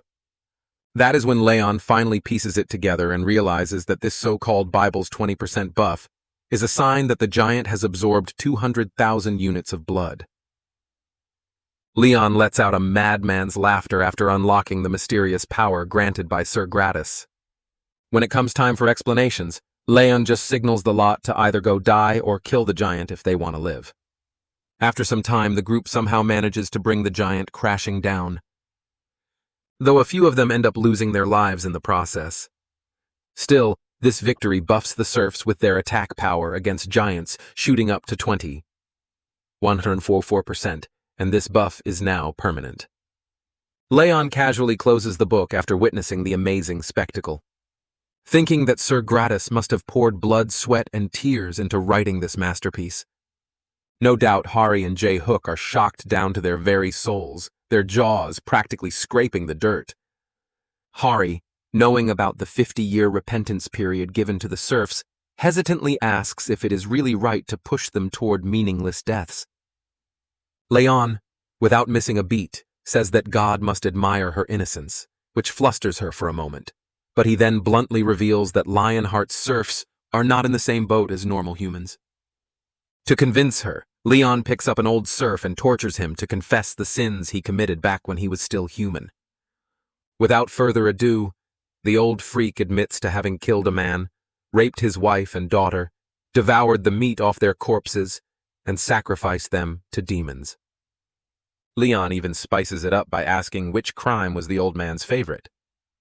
That's when the old man viciously confesses to sacrificing young kids as offerings to the demons of massacre. Just as he claims that it was superbly enjoyable to experience, Leon hears enough and sends the old bones flying with a rock-a-lad kick. That story is enough to give everyone a reality check. Jae-Huk and Suo are fired up, ready to send the old freak straight to hell right then and there. Meanwhile, Leon explains that even humans capable of doing good still commit evil, which makes them evil and undeserving of life. However, the reason they are given a chance to repent is that they are not demons yet. Besides that, Leon promises his knights 500 serfs each and lays out a big challenge, stating that whoever defeats the giant with the least amount of damage will earn the position of knight captain. Although it did drive the serfs insane, the final results eventually came in. Not much of a bold person, Hari managed to keep 88 serfs alive, while Jae-Huk's useless orders stirred up chaos and left him with only 32.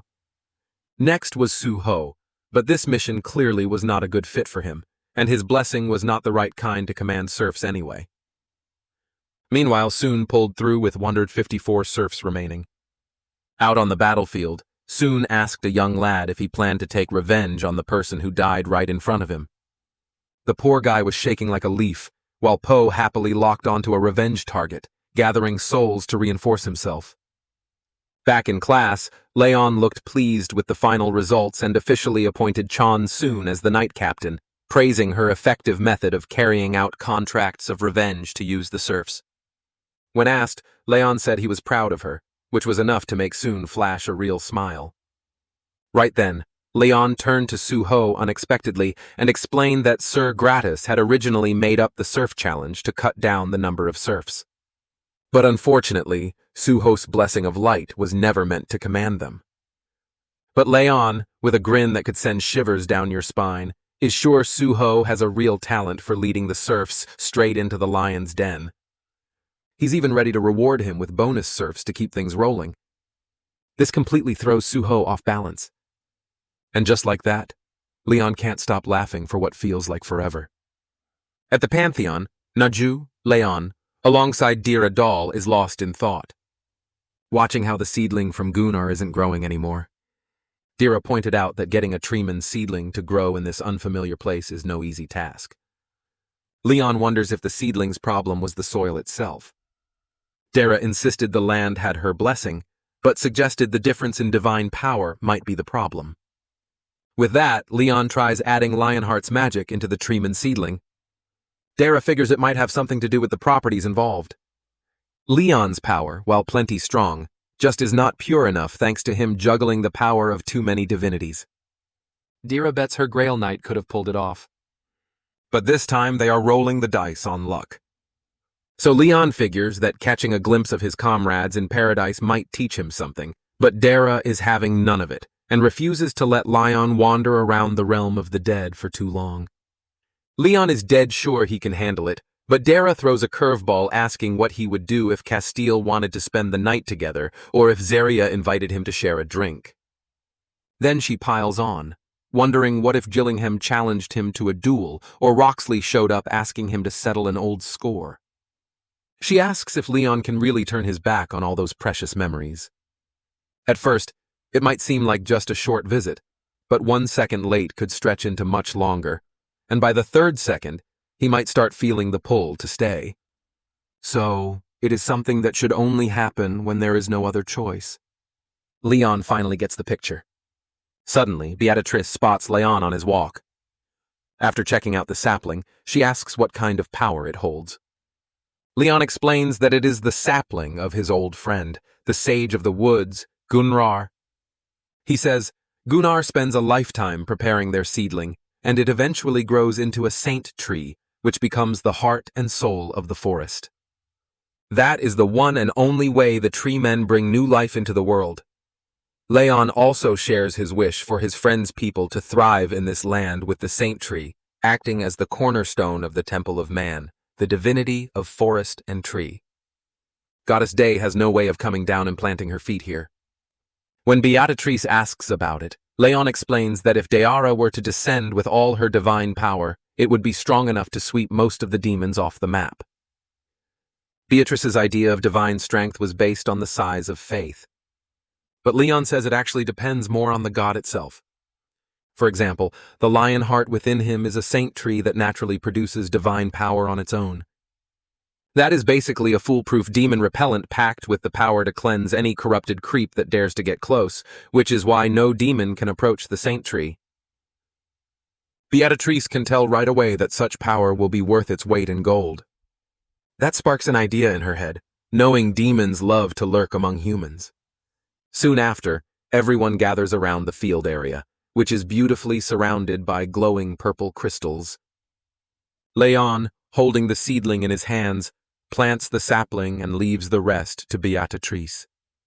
She happily takes the reins and gets to work. Out of nowhere, a new gate bursts open.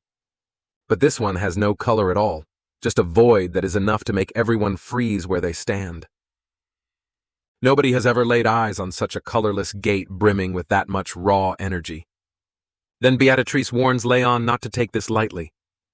Leyon decides to scout the gate himself, bringing only his elite squad and ordering anyone below the kingdom knight rank to stay put. While Jae-hook and Soo-ho are still trying to wrap their heads around it, the regular folks are already wishing them good luck. And just like that, Leyon's elite team is geared up and ready to march straight into the unknown. Moments later, Leyon and his group step into the mysterious gate. But while the rest pass through without a hitch, Leyon gets tossed aside like yesterday's trash. Right off the bat, something feels off about this gate, and even the ones below the kingdom knight rank can sense it in their guts. Turns out it is a fluctuating gate. Leyon can smell trouble from a mile away when the gate refuses to let him in. That is when it hits him like a ton of bricks, realizing that a copy of him is already inside the gate, rejecting his entrance. Aside from that, Hanhari and the others smoothly make it inside. But just as she turns to check on Lion's thoughts, he is nowhere to be found. That alone is enough to scare the cap off her. They cannot believe this is happening all over again. But Beatrice quickly figures that Lion must not have been able to enter for some reason. So she decides to call the whole plan off and get everyone out of there to figure out what is going on. But to their shock, there are actually people who can mess around with gates. Right then, Jae-hook shouts that the gate is just seconds away from closing, which immediately throws everyone into a panic. Beatrice can feel the gate's mood shifting, like it is on the verge of being swallowed whole. To top it off, Beatrice cannot even recognize the weird mana coming off it. Sadly, she cannot hold on any longer and ends up letting the gate vanish into thin air. Harry completely panics when she sees Queen Beatrice coughing up blood.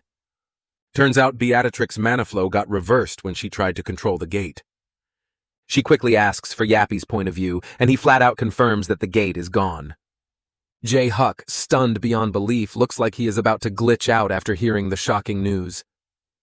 And just like that, trouble comes early when an army of monster troops marches straight at Leyon's elite squad who are nowhere near ready for this.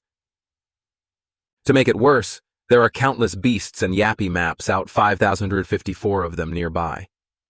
Everyone scrambles onto their horses and bolts.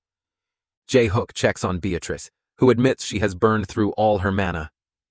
Plus, the gate dumped them into a terrible spot. Out of nowhere, Soo-ho shouts to Hari that there is a mountain of enemies right in front of them. Now, without Lion, they are badly cornered. The creepy lurkers are itching to tear them apart, but not on Yappy's watch. It fires a railgun shot at them, but sadly it is not enough to clear them out. Things are out of control. Just then, a bunch of beasts leap into the air from their blind spot, but the King of Thunder strikes them down with a furious downpour of his rage. Just then, a whole army backing the King of Thunder storms in to handle the chaos, enforcing military divine law. Their pointed charge formation bulldozes through the monsters, no matter how many there are. The leader casually mentions he felt a strong divine power coming from here, but admits he does not recognize any of them. He then introduces himself as Gillingham, the Grail Knight of Ultima, the god of heaven and thunder. For now, he suggests they move to a safer spot. Later, by the bonfire, Gillingham gets straight to the point and asks who they are. He turns to the Knight of the divinity of steel and blacksmith. He says he senses a divine power similar to Sir Antok. Beatrice explains they came straight from the frontiers because of rising concerns, but the demons delayed them. Then Beatrice asks what the situation really is here. Feeling he can trust them, Gillingham opens up about Sir Vulcanus disappearing, and how the Archduke of Greed has stirred trouble after the battle at the Land Dolce Plains, with demons now pushing deep into the kingdom. He also shares that the Lionheart King has gathered elves, treemen, dwarves, and other worldly species to fight back. The demon invasion is in full swing. It also seems like the knights are gathering the kingdom's survivors. Beatrice quickly catches on to the gravity of the situation and asks Hari to sneak a look at the quest window without letting any knights notice. Harry checks and blurts out that all the worlds are blocked off, making things even worse. Meanwhile, Gillingham admits he has not been kind enough to his brothers and sisters after such a long journey, but promises they can rest until dawn. When morning comes, Hari and the others ride out and are blown away by the sight of a magnificent castle. Gillingham proudly welcomes them to the last shrine of humanity, the Pantheon, leaving them stunned to their cores, realizing they are about to meet the Lionheart King they never knew. So, it's Leon Lionheart's 63rd year on the throne. Some big-shot demon malice showed up, but by the following year, he was already history. The demon art of chaos leads to the death of 980,000 demon worshippers.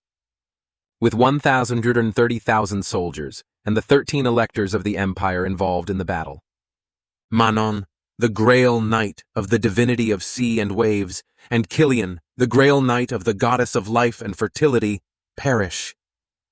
Around 3,000 of the 14 kingdoms' knights fall along with 270,000 soldiers and 10,000 knight-errant. In total, 20,700,000 people from both the Empire and the kingdom lost their lives. In the winter of the 66th year, the second raid against the demon army takes place, leading to the Empire's fall, the burning of the Elven Forest, the slaughter of the mountain dwarves, and the collapse of the East Sky Kingdom. So pretty much the entire Lionheart Kingdom is in ruins with only 1 out of 10 areas still standing. In the 85th year of King Leon Lionheart, the kingdom falls into decline, and this godly knight finally returns to the Pantheon. Meanwhile, Jae-hyuk and Suho are helping out other soldiers. Beatrice and Hari wonder what's next for them. Beatrice recalls Sir Gillingham mentioning that Lion would return after the battle. So no change of plans for now. She plans to visit the sages of the forest to learn Sir Gunrar's secret of seedlings. Meanwhile, Yapi takes on the task of patrolling to gather intel while Hari wonders if she should help out like her brother.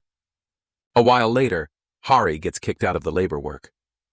She never imagined that the Saintess held such a high position. She keeps moving, possibly heading toward the temple. After seeing the endless stairs, she considers using a horse, but then realizes that would only get her lectured. Suddenly, a carriage passes by, and a girl notices Hari walking alone.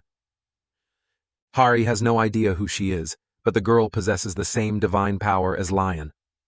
She apologizes for startling Hari and invites her to join her.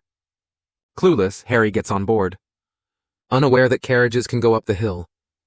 The caramel-haired beauty explains that first-timers in the Pantheon don't know much about the carriages at the bottom of the hill. Hari, feeling clumsy, thanks her. After a moment, the caramel beauty introduces herself as Anjak Prozia Ariana's lady. Hari responds by saying she is the saintest of Pedos and Poma. Anjak expresses disbelief, saying that 2 gods at once must be a heavy burden, and Hari tears up, grateful that Anjak understands.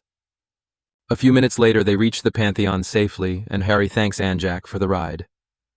However, Anjak insists on accompanying her inside as well. Just as the soldiers welcome Anjak by calling her great saints, Har's jaw drops to the floor in shock. In a flash, Hari bows all the way down, startling both Anjak and her soldiers.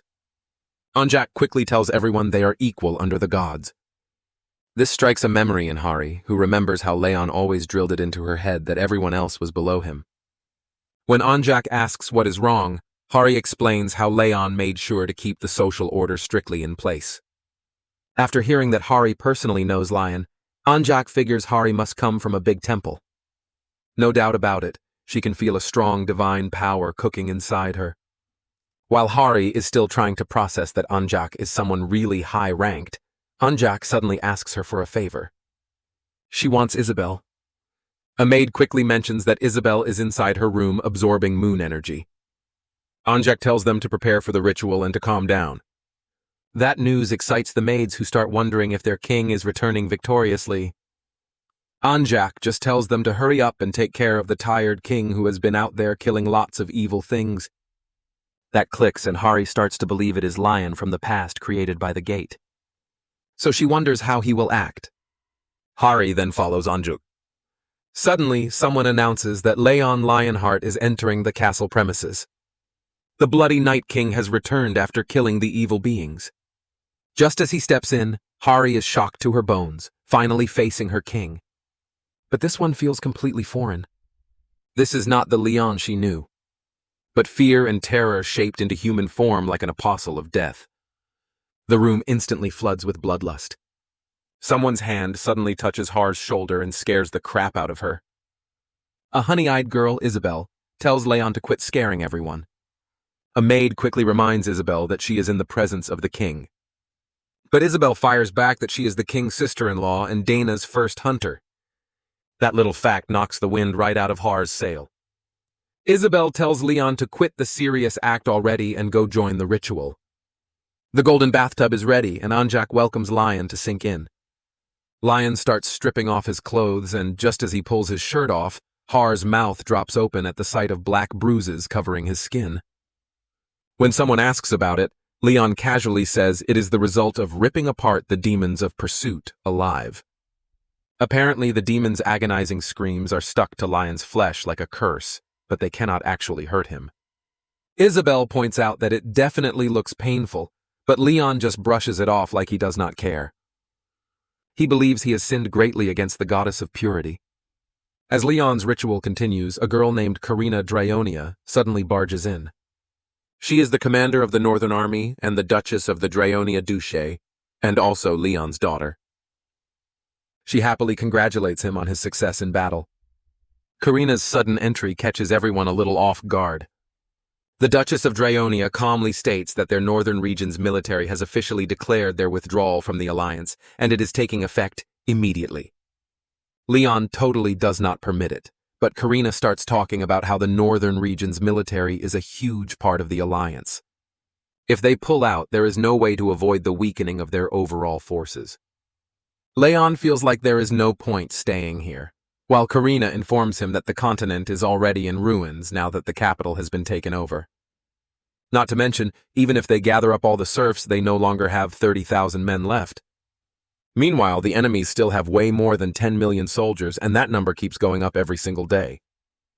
Because of that, Karina dares to ask the war knight who rules over all the knights and the agent of Pantheon if they even have a chance to win this war. Leon demands to know what she is proposing. Karina explains that the Dush has been burned to a crisp after the fall of the empire. 30,000 men have lost their homes and families. She also reveals she is carrying a child, and says all of them are still left struggling in the northern region. That is why she is determined to take vengeance, as they all should, even if she cannot kill every demon herself. She swears to slaughter every last demon that insulted the dead and dared to make a home out of their land. Leon, sinking a little, asks if Karina resents him for hitting the main forces of the enemy instead of protecting the Dush. To ease him, Karina assures Leon that he did what he had to do, considering the fact that the entire kingdom holds more significance than just the Dush. When asked, Karina shows her desire for vengeance by exposing the mark to prove it all. That big reveal stuns Lion to the greatest degree, and the amount of disgust on his face is beyond words. He screams at Karina as she comes clean that the entire northern region has signed a contract with the god of revenge, making her the Grail Knight of Ventarsis, the Duchess Drayonia, and the commander of 30,000 Avengers. Leon kicks her out instantly and disowns her, while Karina stays clear that her life is not just about surviving anymore. Isabel asks if that was really the right call, and Leon says it is too late now because Karina only has one fate left after signing that contract. Isabel continues working, sucking out the darkness stuck to his flesh. Leon asks if he made the wrong choice, and Isabel denies it, but is surprised to even hear him ask such a thing. After all, this is the same Leon who kidnapped her younger sister, the priestess of purity. But that was something they both secretly wanted. Isabel then tends to him and asks why he is not acting like the man who once ordered the northern region's military to do something like that. Amidst all this, Lion suddenly turns his attention to the unknown visitor, catching Hari completely off guard. Meanwhile, Yappy is busy watching the workers talk about the star iron, but they're short on material and need a new star. They wonder if the great Saint Tess has said anything about it yet. Yappy quickly records a video of the conversation and backs it up to analyze their movements later. While that's going on, the blacksmith is focused on crafting tools with full concentration until he suddenly senses something off. He picks up the presence of a rat nearby, which turns out to be the little Yappy. The blacksmith asks who it is, but Yappy tells him to loosen up a little. Suddenly, Yappy shoots out glowing ropes, making the blacksmith realize it's actually a cute little priest. That cracks him up and annoys Yappy. The blacksmith tells him there's no reason to fight since they serve the same divinity. He introduces himself as Antok, the Grail Knight of Steel and Blacksmith, and asks if Yappy is aware of Ant, the guardian of the mines. Afterwards, there are temporary shelters set up for the trainees on the outskirts of the city. Hanhari returns to check on her people, bringing some food, and Suo is pretty excited to see her back. She shows her picnic basket, explaining that the temple just gave her the things she needed for her work. When asked, she admits to having met King Leon as well. Everyone is stunned, but she clears it up, saying it's Lion from this gate, not theirs. Hari asks if they've gathered any intel. Jae-Huk mentions that the capital has been taken over for a while along with other places, leaving this city as the only one still standing. However, Hari had heard about the final battle from Ventarsis, so she thinks maybe the gate is connected to this battle. Juk wishes they could somehow read the quest. Moreover, Zuho asks if anyone can connect to their divinities. The divine laws are usable, but their connections feel weak. Everyone tries, but Suho is pretty much telling the truth. Suddenly, Soyeon points out how quiet it has become, and there's no noise at all now. Just then, Jae-Huk spots wooden legs which creep him out. But more importantly, a treeman yanks the tank away while the soldiers have them cornered. Suddenly, Roxley, the Grail Knight of Divinity of Sun and Judgment, Tatar, arrives. He also claims to be the judge of the Lionheart Kingdom. He's ready to prostrate the sinners before his aura. Hari and the others are completely shocked, not knowing what's going on. The same day, Hari and the others are taken as prisoners and loaded into a van. They have no idea what their next move should be. Jae-Huk is certain they're as good as dead. Suddenly, the mustached man tells Jae-Huk to shut up, which catches him off guard. Harry guesses they might be headed to the execution site. However, Jae-Huk knows the deal around there, and they have a choice to become serfs first as they aren't demon worshippers.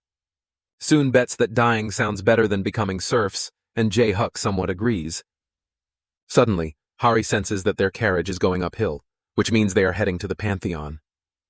This information strikes Jae-Huk's nerves, and he starts crying like a baby. He's sure their deaths are waiting for them. Right then, the doors open to get the prisoners moving, but Jae-Huk is throwing a tantrum.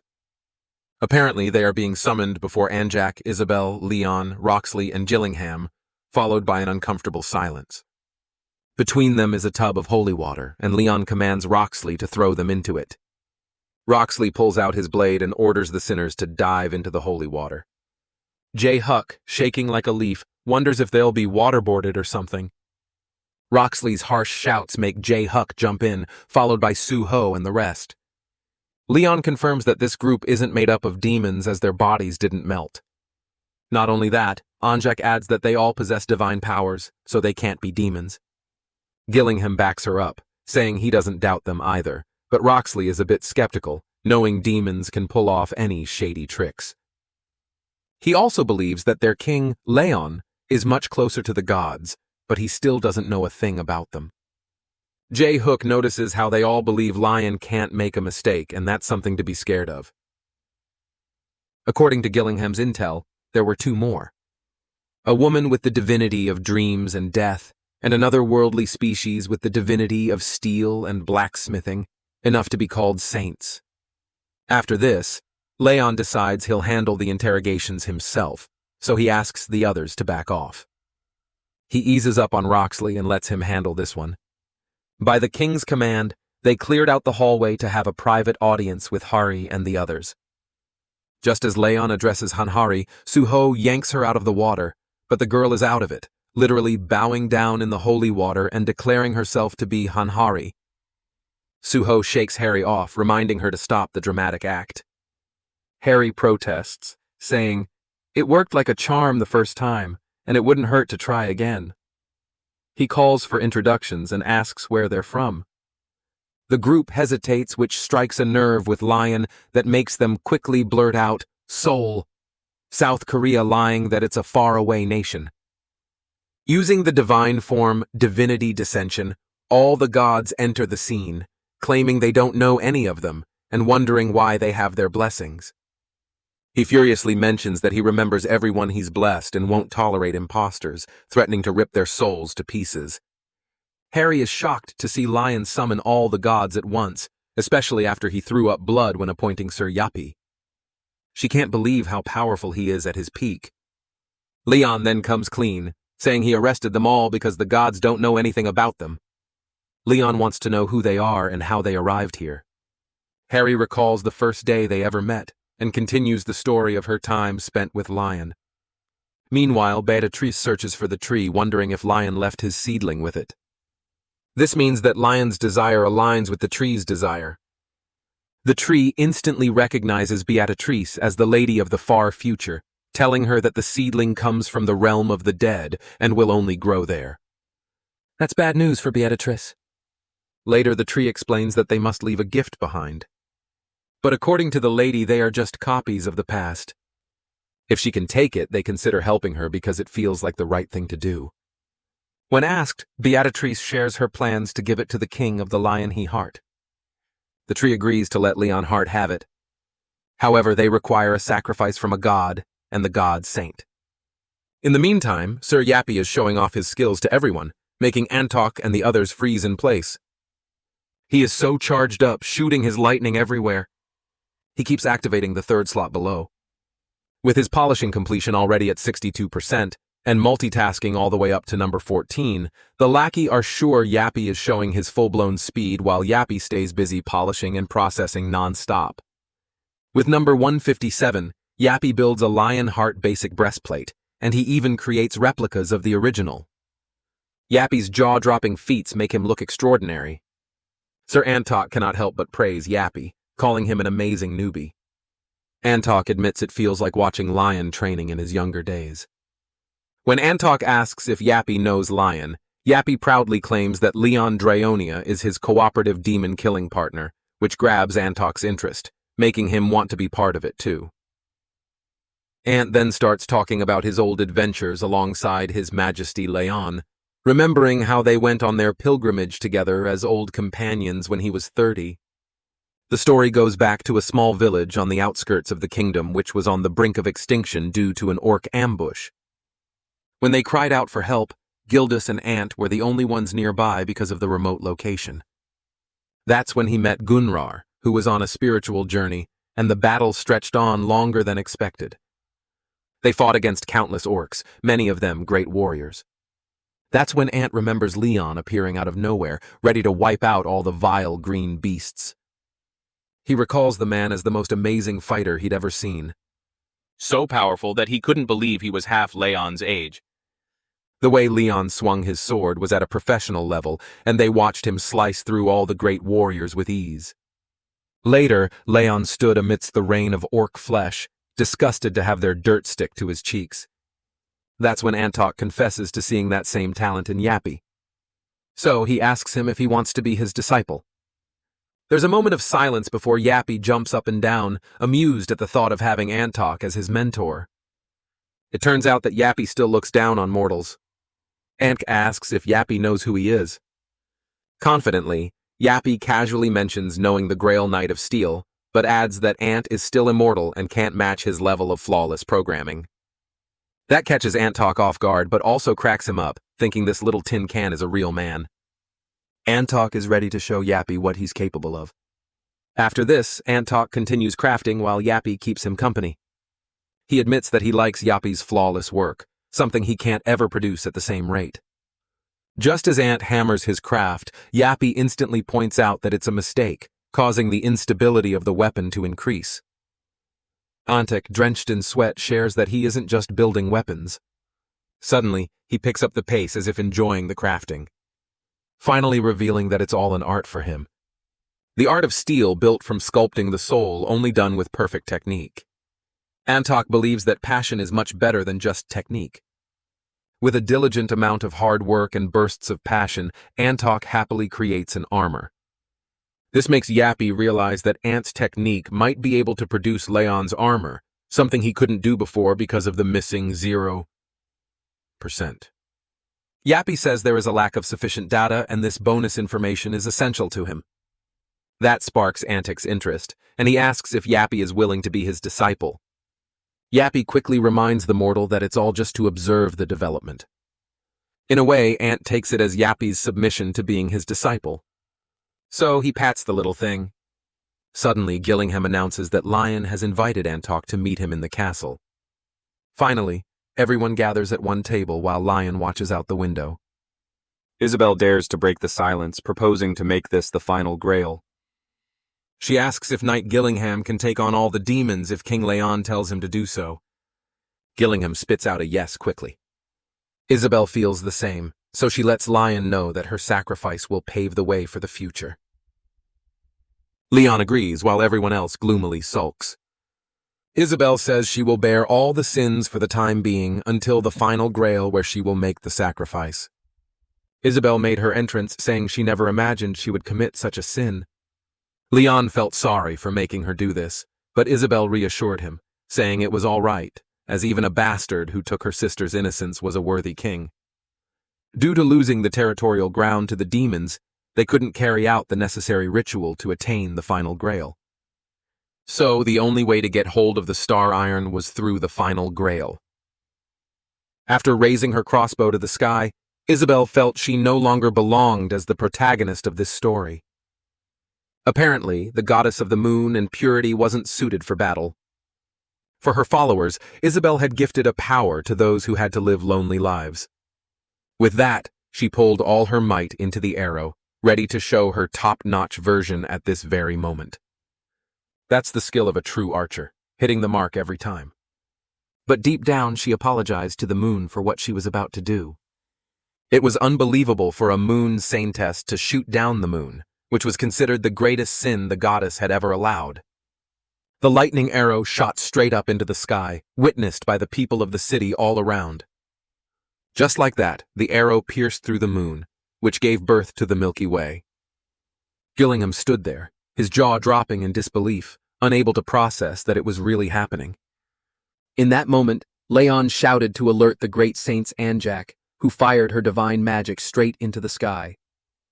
Gillingham watched as their strategy paid off, seeing Anjak guiding the pieces of the moon heading their way. Out of nowhere, Isabel collapsed in Leyon's arms, coughing up blood and saying that it hurt really badly. Despite her pain, Isabel shared that Dina, being so kind, had have the recoil. Lion, gritting his teeth, praised her sacrifice for them and claimed he would take on her burden from this point forward. Suddenly, Gillingham drew Lion's attention back to the moon fragments, which seemed to have changed their direction. Anjak was barely holding them in line. Apparently, a powerful mana force was attracting the fragments their way, and Anjak couldn't keep full control over it. And just like that, it clicked for Beatrice, who realized it was the same mana that had shut down the gate for them. The moon fragment's trajectory had been pulled further away from their side. When Leyon embraced Isabel in his arms, who had sacrificed so much for this, his fury was off the charts. He instantly ordered the formation of a squad to recover the fragment. Determined not to let the opening Isabel created with her life go to waste. Later, when the pieces of the moon landed on the Earth's surface, Ant praised the decision to come here instead of wasting time elsewhere. The retrieval squad to recover the moon pieces had arrived at the scene. Beatrix signaled and Yappy released the scouting drones. A couple of flying drones made Ant Talk really curious about his disciples' tips and tricks. That ticked off Yappy, who straight up declared that Ant was just a mere provider of technology. Yappy also said Ant Talk didn't have the smarts to call himself a master. That cracked Ant Talk up, amazed at how smart this little Tinkin could be. Antic then said that Beatrice must have noticed the strange silence. It's highly unlikely that the demons would let this chance slip by. Antok is sure those freaks are just lying in wait, ready to ambush them the moment they start working on the moon fragment. Still, he teams up with Yappy and the soldiers to dig out the star iron. Suddenly, Yappy picks up on the enemy's presence, closing in fast. A swarm of monsters comes rumbling toward them, just like Antok predicted. He quickly alarms Beatrice that they still need time, so they had better keep the monsters at bay for as long as they can. He orders Yappy to begin the takedown.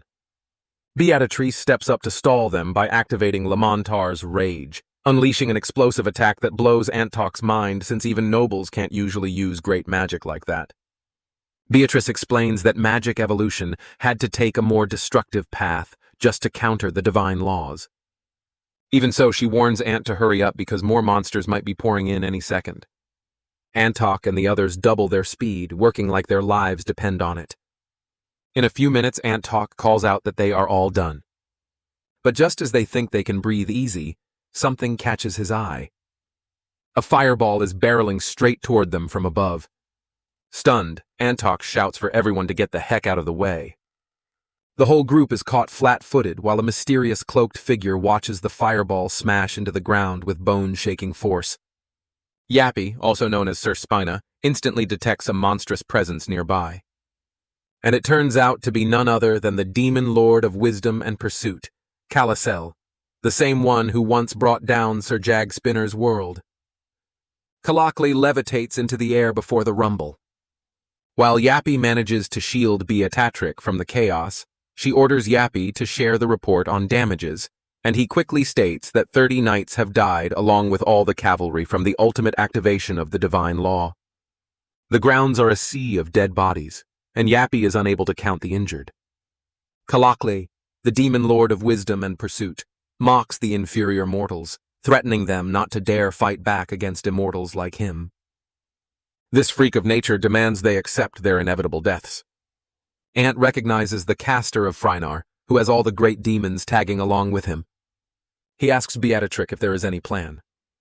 Beatrix talks about using a spell to link them to a far-off realm, but Yappy is damn sure it will not work for a single one of them. Still, she agrees, and Antok pretty much understands that they do not have any other option but to beat the crap out of this bastard. Thus, Ant thanks everyone for their contribution to the gods and the kingdom so far. And then he walks ahead, leaving everyone else behind in confusion about what is about to happen. Ant declares that it is time to make good on their oath to protect the kingdom, even if it means sacrificing their lives. In that moment, everyone on the battlefield knows it is a call to die, and that is an order. So they make the unreasonable choice to follow Antok's lead. Antok also agrees with Yappy's assessment, but he points out that sometimes what truly matters in life outweighs the simple odds of something happening. Antok's god objects to his decision, warning that most mortals would not be able to bear it if he had him descend.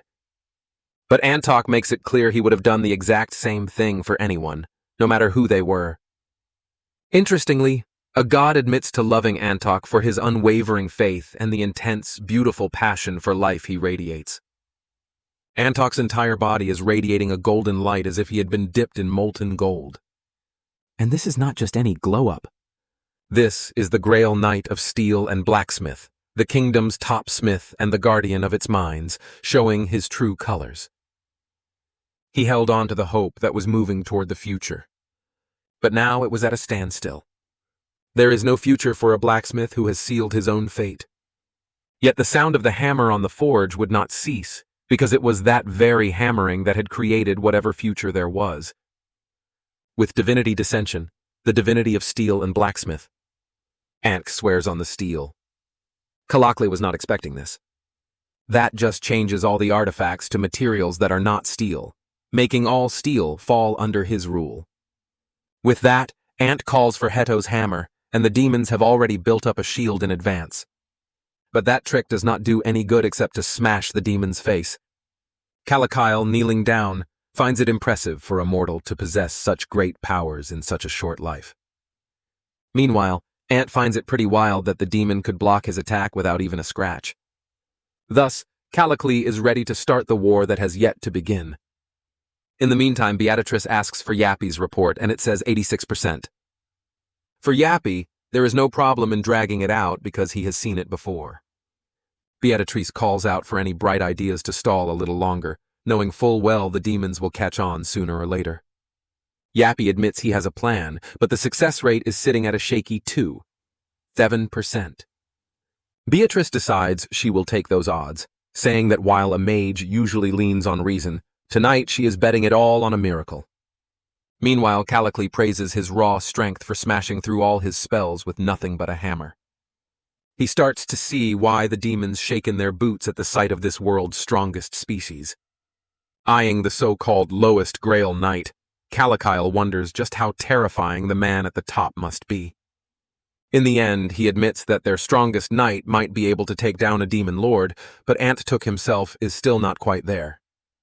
As Kalel casts a barrage of spells, Ant commands Steel to defend with Hito's anvil. Standing tall with his giant hammer in hand, Ant Talk spits out that the demons' no-faith policy is exactly what makes them so twisted.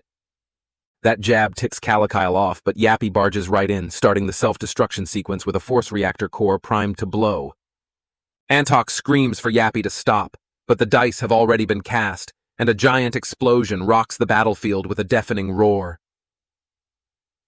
Walter, the one who was saved, the Emperor and commander of the Silver Knights, clearly remembers those who destroyed his empire. They're the same demons who invaded his territory and ruined his world 20 years ago. And he's certain that the world is ending now. About 23 years ago, the Emperor summoned a demon monarch, which led to his downfall. And soon after, all the regions were taken over by those creatures. Although the Lionheart King came and defeated the demon monarch's forces, that was just the beginning. Even Walter thought that with the presence of the Lionheart King, the demons would return stronger. But that was only a false hope. Just then, they notice strange rumbles in the ground, realizing it's not a man-storm, but a sign of an ongoing war. Meanwhile, the demon lord of wisdom and pursuit, Kalakyle, mocks his opponent for using nuclear power, claiming that something like that could never harm him.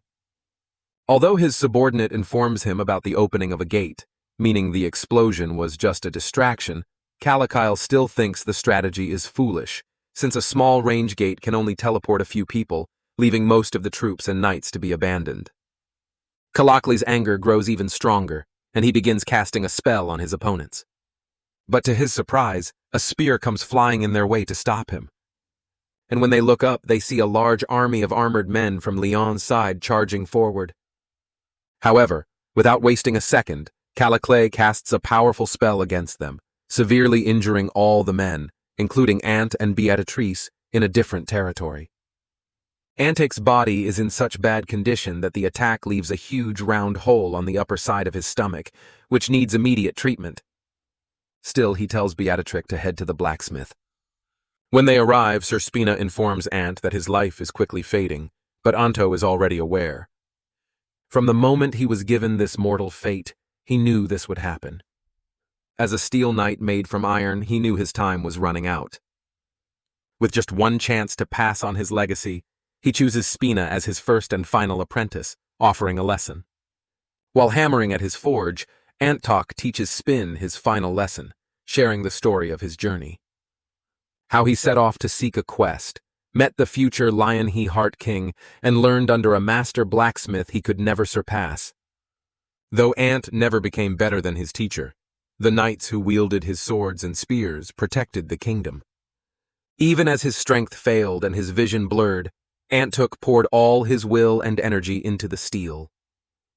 Determined to leave a lasting mark on the world, he urges Spinner to do the same. Infuse will into metal, forge weapons that defend the right people, and create a future with every hammer strike. In the midst of this lesson, Antok finishes crafting a new item, embodying everything he is taught. After a while, Leyon arrives at the location just as Ant takes his final breath. He asks if Antok has any last words for his son Aaron. But since Ant taught him with love and respect, there is nothing else he wishes to say. Instead, he asks Lion to lift him up so he can go out and meet his people one last time. The people are filled with sorrow, crying at the sight of their great leader in such a state. Even in his dying moments, Antok instructs his people to take care of the king. With those final words, he falls to the ground in Leyon's arms, lifeless. All the people bowed in respect and honor for the man they revered. While in his tent, one of Lion's men informs him that Gildas is outside. After granting permission, Gildas and Galveron enter, greeting Lion with royal respect. As a godfather, Lion pulls Galveron close, insisting he just call him uncle. He then asks Gildas about Aaron, but even after hearing about his father's death, Aaron is just like his father. He couldn't abandon his scouting duties and wasn't able to come. Just then, Gunnar unexpectedly enters the tent, much to everyone's surprise and happiness. Gildas jokes about Gunnar's heavy weight as he made his way there. And as they bicker and make fun of each other, Leyon can't help but smile, remembering the days when they all trained together. He realizes that these old friendships are a blessing. And though Ant has passed, they share many beautiful memories of him, so there's no need to be sad. While serving wine, Leyon mentions that he always thought Gildas would be the first of them to go, and Gunnar agrees. As they continue to serve the wine, Leyon tells them that Ant's last moments were filled with honor and glory. So they should send him off with love and respect as friends. With that, they raise their glasses to honor their noble and fallen friend, Ant, whose legacy will live on through the weapons and hearts he shaped. Lion then asks Gunroar about the finished item, and Gunnar assures him that it's perfect. The divinity of the blacksmith has blessed it, and even the sages have agreed, though they still need to add the essence. Leyon feels relieved realizing that the preparations are complete, and he is always grateful for everything the sages do for them. With that, he steps out of the tent where a large army is waiting for him along with Walter and Anjak Pratashia. After greeting him, Leyon asks Walter if he is sure about the demons marching toward them, and Walter confirms they are on the move. They've even confirmed the survivors of the demon of sloth at the Land Dolce Plains, the heathens of the beast god, and the corruption of the empire. The estimated number of enemies is around 10 million. Basically, a whole army. Leyon understands that the final battle is almost upon them. And in order to win, they need to prepare hard because the demons will be here soon. Countless soldiers are organizing battering rams in front of a massive wooden gate, ready for any attack from the demon army. Meanwhile, Hari, Suhi, Jae Hyuk, and Chon Soon insist on helping, but Lion simply denies their request, commanding them to stay on standby. They are shocked by his decision, but it's a logical one. Unlike Leyon, who represents the past, Hari and her group are humans of the present. If they were to fight inside the gate, they would surely die. And Leyon can't bring himself to sacrifice them. Though Leyon wants them to do something else, he sends them to the room of the first hunter of Dina, the goddess of the moon and purity, who is also second in power in the kingdom with the king of the Lionheart as her brother-in-law. Her name is Isabel. Hari and her group are shocked to see her, their curiosity clear on their faces. Isabel, noticing this, explains that there are many gods in the pantheon, but there is one main god among them. The 7 gods are considered the most powerful.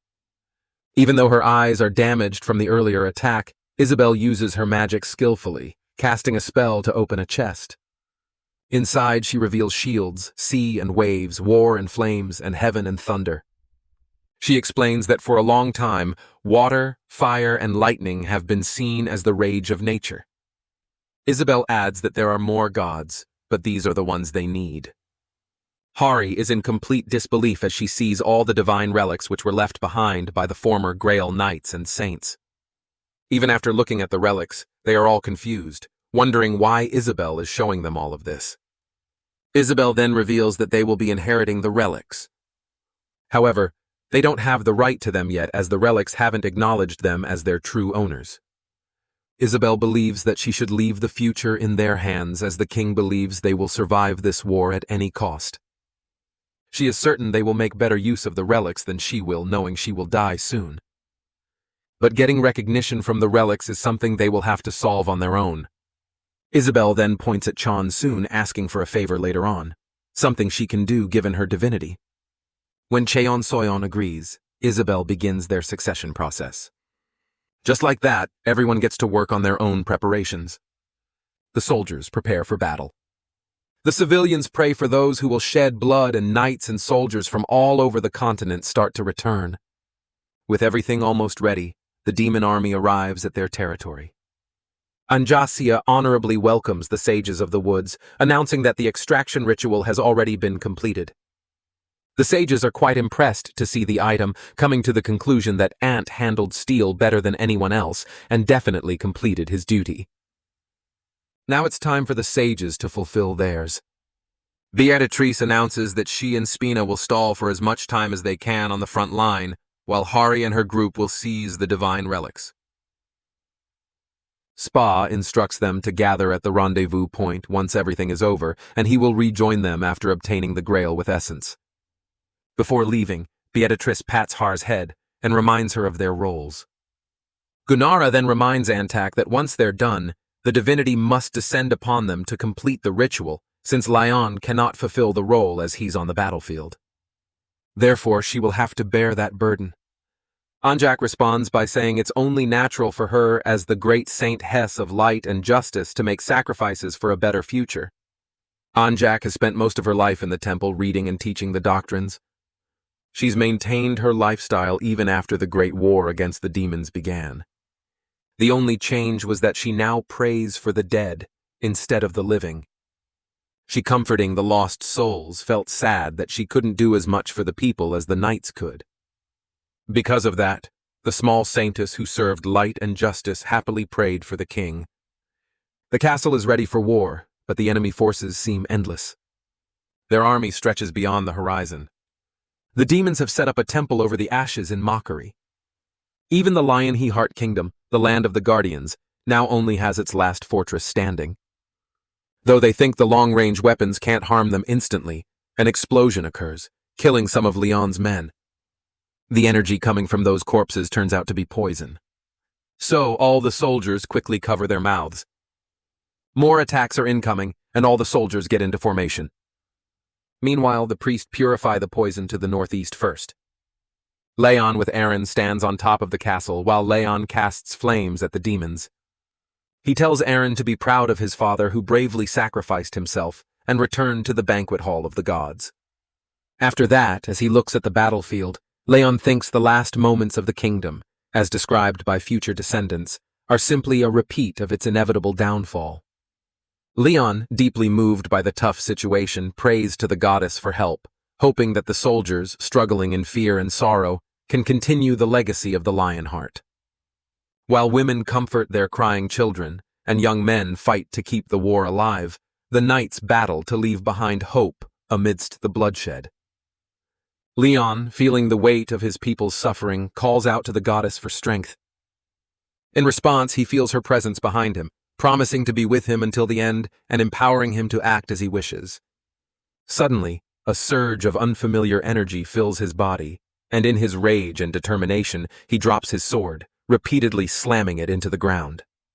He begins chanting the names of the figures who have stood by him from the start. Knight Aaron, son of Ant, the great Grail Knight of Steel; Gildas, the war hero who defeated the great horned giant; Galvaron, the noble elf guardian of the oak forest, and others, all men of honor who fought relentlessly. He declares that such heroes would never accept the demon's mockery, and that they must rise up against those who believe they have already won the war because they haven't. Not yet. Leon slams his sword again and again, filled with anger, rage, and agony, hoping to awaken the same fury in his people.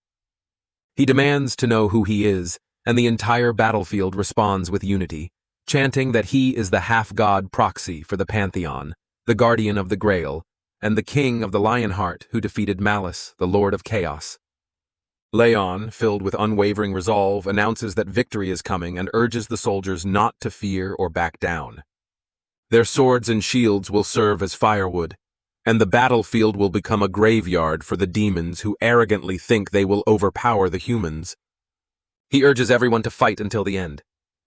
No matter the cost, no matter if they die, no matter if their companions die, and no matter if the king dies, his words ignite their souls, and chaos erupts on the battlefield.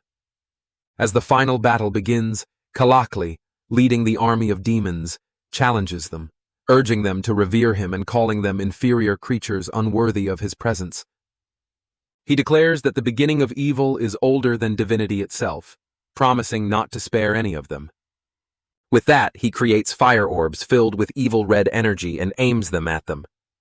Leyon signals to Roxley, who immediately uses the combined skills Divine Punishment, Flames of War, and Manifesting Sun to counter the demon's orbs. Leyon suggests that Roxley focus on the pieces of orbs that might damage the Pantheon. And just like that, Roxley destroys them easily. The demons grow angrier and decide to climb the walls of the castle, thinking it will all be over if they succeed. However, the armored soldiers on the roof are already prepared and shower arrows at them, preventing them from entering the territory. Meanwhile, at the Fortress City Pantheon, southern gates, Gildas worries as he smells the meteor fragments. Realizing that the fragments alone are turning the place into a wasteland, it will take a lot of time to restore the place's former glory. He can also hear the roaring, realizing that the demons have entered through the eastern gates. Upon the roof, the knights remain vigilant, continuing to fight the demons. Meanwhile, Ain battles the great demon of massacre and destruction, Doomgore, making the demon realize that there are knights who are strong even without being Grail warriors. Ain declares he will kill Doomgore no matter what. Fully aware that Leyon and Roxley can't move from their position, so he must do it alone. He leaps into the air and lunges toward Doomgore. Inside the castle, Hari and the others have completed the recognition of the relics. But Jay Huck is still uncertain, feeling that he doesn't have what it takes to handle them. He even considers giving up, believing that this war isn't theirs to fight and that only Spin and the king will survive. Given that he has already killed 3 lords, he's confident he would win easily. Harry agrees with Jay Hyuk, knowing Leyon always wins. He killed all the demons in the past, and eventually he met Har's group at the Black Gate, which was a sign that he would win this battle too. But then something pops into Har's mind. She suddenly realizes that the final Grail plan was originally abandoned. It was because they came to the gate to ask for the king's help. With 3 Grail Knight-ranked people already absent from the battle, she wonders if victory is still possible. Har's gaze shifts to the people in robes, and she immediately demands that they take off their hoods. As they do, a strange energy radiates from them, and one of them mocks Hari, praising her for having such a sharp eye. Jay Huck senses danger and casts full expansion of divine power. But the cloaked figures instantly counterattack, blocking his magic. Hari and Jay Huck realize they're in trouble. As the figures move closer, one of them introduces himself as the archdemon of pleasure, Ki, and with an evil grin, he attempts to slash at Har's throat, aiming to kill her. Jay Huck, willing to sacrifice himself, pushes her aside, fully aware that this might be his end. To his surprise, Gillingham arrives just in time to block the attack, saving both Harry and Juke. Isabel also appears beside him, as Leyon had already prepared them for such attacks. Quay, who had assumed Gillingham and Isabel were positioned at the front line, is shocked to see them here. The 2 of them smirk at him, declaring that they won't allow inferior evil beings like him to be in their presence. Deep down, Isabel knows it will be difficult to face 3 great demons and an archduke demon. But she is a saint and she won't ever give up. Gillingham, on the other hand, instructs Isabel to throw away her life. And agreeing with him, she quickly casts divinity dissension magic. This statement about throwing away life confuses Jay Hyuk and Hari, but Isabel tells them to help Han Suho and Kaon soon, as the demons have probably infiltrated the place and the Holy Grail is in danger. They both run off, obeying her order. As they leave, Ki taunts Isabel for having an abnormal condition. Doubting that they would be able to fight, but Isabel assures him not to worry because she can crush them with just 1 finger. Quay's expression darkens. He wants them to pay the price for their arrogance. He summons strange energy around him, making the ground tremble. Meanwhile, Suho and Chonsoon are struggling, surrounded by so many demons, and now it's getting harder for them to cope. Soon is gasping for air, already at her limit. She is distracted, and just then, a demon attacks her from the front. But Hari and Jae-Huk arrive in time, and Hari immediately unleashes the powerful spell twist on them, killing them all instantly. As the intensity of the flames is too much, they thought it was over, but it's not. More demons are coming, and this one is a great demon. Bringing along his minions, he demands that Har's group get out of his way. But Jae-Huk knows he needs to stop this creature until Spinny and the Queen arrive, or things will get tough. Before he can cast a strong spell on the great demon, all four of them are suddenly dragged out of the place by vines. Panic washes over their faces, but they feel relieved when they see that the tree sage is the one who dragged them. Following the order of the great saints, Anjak, she expresses her gratitude for guarding the chamber and announces that the extraction is complete. She explains that this holy grail holds the essence made from the wisdom and knowledge of the forest sages. Hari can feel the immense power it is emitting, seeing it as more sacred than any relic she has ever encountered. Meanwhile, the great demon is trying to break through the door where they've been taken, making them realize that there isn't much time left. Worried, Hari asks what will happen to them once the Holy Grail is completed. Anjak gives her a warm smile and explains that the Holy Grail was an abandoned plan. But because of Lion's change of heart, they've reached this point. This Holy Grail is a sign that Lion hasn't given up on the future. Hari can't help but cry. She doesn't want all these kind people to die, but everything is still happening. Anjak consoles her, telling her that the future has been entrusted to her by the king, and she must fulfill her duty. With that, she prays to the goddess of light for absolute justice. And as she prays and casts magic on the Holy Grail, a powerful beam shoots from the relic surrounding the entire battlefield. Once the Holy Grail is completed with the blessings of the goddess, Anjak hands it over to Hari. Originally, this power was meant for one person, the king of Lionheart. However, when he saw even a small glimmer of hope for the future, he quickly changed his plan and decided to pass it on to someone who could carry it for the future. At the same time, the gate opens and Spin and Beatrice emerge. Beatrice quickly orders Hari to leave while Spina informs everyone that the structure holding the place together has been destroyed and the building is going to collapse soon. They need to leave as quickly as possible. Tears fill Har's eyes and a sudden realization hits her that she really has to leave. Overcome with emotion, Hari promises Anjak that she will never forget their sacrifices. As Har's group, along with Beatrice and Spin, leaves, Anjak stumbles and falls into Gunnar's lap. In response, Gunnar transforms into a tree, allowing her to rest peacefully in her final moments. Meanwhile, the building begins to crack and crumble. Outside, Isabel and Gillingham, having killed the demons and protected the Holy Grail, are gasping for air on the main grounds. They've given everything to protect the Grail. And as the building slowly collapses, they are satisfied that they have accomplished their mission. The battle is nearing its end with the fight between the Lord of Wisdom and the Guardian of the Holy Grail coming to a close. The battlefield is in a state of lull and the demons have successfully gotten past the walls.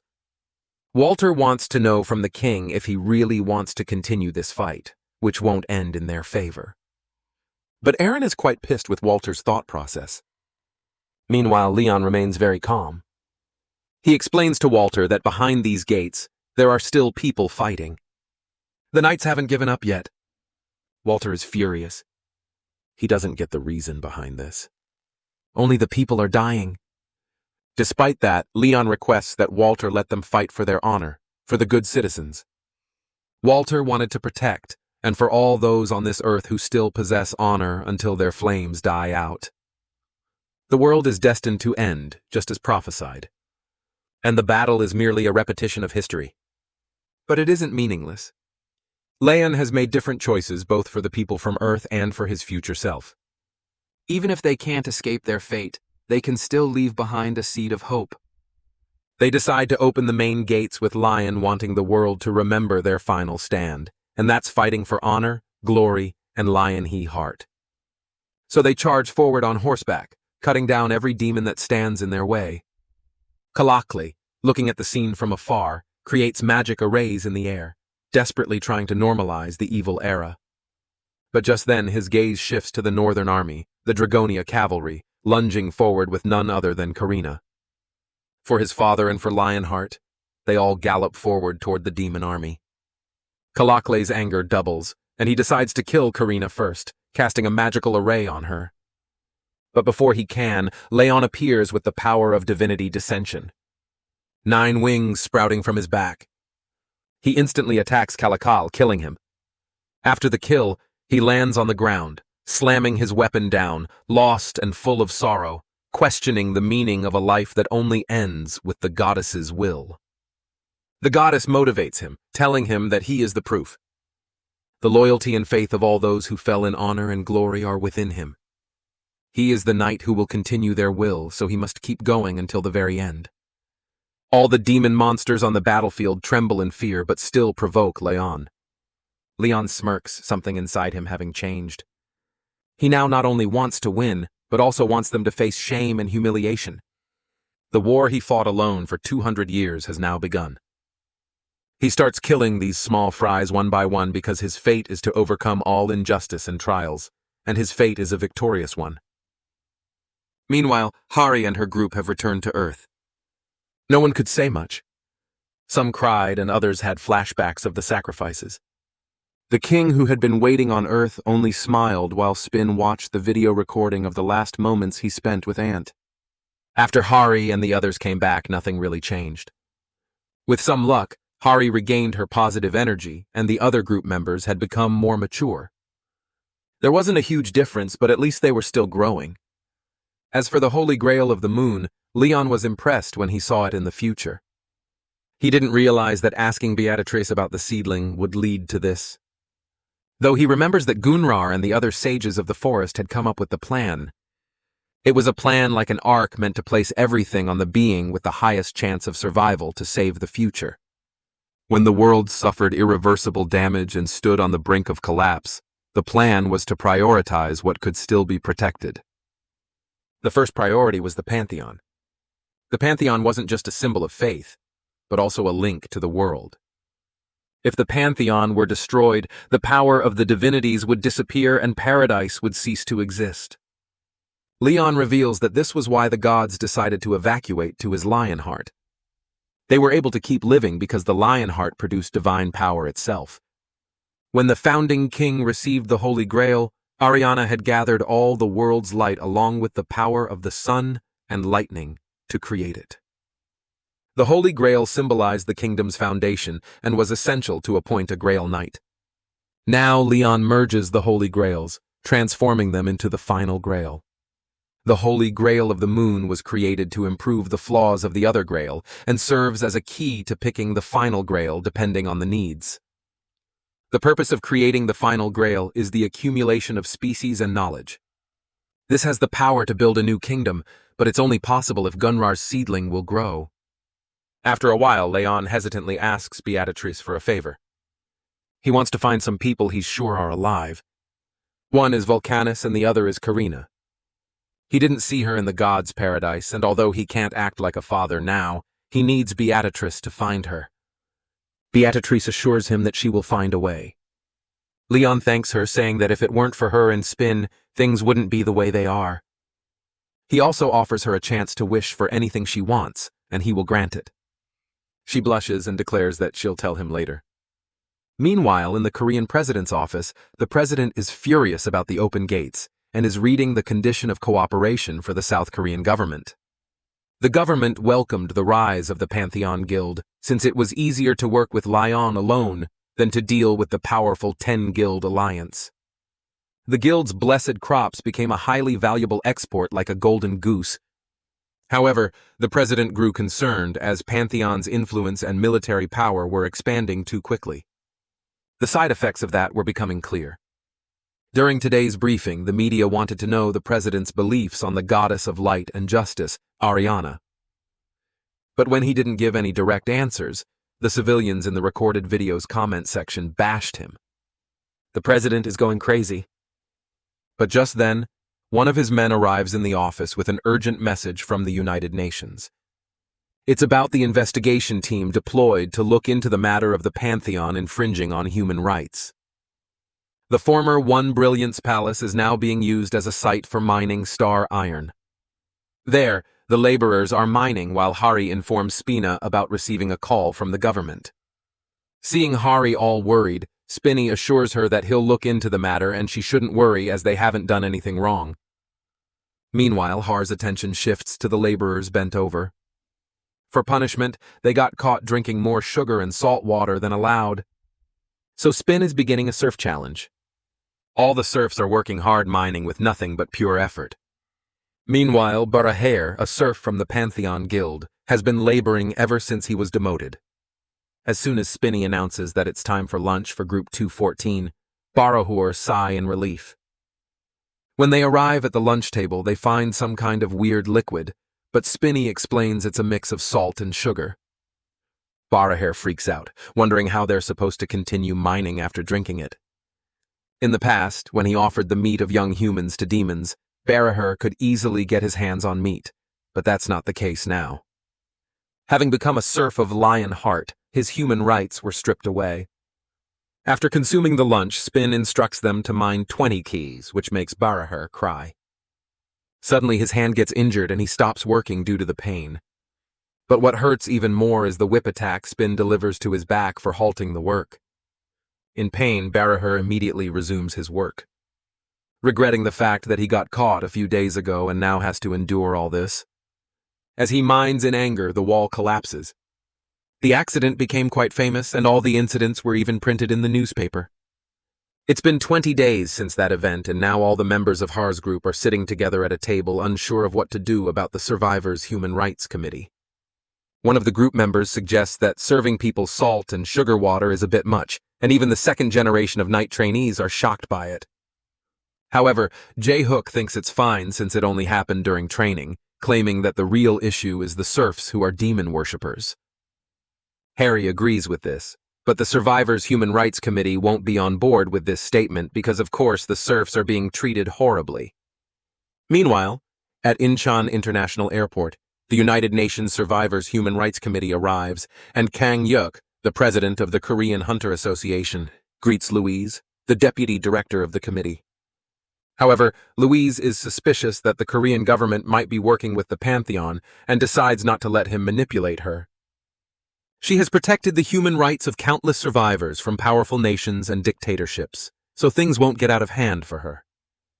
Hari arrives as well to escort them, and they're heading to the autonomous district of Cruciteria first. According to the plan, they're being transported to their destination. Upon arrival, Louise studies the surroundings and realizes that the people here are already well integrated with humans, blending in without standing out at all. When she sees the statue of Leyon, she wonders if it's part of their culture, but then questions Hari about whether they face any problems with fishermen. As she heard that the Crusotians live on the coast, Harry clarifies that Mobcop isn't only focused on fishing.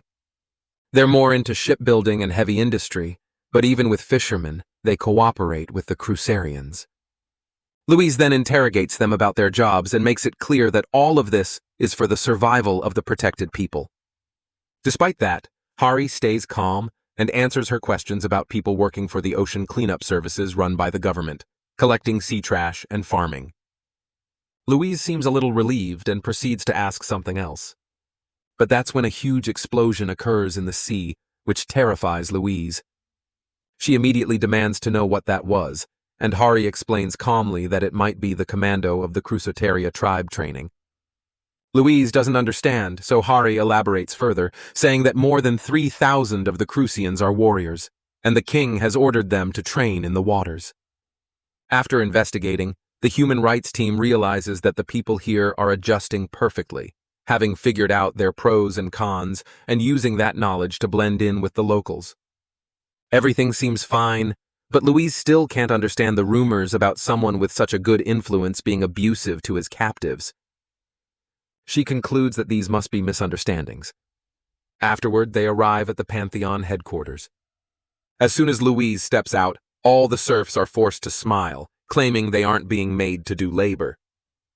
Their eyes are filled with tears, but Louise has seen this behavior many times in places where human rights were non-existent. Louise Foster worked hard to protect human rights and stay true to her principles, helping guide the world toward a better path, even if only a little. She always felt good bringing back smiles to the faces of those who were struggling. But her experience told her something was off. The way these people were smiling and talking, it all seemed forced to her. Louise doesn't hold back and grabs one of the serfs, demanding he tell the truth if he's being pressured. But the guy, looking miserable and clearly pressured and tortured, lies that he's there of his own will. Louise doesn't understand, and she doesn't know that the moment they entered a contract with Tatar, the divinity of the sun and judgment, they had signed away their wills too. Before she could think more about it, Spin arrived, instructing them to get going since it was lunchtime. Curious to see what they would say, Louise demands to eat with the workers, and Spin agrees. As they begin to leave for lunch, Spina threatens the serfs to smile by showing his whips, and the poor serfs can't help but smile out of fear. At the town hall, Louise and her team are surprised by the delicious food and grand arrangements. She wonders why there is no meat on the table, but at the same time, she doesn't find it strange considering the nation's food culture. Harry teaches them how to eat the food, and as soon as Louise takes a bite, she feels better than before. The legendary crops of Naju really make her feel alive. These crops have the power to heal all kinds of diseases. However, Louise is shocked to see such precious food being served to the employees. A few employees turn down the meal, but overall the meal goes pretty successfully. Afterward, Hari and Louise walk around and talk. Meanwhile, because it was such a satisfying meal, no one from the Human Rights Committee knows that the blessed crops are poison for those who are evil. In a different setting, Dennis from the United Nations reports to someone about deploying the Human Rights Committee to the Pantheon, referring to that person as a great being. The demon's subordinates had already infiltrated Earth, not just as civilians, but also as government employees and even members of the World Hunter Association. Their ultimate goal is the downfall of Earth, with their first step being to expand the rights of orcs. If the orcs were to become the majority species, chaos would obviously erupt. Dennis then shares his perspective with the great being, saying he doesn't think the government can do anything about all of this. The great being agrees, but tells Dennis to manipulate the media and provoke him even more. He shows Dennis the video of the Star Iron mining wall collapsing, killing tons of people. Dennis watches the recording of Leyon ordering his men to load the serfs' ballistas. Seeing all this, Dennis trembles in agony and rage. He now wants to punish Leyon, the king of Lion he hearts. But at the same time, he hesitates, fearing they might be caught. The great being reassures him that with the artifacts he gave Dennis, he should be fine during the inspection. However, things turn upside down instantly. One moment, Dennis is set on punishing the king of Lionhearts. And the next moment, all the members of the Human Rights Survivors Committee are hanged at the pillars with civilians chanting to burn them alive. Spinner orders the knights to begin the trial. Without further delay, the knights move forward with fire. And in the 21st century of South Korea, stakes are set up.